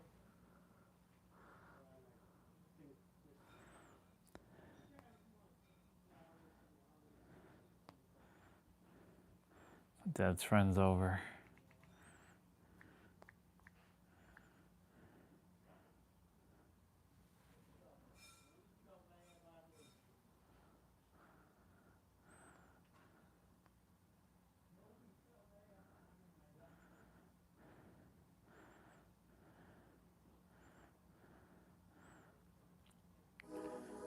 We haven't done this one in a while. There's something in the air.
Okay, let's get rolling with the abs.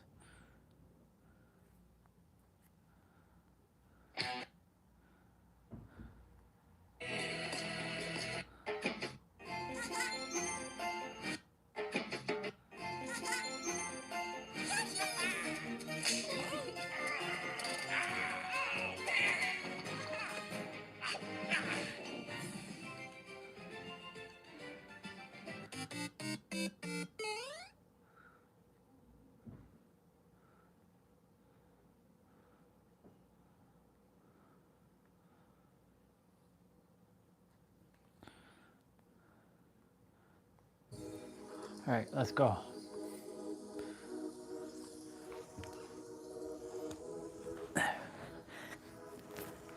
There's something in the air.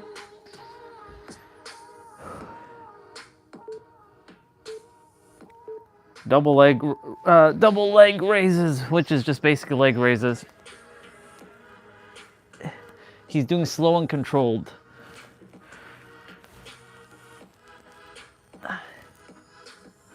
There's something in the air.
What's next?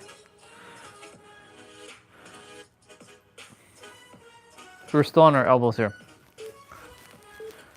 Tuck to leg open.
This is frog crunches.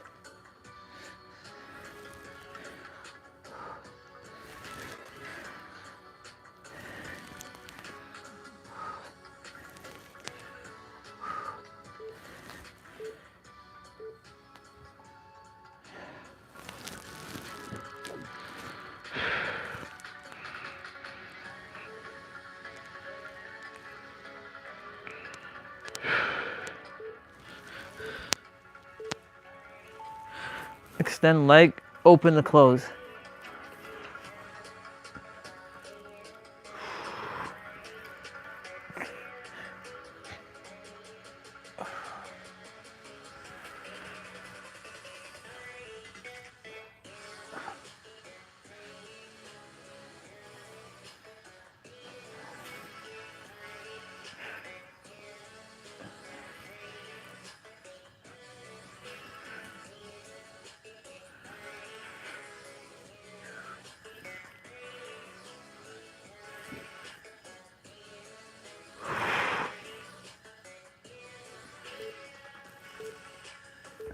Oh my God.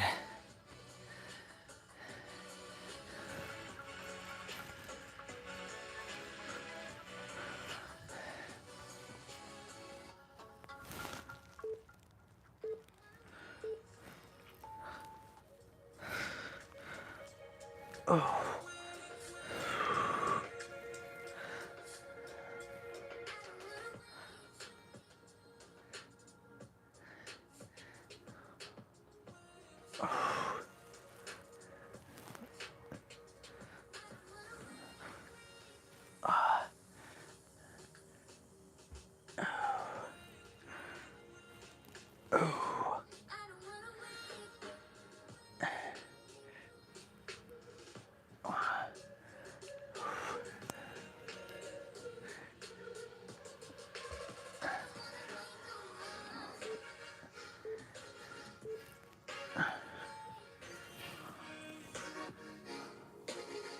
Whew.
Sprinter up to the right.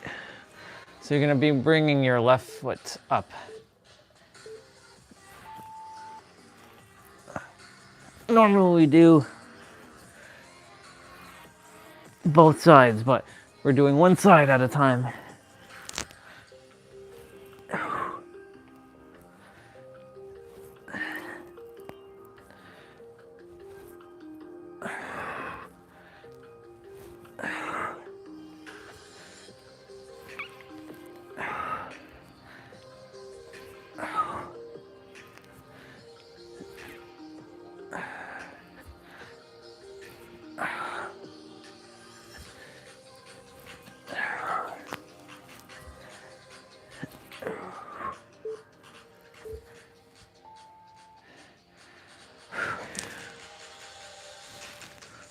Left side now.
plank step outs.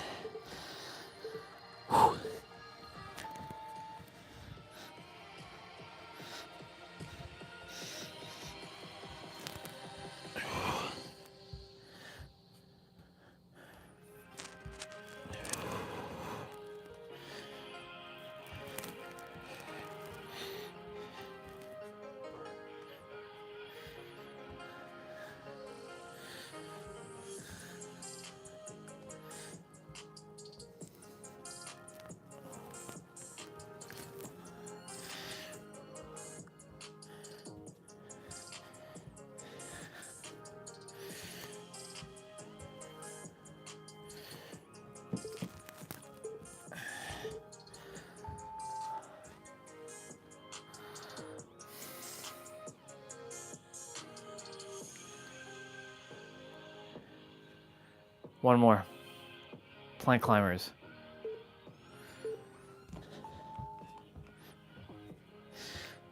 Almost there, y'all.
Whoa.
I'm gonna grab my meal.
Nice.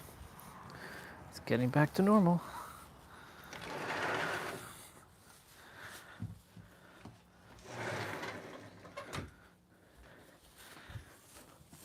Ooh.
Before I eat, I will do a couple stretches, just 'cause.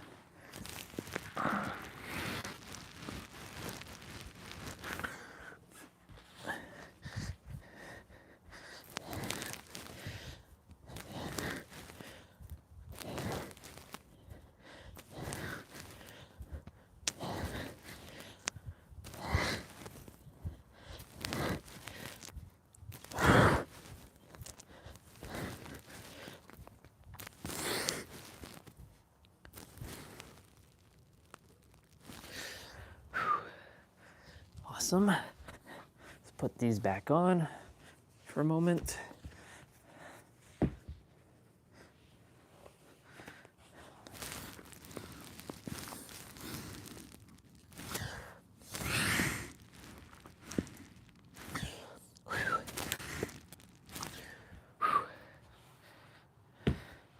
Now we can take it off. Oh man.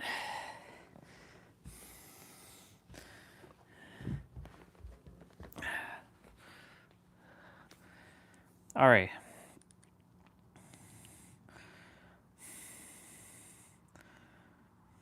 You are actively rewiring your brain for the worst by engaging with social media. There's too many Diary of a CEO things I want to watch. This is Pokemon Kart. It basically takes Mario Kart 64. Thank you. I think Pikachu's acceleration is terrible. I'm gonna blame that. Sure, why not? Kanto training's going good. Remember, we have that didn't really work out. Oh my god, I almost missed the jump. If I missed the jump on the last lap, I would have.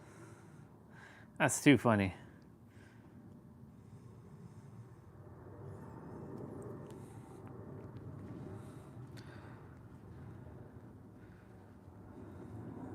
That's where my life started and where I should start, because the woman that's in front of you right now has been a work in progress and is still a work in progress, and I feel like I've been my most authentic and purest form of myself in the past year or two. Like, the closer to today we get, the more secure I feel in who I am and who that person is. But obviously there was a lot of other things that happened to get me to this point, but to answer that question, like a year or two. Let's start at the end then, which is today. Yeah. Why? Why, the closer we are to today, the more authentic you feel to yourself? Why?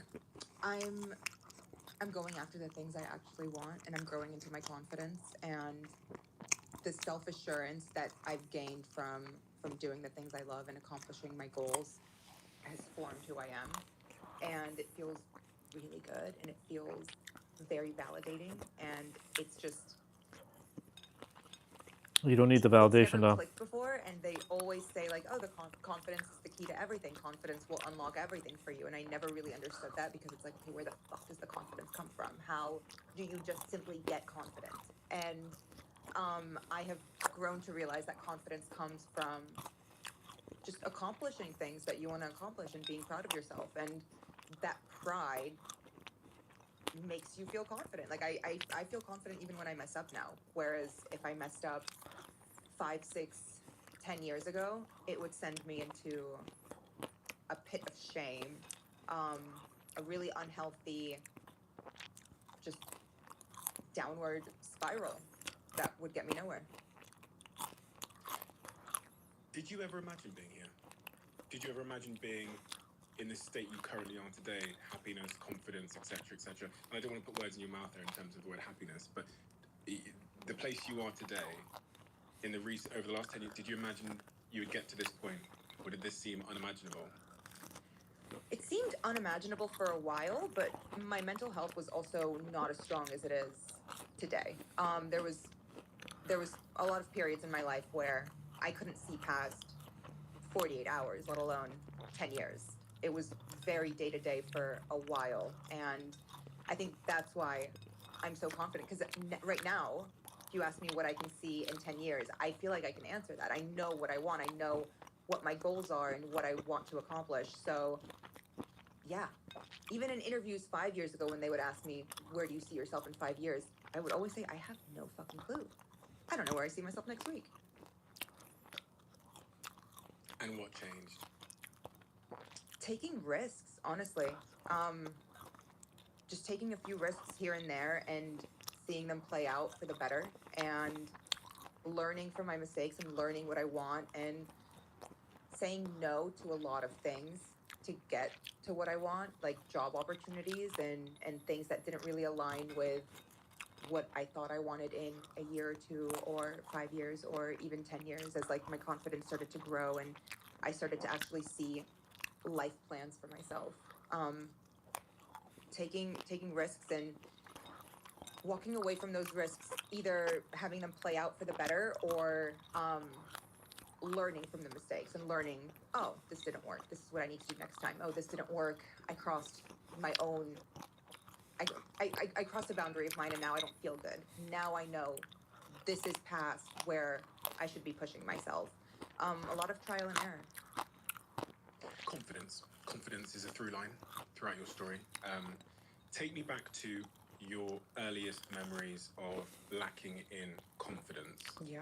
And because I came to this country from Botswana in Africa when I was a young boy, and I struggled. I think we both struggled with being accepted by the culture we had arrived in. Me in Plymouth, only black kid, curly hair, trying to figure out why my hair's not straight, relaxing it chemically all the time. Why we're the only black family in this all-white school, etc., etc. And then that battle with like the lack of enoughness, not feeling like I was enough, and what I did to try and make myself feel like I was enough. But take me back to your story at the earliest moment where you struggled with not feeling like you were enough or confident enough. I mean, it's not even coming to America. It's being in Lebanon. There was colorism there. I was the darkest one in my family. There was colorism at the school that I was at. Wow, what a word. I felt Colorism. like a bit of an outsider because I was darker than what the beauty standard for a Lebanese girl is, which is light skin, lighter skin, olive undertones, dark hair, green eyes. Like that's the epitome of a beautiful woman in Lebanon. And then I moved to America, and that just it went to the extreme side of that. I was definitely one of the darkest kids. I was bullied for being Middle Eastern. It was around the time of 9/11. That was pretty difficult, especially since it was in Washington, D.C., and Washington, D.C. was heavily impacted by 9/11. The Pentagon was hit. New York is not that far from us. It's about 4 hours. Like, so many people in my school either had family and parents that worked at the Pentagon. It was a lot of bullying that then turned into internalized racism, and all I wanted to do from then forward, like you said, you wanted to relax your hair, you wanted to assimilate and fit in. I also wanted the same thing, and I just held that in, and it turned into internalized racism. How did that go? Because I often reflect, and I think it's taken me time to look back in hindsight and realize what I was feeling, versus in the moment you're kind of just in a state of like defense. It's like, how do I get through today? How do I get these people to like me? Versus, and I look back and think, no man, you had so much shame, like you were carrying around shame and insecurity. How did that go at that time? So how old are you at this point? 7, 10, 11? 8, 9. 8, 9. Okay. And how were you aware of your feelings? I guess is the question. Yeah. Yeah, very much so. I think yeah, I've always been an introvert and very aware of what I was going through, and angsty, and even like going into my teen years, I've always been aware of the fact that what I was feeling is shame, or what I was feeling is I'm not feeling like I'm enough. I feel like yes, I've always been aware of that feeling. There was also confusion with it, but I think self-awareness has been prevalent the whole time. What was your relationship like with yourself in those teen years? I was very hard on myself. I was very angry at myself for not fitting in and for not being a certain way, and yeah, just I did not like myself. I didn't like the reflection in the mirror, and me not liking the reflection in the mirror obviously affected my confidence, my self-esteem, everything. So in turn, I also didn't like the choices that I was making, which made me not only hate the reflection, but hate the person that I was with at the end of the day. The choices you were making? Yeah. I think insecurity leads you to do things for validation that you otherwise wouldn't if you were secure in yourself, or if you respected yourself, or if you loved yourself. Like relationship choices? Relationship choices, lifestyle choices, anything. What are some of those? So in the context of relationships, from doing this conversation with multiple people, I've started to sort of piece dots together around, if your self-esteem is lacking, you might become a people pleaser in your work. So you might, be exploited by your work, and you might not get what you deserve in your job. Is there anything else that you've seen as a symptom or a consequence of having real low self-esteem that people might be able to relate to? Like for you, so much. It's such a broad spectrum, because you can either turn into a people pleaser, or you can turn into an insufferable. A people pleaser on the surface level, everyone loves a people pleaser. They want to please everybody. But the downside of a people pleaser is they want to please everybody. Yes, and I know that very well. I used to want to please everybody, but I stopped that a long time ago.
All right.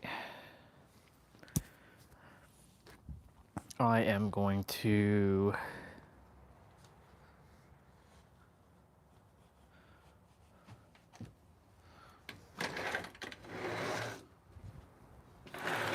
it's actually really warm out here.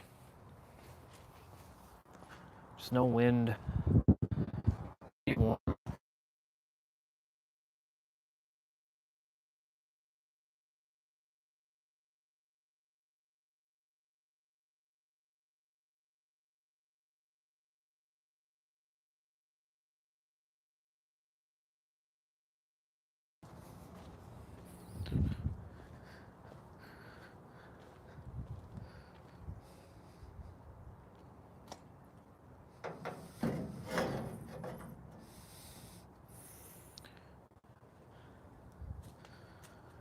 Grass is still a little moist.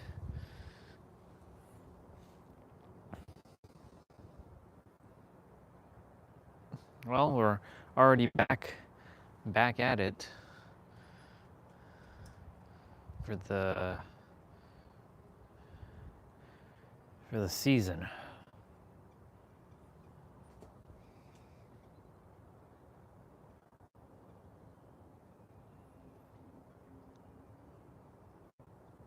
We already went through 2 winter seasons together.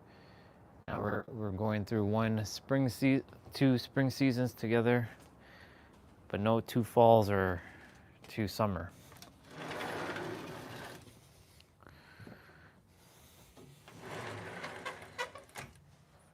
Okay.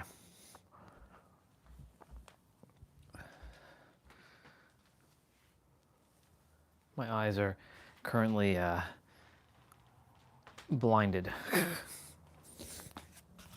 I'm gonna go shower, come back, and then just kind of finish some of my movements.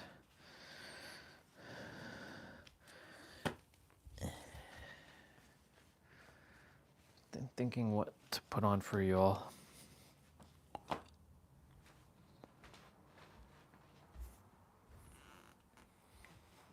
not gonna make you all sit through a Mia Khalifa video. Have no boundaries with themselves or with other people. When you look back at the Mia, Sarah. Sarah? Yeah. You prefer to be called Sarah? Yeah, but it's not, I don't take offense to, I did a while ago, but I don't take offense to it, or I don't feel like my name's actually Sarah. It's either or. You prefer to be called Sarah? I do. Yeah? Yeah. Okay. So that's Sarah through that period of your life, characterized by low self-esteem, people around her capitalizing on that in various different ways. You, in your own words, The power to speak on the company's behalf. what are they threatened by? Yeah, I think insecurity leads you to do things for validation that you otherwise. Yep.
Damn, that's been 10 months ago.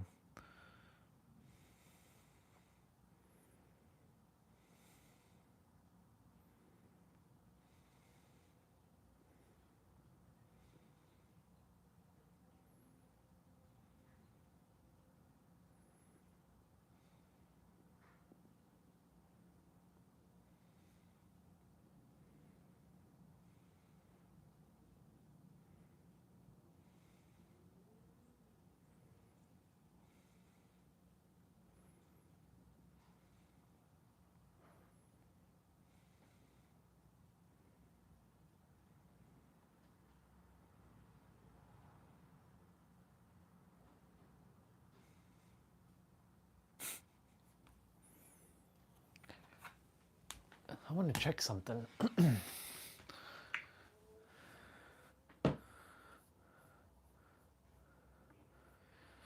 He just went live? What the fuck? Nice.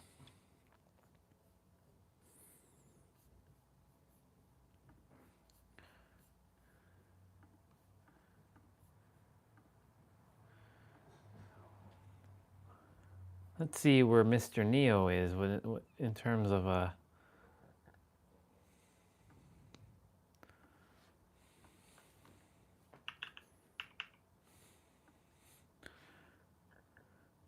oh shit, he's doing it.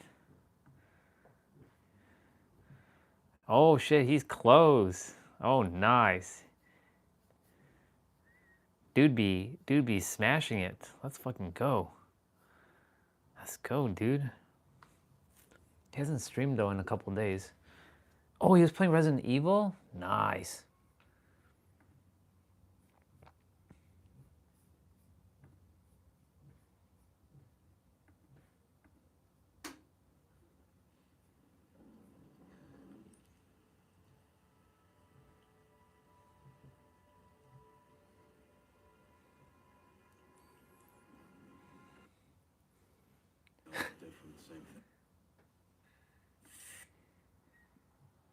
He's got a good PC.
I'll give him, man, he's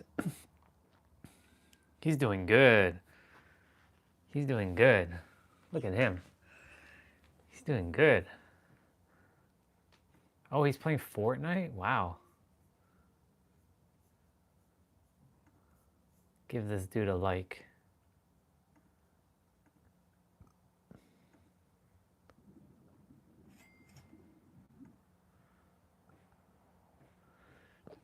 He's doing good. Rocket League, Death Stranding. Man, he's doing good. Good job. I can't wait. It's awesome. See, the man's doing it. I'm proud of him.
Okay.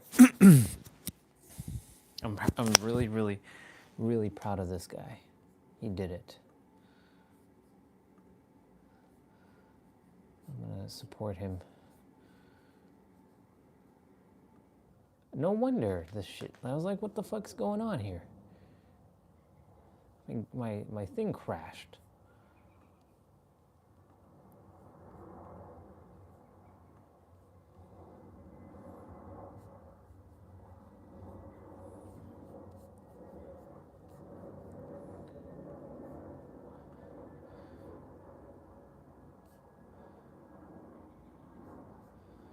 Amazing.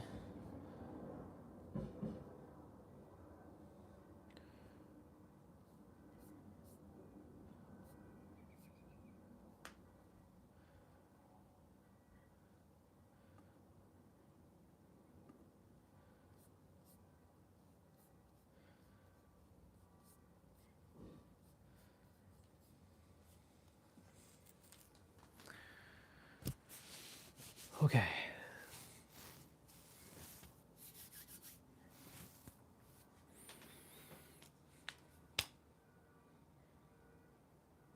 We're gonna look sexy AF in a couple days. I'll have to come back to Mia's.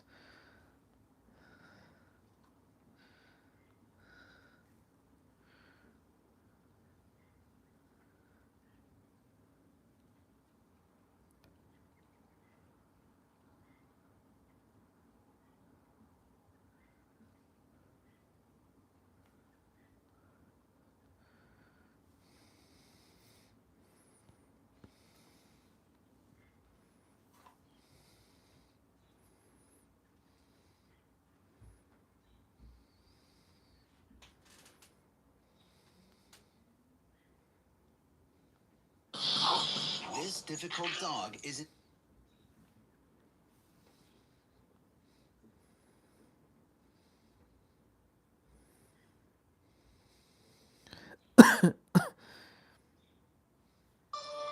When I started my journey and people started calling me the dog whisperer, the only thing I wanted to do is to teach people there is no such a thing as a bad dog. She's safer with me. Today, I'm still doing what I love, but the pandemic has changed the world. Dog adoptions have hit a record high. The good news is dog shelters are empty. The bad news is people still need help. He doesn't listen to me. The problem is me. More pushes, more problems, right? This is why he doesn't listen to you. So many things you can fix already. Sorry. The excitement. I just don't want you to get bit. Do you know who I am? Together with my superhero pack, our mission is to teach the world to honor the pack code. Honesty, integrity, and loyalty. Once you get this, you're gonna have everything else. And that's how we create better humans and better dogs, one pack at a time. When a dog growls, barks, even bites people, that's serious. It's serious, it terrorizes people, it terrifies people. But when a dog kills another dog, it's just beyond anything you can explain, anything you can say, anything you can label. This is, to me, the worst red zone. Very serious and very sad. I'm on my way to meet a family in distress. This family absolutely need help ASAP. They need help yesterday. And I wasn't there yesterday, so I'm gonna be there today and allow them to see the future. It's a life or death mission to help a red zone dog who began attacking members of her own pack. The family made a desperate plea in hopes of keeping the dog a part of their family. Nyla, sit. No, sit. Hi, I'm Sophia. I'm the mom. No. Hi, I'm Kaylee. I'm the youngest sister. I'm Megan. I'm the middle sister. And We're the Thompsons. We're the Thompsons. Each of my girls have a dog. I have a dog. We have a family dog. We have lots of dogs. There's Nyla. Nyla is just this big ball of energy. Goob, he really takes after the name that I gave him, which is Goobert. He's just a big goofball, along with Finn, Miso, and Cody. I think amongst the dogs, they all have their own quirks. But they're all neurotic. Come on. Relax. We have little dogs, and Nyla's our biggest dog. Nyla used to be able to hang out with the other dogs, not anymore. That would be a bloodbath. Don't put your hand in front of her mouth because she's gonna bite you. They just don't get along. I do not walk Nyla with any other dog. To keep all the dogs separate. When we feed the dogs, each room is like separated with baby gates. Close it. Why are you putting her down if it's not closed yet? Nyla has to eat in the kitchen. Goob has to eat in his crate, and then Miso, Finn, and Cody have to eat in the living room. If any little mistake happens, everything can go wrong. Oh, it's so stressful. I'm shaking. We thrive on it. No, we don't thrive on it. No! Mommy! Mommy, no! Mommy! Get Finn! Get Finn! No! Get him right now! Help me! It's been like incident after incident after incident. Now has attacked all the dogs multiple times. Just got worse and worse and worse. So my last dog, his name was Chiquito. He was a little toy chihuahua. I was there when Nyla ended up killing Chiquito. When I found out the news that Nyla killed Chiquito, I was completely in shock. I rushed home to find my daughter holding her dog's lifeless body. I didn't even know what I could do for her. It was very devastating. In our hearts, we love Nyla, but I really don't want her hurting someone else. I mean, the worst case scenario for us is that if she doesn't get better, Nyla could kill him again. And then we could have to put Nyla down. To assess Nyla, Caesar needs to see the entire pack in their natural habitat, at home with the Thompsons. Buenos días. Buenos días, ¿cómo está? Bien, bien, bien, bien. Come over here. Come over here. Yes. A lot of female power in this house. Yes, Gee. yeah.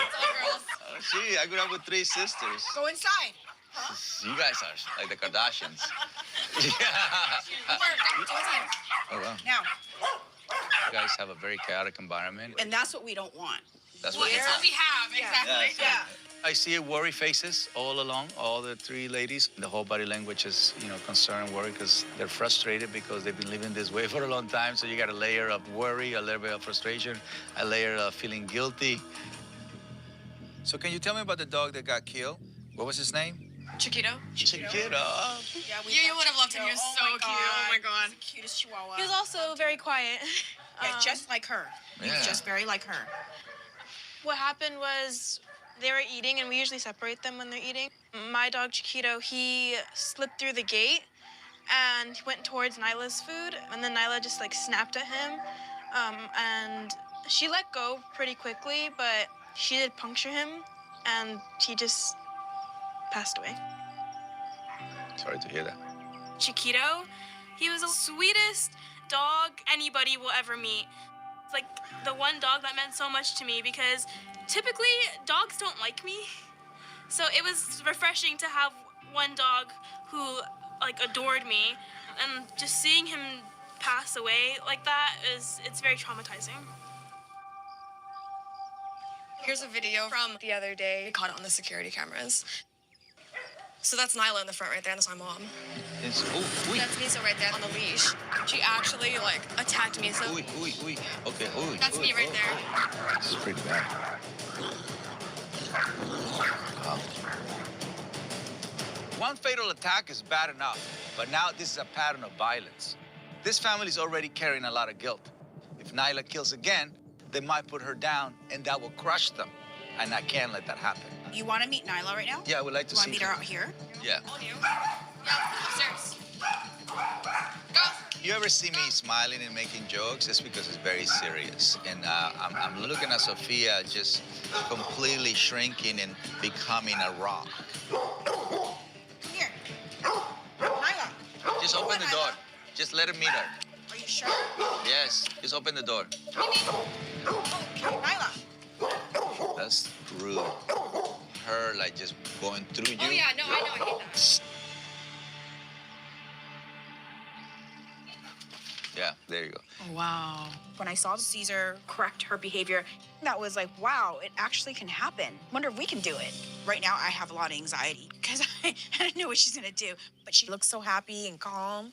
You just have to, that's what I would like to show you, and because you have no clue, Yes. you know, on how do dogs speak.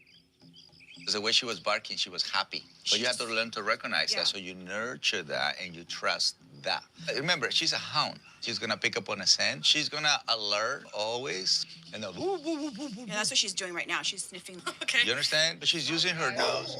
Yeah, we've been tried teaching to, her usually. to go. Yeah, I know I wanted to, but Yeah. I got it. I just don't want you to get bit. No. Oh, I don't want you to Do get you know who I am? Yes, but still.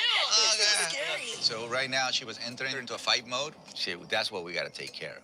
When Nyla first came out, she had a happy bark, but I could hear a shift into an agitated bark as she began to focus on my camera guy.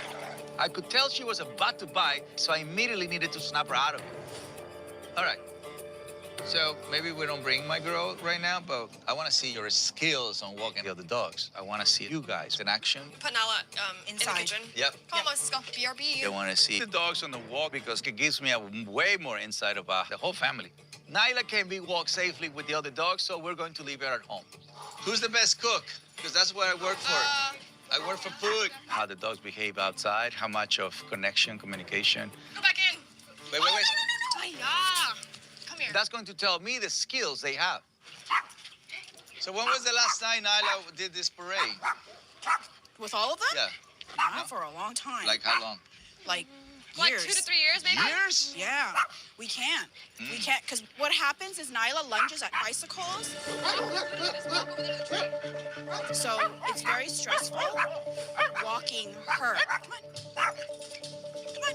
Stop. Look at your mom. She's like a gang member. Oh, my God. One of the games? Yeah, it's bad. No. Oh, I hate these dogs. Oh, my God. It's like a time. No, come on. We were walking. After less than 1 block, I had to stop it.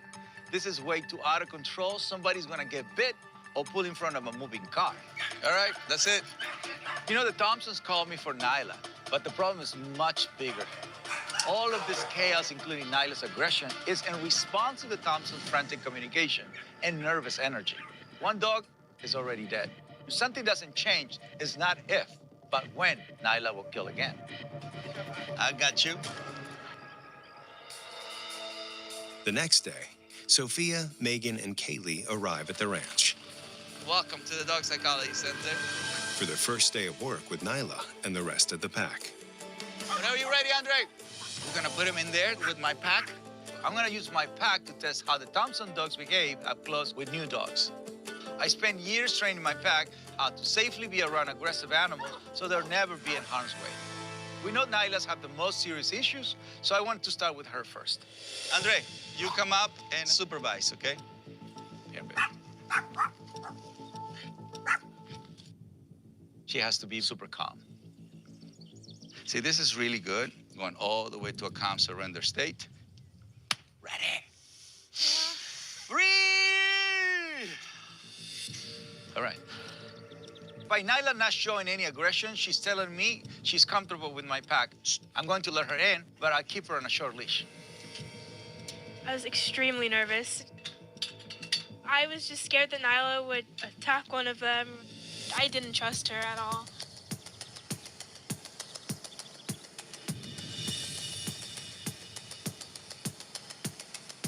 This is the response that I want.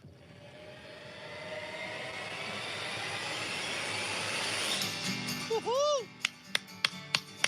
She's actually surrendering. It's beautiful. That's good. What do you think? I'm scared.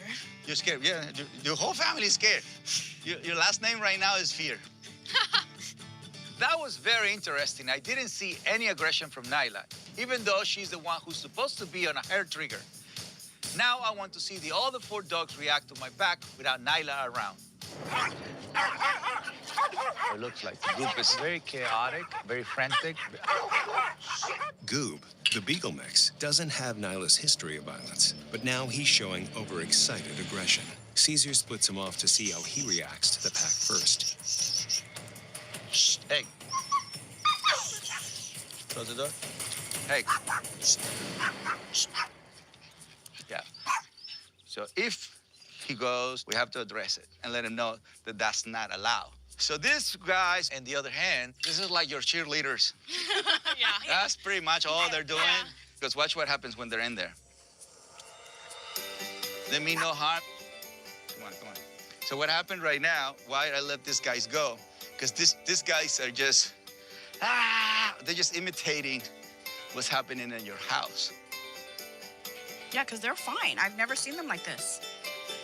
Cody doesn't care about anything. Who? Cody, the one in the blue harness, he just does not care. He does. He cares in a different way. Yeah, all he wants to do is explore. Oh, no. Hey, so you don't just have a problem with Nala. Goop is a big problem. It's a big problem.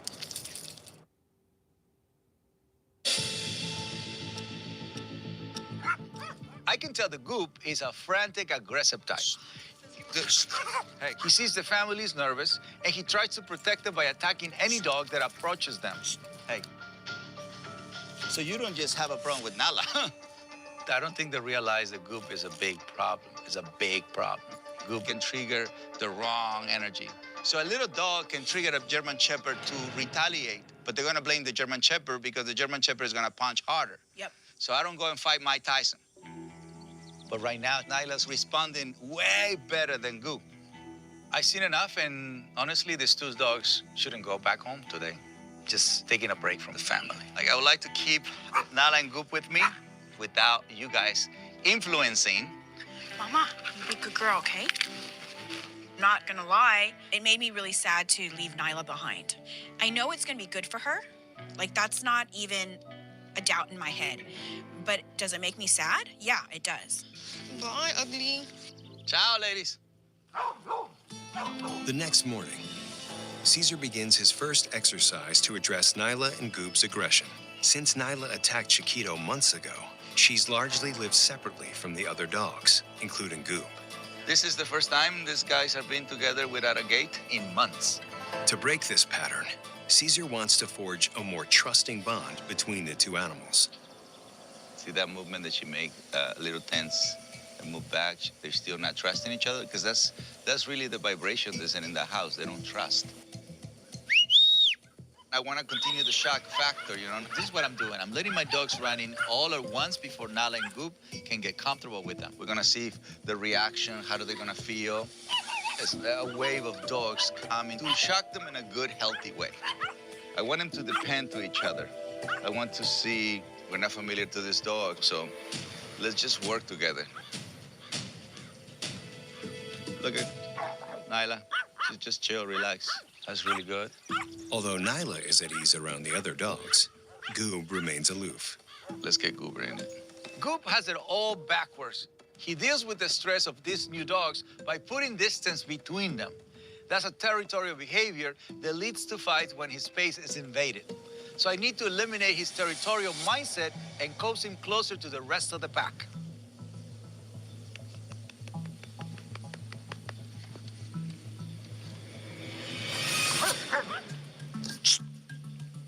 Hey.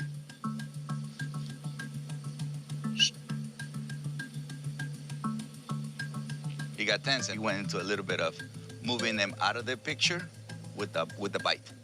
Just like yesterday, Goob lashed out when another dog nosed into his territory. Now that I corrected him, I want to bring him closer to the pack.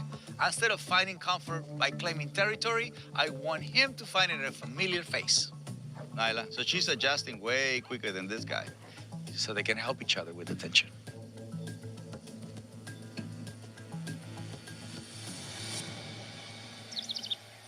Look at this. Woo! That was very cute.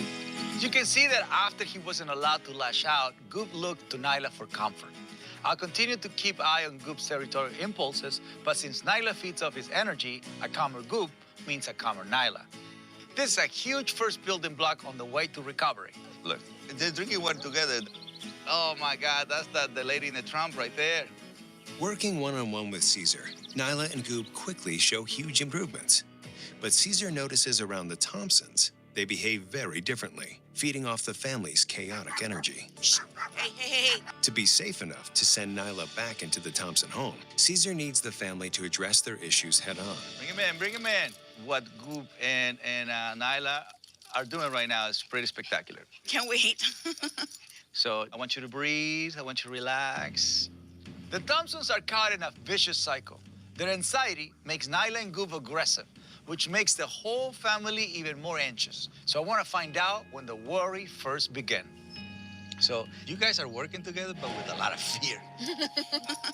Like, Sophia, is anything holding you back?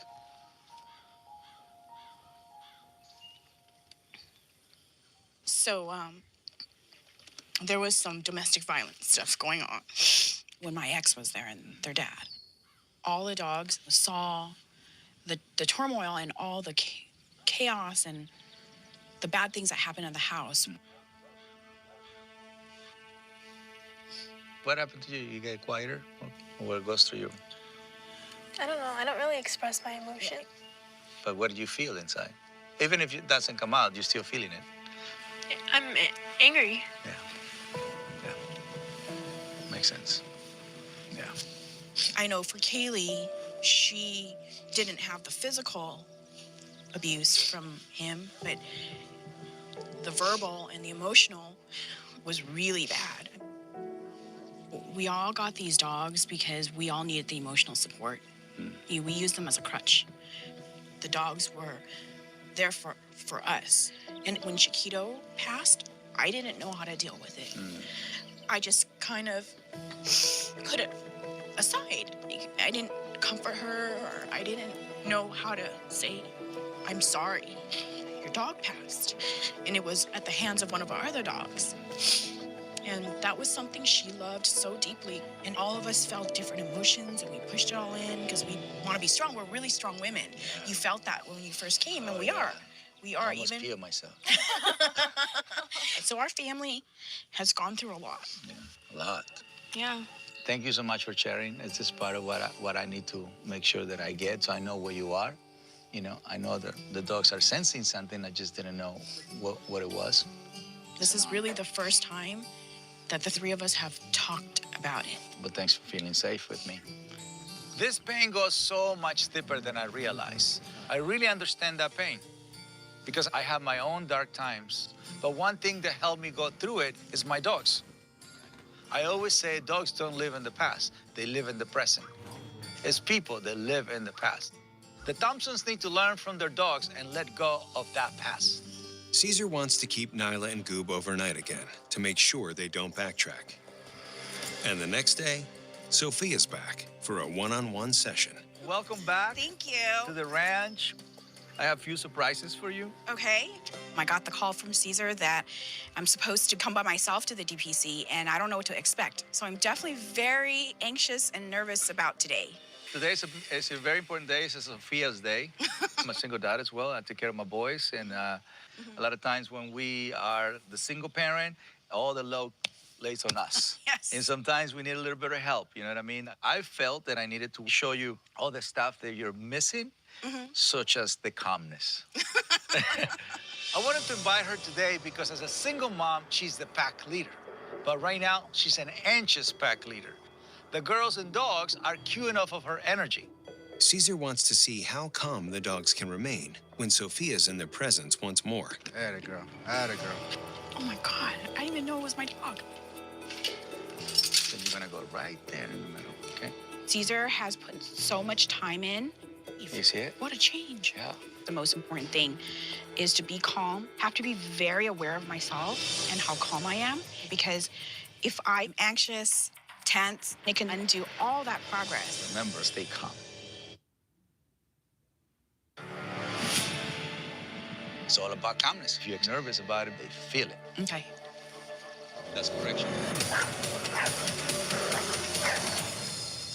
That's you. That's it. That's all. Let's correct and let's do it again. Shh. Don't worry about it. Okay. Shh. Nyla goes back and to protect her. Goober tried to come back. Nyla went right back and nope, I'm claiming her, so nobody can come in unless I decide that. We just have to bring it back. That's it. Did she do it because of me? That's right. The brain is go, well, if we get close to her, we fight. You know what I mean? So what they're doing is fighting to protect you. So you got to be assertive and redirect before it escalates. But I'm glad that happened, not because I want nobody to get hurt, but I want you to see how I respond to that. Come on. Nyla must learn that she doesn't need to protect Sophia from other dogs. To desensitize her, I'm going to have Sophia walk Goop while Nyla has to watch. Go. Come on. Just stay. Pass me a leash, Andrew. Now what you're gonna do right now, just gonna walk with my boy right now. Just walk around her. She can't move out of there.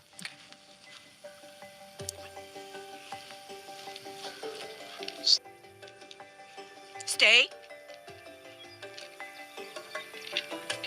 Stay. Send it back. There you go. Stay. Stay. Yes. Stay. Come back over here. You're gonna give affection here to my boy. To show Nala that it's okay, that she doesn't need to protect you.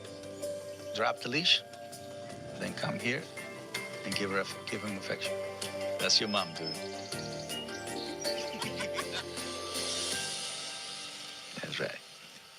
You see what you did right there? You're showing leadership so they don't feel they don't have to worry about it. I'll say today was a good day.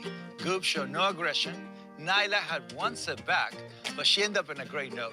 Even more important, Sophia's beginning to understand how to take control of her anxiety. What is different about you right now? I'm calm. I don't feel tense. Still early, but improving the pack's energy is a big step. It's Sophia's day today. All right? Okay. Just come in, don't call them, we just go. One dog killing another dog often ends up with two victims. When I talk with owners whose dogs have acted out in such a terrible way, the vast majority feels like they have to put their dog down. Bear here bit several people. His family even scheduled an appointment to put him down. But like Nyla, he got a death row pardon. Nyla gets a second chance, but it's probably her last chance. If she kills again, the Thompsons said that they will have to put her down. I know how much they love her, so that will break them. I'm not even going to raise the possibility with Sophia and the girls. They know that the stakes are high. Instead, we're going to focus on making sure that that's a decision the family never has to make. Caesar's worked with Nyla and Goob on the ranch for 2 weeks, and they've come a long way. But Caesar is still concerned about one area, feeding time. I have learned that with Nyla, she gets very territorial around food. It was during mealtime that Nyla bit and fatally injured Chiquito. For the Thompson ladies, food means somebody died. So to get the pack back, they have to go through their fears. I'm gonna teach them how to properly feed a pack of dogs. Yeah, feeding times get really chaotic because because of the incident that happened with Chiquito, we are just afraid. Yeah. Since Chiquito's death, the dogs all eat separately. Nyla and Goob in the kitchen, with Goob inside a crate, and the other 3 dogs behind a gate in the living room. The family does this because Nyla attacks any dog that invades her space during feedings. No! Mommy! Get fit! Nyla's territorial, which is normal. You can eat in a restaurant and somebody comes and takes the food, you're gonna be territorial about it. You see it? We protect our food, we protect our home, we protect our family. But when you use too much you can hurt somebody severely. This is what happened. I'm just gonna show you how I normally do it with her. Okay. Let's bring some food. All right, let me go She's get our happy bowl. to be home. Yeah. First, I'm going to show the family the key ideas for feeding Nyla around other dogs. Then they'll go inside and feed them while I watch from out here. I want to see how they communicate and work together. Okay, so here we have to make sure that she doesn't get too excited because she loves food. She's a foodie like me. What's very important is as soon as it's feeding time, she should be the one in the back. And she should be the last one to be fed. It's very important that she is the most well-behaved of all, especially in feeding time. When we put Nyla's bowl down, what prevents Finn, Miso, Goob, and Cody from approaching her dish? Well, you can always tie them down. That's always an option. So when we're feeding them, we should be leashing them all up. Yeah. This is the first time since Chiquito was killed that Nyla will be eating around the other dogs. So the family's communication and energy has to be spot on. They need to each have their own task and execute the plan silently. If not, things could get dangerous really fast. Stay quiet, because the excitement of the food is already plenty. And then each one are gonna take care of 2 dogs. Kylie, you're gonna take care of these 2 dogs. Megan, you're gonna take care of these 2 dogs. You're gonna take care of Nala and the food preparation. I don't wanna influence anything, so I'm just gonna stay right here. I'm gonna watch you guys from here, so if you're doing something they're not supposed to, I'll let you know. Okay. Go, Cody. Cody, come on. Okay, so how are we gonna do this? Tie them down. Where? I have to do the food. I don't like doing them together like Well, you this. can't be like that, you know? Chaotic. Steph, you're not helping me. I can't. I'm one person. I can't do this all by myself. Nyla? No, that's No, not you good. tie her. No, you tie her. Hey, hey, hey. She's getting excited. No. Hurry up, Nyla. Hey, guys, stop. Somebody's gonna get hurt. Tie Nala down and come out here. Oh my God.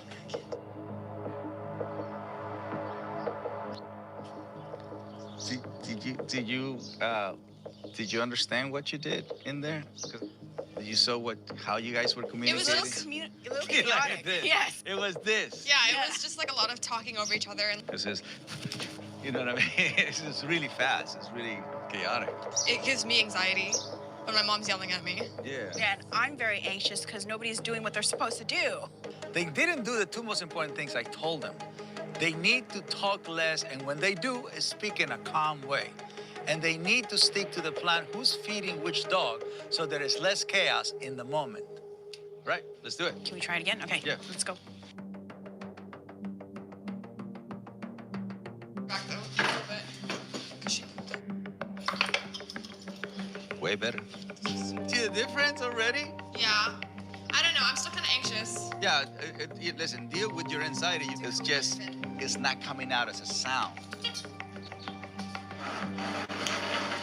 Hey, hey. Much better. They're feeling nervous and they're feeling anxious and all of that stuff, but at least they can deal with that better versus they want to do it fast. You know, the more they talk, the faster they move. But look at the difference now. They ate me so spoon. That's perfect. That's teamwork. Yes. Come on out, ladies. You're doing good. I was very nervous, but actually seeing it and doing it, I know it's possible. So I know if we work on it, we probably can do it. I'm happy that we were able to do it today with your guidance. So it was just nice to see them all together eating. This was another important step in their journey. I am really proud of the Thompsons facing their fears. It wasn't perfect, but the family is putting the trauma of Chiquito's death behind them and making some big improvements in their communication skills. Not bad, right? Did great. I don't have any more worries about Goop. He's been on his best behavior for weeks. So I'm going to leave him here with the family. But Nyla still has more work to do, so I need to bring her back to the ranch.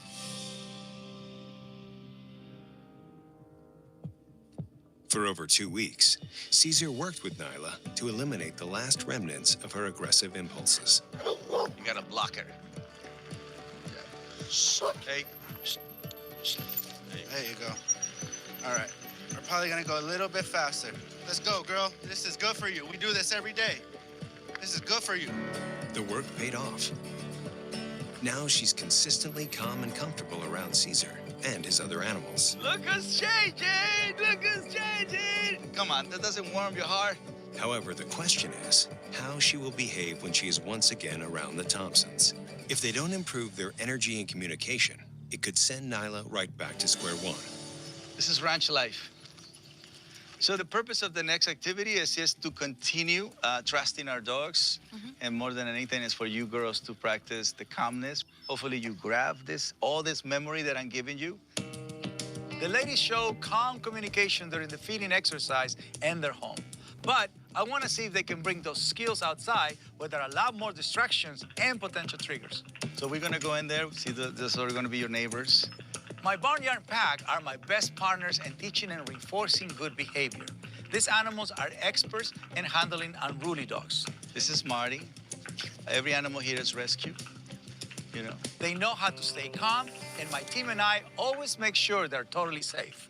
I'm going to introduce the family and their dogs to my barnyard animals and have Sophia lead the whole pack on a walk. So this is, look, this is the equivalent of them going to Disneyland, right? So I'm gonna leave her with the leash, so as she goes, it's easy for me to grab her, just in case. So I place a halter in Nyla's mouth, which makes it impossible for her to really bite down, because they're all gonna come in right now. All right, let's get them out.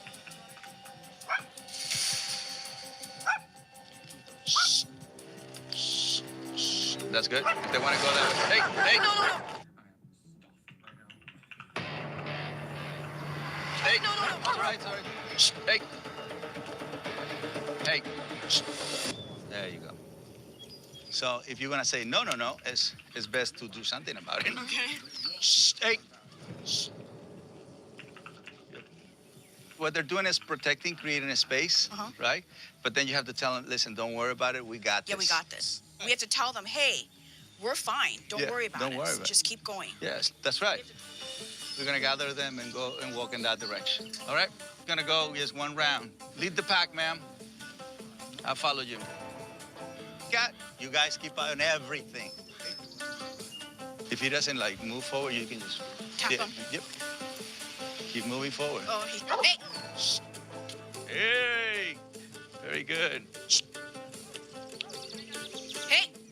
There you go. Hey. Nice. They're following your mom. I know, she's the leader. Yep. It's awesome to see Sophia really stepping into her role as family pack leader. Look at that. This is beautiful. No. Nice. She's asserting herself and managing all 5 dogs with composure. Look at that. Look at your dogs. This lesson was another building block for Nyla and the family. She had a few stumbles early today. Hey! Yes. But by the end, Nyla was really taking Sophia's direction well. And that is an experience just to see as possible. And this guy's not trying to kill the whole entire world. Yeah. Yeah, all the Thankfully. people. Thankfully. Thank you for a great day. Thank you so much. Appreciate you so much. Well, today was a huge success. All right, that's it for you guys today. I want to send the Thompsons home so I can have one more day with Nyla. Come on, Nyla. To finish our work together. That's it. Very good. There you go. I see a calm surrender dog. I see a redirection is working. There you go. Sit. Yeah. Good.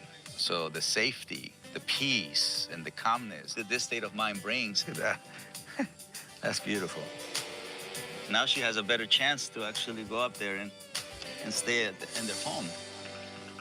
Sure, I know you just got blocked by a donkey. Today's a new day.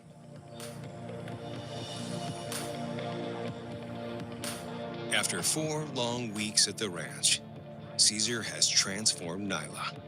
But for Caesar to return Nyla to the Thompson home, the family must have the skills to keep her from ever killing again. So he is heading back to the Thompsons for a final challenge. I'm gonna put him in 2 different situations. One is to do the bike. Nyla reacts to the bike. And we're gonna do the pack walk in the neighborhood with all those dogs. This challenge is gonna require the ladies to put all the pieces together from the past month. I need the girls to prove me that they can have the pack back. Fingers crossed. Come on, Nyla. Oh my God. I'm back. Hi. Come on, bring the guys out. Okay. We are having our final challenge. So today, I would like to see you guys walking with the pack. Okay. However, now you're in charge, so just set up in a calm way. Okay. You know, how we are gonna achieve this last challenge. You guys walk the little dogs. I'll take Nyla. I'll take Miso. Okay, thank you. Okay, Miso. Let's go. How does it feel walking Nala? A little scary, but Just breathe, okay? The first challenge is for Sophia to learn how to manage Nyla around bikes. It's one of the reasons they haven't been able to walk her with the pack. I made progress desensitizing her, but the family will have to continue this work at home. I want to start by seeing how Sophia does using her new skills handling Nyla. I know that Nyla has a little reactivity towards a bike, so I want to challenge you. We have someone waiting over there with a bike. All right, ladies, just move to the side. Yes.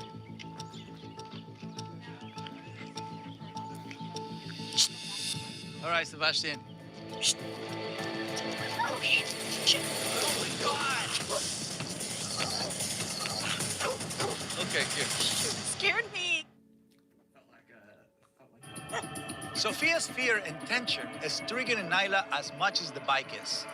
If she relaxes and anticipates Nyla's reaction, she'll be able to control her much better. That's the important thing. Do it again. I know. She keeps lunging. Relax, relax. Come on. Shh. She's not gonna do it there. The ears are back and the head is low. Shh. We don't get tense, look. So here. No tension on the leash. If she looks, that's when you put the tension. Try it again. Relax. Shh. Hey. Okay.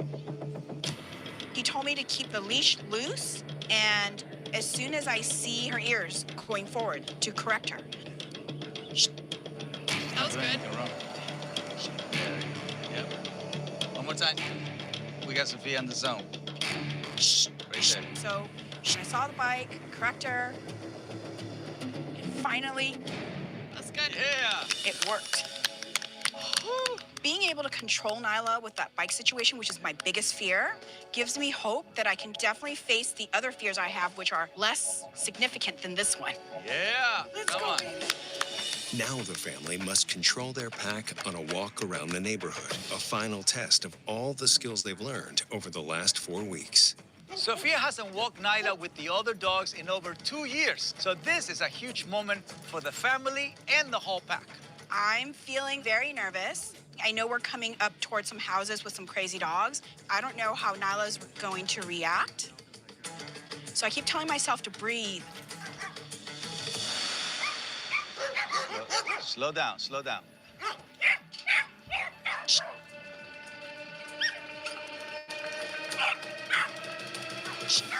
Okay, that's good. Right there, she's doing it. Right there. She's doing it, she's doing it, she's doing it. Keep going, yes. I love it, I love it, I love it, yes. Yes! Slow down. Don't let her give eye contact. Don't let her give eye contact. Yes. Absolutely yes. Wag, wag the tail. Hey. Yeah, no, that was really cool to watch. Like, she felt my energy. I felt her relax, my arm relax. The leash was loose, and it like felt amazing. I want you guys to walk by. Your mom is challenging you to take the challenge.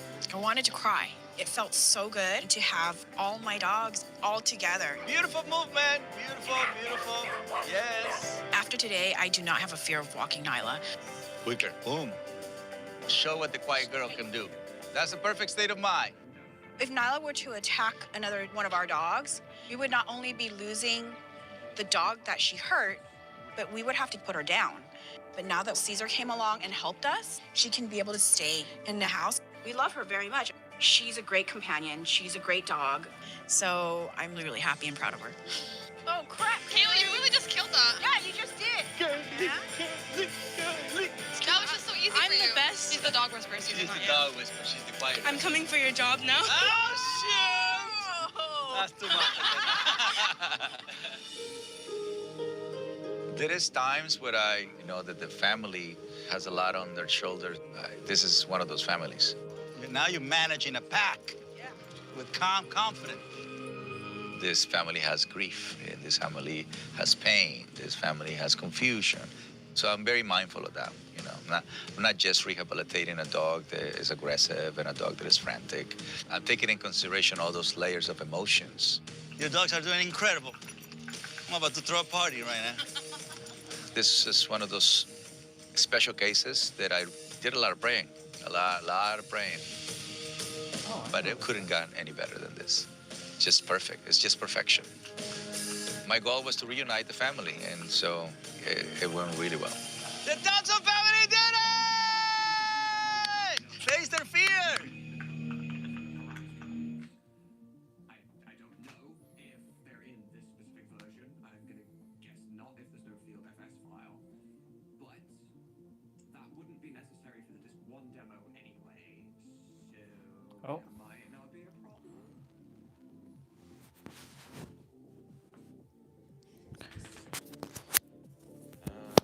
Now turn on the textures, turn off the GS. I don't care for the field textures, we don't care about because we have access. I'm just chilling. What that looked like.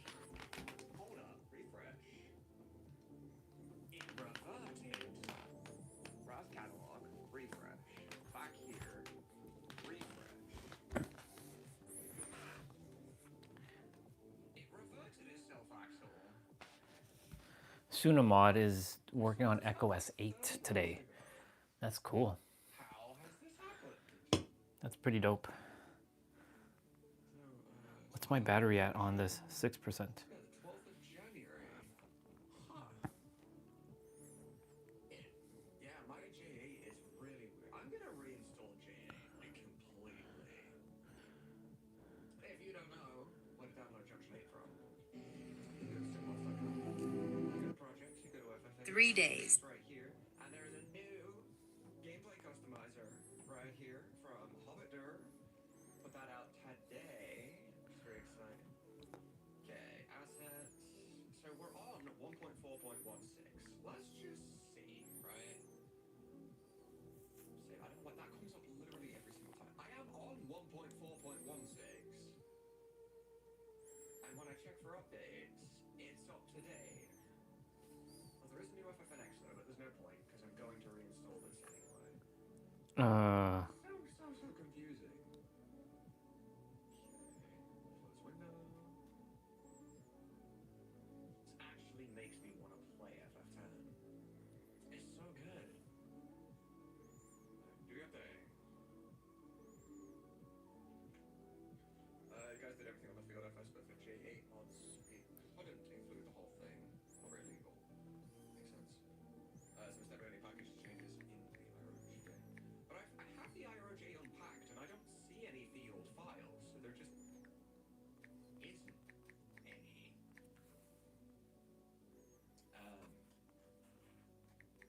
But meh, I guess, whatever. Okay, that's all fine, that's all fine. Check for updates. Check for updates. Give me that, please. But yeah, in at least my version of EchoS 8, what I would plan to do The fuck? is in here, you know, you can go export all scripts. Oh. And they're not field.fs, they're all individual files for every independent screen. Same way we did with 7 with the F level, you cut that up into pieces. So we'll do the same thing. Okay, refresh. We have Axel versus what so it says is downloaded. There's the actual picture. It also says the 12th of the 1st. So I have the same version. The 12th of the 1st. So why refresh again? I don't understand. I'm gonna delete it entirely and re-download it. That's the safest option. Nah, that's fair. I'm the same actually. It was funny, you know, when I released the 4 Shrines for FF9, there were quite a few people that were like, do I have the right version? Because the release date says 2025. And I'm like, yeah, it's just when I first created my beta test. Don't worry about it. It's kind of funny. Oops. Okay.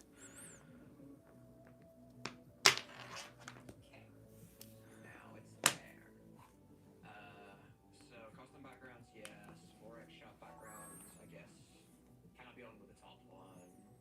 Field characters. So may as well have the high poly. There's no reason not to. UI stuff, yes, yes, yes. We like the blue one here. I like the blue one. Cursor, I like the hand. Game controllers, give me Xbox. Yes, I have my controller. Good. All right. We're looking We're looking clean.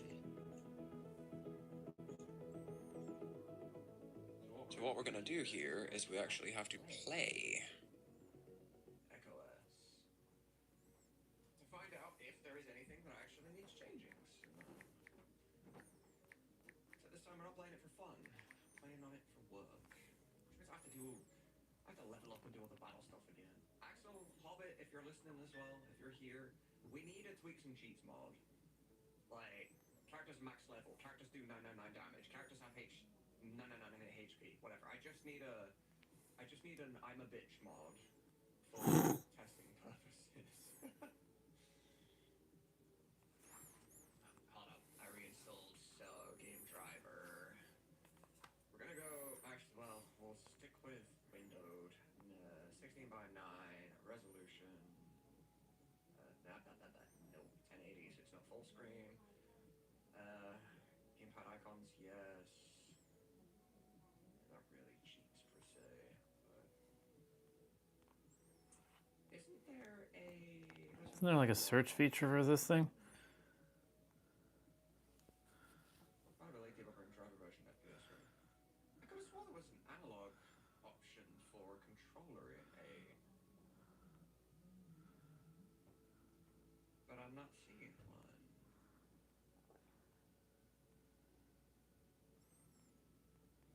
I don't know. I don't know. Also gonna turn the music down in the game. Failed. Okay, so that's just an actual Junction 8 problem. That's not even so much a me and my funky install problem. Good to know, I guess. Well, alright, let's do it. Put the date release change on version. Gotcha. Yeah, let's go to Onion Night. Welcome. Bye, background music for the time being.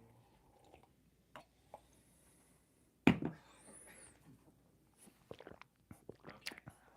So keep in mind that the the field FS that I'm currently altering is not vanilla. It has my scavenger changes from yesterday and stuff. We don't have updates to FFNX just yet. Actually, there was an FFNX update today. But I do feel like if it had the changes I needed for scavenger, it would have told me. So I'm going to get some. So I'm gonna go ahead and. So yes, the plan today is we're going to play through EchoS 8 again, but we're going to be slow. I'm not going to be talking over everything. We're going to be focusing on every single thing that happens, make sure the dialogue that they speak fits the dialogue in the text box. We're going to look at their animations. We're going to look at the timing of the scenes. Awesome.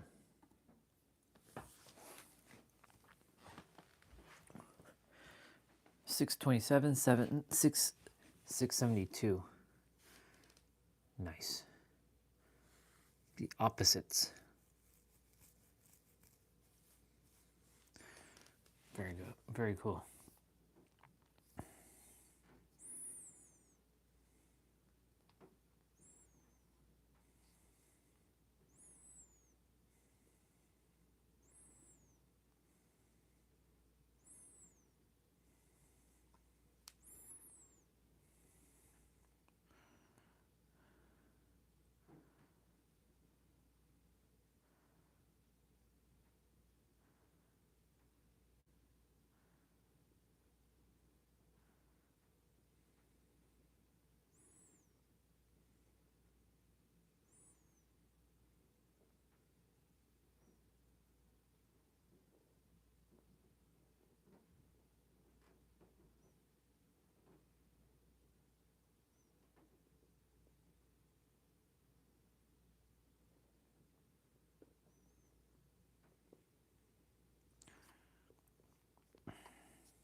Hey everybody, welcome back to Video Game Mess. So, they're gonna have a super fun and exciting video for you guys today because recently I've been here we go. this decompilation project. And that is because it is in the home stretch of hitting 100% status. So we're gonna talk about what that means today. But the first question I get all the time is, Video Game Esoteric, when is the decompilation going to be done? And I can absolutely 100% guarantee you guys love to see those. be an incredibly hard thing to 100%.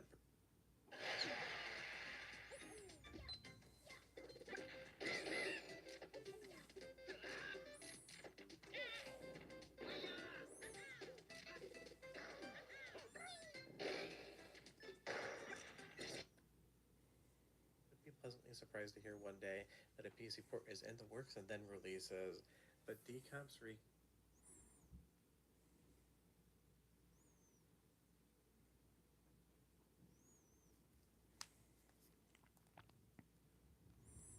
This has never happened before. Today we have 3 experts in their field with 3 different opinions debating the subject of porn. This is the first time I've gone on Pornhub at work. In one corner, we have Dr. Rena Malik, the sex scientist helping millions of couples enhance their sex lives. In the other corner, we have Dr. K, the psychiatrist specializing in helping people with addictions to pornography and more. Who is up against Erica Lust, who runs a large pornographic production company. No one can sit on the fence here.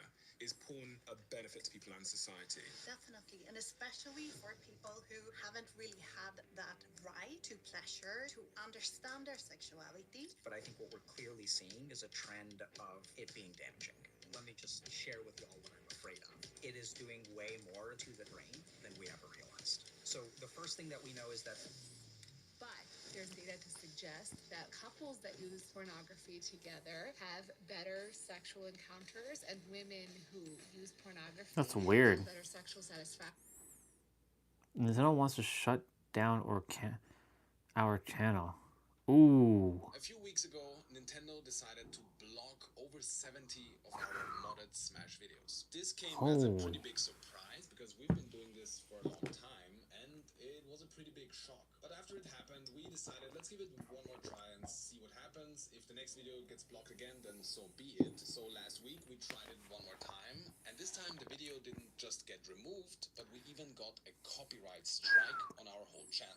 A copyright strike is pretty serious because once you have 3, your channel could get deleted immediately. And since this channel is our whole livelihood, the risk is simply too big. So we decided to stop uploading Smash modded content to YouTube. This is unfortunate because a lot of people have been looking forward to every single one of these uploads. Wow. A lot of modders These are guys. also looking forward to seeing their characters played and showcased by us in these videos, and we are looking forward to playing them every single time. So we were looking for solutions, and the first thing we did was upload all old modded character videos to Rumble, so they are preserved for the future. Rumble is a video hosting site similar to YouTube, but it's much smaller, so we hope that the videos can just stay there. But creating videos like these takes a lot of time and effort, and like we said, this is our livelihood, and uploading them just to Rumble or a similar site is not gonna be worth the effort. So what many people suggested was that we simply upload these videos to something like Patreon.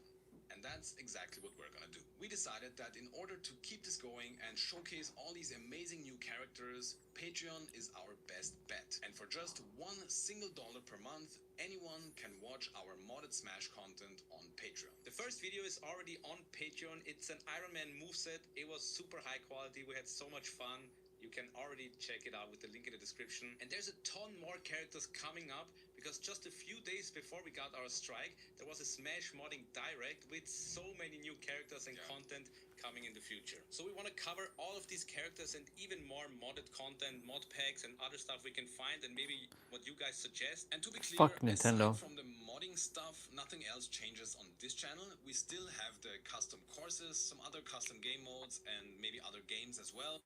Everybody Fuck knows Nintendo. I love being overpowered in games like Final Fantasy. I grind my life away to get absurdly strong as Let me say that one more time. Fuck Nintendo. But oftentimes, basically. Now, personally, I like the last option because it's easier. So, in order to do this, we need to choose our actual party early on. To do this, though, we need to decide who will get EXP later in Pandemonium. In the first fight there, Freya or Amarant has to earn EXP. So for this challenge, I'll give the EXP to Amarant because Freya Amarant? For the second fight, It's not Amarant. Anna or Steiner has to get EXP. I'll give it to Steiner. And for the third fight, Dagger has to get EXP. Not very impressive, are they? That's why we're going to abuse gear stats and a special little trick with Ico. You see, members of Tantalus actually share the coding slot with your main party.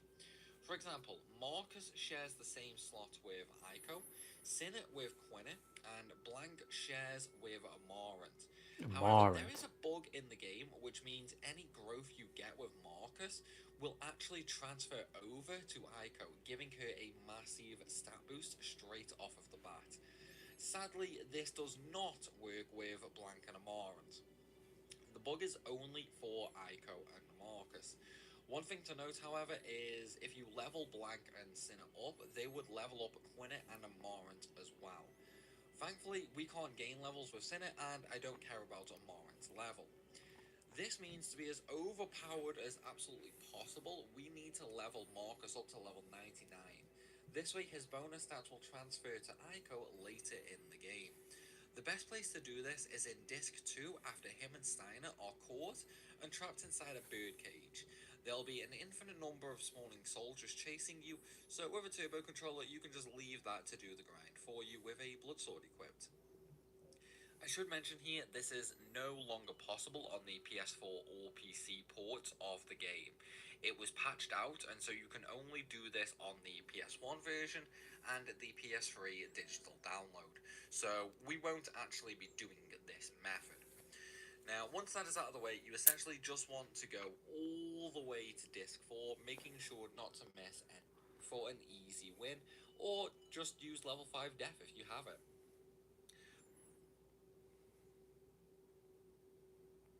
Today we're going to talk about one of the biggest pitfalls that I see in this space. When people learn about the law of attraction, they learn that their eager shift in their consciousness because more part. But if you're still fighting,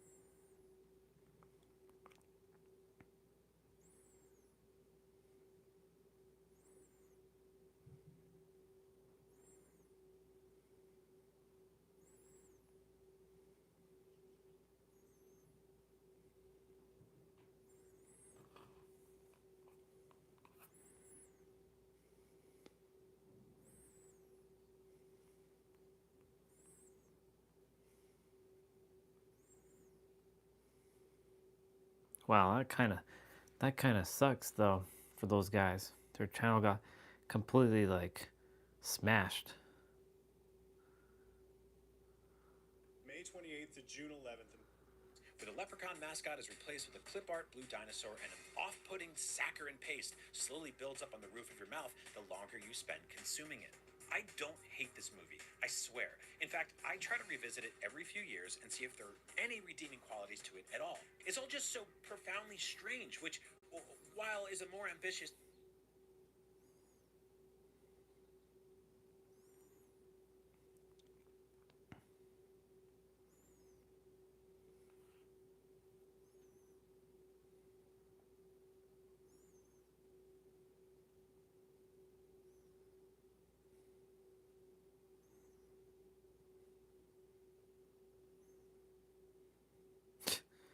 This guy, he's showing up on my feed.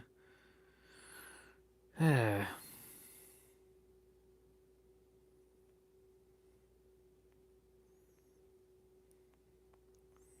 so much stuff on YouTube, it's crazy.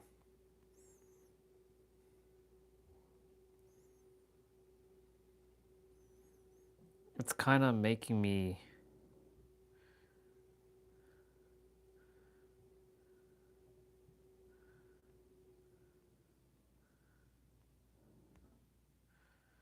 just like, what the fuck? Why is there all this shit on YouTube, you know? Okay. What do we got? Of remembrance. You get access to this area right before beating Demix. It's difficult to traverse, though, without upgraded abilities from leveling up your drive forms. You're expected to climb down the ladder and high jump up this first ledge. Then, in the next room, you'll quick run across a gap and have a tough Heartless battle. After some platforming, we reach a spot that requires aerial dodge, followed by another Heartless battle. Following the path, we reach an area where we have to glide to reach the door out of the cave. Now, in the Transport of Remembrance, Sora has to go through the 3 toughest mob fights in the game to reach the Garden of Assemblage, where there are powered-up versions of each Organization 13 member. After all of them are beaten, you can finally get the proof of existence from a treasure chest. This takes around 30 minutes towards the end of the speedrun when the pros do it. But as you can probably tell, we're gonna totally skip it. Early on in the cave, near where you're supposed to quick run, there's a small ledge to get back up if you fall. And if you jump at it just right, Sora grabs it from the other side. And we are out of bounds. For whatever reason, the grabbable area specifically at this part of the walls is on the wrong side. But so what if we're out of bounds? It's not like we can do anything since we're early in the cave and stuck on a ledge. Well, this room actually extends all the way up to the door out of the cave. And Master Form is surprisingly helpful for gaining altitude. Let's go. While in the air, Master Form can use fire magic to move horizontally, or reflect magic to move slowly while stalling in the air. The movement ability Aerial Dodge also has some properties we'll use. Sora can use the ability in the air to get a small double jump, and it refreshes when reverting from a drive form. Transforming into Master Form will also refresh this ability. Right. Using these together, along with several drive recoveries, you can navigate through the abyss to reach the door to the Transport of Remembrance. So that saves us the time of going through the dungeon. But then there's the matter of the bosses. From my experience, Kingdom Hearts games are pretty tightly built around event flags that you have to trigger. And skipping those can cause rooms to be in a weird state. So if a cutscene or fight is skipped, the room it leads to could look unexpected. And that's the case here. Since we skipped the 2 forced Heartless fights in the cave, those flags are still present and cause the Transport of Remembrance and Garden of Assemblage to sort of break. There are no enemies anywhere, and you can't even fight any of the Data Organization members. There's also a treasure chest in the garden that shouldn't be visible yet, the one containing the proof of existence. Opening that saves us the time of defeating the entire Data Org. But these super bosses are a great execution check for a speedrun, and a lot of players enjoyed mastering them. So that led to the category being split to 2 leaderboards. Core Skip, where you can do whatever you want and go out of bounds, and No Major Skips, where you have to stay in the level, and this clip is banned. Lots of games have out of bounds clips like that, though. Birth by Sleep has a different type of glitch that's used: save corruption. BBS is well known for requiring many save files to get the full experience. At minimum, you'll need a file for Terra, Aqua, and Ventus. After you reach the credits on those with every Xehanort report, you can create a final episode save. And after beating the final episode, and meeting some other conditions based on your difficulty, you unlock the secret episode, the actual final one. It's in these save files that the game can get a little confused. Specifically, we'll be looking at the secret episode. There's a speedrun called Realm of Darkness RTA, where you play a secret episode save file from start to finish. This involves running between several fights with Heartless mobs spawning in. After each group is beaten, you'll unlock boost orbs and terrain. This corruption reduces the HP of the smaller Heartless by about 60% for the entire world, saving over a minute in this short run. This method of save corruption is often referred to as battle level save corruption, since it lowers the battle level of the enemies in the Realm of Darkness. But this isn't even the most extreme version of save corruption. The most intense setup I found does these steps and keeps going. After completing this weaker Realm of Darkness, did you see that? During the second fight, Sora's HP was way bigger than the first. Actually, all of his stats are useful though. If you ever have an interest in it, definitely scroll through speedrun.com for the Kingdom Hearts.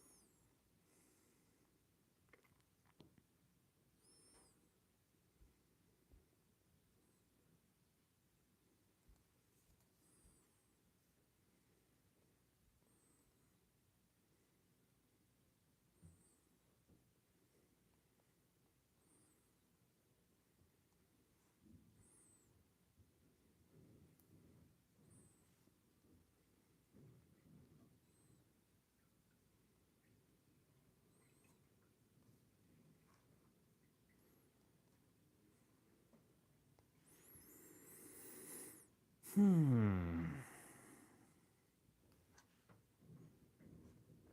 go from not knowing where to start with AI.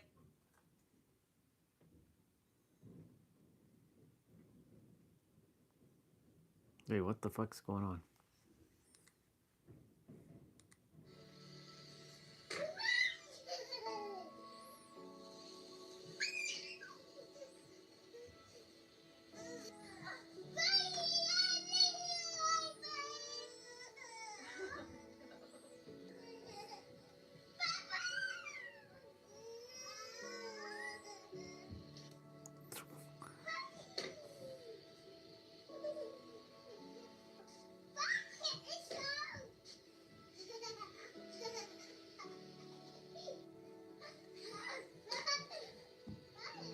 What the fuck is going on with my tablet?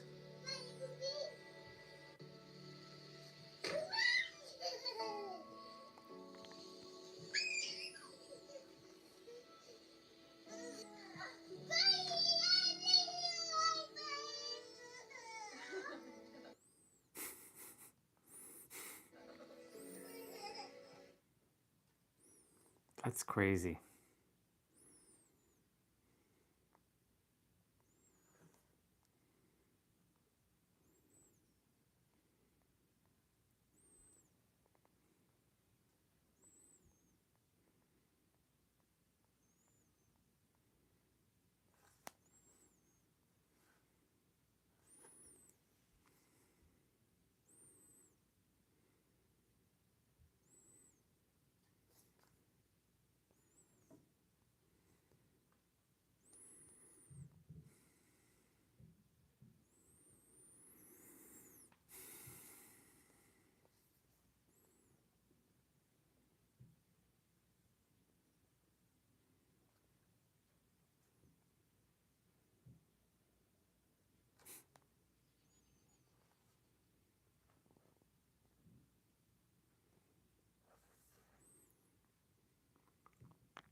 I don't know what I want to do right now.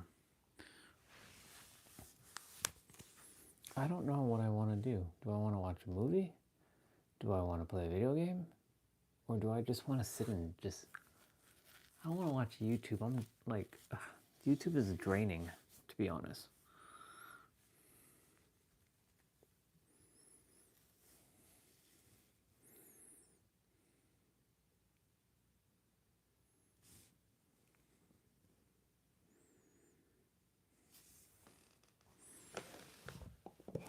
Oh.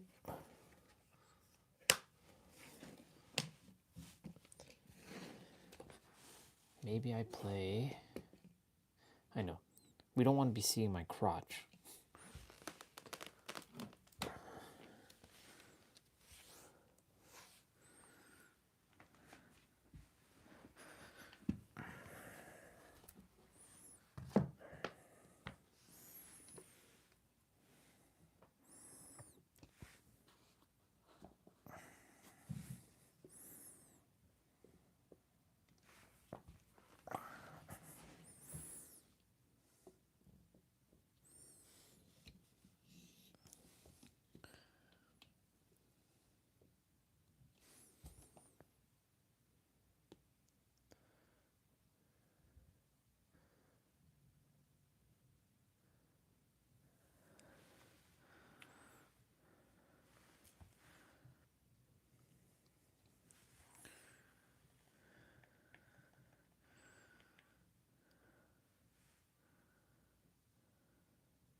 Wait.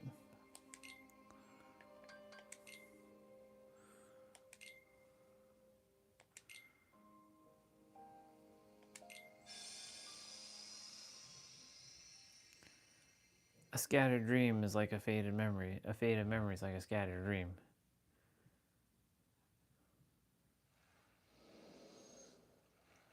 I thought I saved this.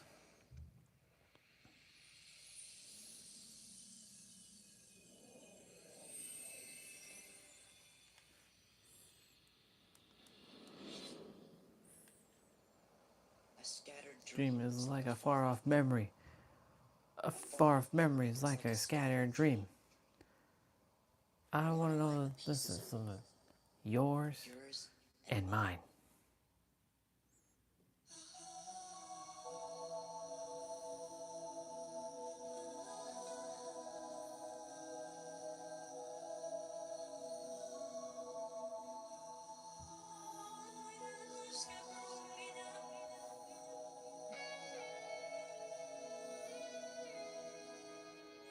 Who would have thought I'd be able to play PS2 games on my emulator or on my tablet?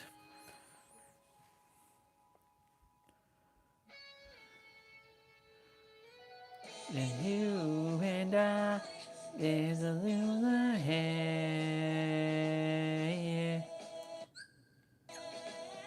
No, we're not gonna skip it. My sanctuary now.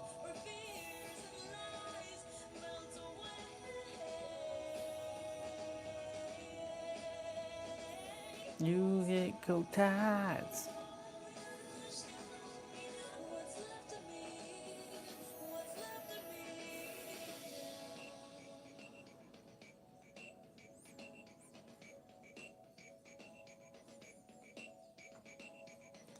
I want you fast asleep. All I fear is nothing. And you and I, there's a little ahead. Angels and blinds. Your sanctuary, my sanctuary now.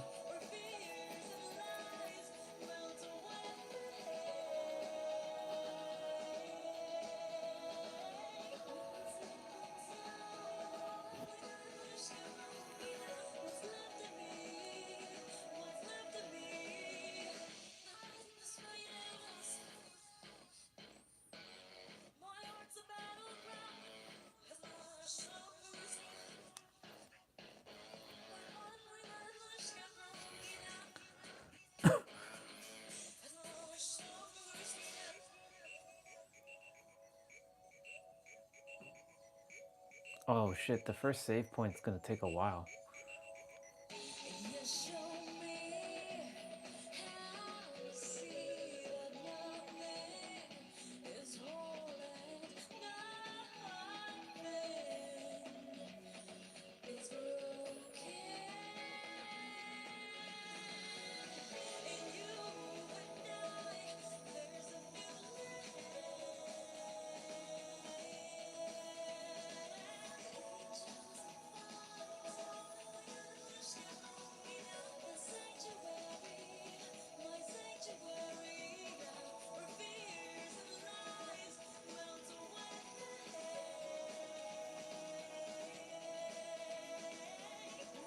I should take off the on-screen display. It's not like I need it anymore.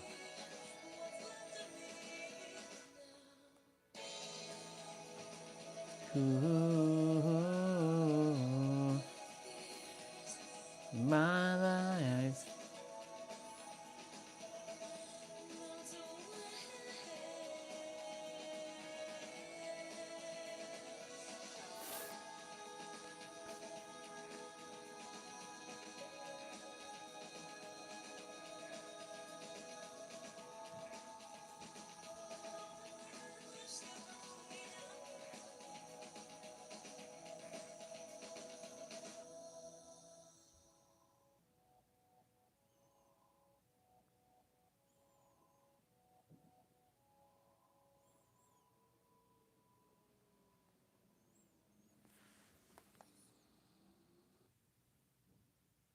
Um,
that didn't do shit.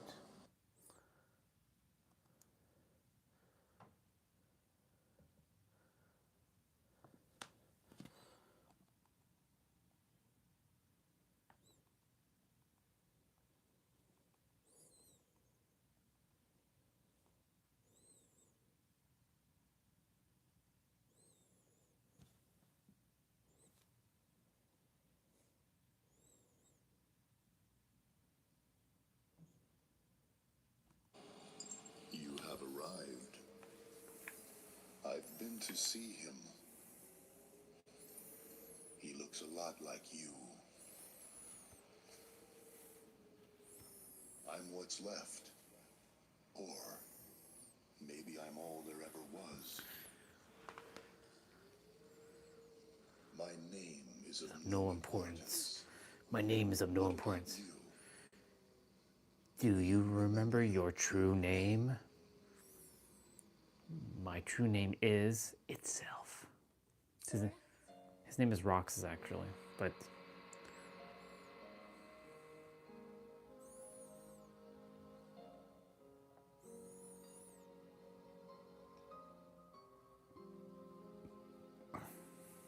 Whoa!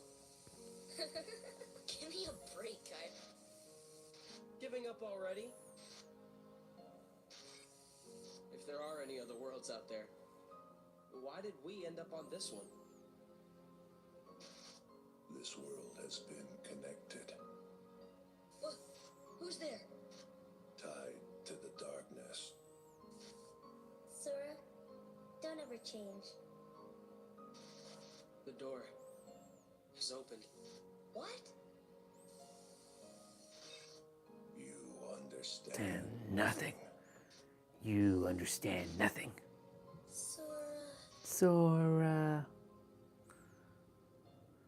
Sora. Sora. We're going to be entering a new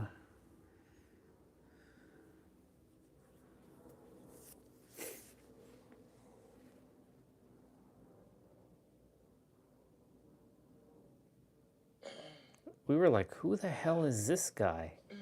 When we first started. Another dream about him. Those PS2 graphics, y'all.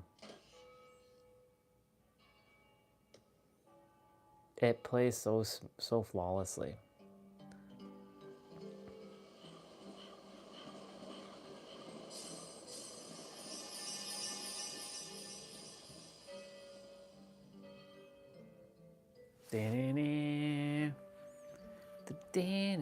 I thought I made a save file though of this. Oh, I know what happened. Never mind. I know exactly what happened.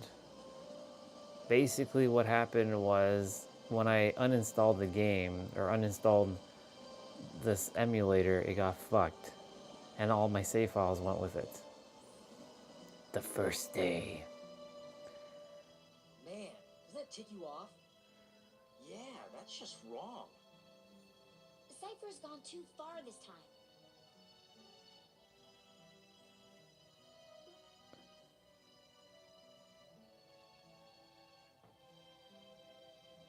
I mean, it's true that stuff's been stolen around town, and we've got a score to settle with Cypher and everything. So, if he wants to think we did it, I can't really blame him. See, that's not what really bugs me. What really bugs me is that he's going around telling everybody we're the thieves. Now the whole town and their mothers are treating us like the Klepto Club. Have you ever been this ticked off before in your life? Because I haven't. Nuh-uh. Never. Now, what to do?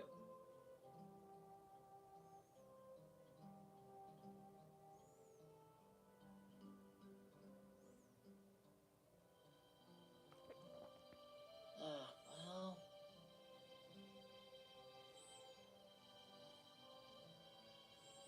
we could find the real thieves. That would set the record straight. Hey, that sounds fun. But what about Cypher? First, we gotta clear our names. Once we find the real culprit, everyone will get off our backs. Oh no! They're gone! Are gone. See? Look. See? They can't even say the word. This is what life is supposed to be like. Right here. Are gone.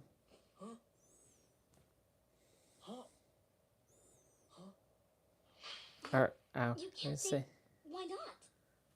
But you do understand what I'm saying, right? Our is gone. Are gone. Stolen. And not just the word. They stole it too. What kind of thief is that? Cypher could never have pulled that off. See that? Yeah. All right. Time for some recon. Huh? Oh. His heart is returning. Doubtless he'll awaken very soon.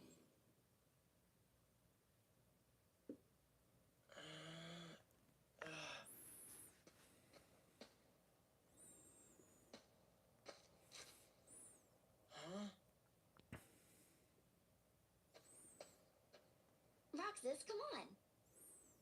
Roxas, come on. Is there a save point? Nope. Fuck. Right. It's gonna show you how to move.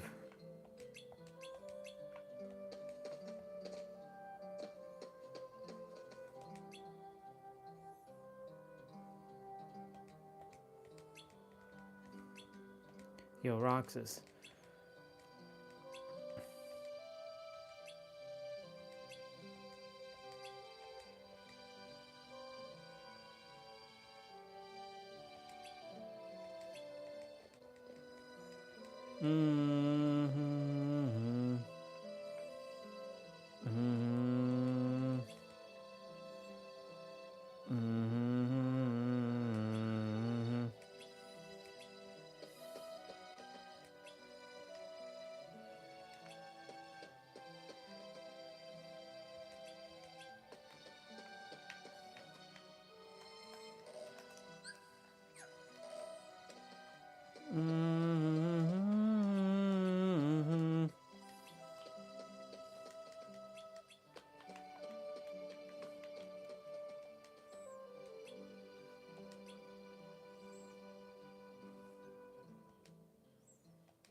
Kind of wish they actually voiced all these lines back in the day.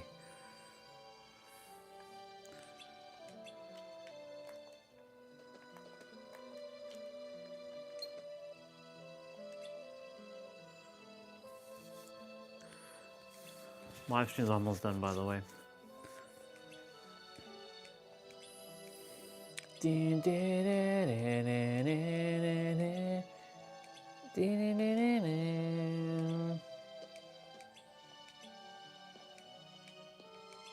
See, they stole the word and the word doesn't exist.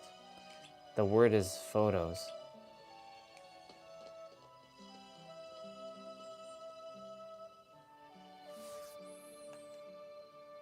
this is going to be an important piece in the game, or important piece in my sharing of in the world.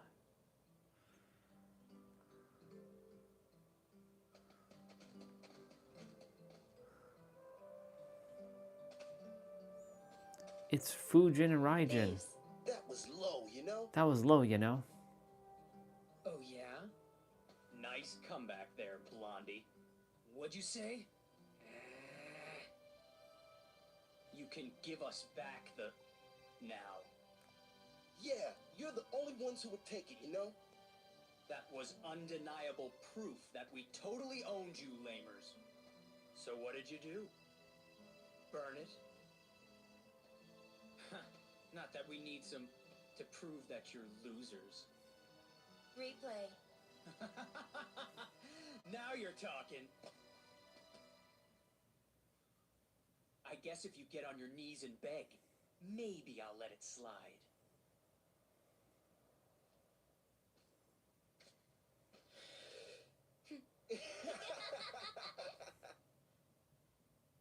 Roxas!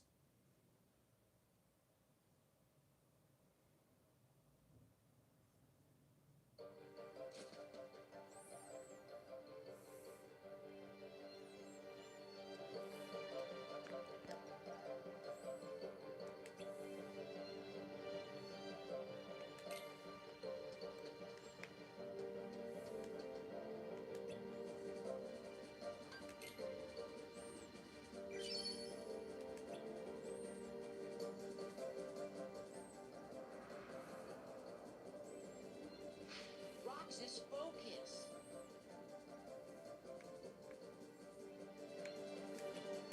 Neo, loser!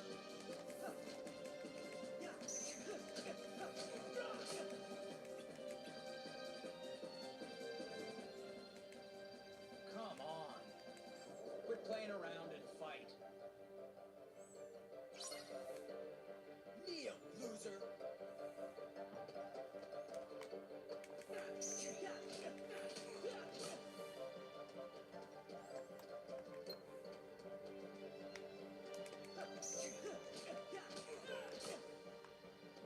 Isn't this romantic?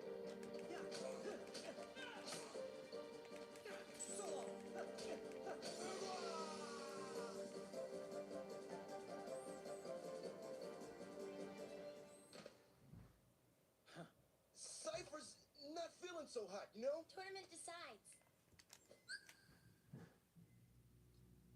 Alright, y'all. Well, I'm just going to play until I get to the save point and then just save the game. Tomorrow's upper body, we might be outside doing it, so we'll see what happens. Anyways, you all have yourselves a good night, and I will see you tomorrow. Final day with all this. So yeah. Alright, y'all. Good night. Bye.